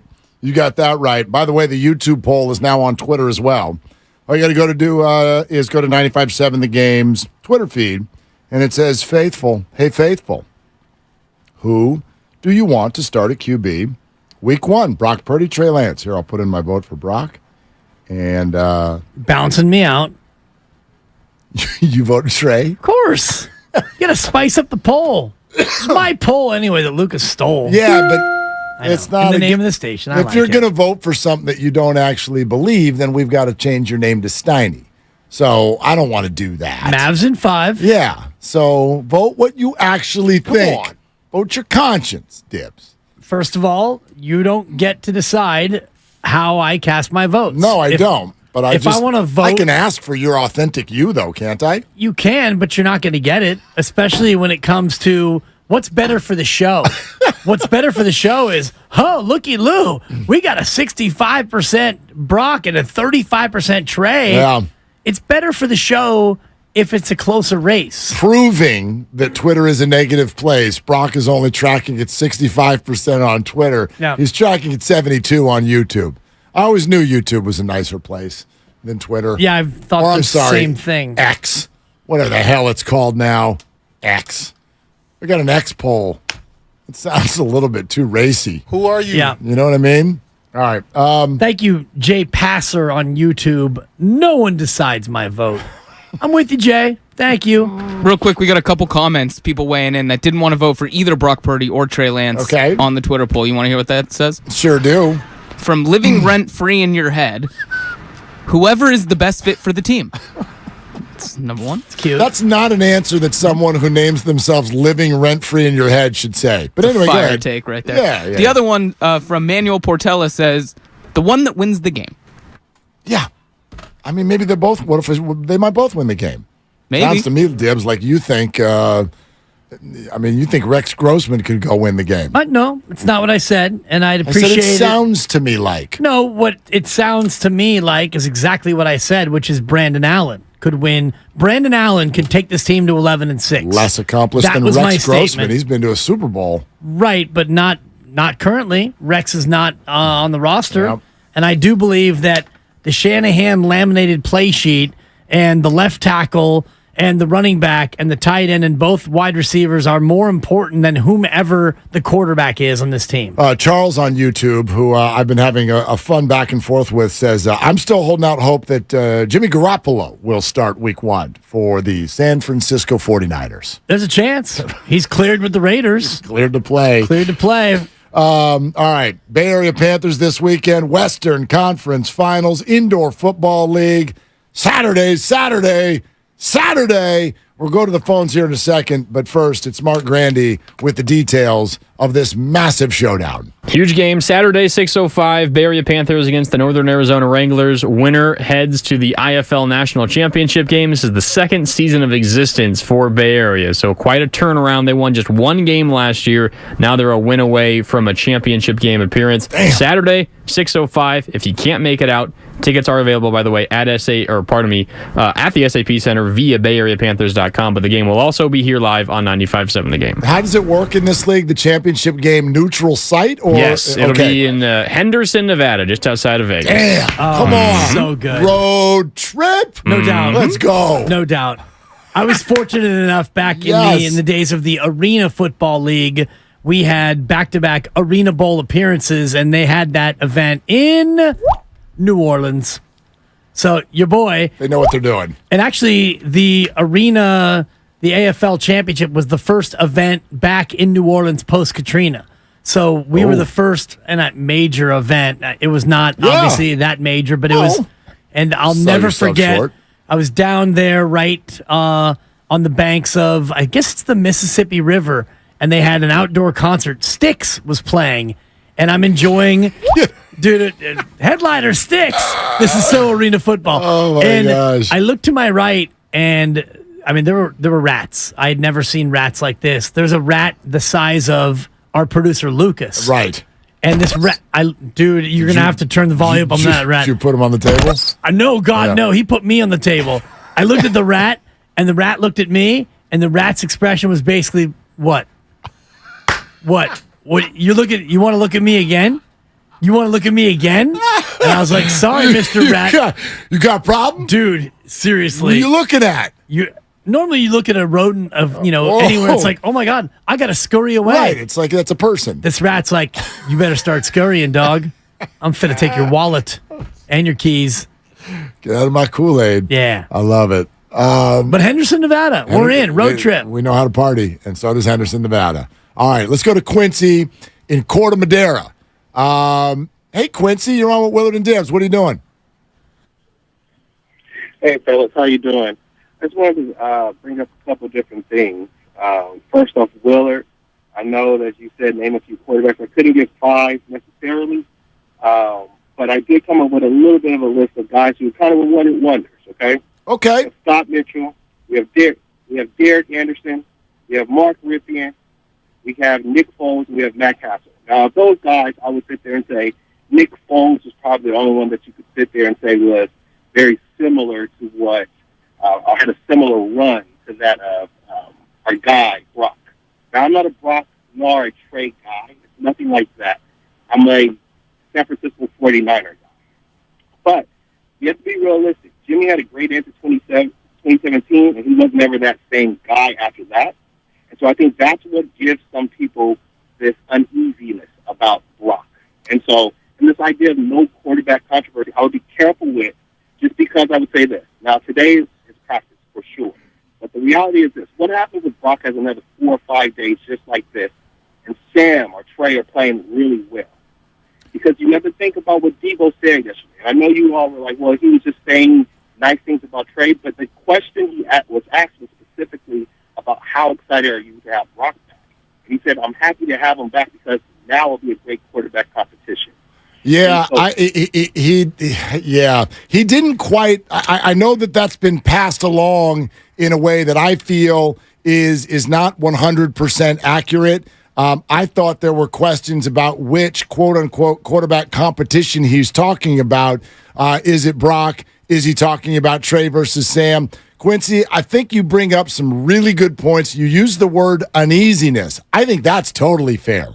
And again, the statement that I would use is I'm worried about this. And that's completely fair. When you look at the whole picture, I'm worried about the 49ers going all in on Brock after an 8-game stretch and a major injury. That's completely fair. But to turn around, and I hear a lot of people acting like not only the 8 to 10 games didn't happen, but in some ways that the otherwise has been proven. That Brock is just, right, he's the tiny guy with a noodle arm and can't do it, even though it has already happened to a certain degree in this league. But one other thing I would bring up, and Dibs, this goes to what you were talking about earlier, his quote-unquote leash or how long it is. He said if he has another 4 or 5 bad days, then you have to start thinking about maybe pushing someone else forward. There is no way in hell that the San Francisco 49ers are going to look at this next week if Brock is not humming it all over the yard by next Wednesday and go, you know what, I just think it's not going to work. He is coming back from a major injury. He has a 10-game stretch, took them deep in the playoffs. You don't remove a guy that quickly because you don't like something that you see in practice in July. He hasn't even really practiced against other people in pads where there's actually tackling going on. And your first preseason game is not for 2 weeks and 3 days. You've got 17 days. Joint practices with the Raiders start 2 weeks from today.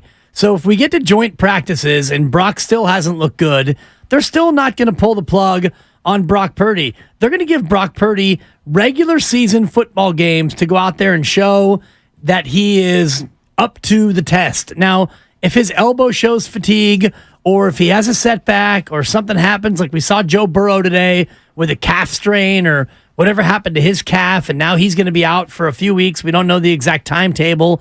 But if something were to happen to Brock Purdy that sidelines him, limits him, or hinders him, then it's a different conversation. Yeah, I absolutely agree.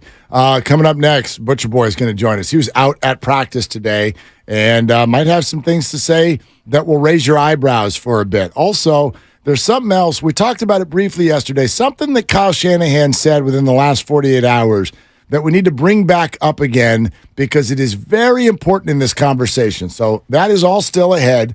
888-957-9570 is the number. We're sponsored by Cars.com, and this is Willard and Dibs. Oh, that's the sound of a car being added to Cars.com.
Now, back to Willard and Dibs on 95.7 The Game. I want to go back to camp.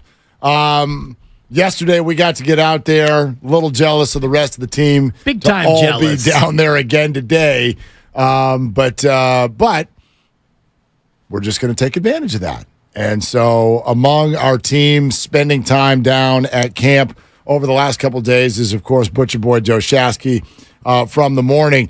Butch, I want to read this to you from Larry Krueger because we were sitting here all talking about our confirmation bias, and I wonder if you agree with this. When it comes to quarterbacks, I think we hear what we want to hear and we see what we want to see. And Larry, of course, was so early to the Brock Purdy party. We know Larry really loves Brock. So here's what he wrote today, and you tell me if you agree. Larry 10 minutes ago tweets, Brock Purdy had a great day today. He was 3 for 10 with a pick, which on the surface looks like subpar numbers. But there were 2 drops by receivers, and he's rusty after an offseason of rehab. The real story is arm strength. He demonstrated no loss of zip. Purdy let it rip down the field. What'd you see, my friend? You know, I want to start on the good morning or good afternoon, guys. The confirmation bias is very interesting, and I listened to your entire conversation, you and Dan, yesterday, and you're 100% right. We have bias in everything we do. It's inherently baked in how we're raised. We're products of our environment, the kitchen that we grow up in, and the dinners that we have, and you're shaped by those things. I really went into today with an open mind, right? I was like, I really just want to see things and try to be as open-minded as possible. I understand everything that Larry's saying there.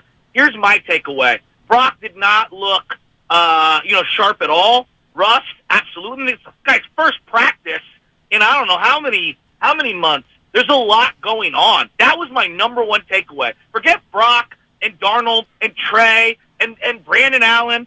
They're just juggling so many plates. Like, I don't think people understand how many plates are being juggled. This guy's going out there with the 1s on the offensive line, and these are the 2s and the 3s. Actually, it's the 4s, and they're going against the 5s, and this guy's going to throw to that tight end. No, we want him to check down to this running back. There's just a lot going on, all right? So I want to acknowledge all of that. And it's his first day back, Brock Purdy, and I understand all the optimism. I thought today was more about Sam Darnold. I thought Sam Darnold showcased the full Sam Darnold experience today. He made some unbelievable throws, followed up by some boneheaded decisions, But that was the full Sam Darnold experience. I see what people see in him. I see the talent. Brock's not a great practice player. I saw a lot of what I saw last year. I don't want to judge people on practice. Alex Smith was a poor practice player. Jimmy Garoppolo didn't look good in shorts and a helmet. He was more of a gamer, a game-time player. It's the guy's first game back, first practice back in months. And so you're throwing to Ayuk, who looks phenomenal, and Debo, who's at the top of his peak, and you're trying to play catch-up. So I'm saying a lot here, but I don't know, man. I have very mixed results with Brock Purdy, and I'm trying to be fair because I recognize everything that he's trying to get kind of thrown into the deep end here. So what do you look for, Joe, when you're out there? And it's Joe. You called me Dan, so we're going to keep it formal here on Willard and Dibs, even though you and I go about 15 years back. Maybe Joseph would be even more appropriate. But what do you look for when you're out there at practice? Because I was kind of having the same battle yesterday watching the quarterbacks, knowing that they're all in shorts, they're in soft helmets, there is no pass rush.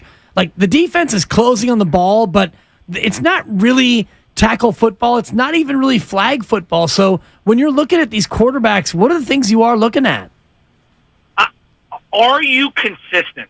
Like, that's the thing for me. Are you consistently having that bop on the feet? Your feet look like you're bouncing around, but not jittery, not Jeff George happy feet, not Kerry Collins happy feet. I'm talking about, the good feet that you're looking for, where you're athletic and you're on the prowl, but you're not jittery. I thought Sam Darnold gave me a little bit of all of those things today. I thought Trey Lance in the drills yesterday didn't look great. He looked better in 7-on-7, 11-on-11. Today, complete opposite. He looked great in the drills. In fact, I thought it was the best I've seen Trey look in the drills. And what's crazy is they had Brock Purdy on one side. Literally next to him is Trey Lance. And so it's the two of them throwing simultaneously, and everybody's losing their minds. And this is what I'm talking about. There's a lot going on all at once. And I took video of the two guys and their reps, and I'm looking, okay, well, Trey's throwing to this guy. And there's just a lot going on. There's so much going on. So what I'm looking for is, what's the body of work look like? It's not the individual rep. Is the consistency there? Are they consistently hitting guys in stride? Are they consistently throwing good, tight spirals and getting it to a guy with good ball placement so he can turn up field and go? I thought Trey did that in the drills. He did not do that when he was in 7-on-7, 11-on-11. I thought Darnold had a great day. I really did. Like I gave Darnold a lot of criticism the day before because I didn't think he played too well. Yes, today he looked awesome. I can see where they get enamored with him. But again, he's going up against third and fourth cornerbacks with Brandon Ayuk, the number one wide receiver, killing guys. So, there's context to all of these things. I did think that Brock Purdy looked a little overwhelmed today. And I don't mean that in a knock. It's the first day back. He's got a lot going on. I just worry about, can this guy consistently get in there day in, day out for the next couple of months and throw enough to, get himself back up to where he needs to be? I'm really skeptical. He's good to go. Everything, dip here and there. Yeah, it's great for today. How's he feeling tomorrow? How's he feeling on Monday? How's he feeling on Tuesday and then Wednesday? I think that's just a reasonable opinion to be asking. Yeah, well, he did address the whole soreness thing and said that he's actually gotten to a point where things don't hurt the next day, but it's a fair question to wonder, okay, what about now after an actual practice? Shasky from The Roast, of course, you all know the voice, joining us here. Willard and Dibbs was at Niners camp today. Joe, I know the way you watch this stuff because I watched you guys watch this, and I know you really, when they're doing 11-on-11, you really dial in and focus on certain things. When you're looking at Brock Purdy's arm and whether this is the throws themselves, the way he held and carried himself, what specifically did you see today? Well, it looked like Brock from last year training camp where he's not going to blow you away with arm strength. That's not his thing. He throws a nice, good, catchable ball in rhythm. But today, he just looked a little out of whack when it comes to going through his reads. I thought he looked like a guy who hadn't played in a long time. It did. But the other part was, and this is the part I don't think any of us are going to know, is he just a freaking gamer? Is he one of those guys that's just going to, Garcia, notorious gamer. You know what I mean? Notorious gamer. Wasn't the greatest in practice. It just wasn't. I don't know. I didn't see him go against the ones last year. This is an elite defense. No one's open. You know what I mean? Everybody wants to go, oh, they only completed yet. Yeah, because no one's open. And I would say the same thing if Trey were the quarterback one going up against ones or Darnold, same thing. This defense is locked down. Dre Greenlaw jumped in front of a route and should have picked it. Donovan Flanagan Flowers or whatever should have picked Trey Lance. Darnold threw a couple of, what are you looking at throws? Because they've got depth everywhere on defense. And it does feel like the D is way ahead of the offense. But in terms of arm strength, he looked like the same guy as last year. Here's where it looked different. The games, he had the moxie in the pocket. I didn't see that same thing today. And it's not live bullets. You know what I mean? It's practice. It's his first day back. He hasn't seen live bullets coming, staring him in the face, and they're not even in pads yet. So I'm granting him tons of liberties. But no, he did not look like, to me, the same in terms of the pocket movement and feeling the pressure and stuff. I mean, the guy we saw in the regular season was ridiculous. I mean, come on, guys. He was awesome.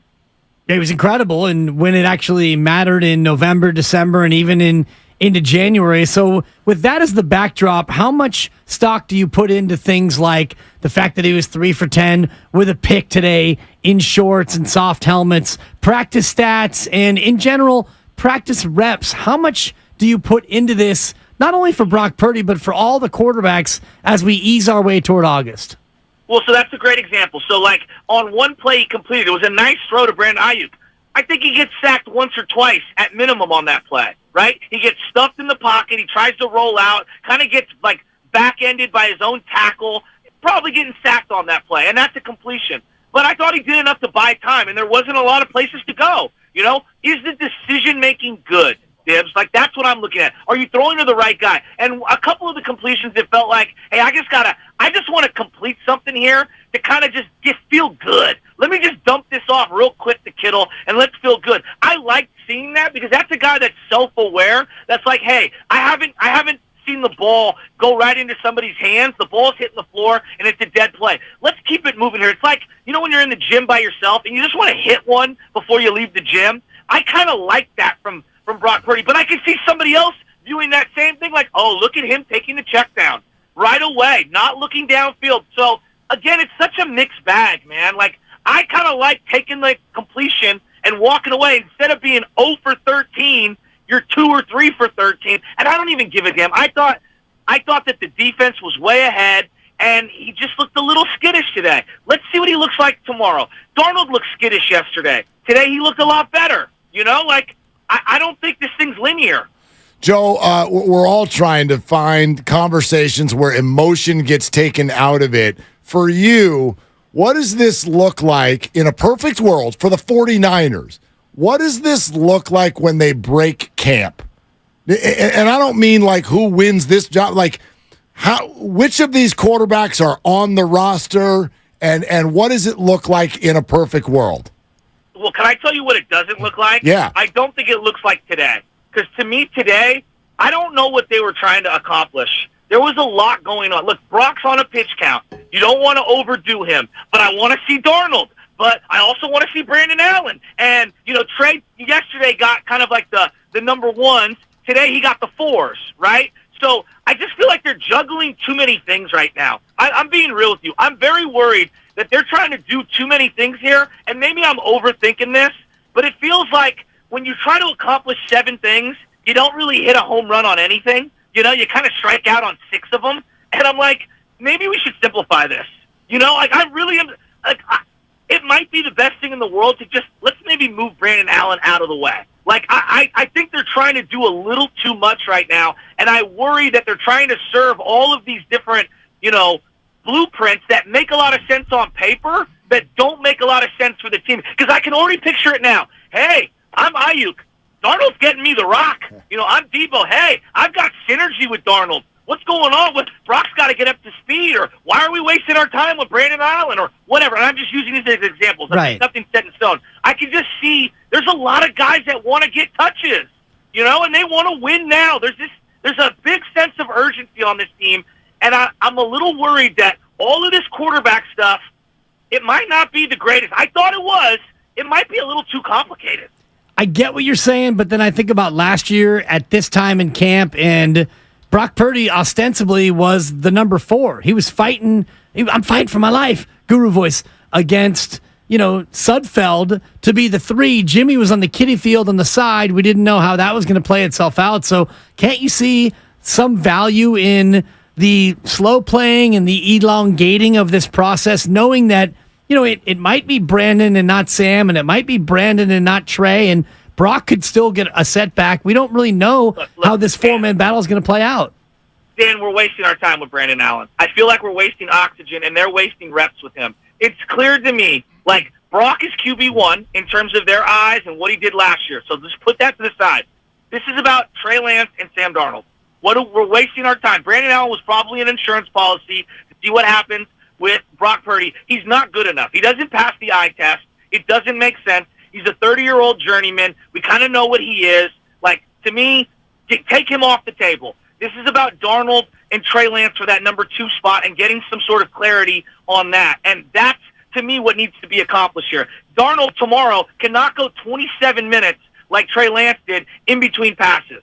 If you're trying to put together the best 53-man roster, that's like me, giving Kevon Looney 3-point shots when, I've got Klay Thompson open on the wing. What are we doing? You know what I mean? Like, that's just my view of things. And I could see where that could frustrate some guys.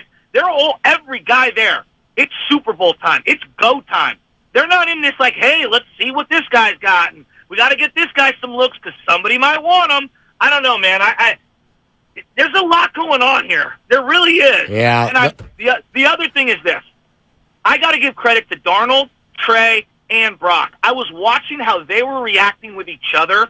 They're all very good teammates. High-fiving, butt-slapping. Whether it's genuine or not is irrelevant. It looks like, to me, these guys are all kind of pulling the sled in the same direction. Kyle's coaching up those 3 big time. He's really talking with them and working with them, and they're working with those other players.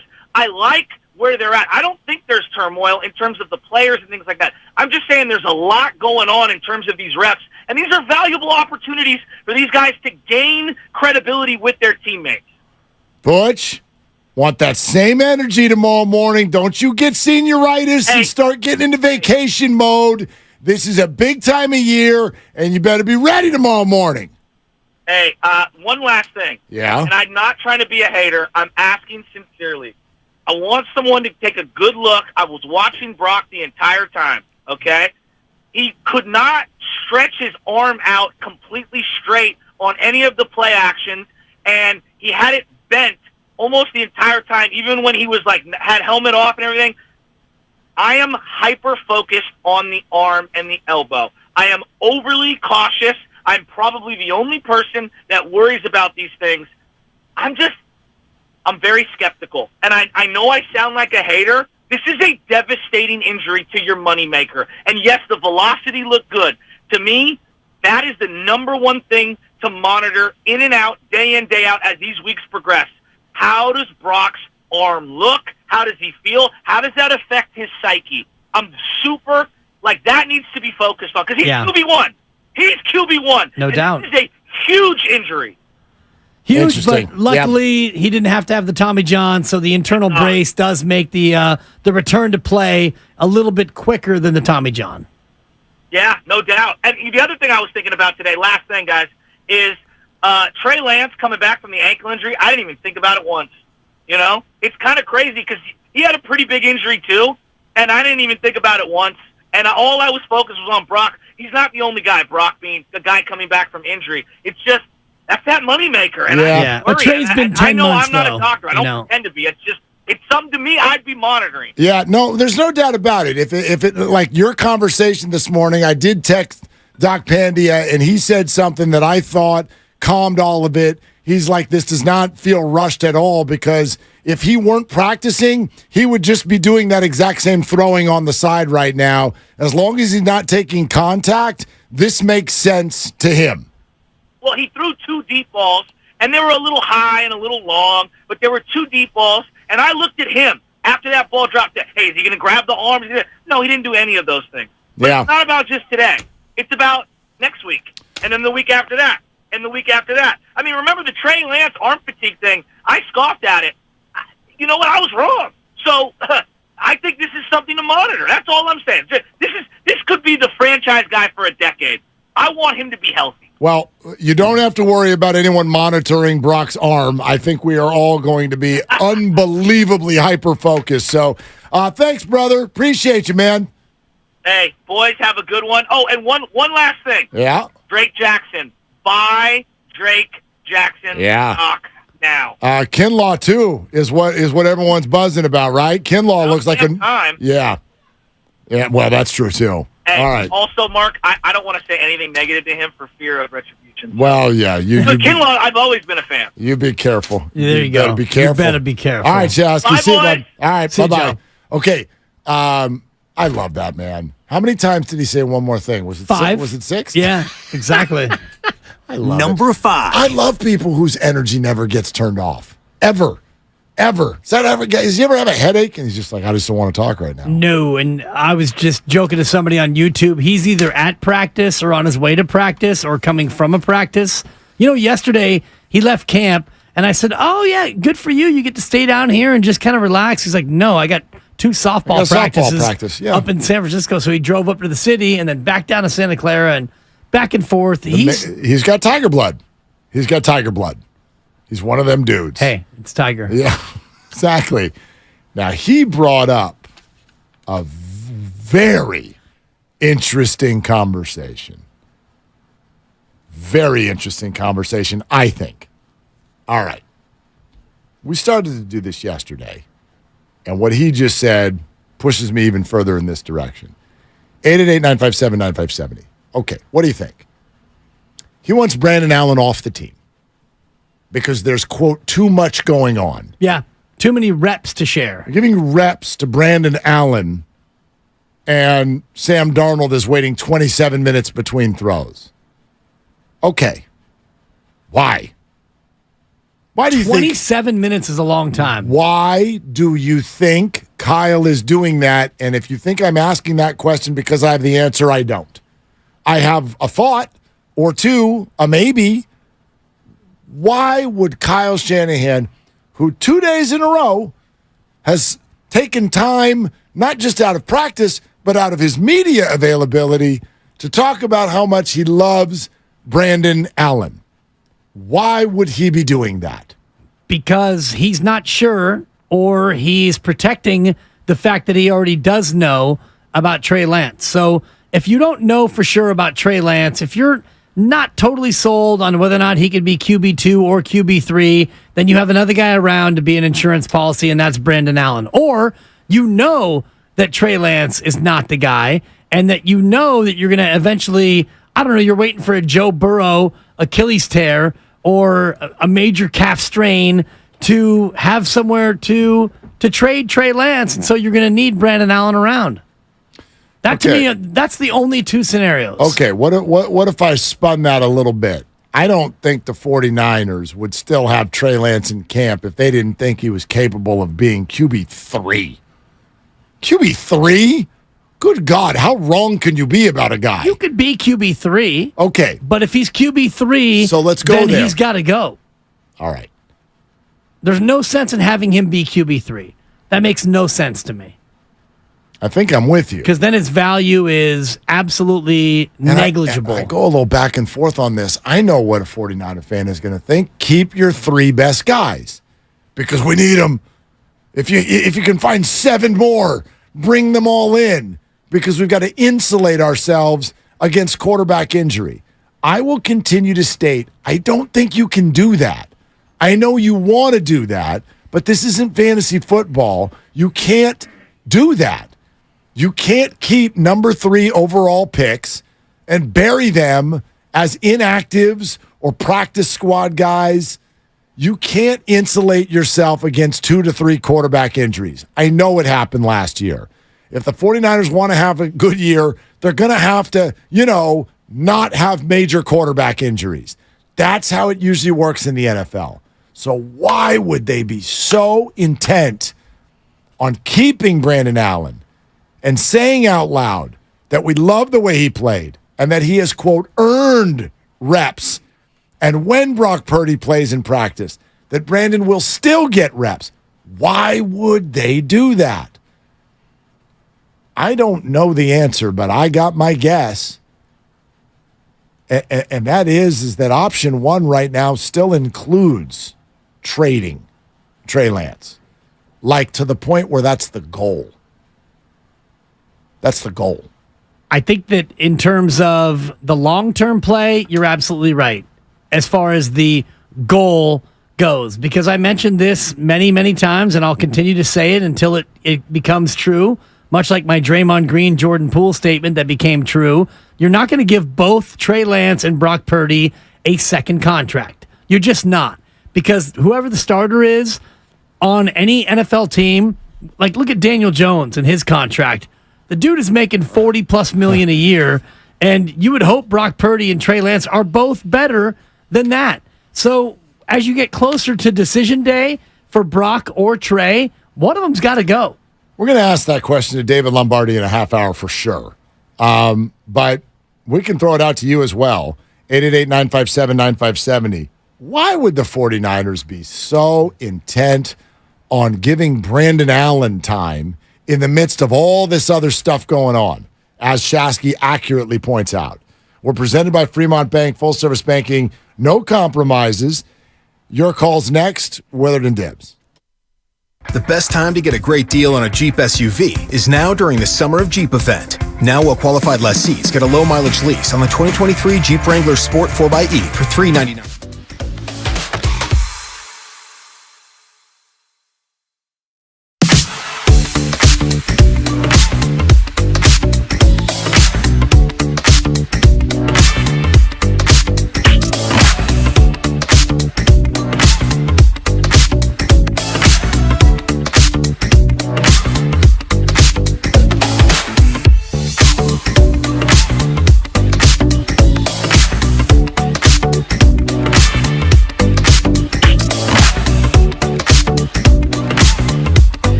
Dillard and Dibs on 95.7 The Game. Yeah, I don't. I often don't. Glad you're with us, though. David Lombardi in less than a half hour. Krug's going to join us in the 5 o'clock hour, 5:15. A couple baseball things that we'll get to in a little bit as well. The trade deadline has started, and it's drunk. So we'll get to that in just a moment. But, man, I'm fascinated by something Shasky just said, and it kind of furthered a potential opinion that I have. And I am going to call it that. It's a potential opinion. I'm not sure exactly what the 49ers are doing here. I do know that it's unprecedented, and it doesn't make a whole lot of sense. And that is focusing on QB4. Speaking about QB4 in press conferences, talking about how good he was in OTAs, handing him time in a practice when you are handing the keys over to potentially multiple young quarterbacks, some of whom are coming back from injury and, in theory, need that time. Why is Brandon Allen getting called out by Kyle Shanahan as being so good and as someone who will continue to get time even when Brock is practicing, meaning we're handing reps over to QB4? So let's use deductive reasoning here. What could they be doing? I know that a lot of fans are like, well, they've had quarterback injuries before, so, we need 80 guys. I get that. Yeah. I don't think it's realistic that that's the way an NFL team approaches its season. In other words, do you want to be as insulated as possible? Yes. Does your fear from previous seasons mean that you need to start robbing time from your ones and twos because you're convinced that your guys are going to get hurt? I just don't know if you can operate that way. I find this to be unique and different. I don't think Sam Darnold has any trade value. I think Trey might. It feels to me like they're getting Brandon Allen ready to be the 3 because if Trey can show a couple of things in preseason week 1 or 2 that they would like to move him and remove this whole controversy, if you will, or dynamic. Or maybe Brandon Allen, and I disagree with what Joe was saying earlier about get rid of Brandon Allen, forget Brandon Allen. That's Joe's opinion, and he's entitled to it. He's been out at practice 2 straight days, but Kyle Shanahan, I'm imagining, sees it a little bit differently. And if you read the piece from Matt Mayoko today on NBC Sports Bay Area about why Brandon Allen came here, he took $200,000 guaranteed to come into a system where he felt like he could thrive, and it's a spot where he thought that he would have a chance to compete and maybe play. And I do think that part of it is the history of Kyle Shanahan with the 49ers, and maybe it's PTSD from last year in the Eagle game where you just ran out of quarterbacks,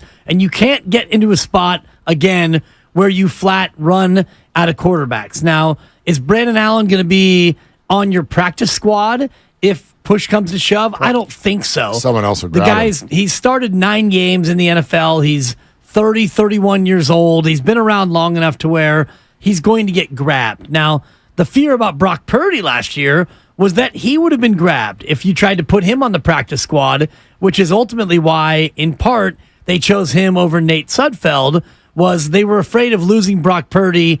If they would have not kept him on the roster, some of the team could have claimed him before he went down to the practice squad. So will Brandon Allen survive that same process? I doubt it. So you're in that spot now where you got 4 QBs for 3 spots, and I honestly don't think that they know what their QB 2, 3, and 4 will be, or maybe they already do, and they're setting us all up for the Trey Lance trade. Oh, I don't think they necessarily know, but my intrigue is not that they have 4 QBs. It's that they're talking so much about QB4. Right. They're giving him so much real estate. If we're all going to agree, and Kyle literally said it publicly 2 days ago, if there is a QB2 battle between Trey and Sam, why would we not just assume that the loser of the battle is QB3? Doesn't that seem obvious? You have a battle for a 2. Someone wins it. Yeah. Loser gets the 3. You have a battle for the 1. The loser's your backup. Right. That's normally the way it goes. So is that the case here? Doesn't feel like it to me. Doesn't feel like it because they are using valuable real estate on QB4, talking him up. speaking about how great he was at OTAs and quote unquote what he's earned. That is different. That's different. Even those of you who want to point out that when Jimmy Garoppolo, and this, I would argue this is a completely different circumstance, but when Garoppolo restructures the deal and comes back last year, for a hot minute, Brock Purdy was the 4. Right. And they weren't talking about him. Nobody was like, well, Brock has earned this, that, and the other. So as Jimmy gets ready for week 1 to be Trey's backup, Brock Purdy has absolutely earned not only some time as far as reps, but we're going to sit here and use press conference time to talk about how amazing they didn't do any of that. Well, part of that is because they wanted to maybe be able to shuffle him through and keep him on the practice squad. Well, maybe. I don't know. I actually don't even know that. Like, I think that there was a QB3 battle going on. Sudfeld and Purdy. But they didn't want to loser build up gets Purdy cut. in case Purdy was going to lose that battle temporarily, and you wanted to keep him on the practice squad. You want to sneak him on the squad if possible, but it never came to that. Yeah. I mean, again, a totally different August. Last year than this year. Because Jimmy G on the side Jimmy field. Garoppolo for part of it, and then restructuring a deal, and suddenly he jumps everybody, and he's QB2. Sudfeld was supposed to be 2. He ends up as 4. He's not even on the team. All of that. This one feels different because I know if like I am, I'm a 49er fan. If Lance and Darnold are both obviously the second and third in either order, second and third best QBs, well, just keep those 3. Those are your guys. But all the while, Brandon Allen. And I'm telling you, this isn't just, oh gosh, people who went to practice and I'm listening to a press conference. People inside and close to the organization have been whispering about Brandon Allen since OTAs. What's the obsession? Why would anybody even care? I've never even thought about a QB4 before in August.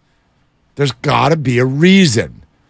And so it feels to me like Trey either wins QB2 or they would like to make it look like he's going to win QB2. Right. And then get him somewhere else for a second or a third round pick if they can get his value to that point. Well, think about it in terms of the value of Lance, Darnold, and Brandon Allen if they aren't QB2. If those 3 guys are all battling to be the backup, and it's probably Lance and Darnold for the 2, and then Brandon Allen will be the 3, and the loser of the 2 maybe will be elsewhere.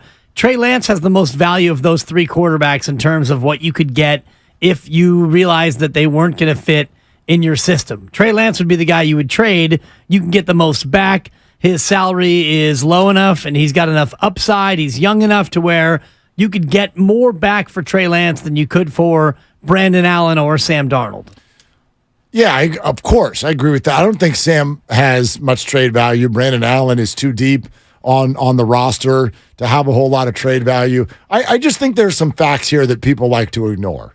I'll bring up 2.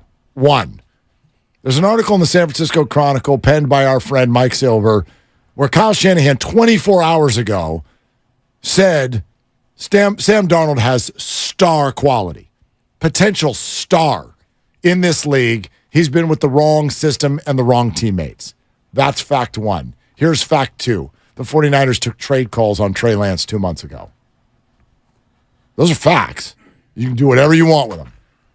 I'll give you another one if you want. I got sign one Sam for you. Darnold on day 1 of free agency for guaranteed money. Here's a quote from Kyle Shanahan. Brandon came on and did a really good job in OTAs. So that's, to me, what makes it a little bit harder how to fit in a 4th guy. But he earned that. So that's what we're going to have to figure out as a staff with reps and everything. Kyle Shanahan on QB4, Brandon Allen, saying basically we're going to have to figure out as a staff how to make this guy get what he needs to get so we can have a look at him. Yeah.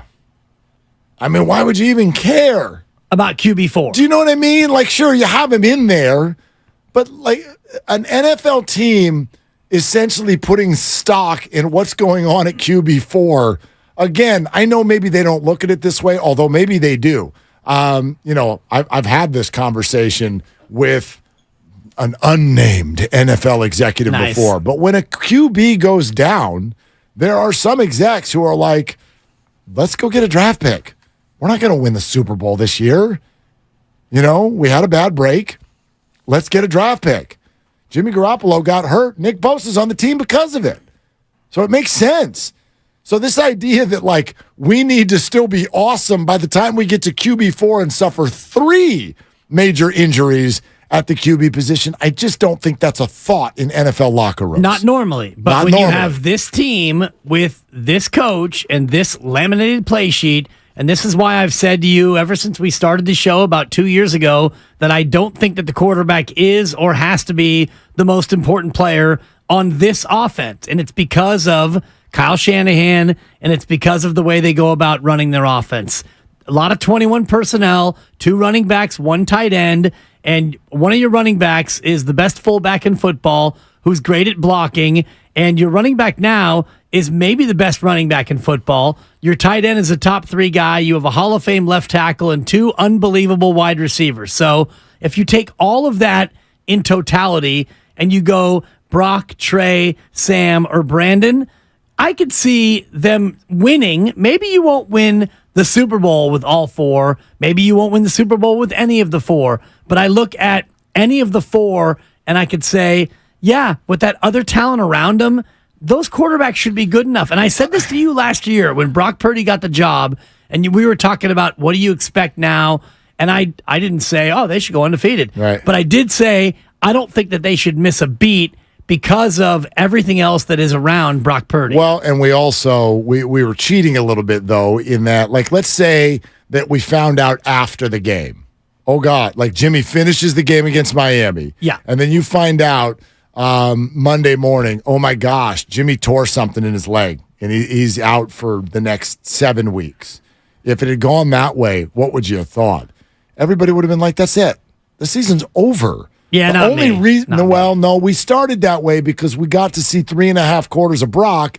They scored 30-something points. They rally back. They beat a good Miami Dolphin football team. And so you're thinking at minimum to yourself, well, geez, it's only been 3 quarters, but that kind of looked nice. I don't know if I should believe it yet, but that looked kind of nice. We had that as a backdrop. Yeah. I think if we find out that Brock's taking over and you had no idea what he looked like, no tape, Mr. Irrelevant from Iowa State, you would have been like, they're not going to, they'd be lucky to win 2 games the rest of the way. That's normalcy in the NFL. Right, but this team is not normal. The way they do it is not normal. And the fact that they went from Lance to Garoppolo to Purdy, and they didn't, not only did they not miss a beat, but they actually got better when they went to QB3. And that's why, and you said this at the start of the segment about, well, I don't know if the team looks at it like, we might need 3 or we might need 4. I actually think that Kyle Shanahan looks at it that way. He doesn't think, well, I'm the quarterback killer, and so I need to have as many guys as possible. But I do think he looks at it in terms of, geez, it seems like every year I've had to go to a backup. And, when we had C.J. Beathard and Nick Mullins, that really didn't go well for me. So now that I have Trey Lance and Sam Darnold and maybe Brandon Allen or 2 of those 3, or I'm not sure who we'll have and stuff, I think he looks at it in terms of the reality. And it's not only the Niners and it's not Kyle Shanahan, but it's football. What if we looked at it a different way? And first, you're listening to 95.7 The Game, KGMZ FM and HD1 San Francisco, always live on Twitch, YouTube, and the free Odyssey app. Again, puzzle pieces. You said you don't think Brandon Allen's making it through the practice squad, right? Right. Okay, so let's remove that. He's not on the practice squad. Do you think it's possible that the 49ers would keep 4 quarterbacks on their active roster? No. Okay, agree. No. So if he's not going to be on the practice squad and you're not going to keep 4 quarterbacks on the active roster, your reasoning for prioritizing reps for Brandon Allen right now would be what? And if your answers, I think, could be one of 2 things. Yeah, 2 things. Could either say, well, they're getting themselves ready for what if there's an injury. Okay, maybe it's that. I don't know if you prioritize reps in July if there's maybe going to be an injury somewhere along the road. Or do you believe you're prepping Brandon Allen for a roster spot? And if you are, how do you get there? Brock's on the team. That's done. Yeah. You think they're cutting Sam? Maybe.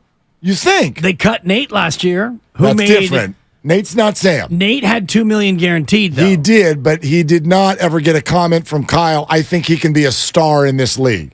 Sam Darnold is, right, somewhere along the line, just like Trey, someone wanted to make him the 3rd overall pick in the draft. So this is an arm talent now. It hasn't added up, but he said it directly to Silver yesterday. This guy's been with the wrong system and the wrong teammates. That was Silver's words saying one thing is clear, Shanahan views Darnold as a potential star. No, but his words, his quote, talking about sometimes you need to be in a better system, you need to have better teammates around you. That's a direct quote from Kyle Shanahan. He said, you look at the history of the league, the quarterback is not dependent on one person. You got to have good players around you. You've got to be in a good situation, and that's always tough. And then he goes on to say, and these are Shanahan's words, I mean, Steve Young took a while to get going. So he goes from talking about Sam's situation to Steve Young. That's a leap. And he's one of the best quarterbacks of all time. I don't compare anyone to Steve, but why can't Sam be like that? He's got that type of ability. Why? Okay. He's that type of person. Again. And I'm just pumped that we can get a talented guy like him here. Brock's getting a roster spot and stuff. Sam, based on what we know, what you're saying right there, it is my belief Sam's getting a roster spot. So if Brock's got a spot and Sam's got a spot, how are you getting Brandon Allen on this roster? How are you doing it? Why would you even be caring about that? If your answer is, well, there's one of two things. There could be an injury. Could be an injury. You could be doing that. You've got Brock Purdy coming off of a UCL repair, internal brace, and, according to some, they rushed him back. And Trey, but they didn't. I know, but I just said according to some. Trey Lance is coming off a broken ankle, which Joe Shasky, who joined us earlier last hour, he mentioned that he's coming off injury, but that's been 10 months. It's almost a year, yeah. So the likelihood of a re-injury, he's completely healed up in terms of that. But could you have an injury to Sam, Trey, or Brock? Absolutely. Okay. And so why not have an insurance policy in late July? Great. Here's my answer there. My answer there would be, if you're holding on to him because what if there's an injury, then you're not prioritizing his reps in practice until said injury happens. That's my answer. You're going to prioritize it less. I'll give you that. Absolutely. And if you want to go around camp, if you want to go camping and look at every QB4 in camp right now, and about half the teams have 4 QBs, the majority of those QB4s are guys who have not started 9 games in the National Football League. And Brandon Allen's 2-7 as a starter. He started more games than Brock Purdy in the NFL. Yep. Think about that in terms of experience. I mean, if you don't count playoffs, but yes, go ahead. You don't bring Brock Purdy in you don't bring Brandon Allen in just as a camp body to do him a favor. You brought him in thinking that he might be a guy who can be QB2 or QB3. That's what I'm trying to figure out. How they get him a roster spot? Because they seem to care. They seem to think that they might want to do that. So how are they getting him on the team? There's got to be a way to get him on the team. And if it's just an insurance policy, and maybe that's what it is, then would you be opening camp with, oh my God, he looks great at OTAs, and he's now earned time. He has earned reps. Shasky, I thought it's a great point that he made. He's like, gosh, we're sitting here watching this, and there's just a lot going on. This was the first day where all 4 guys got reps. And Shasky made it sound, at least my read of his conversation, made it sound like it felt a little frenetic to be bouncing, Brock and his arm. And it felt like it was coming at the expense of Trey Lance. Yes, is what I felt. And Sam, he said. I think it was Sam, he said, that he charted 27 minutes between throws. That was for Trey. I thought it was for Sam. Okay, I might be wrong on that. Yeah. I might be wrong on that. Yeah. But anyway, point being is if it is at the expense of young players you're trying to evaluate, why would you do that? And how are you getting them on the roster? If the Bengals called today, now I know a lot of you bouncing around with the video of Joe Burrow. Joe Burrow did not suffer an Achilles tendon injury today. He did not. He suffered a calf strain. I'm not going to act like there's an official timetable, but all the doctors are weighing in, and it sounds to me like we're going to see very little of Joe in the preseason, but there's plenty of optimism that Joe Burrow did not miss any regular season games with his injury today. About a 2 to 4 week injury. It's still July. Joe can and should, at this point, be ready for week 1. But let's pretend it was something worse. Bengals call the 49ers. We'll give you a 2 for Trey today. Oh, done. You kidding me? See, I agree with you. I think the 49ers... You would take a third. I don't know about that. I do. You would take a third. Well, without a doubt, you would take a third. They might. The reports are they were offered a 5. A 5th-round pick. And they did not bite on that. Right. A 5th-round pick, I'm going to have to say that's a hard no for me, dog. If I can borrow from you yet again. You can. Well, just the way you said it and the way they cut it. You got to give me a little bit more on the dog. Yeah, I want you to be a no from me, dog. Yeah, you got it, dog. I want, give me a little emphasis. D-A-W-G, okay? Yeah. I'm working on it. Thank you. And I don't have quite the depth of voice to really bring it home, but... You got all the time you need. I actually don't, because normally you're back at it. Yeah, Two sips and you're back on the mic. Thanks. So. I'm about to take one right now. Yeah. To your point, though, it's a third. If you get offered a third right now, it's a yes. But a 5th, that's going to be a hard no from me, dog. Okay, that was good. Better. By the way... Working on it. I don't know if that's my opinion. It's my opinion that that's the 49ers' opinion. On a third? Well, listen, when I've watched Brandon Allen, I'm just kind of like, But I've been 3 times, and who the hell am I? I'm not a scout. Kyle Shanahan sounds impressed, and he's not the only one. And I didn't watch OTAs more than once or twice. So they saw a whole lot of stuff, and they came away impressed. So I don't know if here we are on July 27th, would I send Trey Lance out for a 3? That doesn't feel like what I would want to do right now, but I'm not a 49er executive. Let's think about this in terms of who they might trade, though. All these things tell me that if somebody, I don't know about a 3, if somebody called with a 2, I think the 49ers would say yes today. For a 2nd-round pick? Yes. Sure. I think they'd also say yes for a 3rd-round pick. Maybe. And here's my thinking in terms of what they're facing. So if they like Brandon Allen and the amount of reps they're giving him in practice would indicate that they like Brandon Allen at least more than the average QB4. So if you could trade either Darnold or Allen or Lance, considering you're not in love with any of the 3, you're in love with Brock Purdy.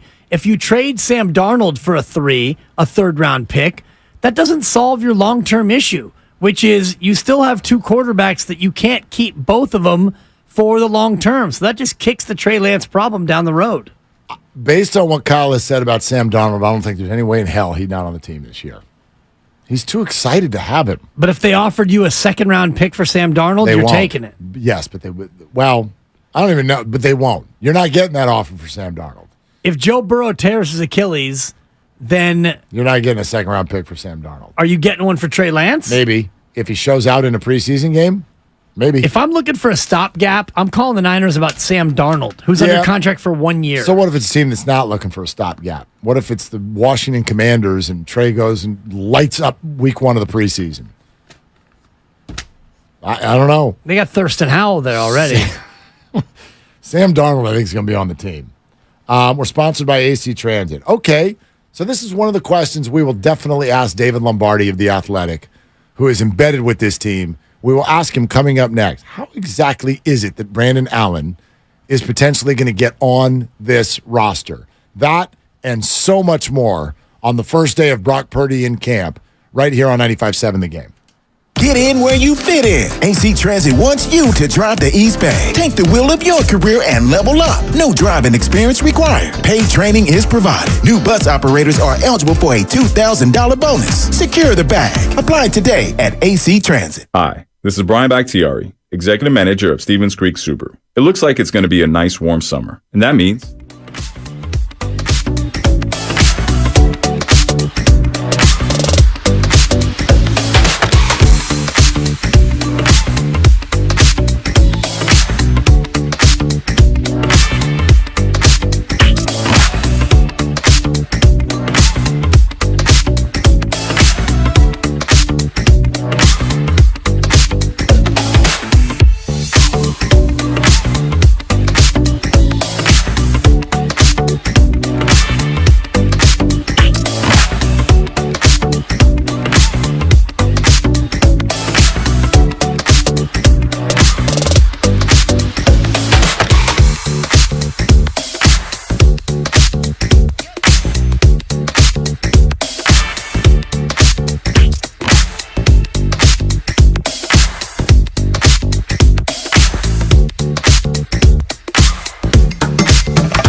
part where I tell you that in 12 minutes, you got a chance to win a 4-pack of tickets to the Hot Wheels Monster Trucks Live Glow Party August 5th and 6th at Chase Center, courtesy of the Golden State Warriors.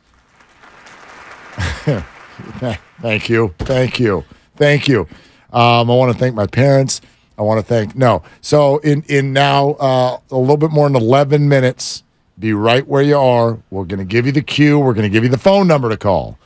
4-pack of tickets, Hot Wheels, Monster Trucks, Live Glow Party, August 5th and 6th, Chase Center, courtesy of the Golden State Warriors. David Lombardi comes to us courtesy of The Athletic. Good to see you out there at 49er camp yesterday.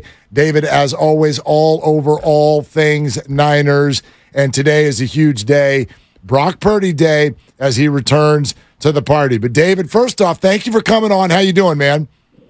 Great. How are you? We're fantastic. Maybe a little bit of an odd place to start because we were just having a conversation that is very much sort of off to the side of Brock Purdy. There's been what I would call more talk about QB4 than the norm at an NFL camp. Kyle Shanahan, in the last 48 hours, has sent out a lot of compliments to Brandon Allen. I don't think he can end up on the practice squad. He's too good. So if we all agree that Brock's got a roster spot, I firmly believe that Sam's got a roster spot. How does Brandon Allen get a spot on this roster? Why is Kyle giving him so much time? Brandon Allen? Yes, Brandon Allen. Like, why is QB4 getting this kind of discussion and this kind of reps? Well, he took reps only with the third team today, and, I mean, you just look at what happened to the 49ers last year. They literally ran out of quarterbacks. They need as robust and strong of a room as possible. You just saw Joe Burrow go down with an injury today. Guess who his backup last year was? It was Brandon Allen. So the 49ers, I think they feel they're in an extremely fortunate situation to have the former Cincinnati number 2 as their number 4 right now. They want option power in the quarterback room. Option power can give you a lot of things. One of the things it can obviously give you is leverage at the cutdown deadline because other teams might be needing quarterbacks. More Joe Burrow-like situations might happen over the course of training camp and then the preseason. So if you have option power, you might be in a position where you can wheel and deal. But I think the 49ers, first and foremost, are looking to stack this room so that they can insulate themselves in the event of catastrophe, and that catastrophe did hit last season. So, yes, if everybody remains perfectly healthy between now and when they cut down the roster at the end of next month, it is likely that the 49ers don't have an option out of these 4 quarterbacks to land on the practice squad because Brandon Allen was a number 2 last year, and he's probably good enough to be at least a number 3 somewhere else. But we're not at the roster cutdown deadline yet. So you shouldn't just let go of a good football player just because you want to let go of him, just for fun. You're not going to do that. You're going to try to keep as many of the players at the most important position as possible on your roster for as long as you possibly can. Last year, the 49ers did that with Jimmy Garoppolo, ended up being the right move. They benefited tremendously from that. And this year, they're going to try to maintain as much quarterback capital as possible for as long as possible, and that's what they're doing with Brandon Allen. And from QB4, we go to QB1, who made his preseason practice debut today. What did you see from Brock Purdy in terms of the arm strength and just how he looked in his first day back out there?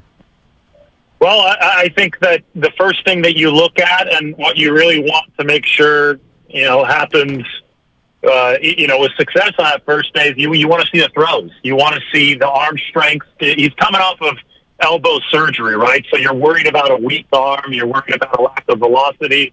And none of those things was true with Brock Purdy. He actually overthrew Brandon Ayuk, or he overthrew Deebo Samuel, and he overthrew Juwan Jennings. He threw one a little bit high to Brandon Ayuk, but it had a lot of mustard on it, and Ayuk climbed the ladder to go get it. So from a physical standpoint, Brock Purdy looks like he has his velocity back. It looks like he's got the throwing depth back, and that's what the 49ers really wanted to see on day one.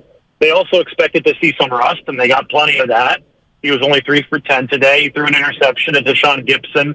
The timing was a little bit off. I mean, it was what you would expect for a quarterback who has not run an 11-on-11 practice in 6+ months, right? So that was what happened with Brock Purdy today, but I think it's really, really important to keep the big picture in mind. And the big picture is that he had surgery on March 10th. The fact that we're talking about him throwing too high or throwing too deep on July 27th with no restrictions in training camp, I think is remarkable. It's been only 4.5 months since the surgery, and Purdy was back out there. So the next step is knocking off that rust. David Lombardi, all over the 49ers for The Athletic, is with us here on Willard and Dibbs 95.7 The Game. So let's talk about that a little bit more, what you just discussed. Because it's 4.5 months, and because so many people were told this is a 6-month injury, you heard a lot of people start to whisper today, gosh, it feels like they're rushing him back. What would you say to someone who says this feels rushed?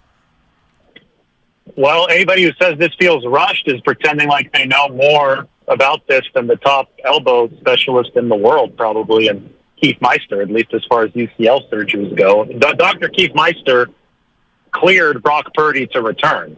So I don't know of any authority that's better suited to speak on the subject than Meister. By the way, in case you need to know his credentials, he's a team physician for the Texas Rangers, so he specializes in these UCL injuries since we see them a lot in baseball. And Meister conducts so many Tommy John surgeries, so many internal brace surgeries. Purdy underwent the internal brace technique. And then the main physical therapist who oversaw the rehab process is Keith Coker. He's based down in Arizona. He's also familiar with this through the MLB with all these pitchers. So between Keith Meister and Keith Coker, you have two guys who cleared Brock Purdy fully. The 49ers are actually slow playing this in relation to everything else. The 49ers have said, even though this guy's fully cleared, we're going to give him every third day off from throwing. We're going to take what he was doing during his rehab, and we're going to extend that into the first 2 weeks of training camp just to play it safe. So I think, anybody saying that this is a rush back for Brock Purdy, that sounds like a really emotional judgment that's not tethered in reality, because the truth of the matter is the 49ers are slow playing this after Purdy's been cleared by a very renowned doctor. So with the 2-on and the 1-off schedule being intact, I'm assuming that means tomorrow he's going to be a go to throw and then off Saturday. Does that mean on Sunday, if they're fully padded up, that Brock Purdy will be out there? Or is there a sense that once we get to padded physicality portion of training camp that they still might slow play him more?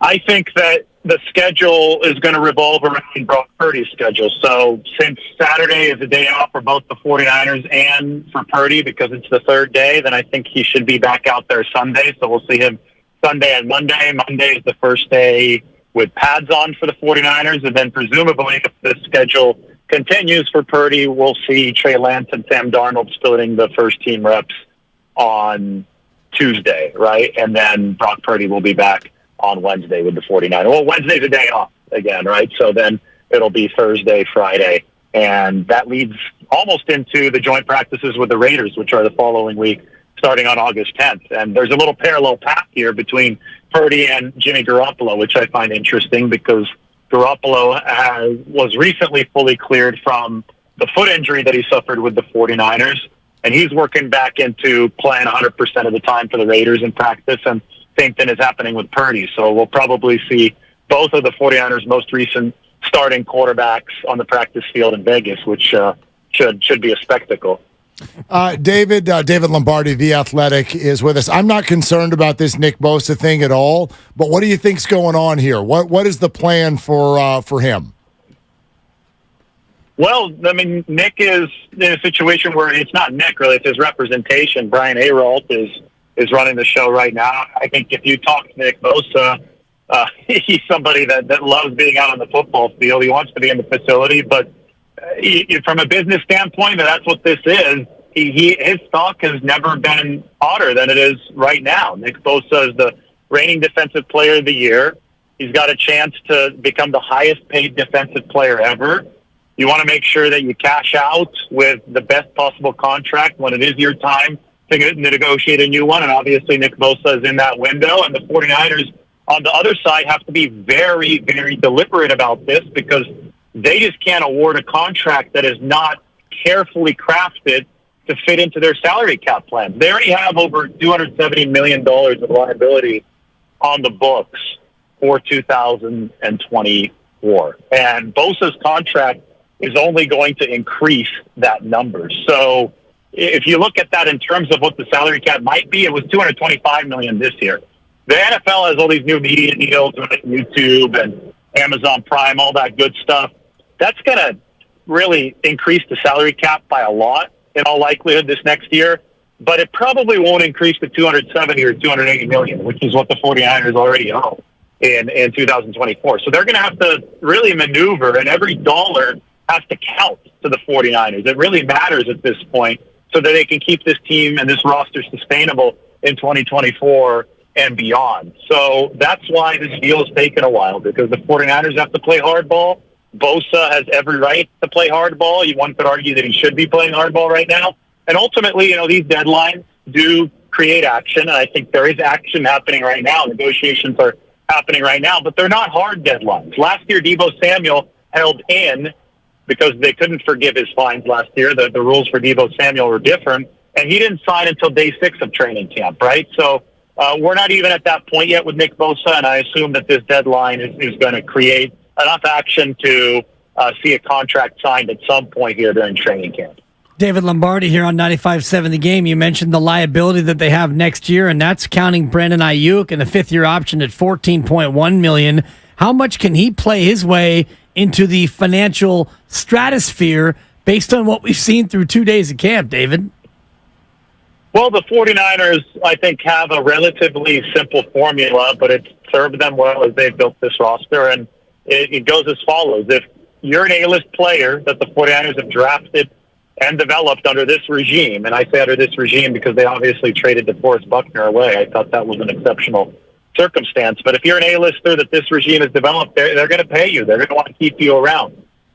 Right now, they're determining whether or not Brandon Ayuk is a true A-list player, and it's really trending in that direction. He put up a 1,000-yard receiving season in 2022. To me, it seems that he's uncoverable in training camp. I think he's been the biggest star so far out there for the 49ers. And if he, in the midst of, it's a crowded offense. It's not easy to get targets in this offense. You have to stand out because there are a lot of other good options. If he's able to deliver another 1,000-yard season in 2023, then I think Brandon Ayuk is going to be in that A-list caliber, and I think he's going to be a guy that the 49ers are going to want to pay. And the formula, it's like surfing a wave because that salary cap gets bigger and bigger every year. So theoretically, you can afford to pay more and more A-listers. But you've got to make sure that those A-listers are, A, all producing for you, even as they get a little bit older, and B, you have to make sure that the other positions are taken care of on a cost-efficient basis. So paying Ayuk, if it gets to that point, and I think it's trending in that direction for the 49ers, is going to be really reliant on them getting production out of their draft picks, getting production out of their bargain bin free agents, because that's how you afford to pay guys like Nick Bosa, guys like Brandon Ayuk, guys like Deebo Samuel, in consecutive seasons. David, I've heard you talk a lot about that formula. Homegrown, if you produce, you're going to get your next contract. I hear so many people say, yeah, if they do that with Brandon, they're going to have to trade Deebo. Do you think there's financial room in the wide receiver room for both? I think there is, but I think that the 49ers have to keep on surfing the wave as effectively as they have in recent years. And by that, I mean you have to continue getting extraordinary production from lower round draft picks, because lower round draft picks are cheaper than first round draft picks. You have to continue developing veterans who might not have played so well elsewhere. You have to continue yielding really good production out of them when they're on your roster. A great example was Arden Key a couple years ago, right? Because those veterans that he picked up off the bargain bin, you're only going to be paying them $1 to $2 million. But if you're getting $5 to $6 million worth of production out of them, that's real cost efficiency. And the 49ers have been able to do that because their coaching staff has done a great job with those types of players, and their scouting department has found the players that fit with what the coaching staff is trying to do. So if the 49ers continue seeing spots 10 to 53 on their roster, if they continue seeing them deliver the kind of production they've delivered over the past 6 or 7 years, well, then they're going to be able to afford to pay the superstars. They're going to be able to afford to grow that core of star players to around 10 players, which was what, paying Brandon Ayuk would do. And does it become even more of a spotlight on Christian McCaffrey and his health because he's on the hook for 2 more years at bigger money than most running backs are now getting? Is it critical for McCaffrey to stay healthy or possibly become a cap casualty at some point? Well, yeah, I think that's the case for everyone, right? In the NFL, especially once you pass the guaranteed portions of your deal, and Christian McCaffrey is past that. If you stop producing due to injury or whatever other reason, a team, especially one that's up against the cap like the 49ers in 2024, is going to have to take a long, hard look at your contract.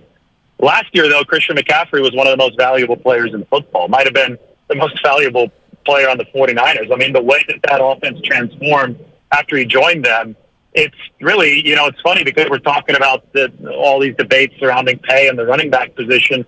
Christian McCaffrey is, he's one of a kind. He's a receiver on top of a running back, and he impacts the offense. And, last year, if you looked at the metrics, he impacted the offense as much as a good quarterback would impact the offense. So the 49ers right now believe, and they're right in believing this, that they're getting Christian McCaffrey at a bargain. You're right, though. If he gets hurt or if his production declines, all of a sudden it might not look like so much of a bargain. So it is a year-by-year thing in the NFL. David, great stuff, man. Great to see you yesterday. I know we'll be talking to you more throughout the season. Awesome, guys. It was great. Great seeing both of you out of practice and looking forward to whenever you guys can make it back down there. Yep. Thanks, it's David. coming soon. Absolutely. There he is, David Lombardi, the Athletic, on the 49ers situation. Just circling back to some of the things he said about the quarterback position. Again, I totally understand where the 49ers as an organization are and where we are as fans. As he put it, why would you give up quarterback capital now when you don't have to? I'm not suggesting that at all. What I'm suggesting is Brandon Allen right now is quarterback capital. However, he's being given practice capital as if he's something more than QB4. And he's being talked about as if he's more than QB4. And his resume would suggest that he's more than a QB4. So how does that all work? And why? That's my question. I'm not suggesting you give up on Brandon Allen because there's just too many people. He called it option power, which I like that phrase. I do too. There's power in having options on July 27th. And that's kind of what he's intimating. Now, if it's August 27th, we're having a different conversation because now we're getting down to cut down day. And if you're looking at a 53-man roster, there's no way in heck, even a bad team is not keeping 4 quarterbacks. Even 3 quarterbacks a lot of times is a stretch for some teams. And none of them have the names that the 49ers have, in other words. Like, nobody in that group should be a QB4. I don't even know if anybody in that group should be a QB3. You know what I mean? They've all been either QB1s or 2s in their careers already. But, that's kind of, maybe this is the question we're working our way to. Like, can Darnold or Lance be QB3? Can either one of those guys? Darnold can. He can? I think so. I think Darnold could be QB3. I guess. And the reason I say it that way. He'd rather not. Of course he'd rather not. I don't mean like, is he going to throw a fit? Right, I don't mean that. I just mean then the 49ers would be giving an out-of-whack amount of money to a QB3. And it also just feels like not where we're trending. I mean, Kyle's comments about Sam Darnold are significant. He doesn't say, boy, I think he can be a viable option in this league. He says, I think he can be a star. So you're going to put him at QB3? I don't know, man. It just is like, we got a lot of stuff. And it goes to what Shasky. We got a lot of stuff piled up in front of us here, as do the 49ers with regard to this position. And I'm just wondering how you get from point A to point B in a way that makes sense. And Brandon Allen getting a bunch of time as QB4, or Darnold being called a star and ending up at QB3. I'm just having a hard time believing that that's the way this is all going to end. Yeah, I don't think that it's going to end in that way. It's going to end in, a number of different interesting ways. It's either going to be Lance is the 2, Darnold's the 3, and Allen's gone, or Darnold's the 2, Allen's the 3, and Trey Lance gets traded, I can't imagine that it goes Darnold's the 2, and you keep Trey Lance as the 3, and Brandon Allen goes. Trey Lance to me is either QB2 or he's elsewhere. Or traded. Darnold could be 2 or 3, and Brandon Allen to me is going to be 3 or elsewhere. That's the way I see it, Mark. Yeah, I get it. 888-957-9570. We're going to take your calls here in a second, except for we got a different call that you need to make to a different phone number. So big it's time. call, too. Yeah, big call. Sunday, 4-pack of tickets to the Hot Wheels Monster Truck Live Glow Party, August 5th and 6th at Chase Center. All you need to do is be caller 5 right now, but call the contest line, because calling the regular line will not get you a victory. Call the contest line, caller 5, 415-951-2386. Caller 5 gets the 4-pack Hot Wheels Monster Trucks Live Glow Party, August 5th and 6th, Chase Center, courtesy of the Golden State Warriors. Again, that phone number to the contest line, 415-951-2386, 415-951-2386. Good luck to each and every one of you. Back out to our regular phones, though. Dre in Denver here on Willard and Dibs. Hey, Dre, what are you doing? I'm doing good. How you guys doing? Fantastic, man. I'm curious to get your guys' thoughts on. Nice. I'm curious to get your guys' thoughts on the ceilings for Trey Lance and Brock. Personally, I think the Niners drafted Lance with envisioning a ceiling of Lamar Jackson or prime Kaepernick, and I don't see the ceiling for Brock being that high. I think you see the ceiling as him maybe being the 6th to 10th best quarterback in the league, which may be plenty good for them because they have the number 1 or number 2 overall roster in the league. But I'm just curious your thoughts on what you guys see for the 2 of their ceilings. Dre, thanks. It's interesting. The way he says that, I would agree that's what the 49ers probably hoped at the time of the draft. I don't think they see that anymore. No. Do you know what I mean? Steve Young sees his ceiling as being Steve Young, for crying out loud. Well, you're talking about Sam? For Brock. For Brock. Yeah. But I'm talking about for Trey. Like when he says, at the time of the draft, their thought is maybe this can be, Lamar Jackson light, what have you. Sure, I agree with that. I don't think that they feel that way anymore. So the whole problem with this conversation when we talk about ceilings is we base it on measurables. We base it on things that happen in the draft, which are often right and often wrong. So when you look at it now and go, okay, Trey's got a higher ceiling than Brock, based on what? You're basing it on speed. You're basing it on size. Draft position. You're basing it on arm strength, right? Draft position. And all of these things don't always add up to being anything in the NFL. Just depends on what quarterback system you go into, who your coach is, who's around you, what opportunity you get. I think about David Carr versus Derek Carr. David Carr might have been a better quarterback than Derek Carr, but David Carr got thrown to the Wolves on an expansion team with no O-line.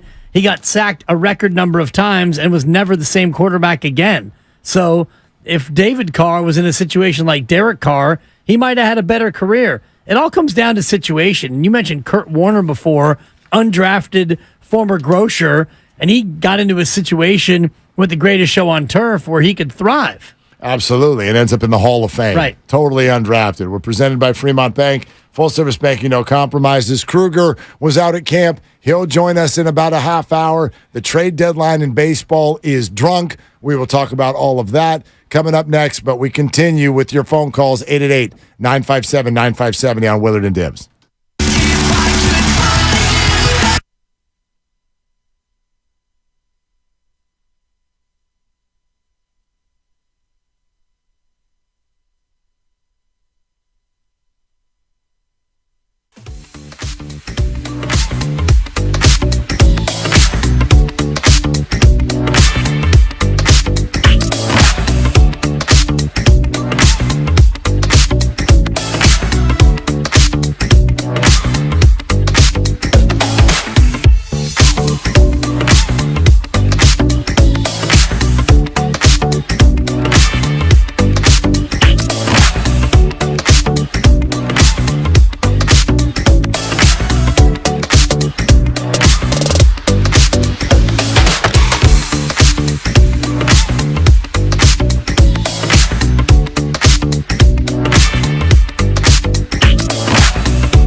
Mid, who are both free agents in 12 weeks. If that's the going rate, then I personally would advocate Farhan Zaidi doing absolutely nothing this trade deadline. Well, he's already made a trade.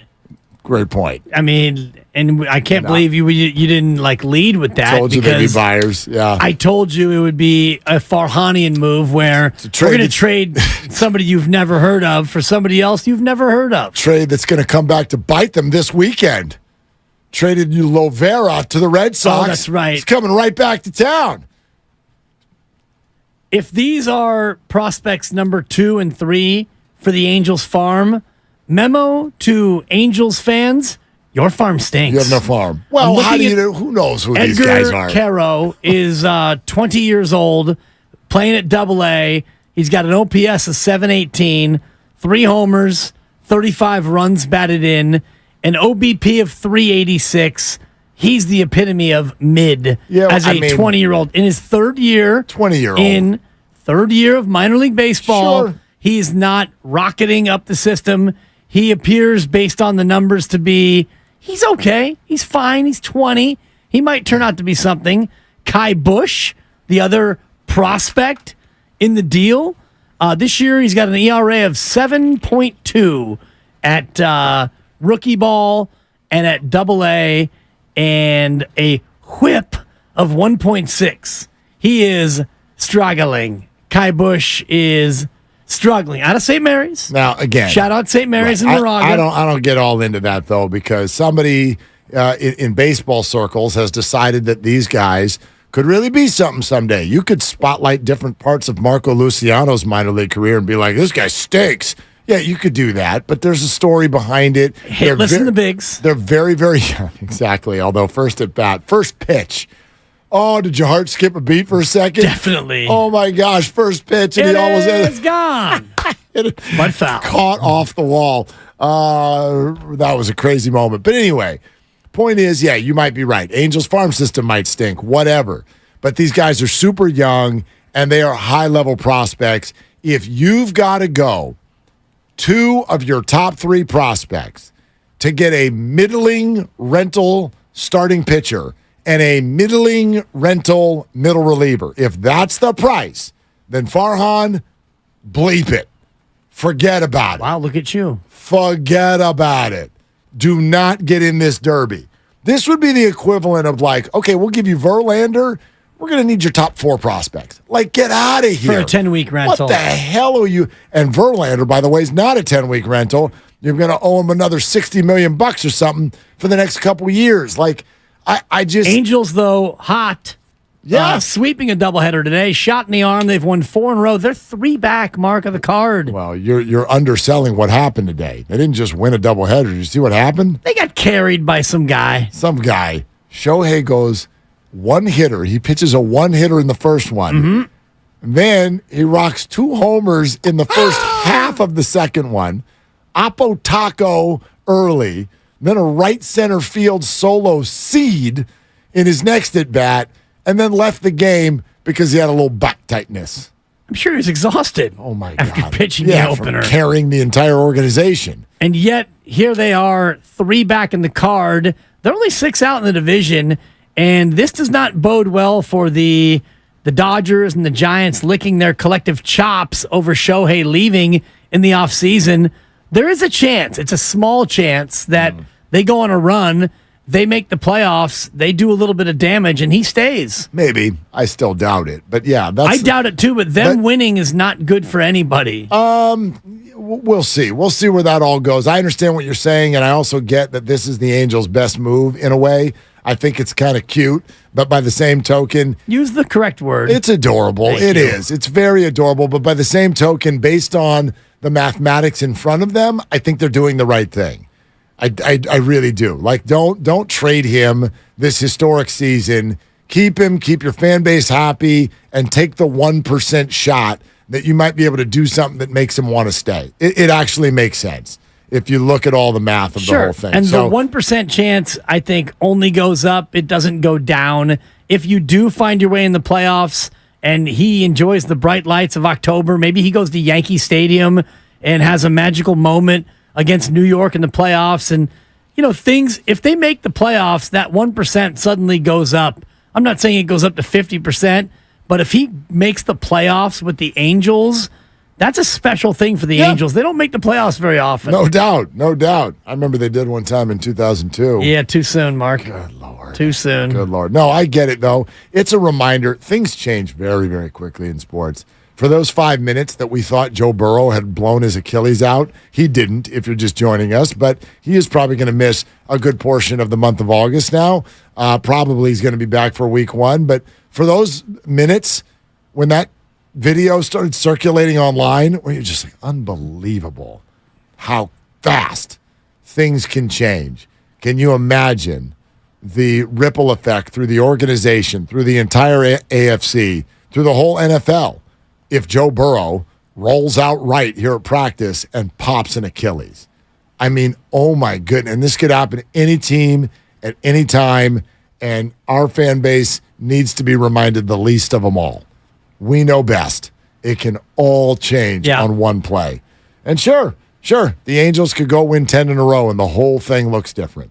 It can absolutely happen. But anyway, the original point for me, if this is, I don't know what's going to happen over the next 4 days, but if this is the price, I'm out. I am out, and the Giants can just be whatever they're going to be this year. And if it works, it works. If it doesn't, it doesn't. You don't get the whole farm system for some guy with a 4 ERA who's leaving in December. That's just stupid. That would basically be like Luciano and Wisenhunt, essentially. Oh my God, no. Right? Yes, hard no. For Giolito and a reliever. Lucas Giolito? Right. I mean, for 6 starts of Giolito, or whatever it ends up being, ridiculous. 10 starts. Absolutely absurd. Absurd. You already have a bunch of Giolito level pitchers on your team. That's all you have. Yeah. I like just flat not interested.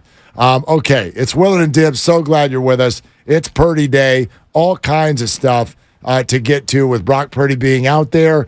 For those on the scene, the big takeaways tending to be he did not necessarily have great accuracy, missed some throws, threw a pick, but had full arm strength, which seemingly is what mattered to most. Let's go to Telmo in the city here with Willard and Dibbs. Hey, Telmo, what are you doing?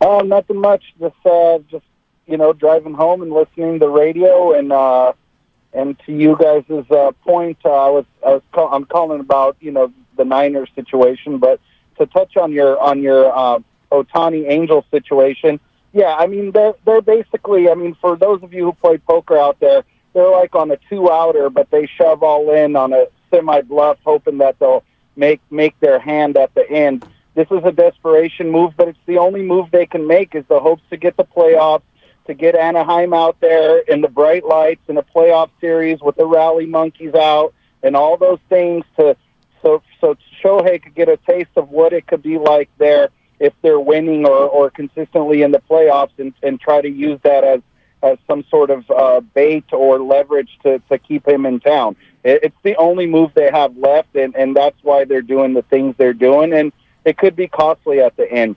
But in terms of the Brock Purdy thing, and you got to love Butcher Boy and his enthusiasm and passion as a 49ers fan, but come on, like, making the statement that he saw him today and he was just kind of like, oh, not that great. I'm like, think about if you guys went off and you had, swollen tonsils and you had your tonsils removed and you were away for 2 or 3 weeks and you came back in your first show and somebody was like, I don't know, they sounded a little raspy. It's like, yeah, that's what it's going to sound like, because that's the situation.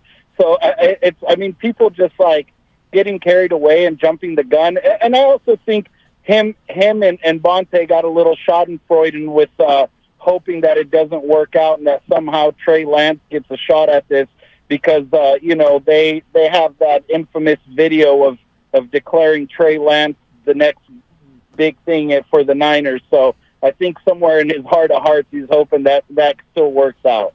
Well, I'll say it this way. Telmo, thanks. Telmo. Thank you for Schadenfreude. I always appreciate it's that good. when that gets thrown in there. But you know this. Bonte and Joe are they're 49er fans. Through and through. They're not rooting against Brock Purdy. I think that we're still, as a group, we're looking for a lane where people can exist, where they're rooting for the 49ers, they're not rooting against Brock Purdy, but also their excitement for what was Trey Lance a couple of years ago still needs to exist. It still needs to have this spot where it's supposed to go. Like if you're excited about a number 3 overall pick and you saw something that you liked, or even just you're curious and you want to see it, that emotion needs to exist somewhere other than we're rooting for Brock to get hurt.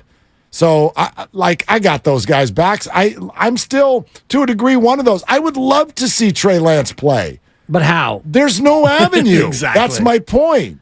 I'd love to. I'm just as curious as all of you, but it's not worth it to me. Yeah. To do that at the expense of games. And there's also that part of what we do in this business of you do want to be right. And when you say something about a player who's unproven, you would love for your take and your opinion to be proven correct. And right now, if you are early on the Trey Lance bandwagon, and Joe and Bonte both were among the first people to say, wow, and they were not alone that day at practice in being wowed by what Trey Lance showed and what Trey Lance did.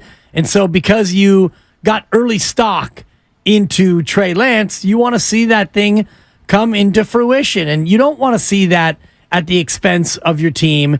And you're right about Bonte and Joe. They love the 49ers far more than most of us, myself included.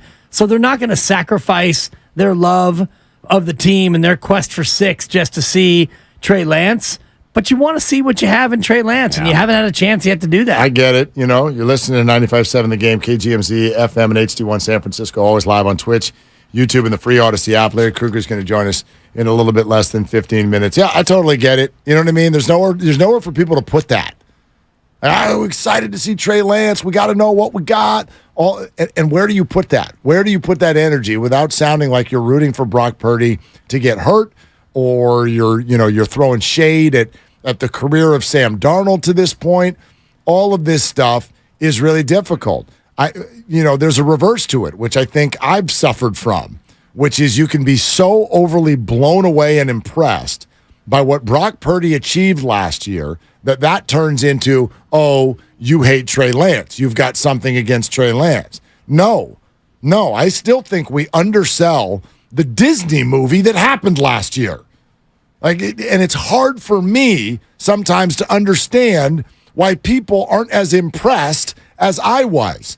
Forget what's going to happen next. Yeah. The last pick in the draft was hucked into the middle of a season and took a team without a loss all the way to the NFC Championship game. Where his arm fell off. And his arm fell off, and now here we are. Like, I'm completely allowed to just be blown away by that. You can be. I'm blown away. You can be, but you can also have the same perspective that many people do, which is, all right, what can you do for an encore? And if you don't believe that he can do, well, the people who don't believe that he can do that for an encore in many ways are the people who think that Trey Lance should get a shot. And I'm looking at the poll that we put up on our YouTube page, and it's running 2/3 to 1/3.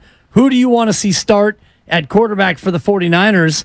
It's 67% Brock, 33% Trey Lance. So of the 33% who want Trey Lance, I guarantee you all of them saw Brock Purdy last year, but still want to see Trey Lance because it's curiosity, it's upside, it's draft position, whatever it is. Many people still want to see Trey Lance get a shot to be the quarterback. Brock Purdy was asked if Kyle Shanahan has directly told him that without an injury setback, he is definitely starting week 1.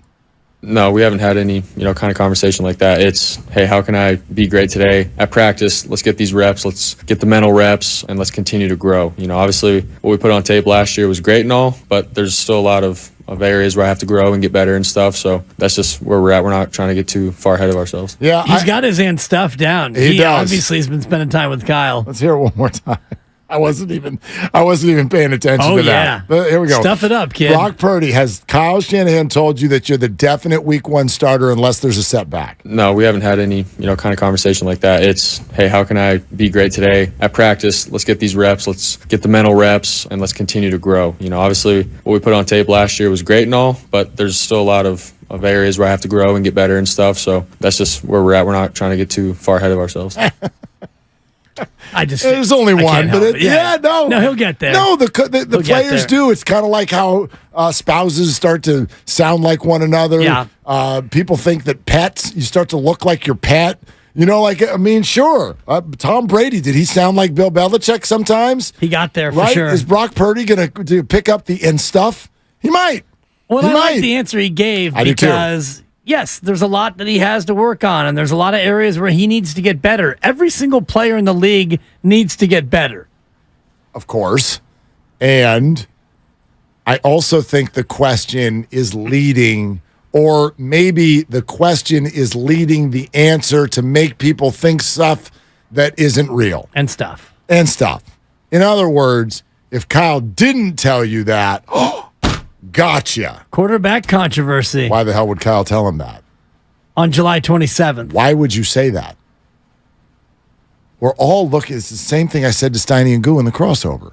We're all looking for the 49ers to put a banner somewhere. We have declared that Brock Purdy is our quarterback of the future. Why would they do that? Why do they need to do that? Why do we ask teams to do stuff like this?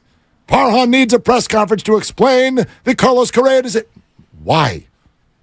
Why do you ask the team to do something it doesn't need to do?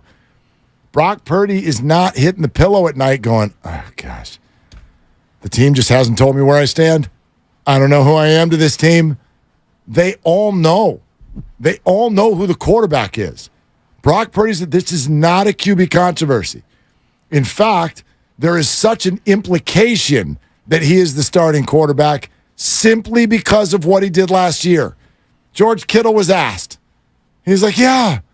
Kyle Juszczyk was asked. Yeah. He's a quarterback. He went 8-0. What on earth would, outside of an injury setback, what on earth would allow this organization to look into the eyes of its teammates and tell them that somebody other than Brock Purdy's starting? Draft position and draft capital. There'd be a mutiny. Yeah, potentially. And all you need to know about who is QB1 when Brock Purdy is in practice, which will be 2 out of every 3 practices, and they break the camp or they break the huddle and they're doing 11-on-11 drills, who gets that first rep with the ones? And it's going to be Brock Purdy. And that is all you need to know. So Kyle Shanahan isn't going to tell Brock Purdy right now on July 27th, you're QB1.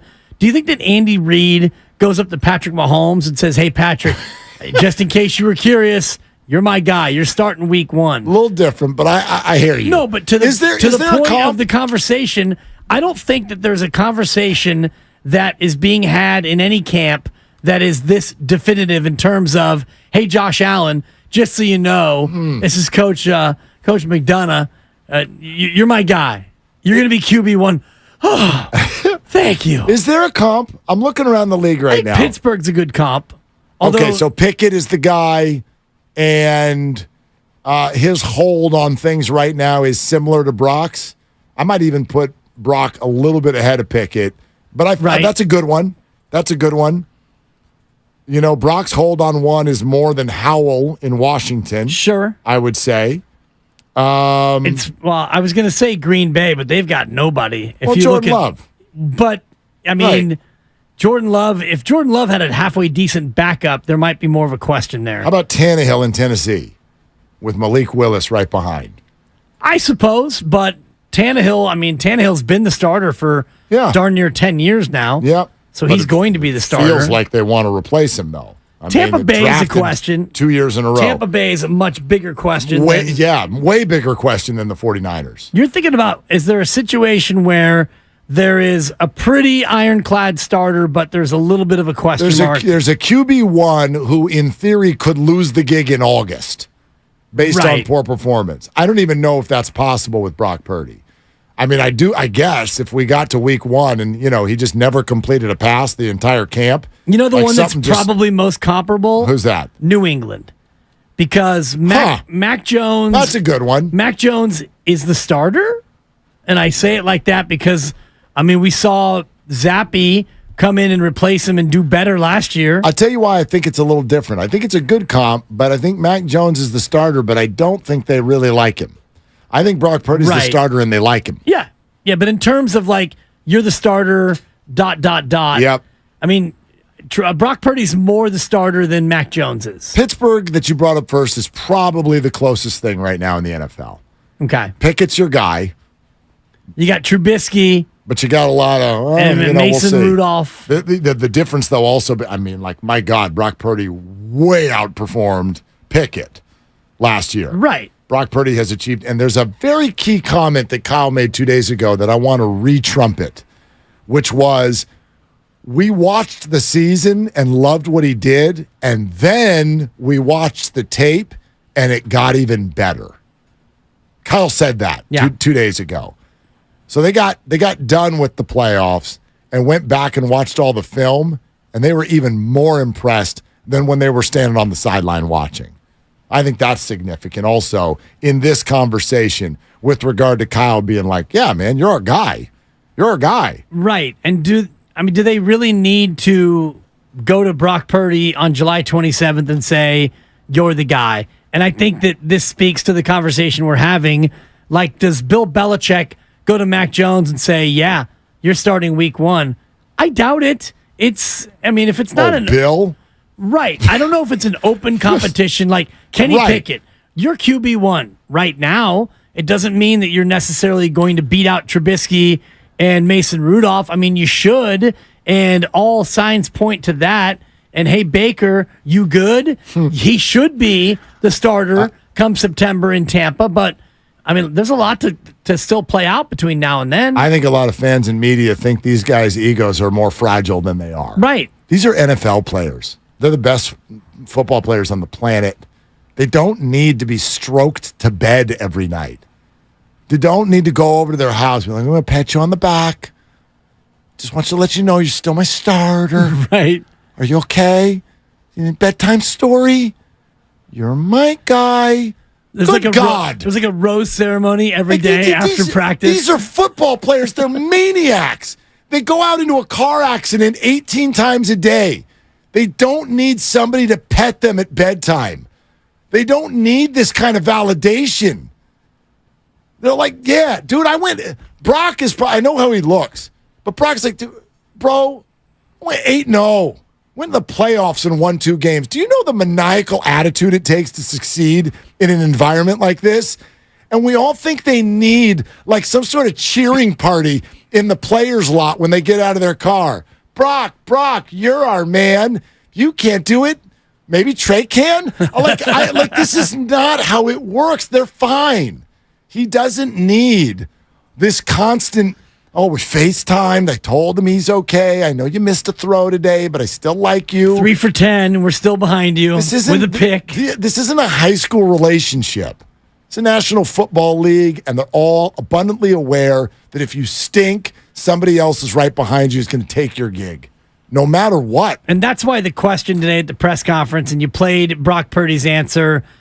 Brock Purdy's in a little bit of a tough spot because the question is, did Kyle Shanahan tell you, barring setbacks, that you'll be the starter in week 1?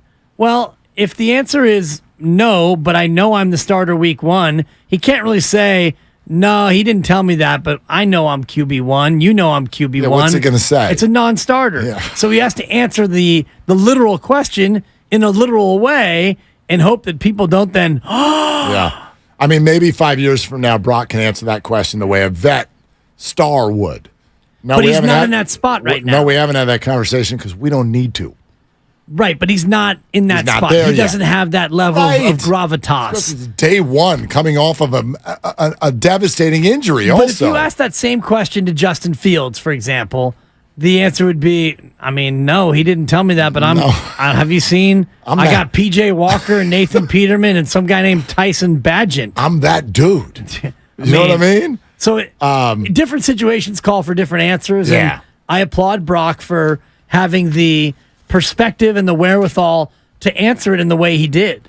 Larry Krueger in a couple minutes here. Rich in Fremont with Willard and Dibs. Hey, Rich, what are you doing? What's up, guys? Thanks for taking my call. Yeah, man. I'll be honest with you guys. You know what I honestly believe? I honestly believe that they're gonna trade Trey Lance.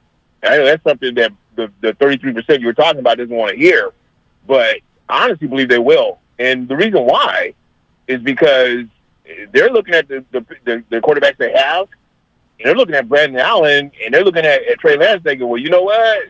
Brandon Allen is almost as good as Trey Lance, so why do we need to keep Trey Lance?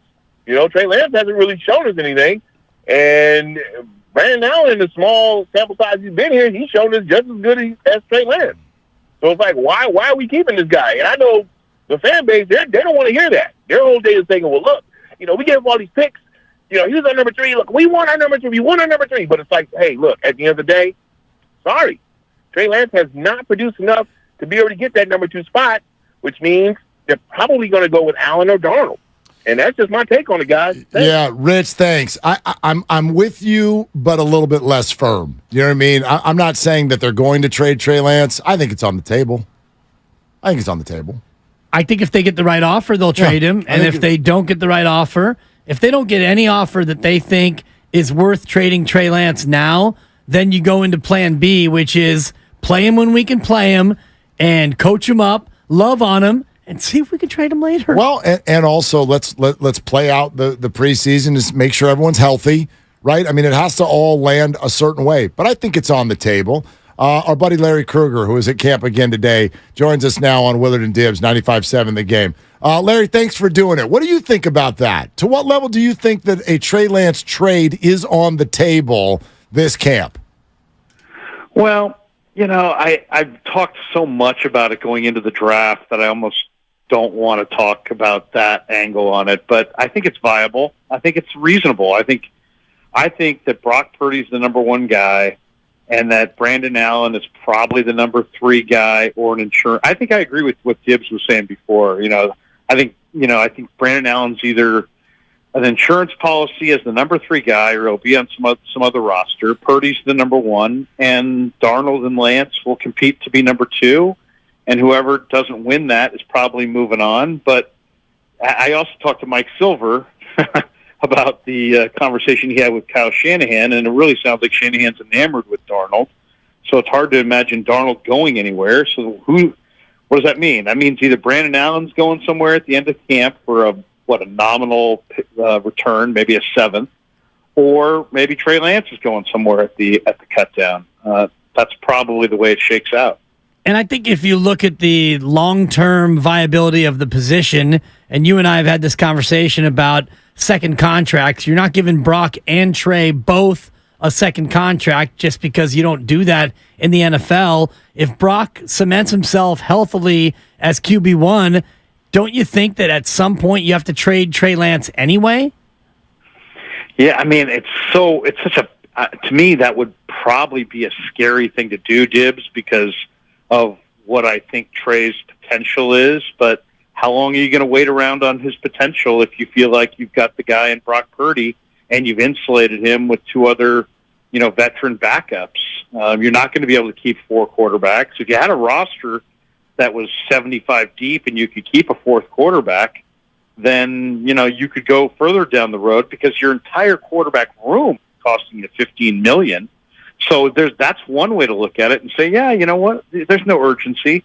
But then when you look at next year's cap and how much they have allocated, and I think Lombardi kind of hit on this a little bit with you guys, it's hard to envision, how the Niners are going to keep this team intact going into next year, and keep Trey on the roster with an escalating cap number. So these are, the hard cap in the NFL forces you to make decisions you don't want to make. Larry, let's back up and just ask, what'd you see with Brock Purdy today? Oh, I mean, it's funny. I've seen many people say, Brock Purdy was bad today. We all know that Brock Purdy is the most accurate quarterback. He throws, of the 49ers 4, he throws with the most touch and timing and the greatest accuracy. He's the guy with the highest completion percentage. What we needed to see today was, did he lose arm strength coming off of the surgery? And it was really painfully or very, very clear, not painfully necessarily, but it was clear that he hasn't lost any arm strength. He went up top to Deebo Samuel. He overthrew him by 10 yards. He went up top to Juwan Jennings. He overthrew him. I mean, he threw a bullet to Brandon Ayuk in the middle of the field, and it was one of the greatest, highest velocity throws I think I've ever seen Brock make. So, and he talked about how he's letting it rip, and how he went to Jacksonville a few weeks ago and got with his guys, and that's where he kind of tested the thing out, and he's letting it rip. And I didn't see, not only did I not see any diminished ball speed, I would beg to differ on that altogether, as far as saying I think it's really, he's got greater ball speed than what I saw last year. So to me, that's what I was looking for. I didn't really care about the 3 for 10. I mean, obviously 30% is too low of a completion percentage, but he had a couple drops. He also went downfield. Everybody else kind of checked it down and threw it in the flat. Brock went down the field, almost as if to give everybody who was watching, hey, you're concerned about my arm talent? Here's my arm talent, baby. I like your use of baby there, Larry Krueger. Feels great, baby! The game. A little bit of a Jimmy throwback there.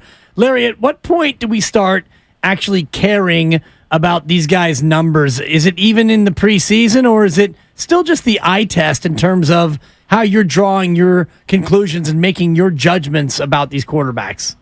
Well, I mean, you want to see them complete passes. I'm not the guy who believes that practice doesn't mean anything, Dibs. But this is, we're 3 practices away from putting on pads. I mean, they're just shaking off the rust at this point. You just don't want to see anybody. We saw Burrow go down today with a calf strain. You just don't want to see anybody go down. It's just about shaking off the rust, getting a little timing, and honing. Getting it. Feeling good, getting comfortable. 10 days from now, 2 weeks from now, then you want to see a little bit higher completion percentage. You want to see a little bit more sharpness, crispness in the offense and how it operates. Until then, it's really more about traits. And to me, the bet today was an overwhelming positive, because we didn't know what we were going to see from Brock. If you had seen him complete 9 of 10, but his ball was kind of wobbly and he didn't have a lot of strength to it, that would be a far worse day than if he had completed 0 for 10, but he showed arm strength, because the arm strength is the real question with him. Our buddy Larry Krueger at 49ers camp today, joining us, Willard and Dibs, 95.7 The Game. Hey, Larry, can we go back to your conversation with Mike Silver, who wrote about this in the Chronicle yesterday? How would you characterize what it sounds like Kyle Shanahan thinks of Sam Darnold? Well, you brought this up earlier in the show, Willard, and, you were totally kind of characterized exactly what Silver and I talked about in the media room after practice today, which is he did a little sit down with Shanahan, and Shanahan's comparing Darnold to, a great player, a Hall of Fame player in Steve Young. And, that right there is an eye-opener because of what Steve Young represented, right? He was terrible in Tampa, and he was a Hall of Famer with the 49ers. And it's pretty, judging from that, it sounds like, Kyle Shanahan has the belief that Sam Darnold in this new setting can kind of be redefined and change the whole narrative on his career. And that's more optimistic than I am, for sure. But, Shanahan knows a lot more about quarterbacks and knows a lot more football than I do. That, to me, was an eye-opener. And Mike thought so as well. How did Trey Lance look today, and how much can Trey Lance do at this juncture to change the minds of Kyle Shanahan and others on the staff who have seen a lot from Trey Lance and probably don't have too much mystery in terms of what they still want to see from him? You had Shasky on earlier. It was quite the commute, so I've heard a lot of your guys' show today. My goodness, you P1, Larry. Go ahead. Yeah, seriously, I'm a specialist in Dibbs and Willard. Nice. Or Willard and Dibbs. Thank you. Top billing there. But, I think Shasky kind of laid it out there perfectly. I mean, Trey yesterday looked good in the team portion, didn't look good in the the individual. Today looked great in the individual, and then got to the team portion and had a hard time completing a pass. But he looks pretty good. I mean, I think he looks good as far as his mechanics are better. He doesn't hold the ball at the hip and bring it up. And then when you have a big, elongated, loopy motion, it's just there's a lot that can, it's kind of like a Charles Barkley golf swing versus a streamlined swing. If you have a Barkley-type swing, you can't be a pro. Why? Because there's just too many ways for you to make mistakes. There's too many places in your swing for it to go awry. And that's kind of where Trey was. I think it's streamlined. His resting point, which is where he holds the ball before he goes to throw it, to his release point, is now far shorter than what we saw a year ago. And that bodes well for his completion percentage and just his ability to throw fewer picks and be more efficient. But that's just an aspect of quarterback. It's not like people acting like, oh, he's cleaned up the motion and now he's Mahomes. No. Sorry, that's not the way it works.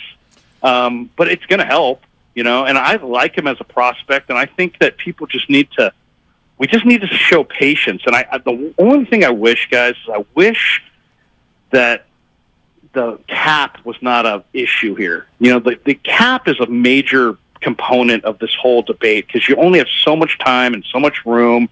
It's a hard cap, and his price goes up. And, I think if the Niners showed real patience with him and really just allowed him to evolve, from the number 2 quarterback spot over the next year and a half to 2 years, that I think they would have something potentially very special. But I just don't know that they're going to have that kind of time under the cap to give him the time that he needs to really kind of to make it happen.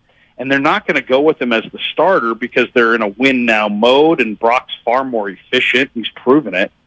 So it's one of those things where I wish they could rip up his deal, give him a deal that's a little bit more, team friendly, and see this thing through to completion. But unfortunately, I don't think that's one of the possibilities. Yeah. So he's either going to have to improve dramatically quick, in this year's preseason and really turn it around and show what he's got, or that they may run out of patience and I don't know that they can keep him for Tibbs. You said it.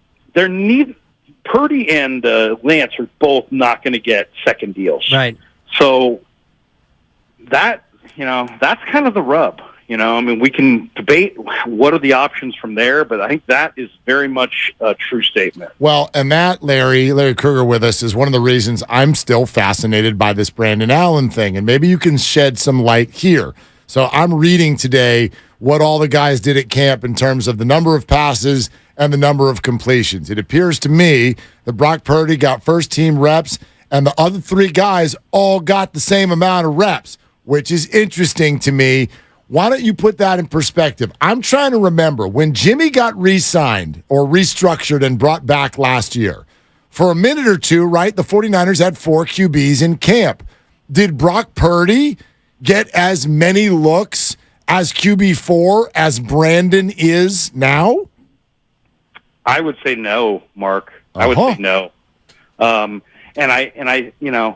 My read on this is that you're giving him reps for a couple reasons. One, there's the injury factor, and you don't know who's going to get hurt or if any of them are going to get hurt. And so you got them all 4 of them on your roster, and you got to prepare in the chance that they're going to have to be, on your team. So you're going to you want to spread the reps around. You may have made a promise to all your quarterbacks. You had to attract Brandon Allen here in the first place. He was number 2 in Cincy. He's slated to be number 4 on paper right now, so you had to attract him somehow. So maybe that was a promise made. I don't know. I do agree with Shasky that there's a lot going on. It does seem like, give you an example, they skipped Darnold in the rotation the first time through. So he waited a good distance between like reps in the middle of this practice. So, and as far as why are they doing that? Well, they're doing it because either they're going to have to play these guys because of an injury, or they're going to have to convince some other team in the league that they really like said player, and they're going to go with them, and that's the only way they're going to get anything decent in return via trade. So I think those are the two angles as why are you spreading out the reps to 4 guys? Well, there's a possibility of injury, there's a possibility of trade, and in both cases, all 4 quarterbacks need reps to increase their value. Will we not have any real indication of where they're going until the first preseason game? And even at that point, Larry, are we not going to really find out exactly how the 49ers feel about their 3 other quarterbacks until cut-down day? That is the ultimate question, Dibs, because you're right. I mean, it's like, they're telling us, it's like, there's the old saying, listen to what somebody does and not what somebody says. And that would be my advice to people trying to make sense of this, is like, follow what they do, not as much of what they say. Nobody's ever going to verbally downgrade an asset. There's just no real sense in it. But I think you can read it based on the reps. Dan, I really don't know the answer to that question. I mean, I would say probably after the second preseason game, we'll probably start to see some definitive movement that gives us an indication of their thinking, but not necessarily. This could be a game of chicken played all the way to the cut down. Yeah. Then you also got to remember this. The other major factor in the NFL is it seems like every week of NFL football that occurs, something major happens on the injury front, which changes the dynamic because there's only so many pieces on the chessboard around the league. And so a couple guys go down. What if Burrow's injury today was, season ending? And maybe, the general manager of the Bengals is on the horn with John Lynch saying, hey, you know what? Maybe we get Brandon Allen back for a 5th-round pick. So I think the Niners are going to be pretty cagey about it, but I really believe that at the end of the day, Brock's your 1, and I think there's a very good chance that Brandon Allen's your 3 and that Darnold and Lance are competing.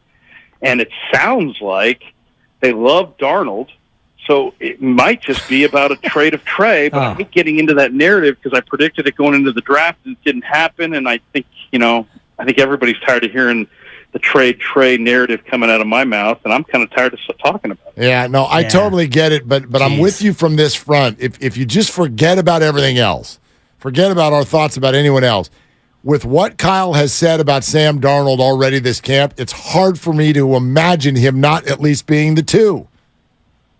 Right. I mean, he didn't get a lot of reps today either, Mark, and it makes me wonder if Kyle believes that Sam lacks some motivation and maybe needs to have that carrot dangled all times in front of him. And maybe as they get to know him better, maybe they start to figure out what he's about. And maybe, I don't know why they iced him today or sat him for a period of time, but he didn't have a great practice yesterday, but is that why?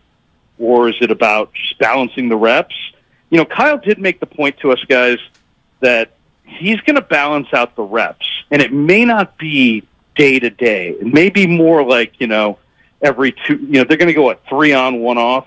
I think they're going to try to balance it. The reps may not balance like over the course of a 24-hour period. Right. It likely will over a 72-hour period. So I think if we're measuring things day by day, we probably should look at things more like in 3-day increments.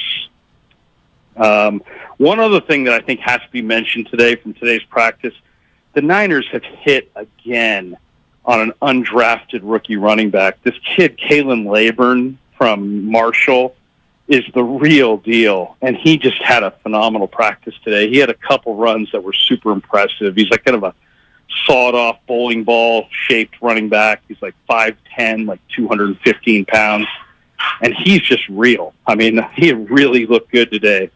Watch for him in the preseason. Labor and out of Marshall. Really a tremendous young back.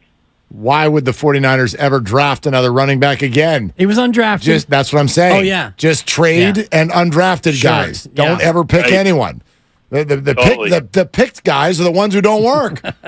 Right. Yeah. And there's an uncanny ability to find these guys. So you're right. I mean, anytime they're debating between a D lineman and a running back in the third or fourth round, Yeah. take the lineman. Go lineman and call it a day. Exactly. Yeah, draft the running back after the draft. No joke. Larry, thanks, man. Great to have you always. Hey, always great, guys. We'll do it again. Yep. Great to have you as a Right on, P1 Larry, also. yeah. That's Larry Kruger right here on Willard and Dibbs, or Dibbs and Willard. Your choice. Yeah. Dealer's choice. Yeah, it's that drive up 680 for Larry. He's an East Bay guy, so I know it well. Can be a little bit taxing getting over that Sonol grade. So a lot of time spent listening for your guy, Larry Kruger. We'll take it. We'll take it, absolutely. And I'll take it. And thank you, Larry, for that's an ultimate question, which on the YouTube feed, Matthew Nathi saying ultimate question greater than great question. One man's and Matthew, opinion. Right. Thank you. You're right. Yeah, except for you're running a tally this I'm week. exulting among the gods right now. Ultimate questions and great questions, and all of them have come from people on our payroll, which to me flatly eliminates all of them because they all know the bit. So I don't care if Shasky says Incorrect. it, if Kruger says it, they've all hosted with you. The answer's no. It's a no from me, dog. Yeah, it's too bad. Okay? Too bad. It's, ultimate question. It feels like today I am the greatest of all time. Shout out Ricky Henderson. Today. I am the greatest of all time. The only thing missing from that was if he had actually referred to himself in the third person. As Ricky. Today, Ricky. Today. Ricky thinks that Ricky is the greatest of all time. That would have been wonderful. Nathy. Sorry, Matthew. Matthew Nathy. That's so it's funny. phonetically. I appreciate that. Nathy. Matthew Nath. Yeah. I Bless wish. you. Gesundheit. Yeah, Thank you, Matthew. I wish I didn't sort of feel the way I don't know what the answer is. Well, we keep talking ourselves around and around, and every time we get to the end of our conversation, it feels like we're at the same destination, which is they're going to trade Trey Lance. I don't know if I want to say they're going to trade Trey Lance. I'm trying to find a different out to the items that I do feel. Right. I feel like Kyle is really enamored with Sam Darnold. Correct. I feel like Kyle has gone a little out of his way to compliment Brandon Allen as QB4. Correct. I feel like Kyle has gone out of his way to give a fourth QB extra reps. I feel like Kyle has prioritized Sam Darnold in a way where he would be very unlikely to be less than QB2. And I feel like I've known all along that Brock Purdy's QB1. So when you add all of those things up, where is the door open for Trey Lance? Well, Where is it? The door is open for him to beat out Sam Darnold. Okay. And then... Is it? Yes. I do believe the door is... Well, Sam is a potential star in this league. Right. Well, they thought the same thing for Trey Lance when they spent all that draft capital to get him. I guess, but in that, it's different when you draft it versus someone that you're watching who's played the NFL. Right. And I do think that there's a certain amount of evidence in what they've done that indicates how they feel about Trey Lance. You don't sign Sam Darnold on day one of free agency to that level of a guarantee if you're not hedging on, yes, your injured starter, but you're also hedging on your undiscovered backup. And then you throw another QB4 in there. And Mark, I've gone through every team during the course of the show, and about half of them have 4 QBs in camp. And at least 90% of them you've never heard of. You've never heard of. They've never started games in the NFL. Thank you. Of the other QB4s, there's not a one who has started 9 games in the NFL. So, I mean, that to me is also indicative of how they feel about the QB room in total. Well, I do think they would like a hefty QB room to protect them from injury. Yeah. I do think that the QBs like to be with Kyle Shanahan. But, you know, this is the same thing we've talked a lot about that I've been saying since free agency started. I still want to know what it is that everybody said to Sam Darnold and Brandon Allen to make him come here. Like some had, you know what I mean? This stuff it's not willy-nilly. This is guys' careers. They have agents. They have a lot of money on the line. They've got a lot invested in this. And I just don't understand why Sam Darnold would be hot to trot to come to San Francisco to get into a crowded QB room, and last year's Bengals QB2 would decide to come battle for the practice squad. Why would they do that? I don't get it. Now, maybe there's something that I'm missing. Maybe Kyle's got good snacks in the locker room and they were hungry. I don't know what the hell's going on. But why would those guys choose here? Okay, rehab the image, get there with Kyle, but you're not rehabbing your image from the bench. Or if you're QB4 and you're not even on the team. Like, that's great to be near Kyle, but practicing with him does not get you a deal in this league. Cincinnati's got Trevor Siemian and Jake Browning as the backups to Joe Burrow. So you're telling me you couldn't have fought with those two to be QB2? You'd rather be QB3 minus here? With a good team, Sure, and a quarterback who has been hurt before. No joke. Sponsored by Chilton Auto Body. More of your phone calls next. Plus, y'all want to hear something that Jimmy G said from Raiders camp? Sure. You've been waiting for this. Saved it till the end. Captain Save a Jimmy G. It's Willard and Dips. Trade him! Have you been in a car accident? Chilton Auto Body has 15 convenient Bay Area locations to help restore your vehicle to pre-accident condition. Chilton Auto Body is also actively hiring for all positions. For more details, head to chiltonautobody.com.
They don't need to be stroked to bed every night. Now, back to Willard and Dibbs on 95.7 The Game. It's true. I think Brock Purdy might already be asleep. He talked at length today about, someone asked, what's the key to healing so quick? He said, sleep.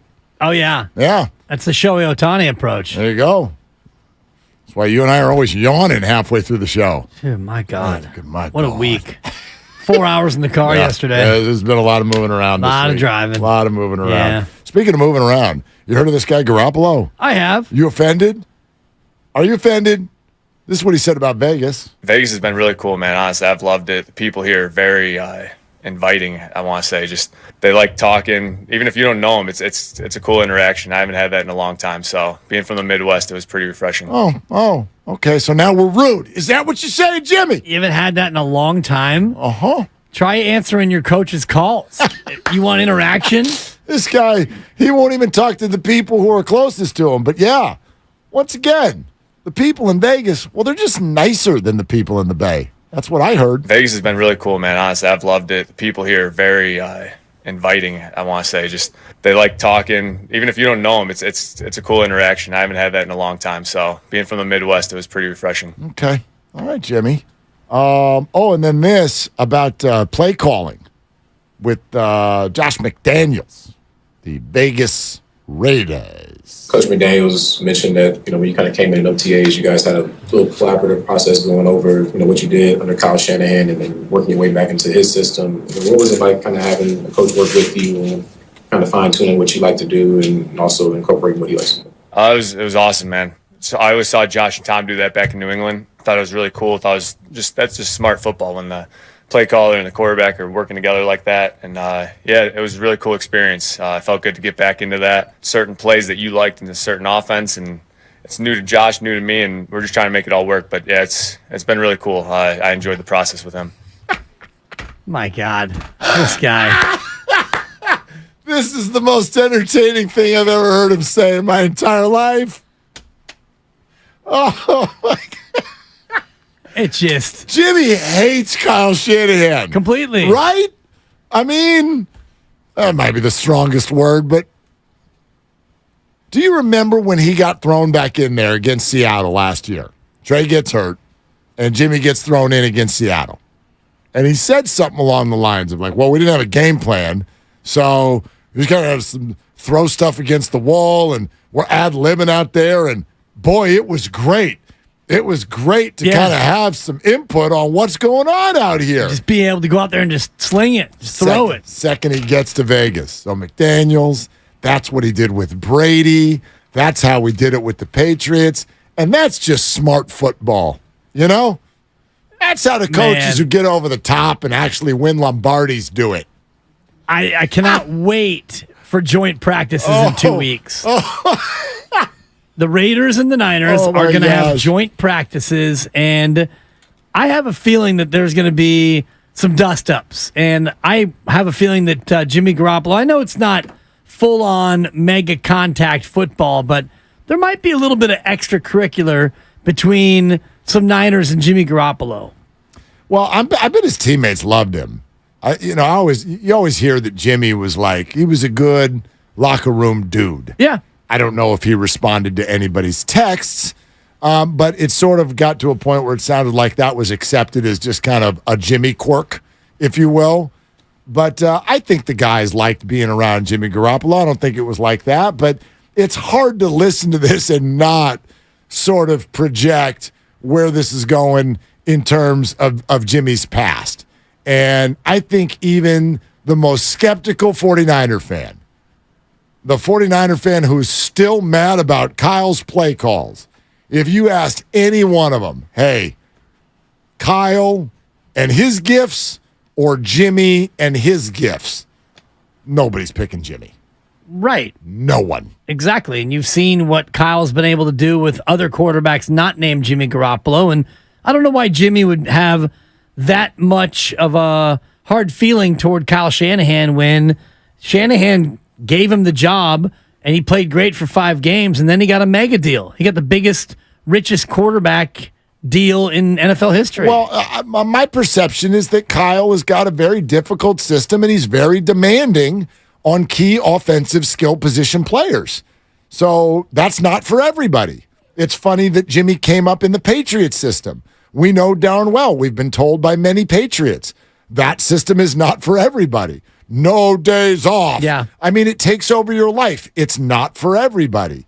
So maybe Kyle Shanahan is not for everybody, and that's fine, but you're walking a tight rope here, man. You're Jimmy G with your history. You're walking a very tight rope to make it sound like Kyle Shanahan is quote-unquote sort of doing it the wrong way, or you're really enjoying the freedom of doing it somewhere else. Okay. Let's see it. Let's see you go out there and do something in Vegas. In Mahomes and Herbert's division.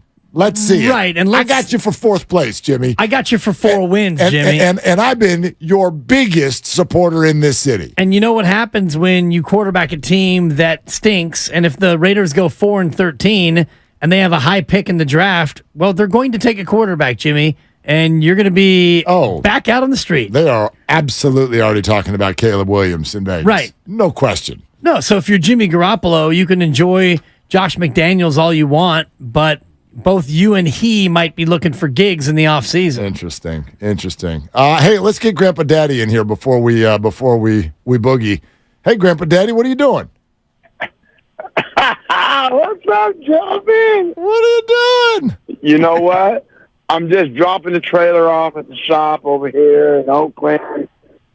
You know, I had to go to Vallejo, get my guys situated. But I want to let you know, both of you guys are correct. You're right on point, God. And this is what I freaking love about you guys.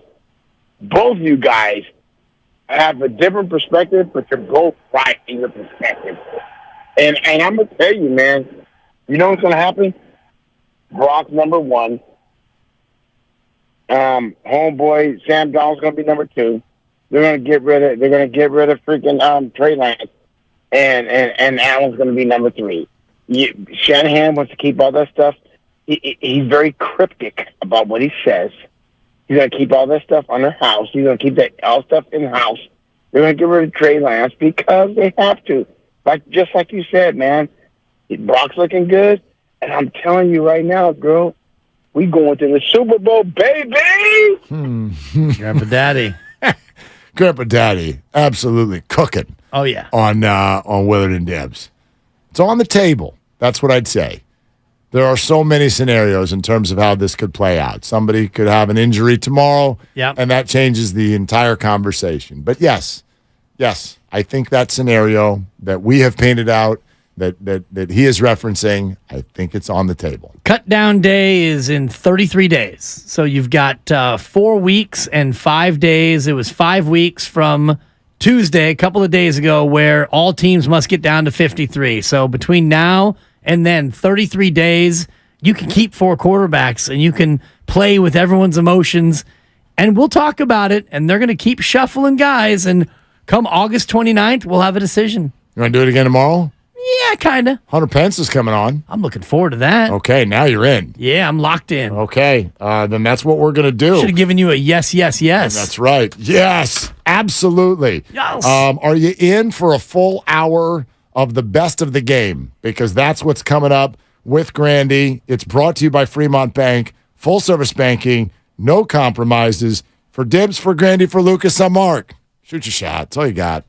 Hi, this is Brian Bakhtiari, Executive Manager of Stevens Creek Subaru. It looks like it's going to be a nice warm summer, and that means time for summer vacations, beach barbecues, and road trips in a new Subaru from Stevens Creek Subaru. With our truly exceptional service philosophy, Stevens Creek Subaru has firmly established itself as the preferred destination for all things Subaru. We now offer complimentary vehicle appraisals for any make or model. We will also buy your car even if you don't want to buy from us. Lease a new 24 Outback Premium for just $348 per month, plus tax for 36 months with $29.95 due at lease signing. MSRP $32,932. No security deposit needed. 15 cents per mile in excess of 10,000 miles per year. Offer expires end of month. VIN number R3127830. See Stevens Creek Subaru for details. Stevens Creek Subaru. We're easy to find on Stevens Creek Boulevard, just off of Winchester near Santana Row in San Jose, or online at StevensCreekSubaru.com. That's StevensCreekSubaru.com. Stevens Creek Subaru. Buckle up and drive safely. Planning your next trip overseas? Then consider KLM Royal Dutch Airlines. KLM can fly you to over 160 destinations worldwide where you can embrace new adventures, new business opportunities, and new connections. You'll enjoy a seamless travel experience on KLM where we know it's about the journey and the destination. At KLM, we always go the extra mile to make you feel welcome and completely at ease. So what are you waiting for?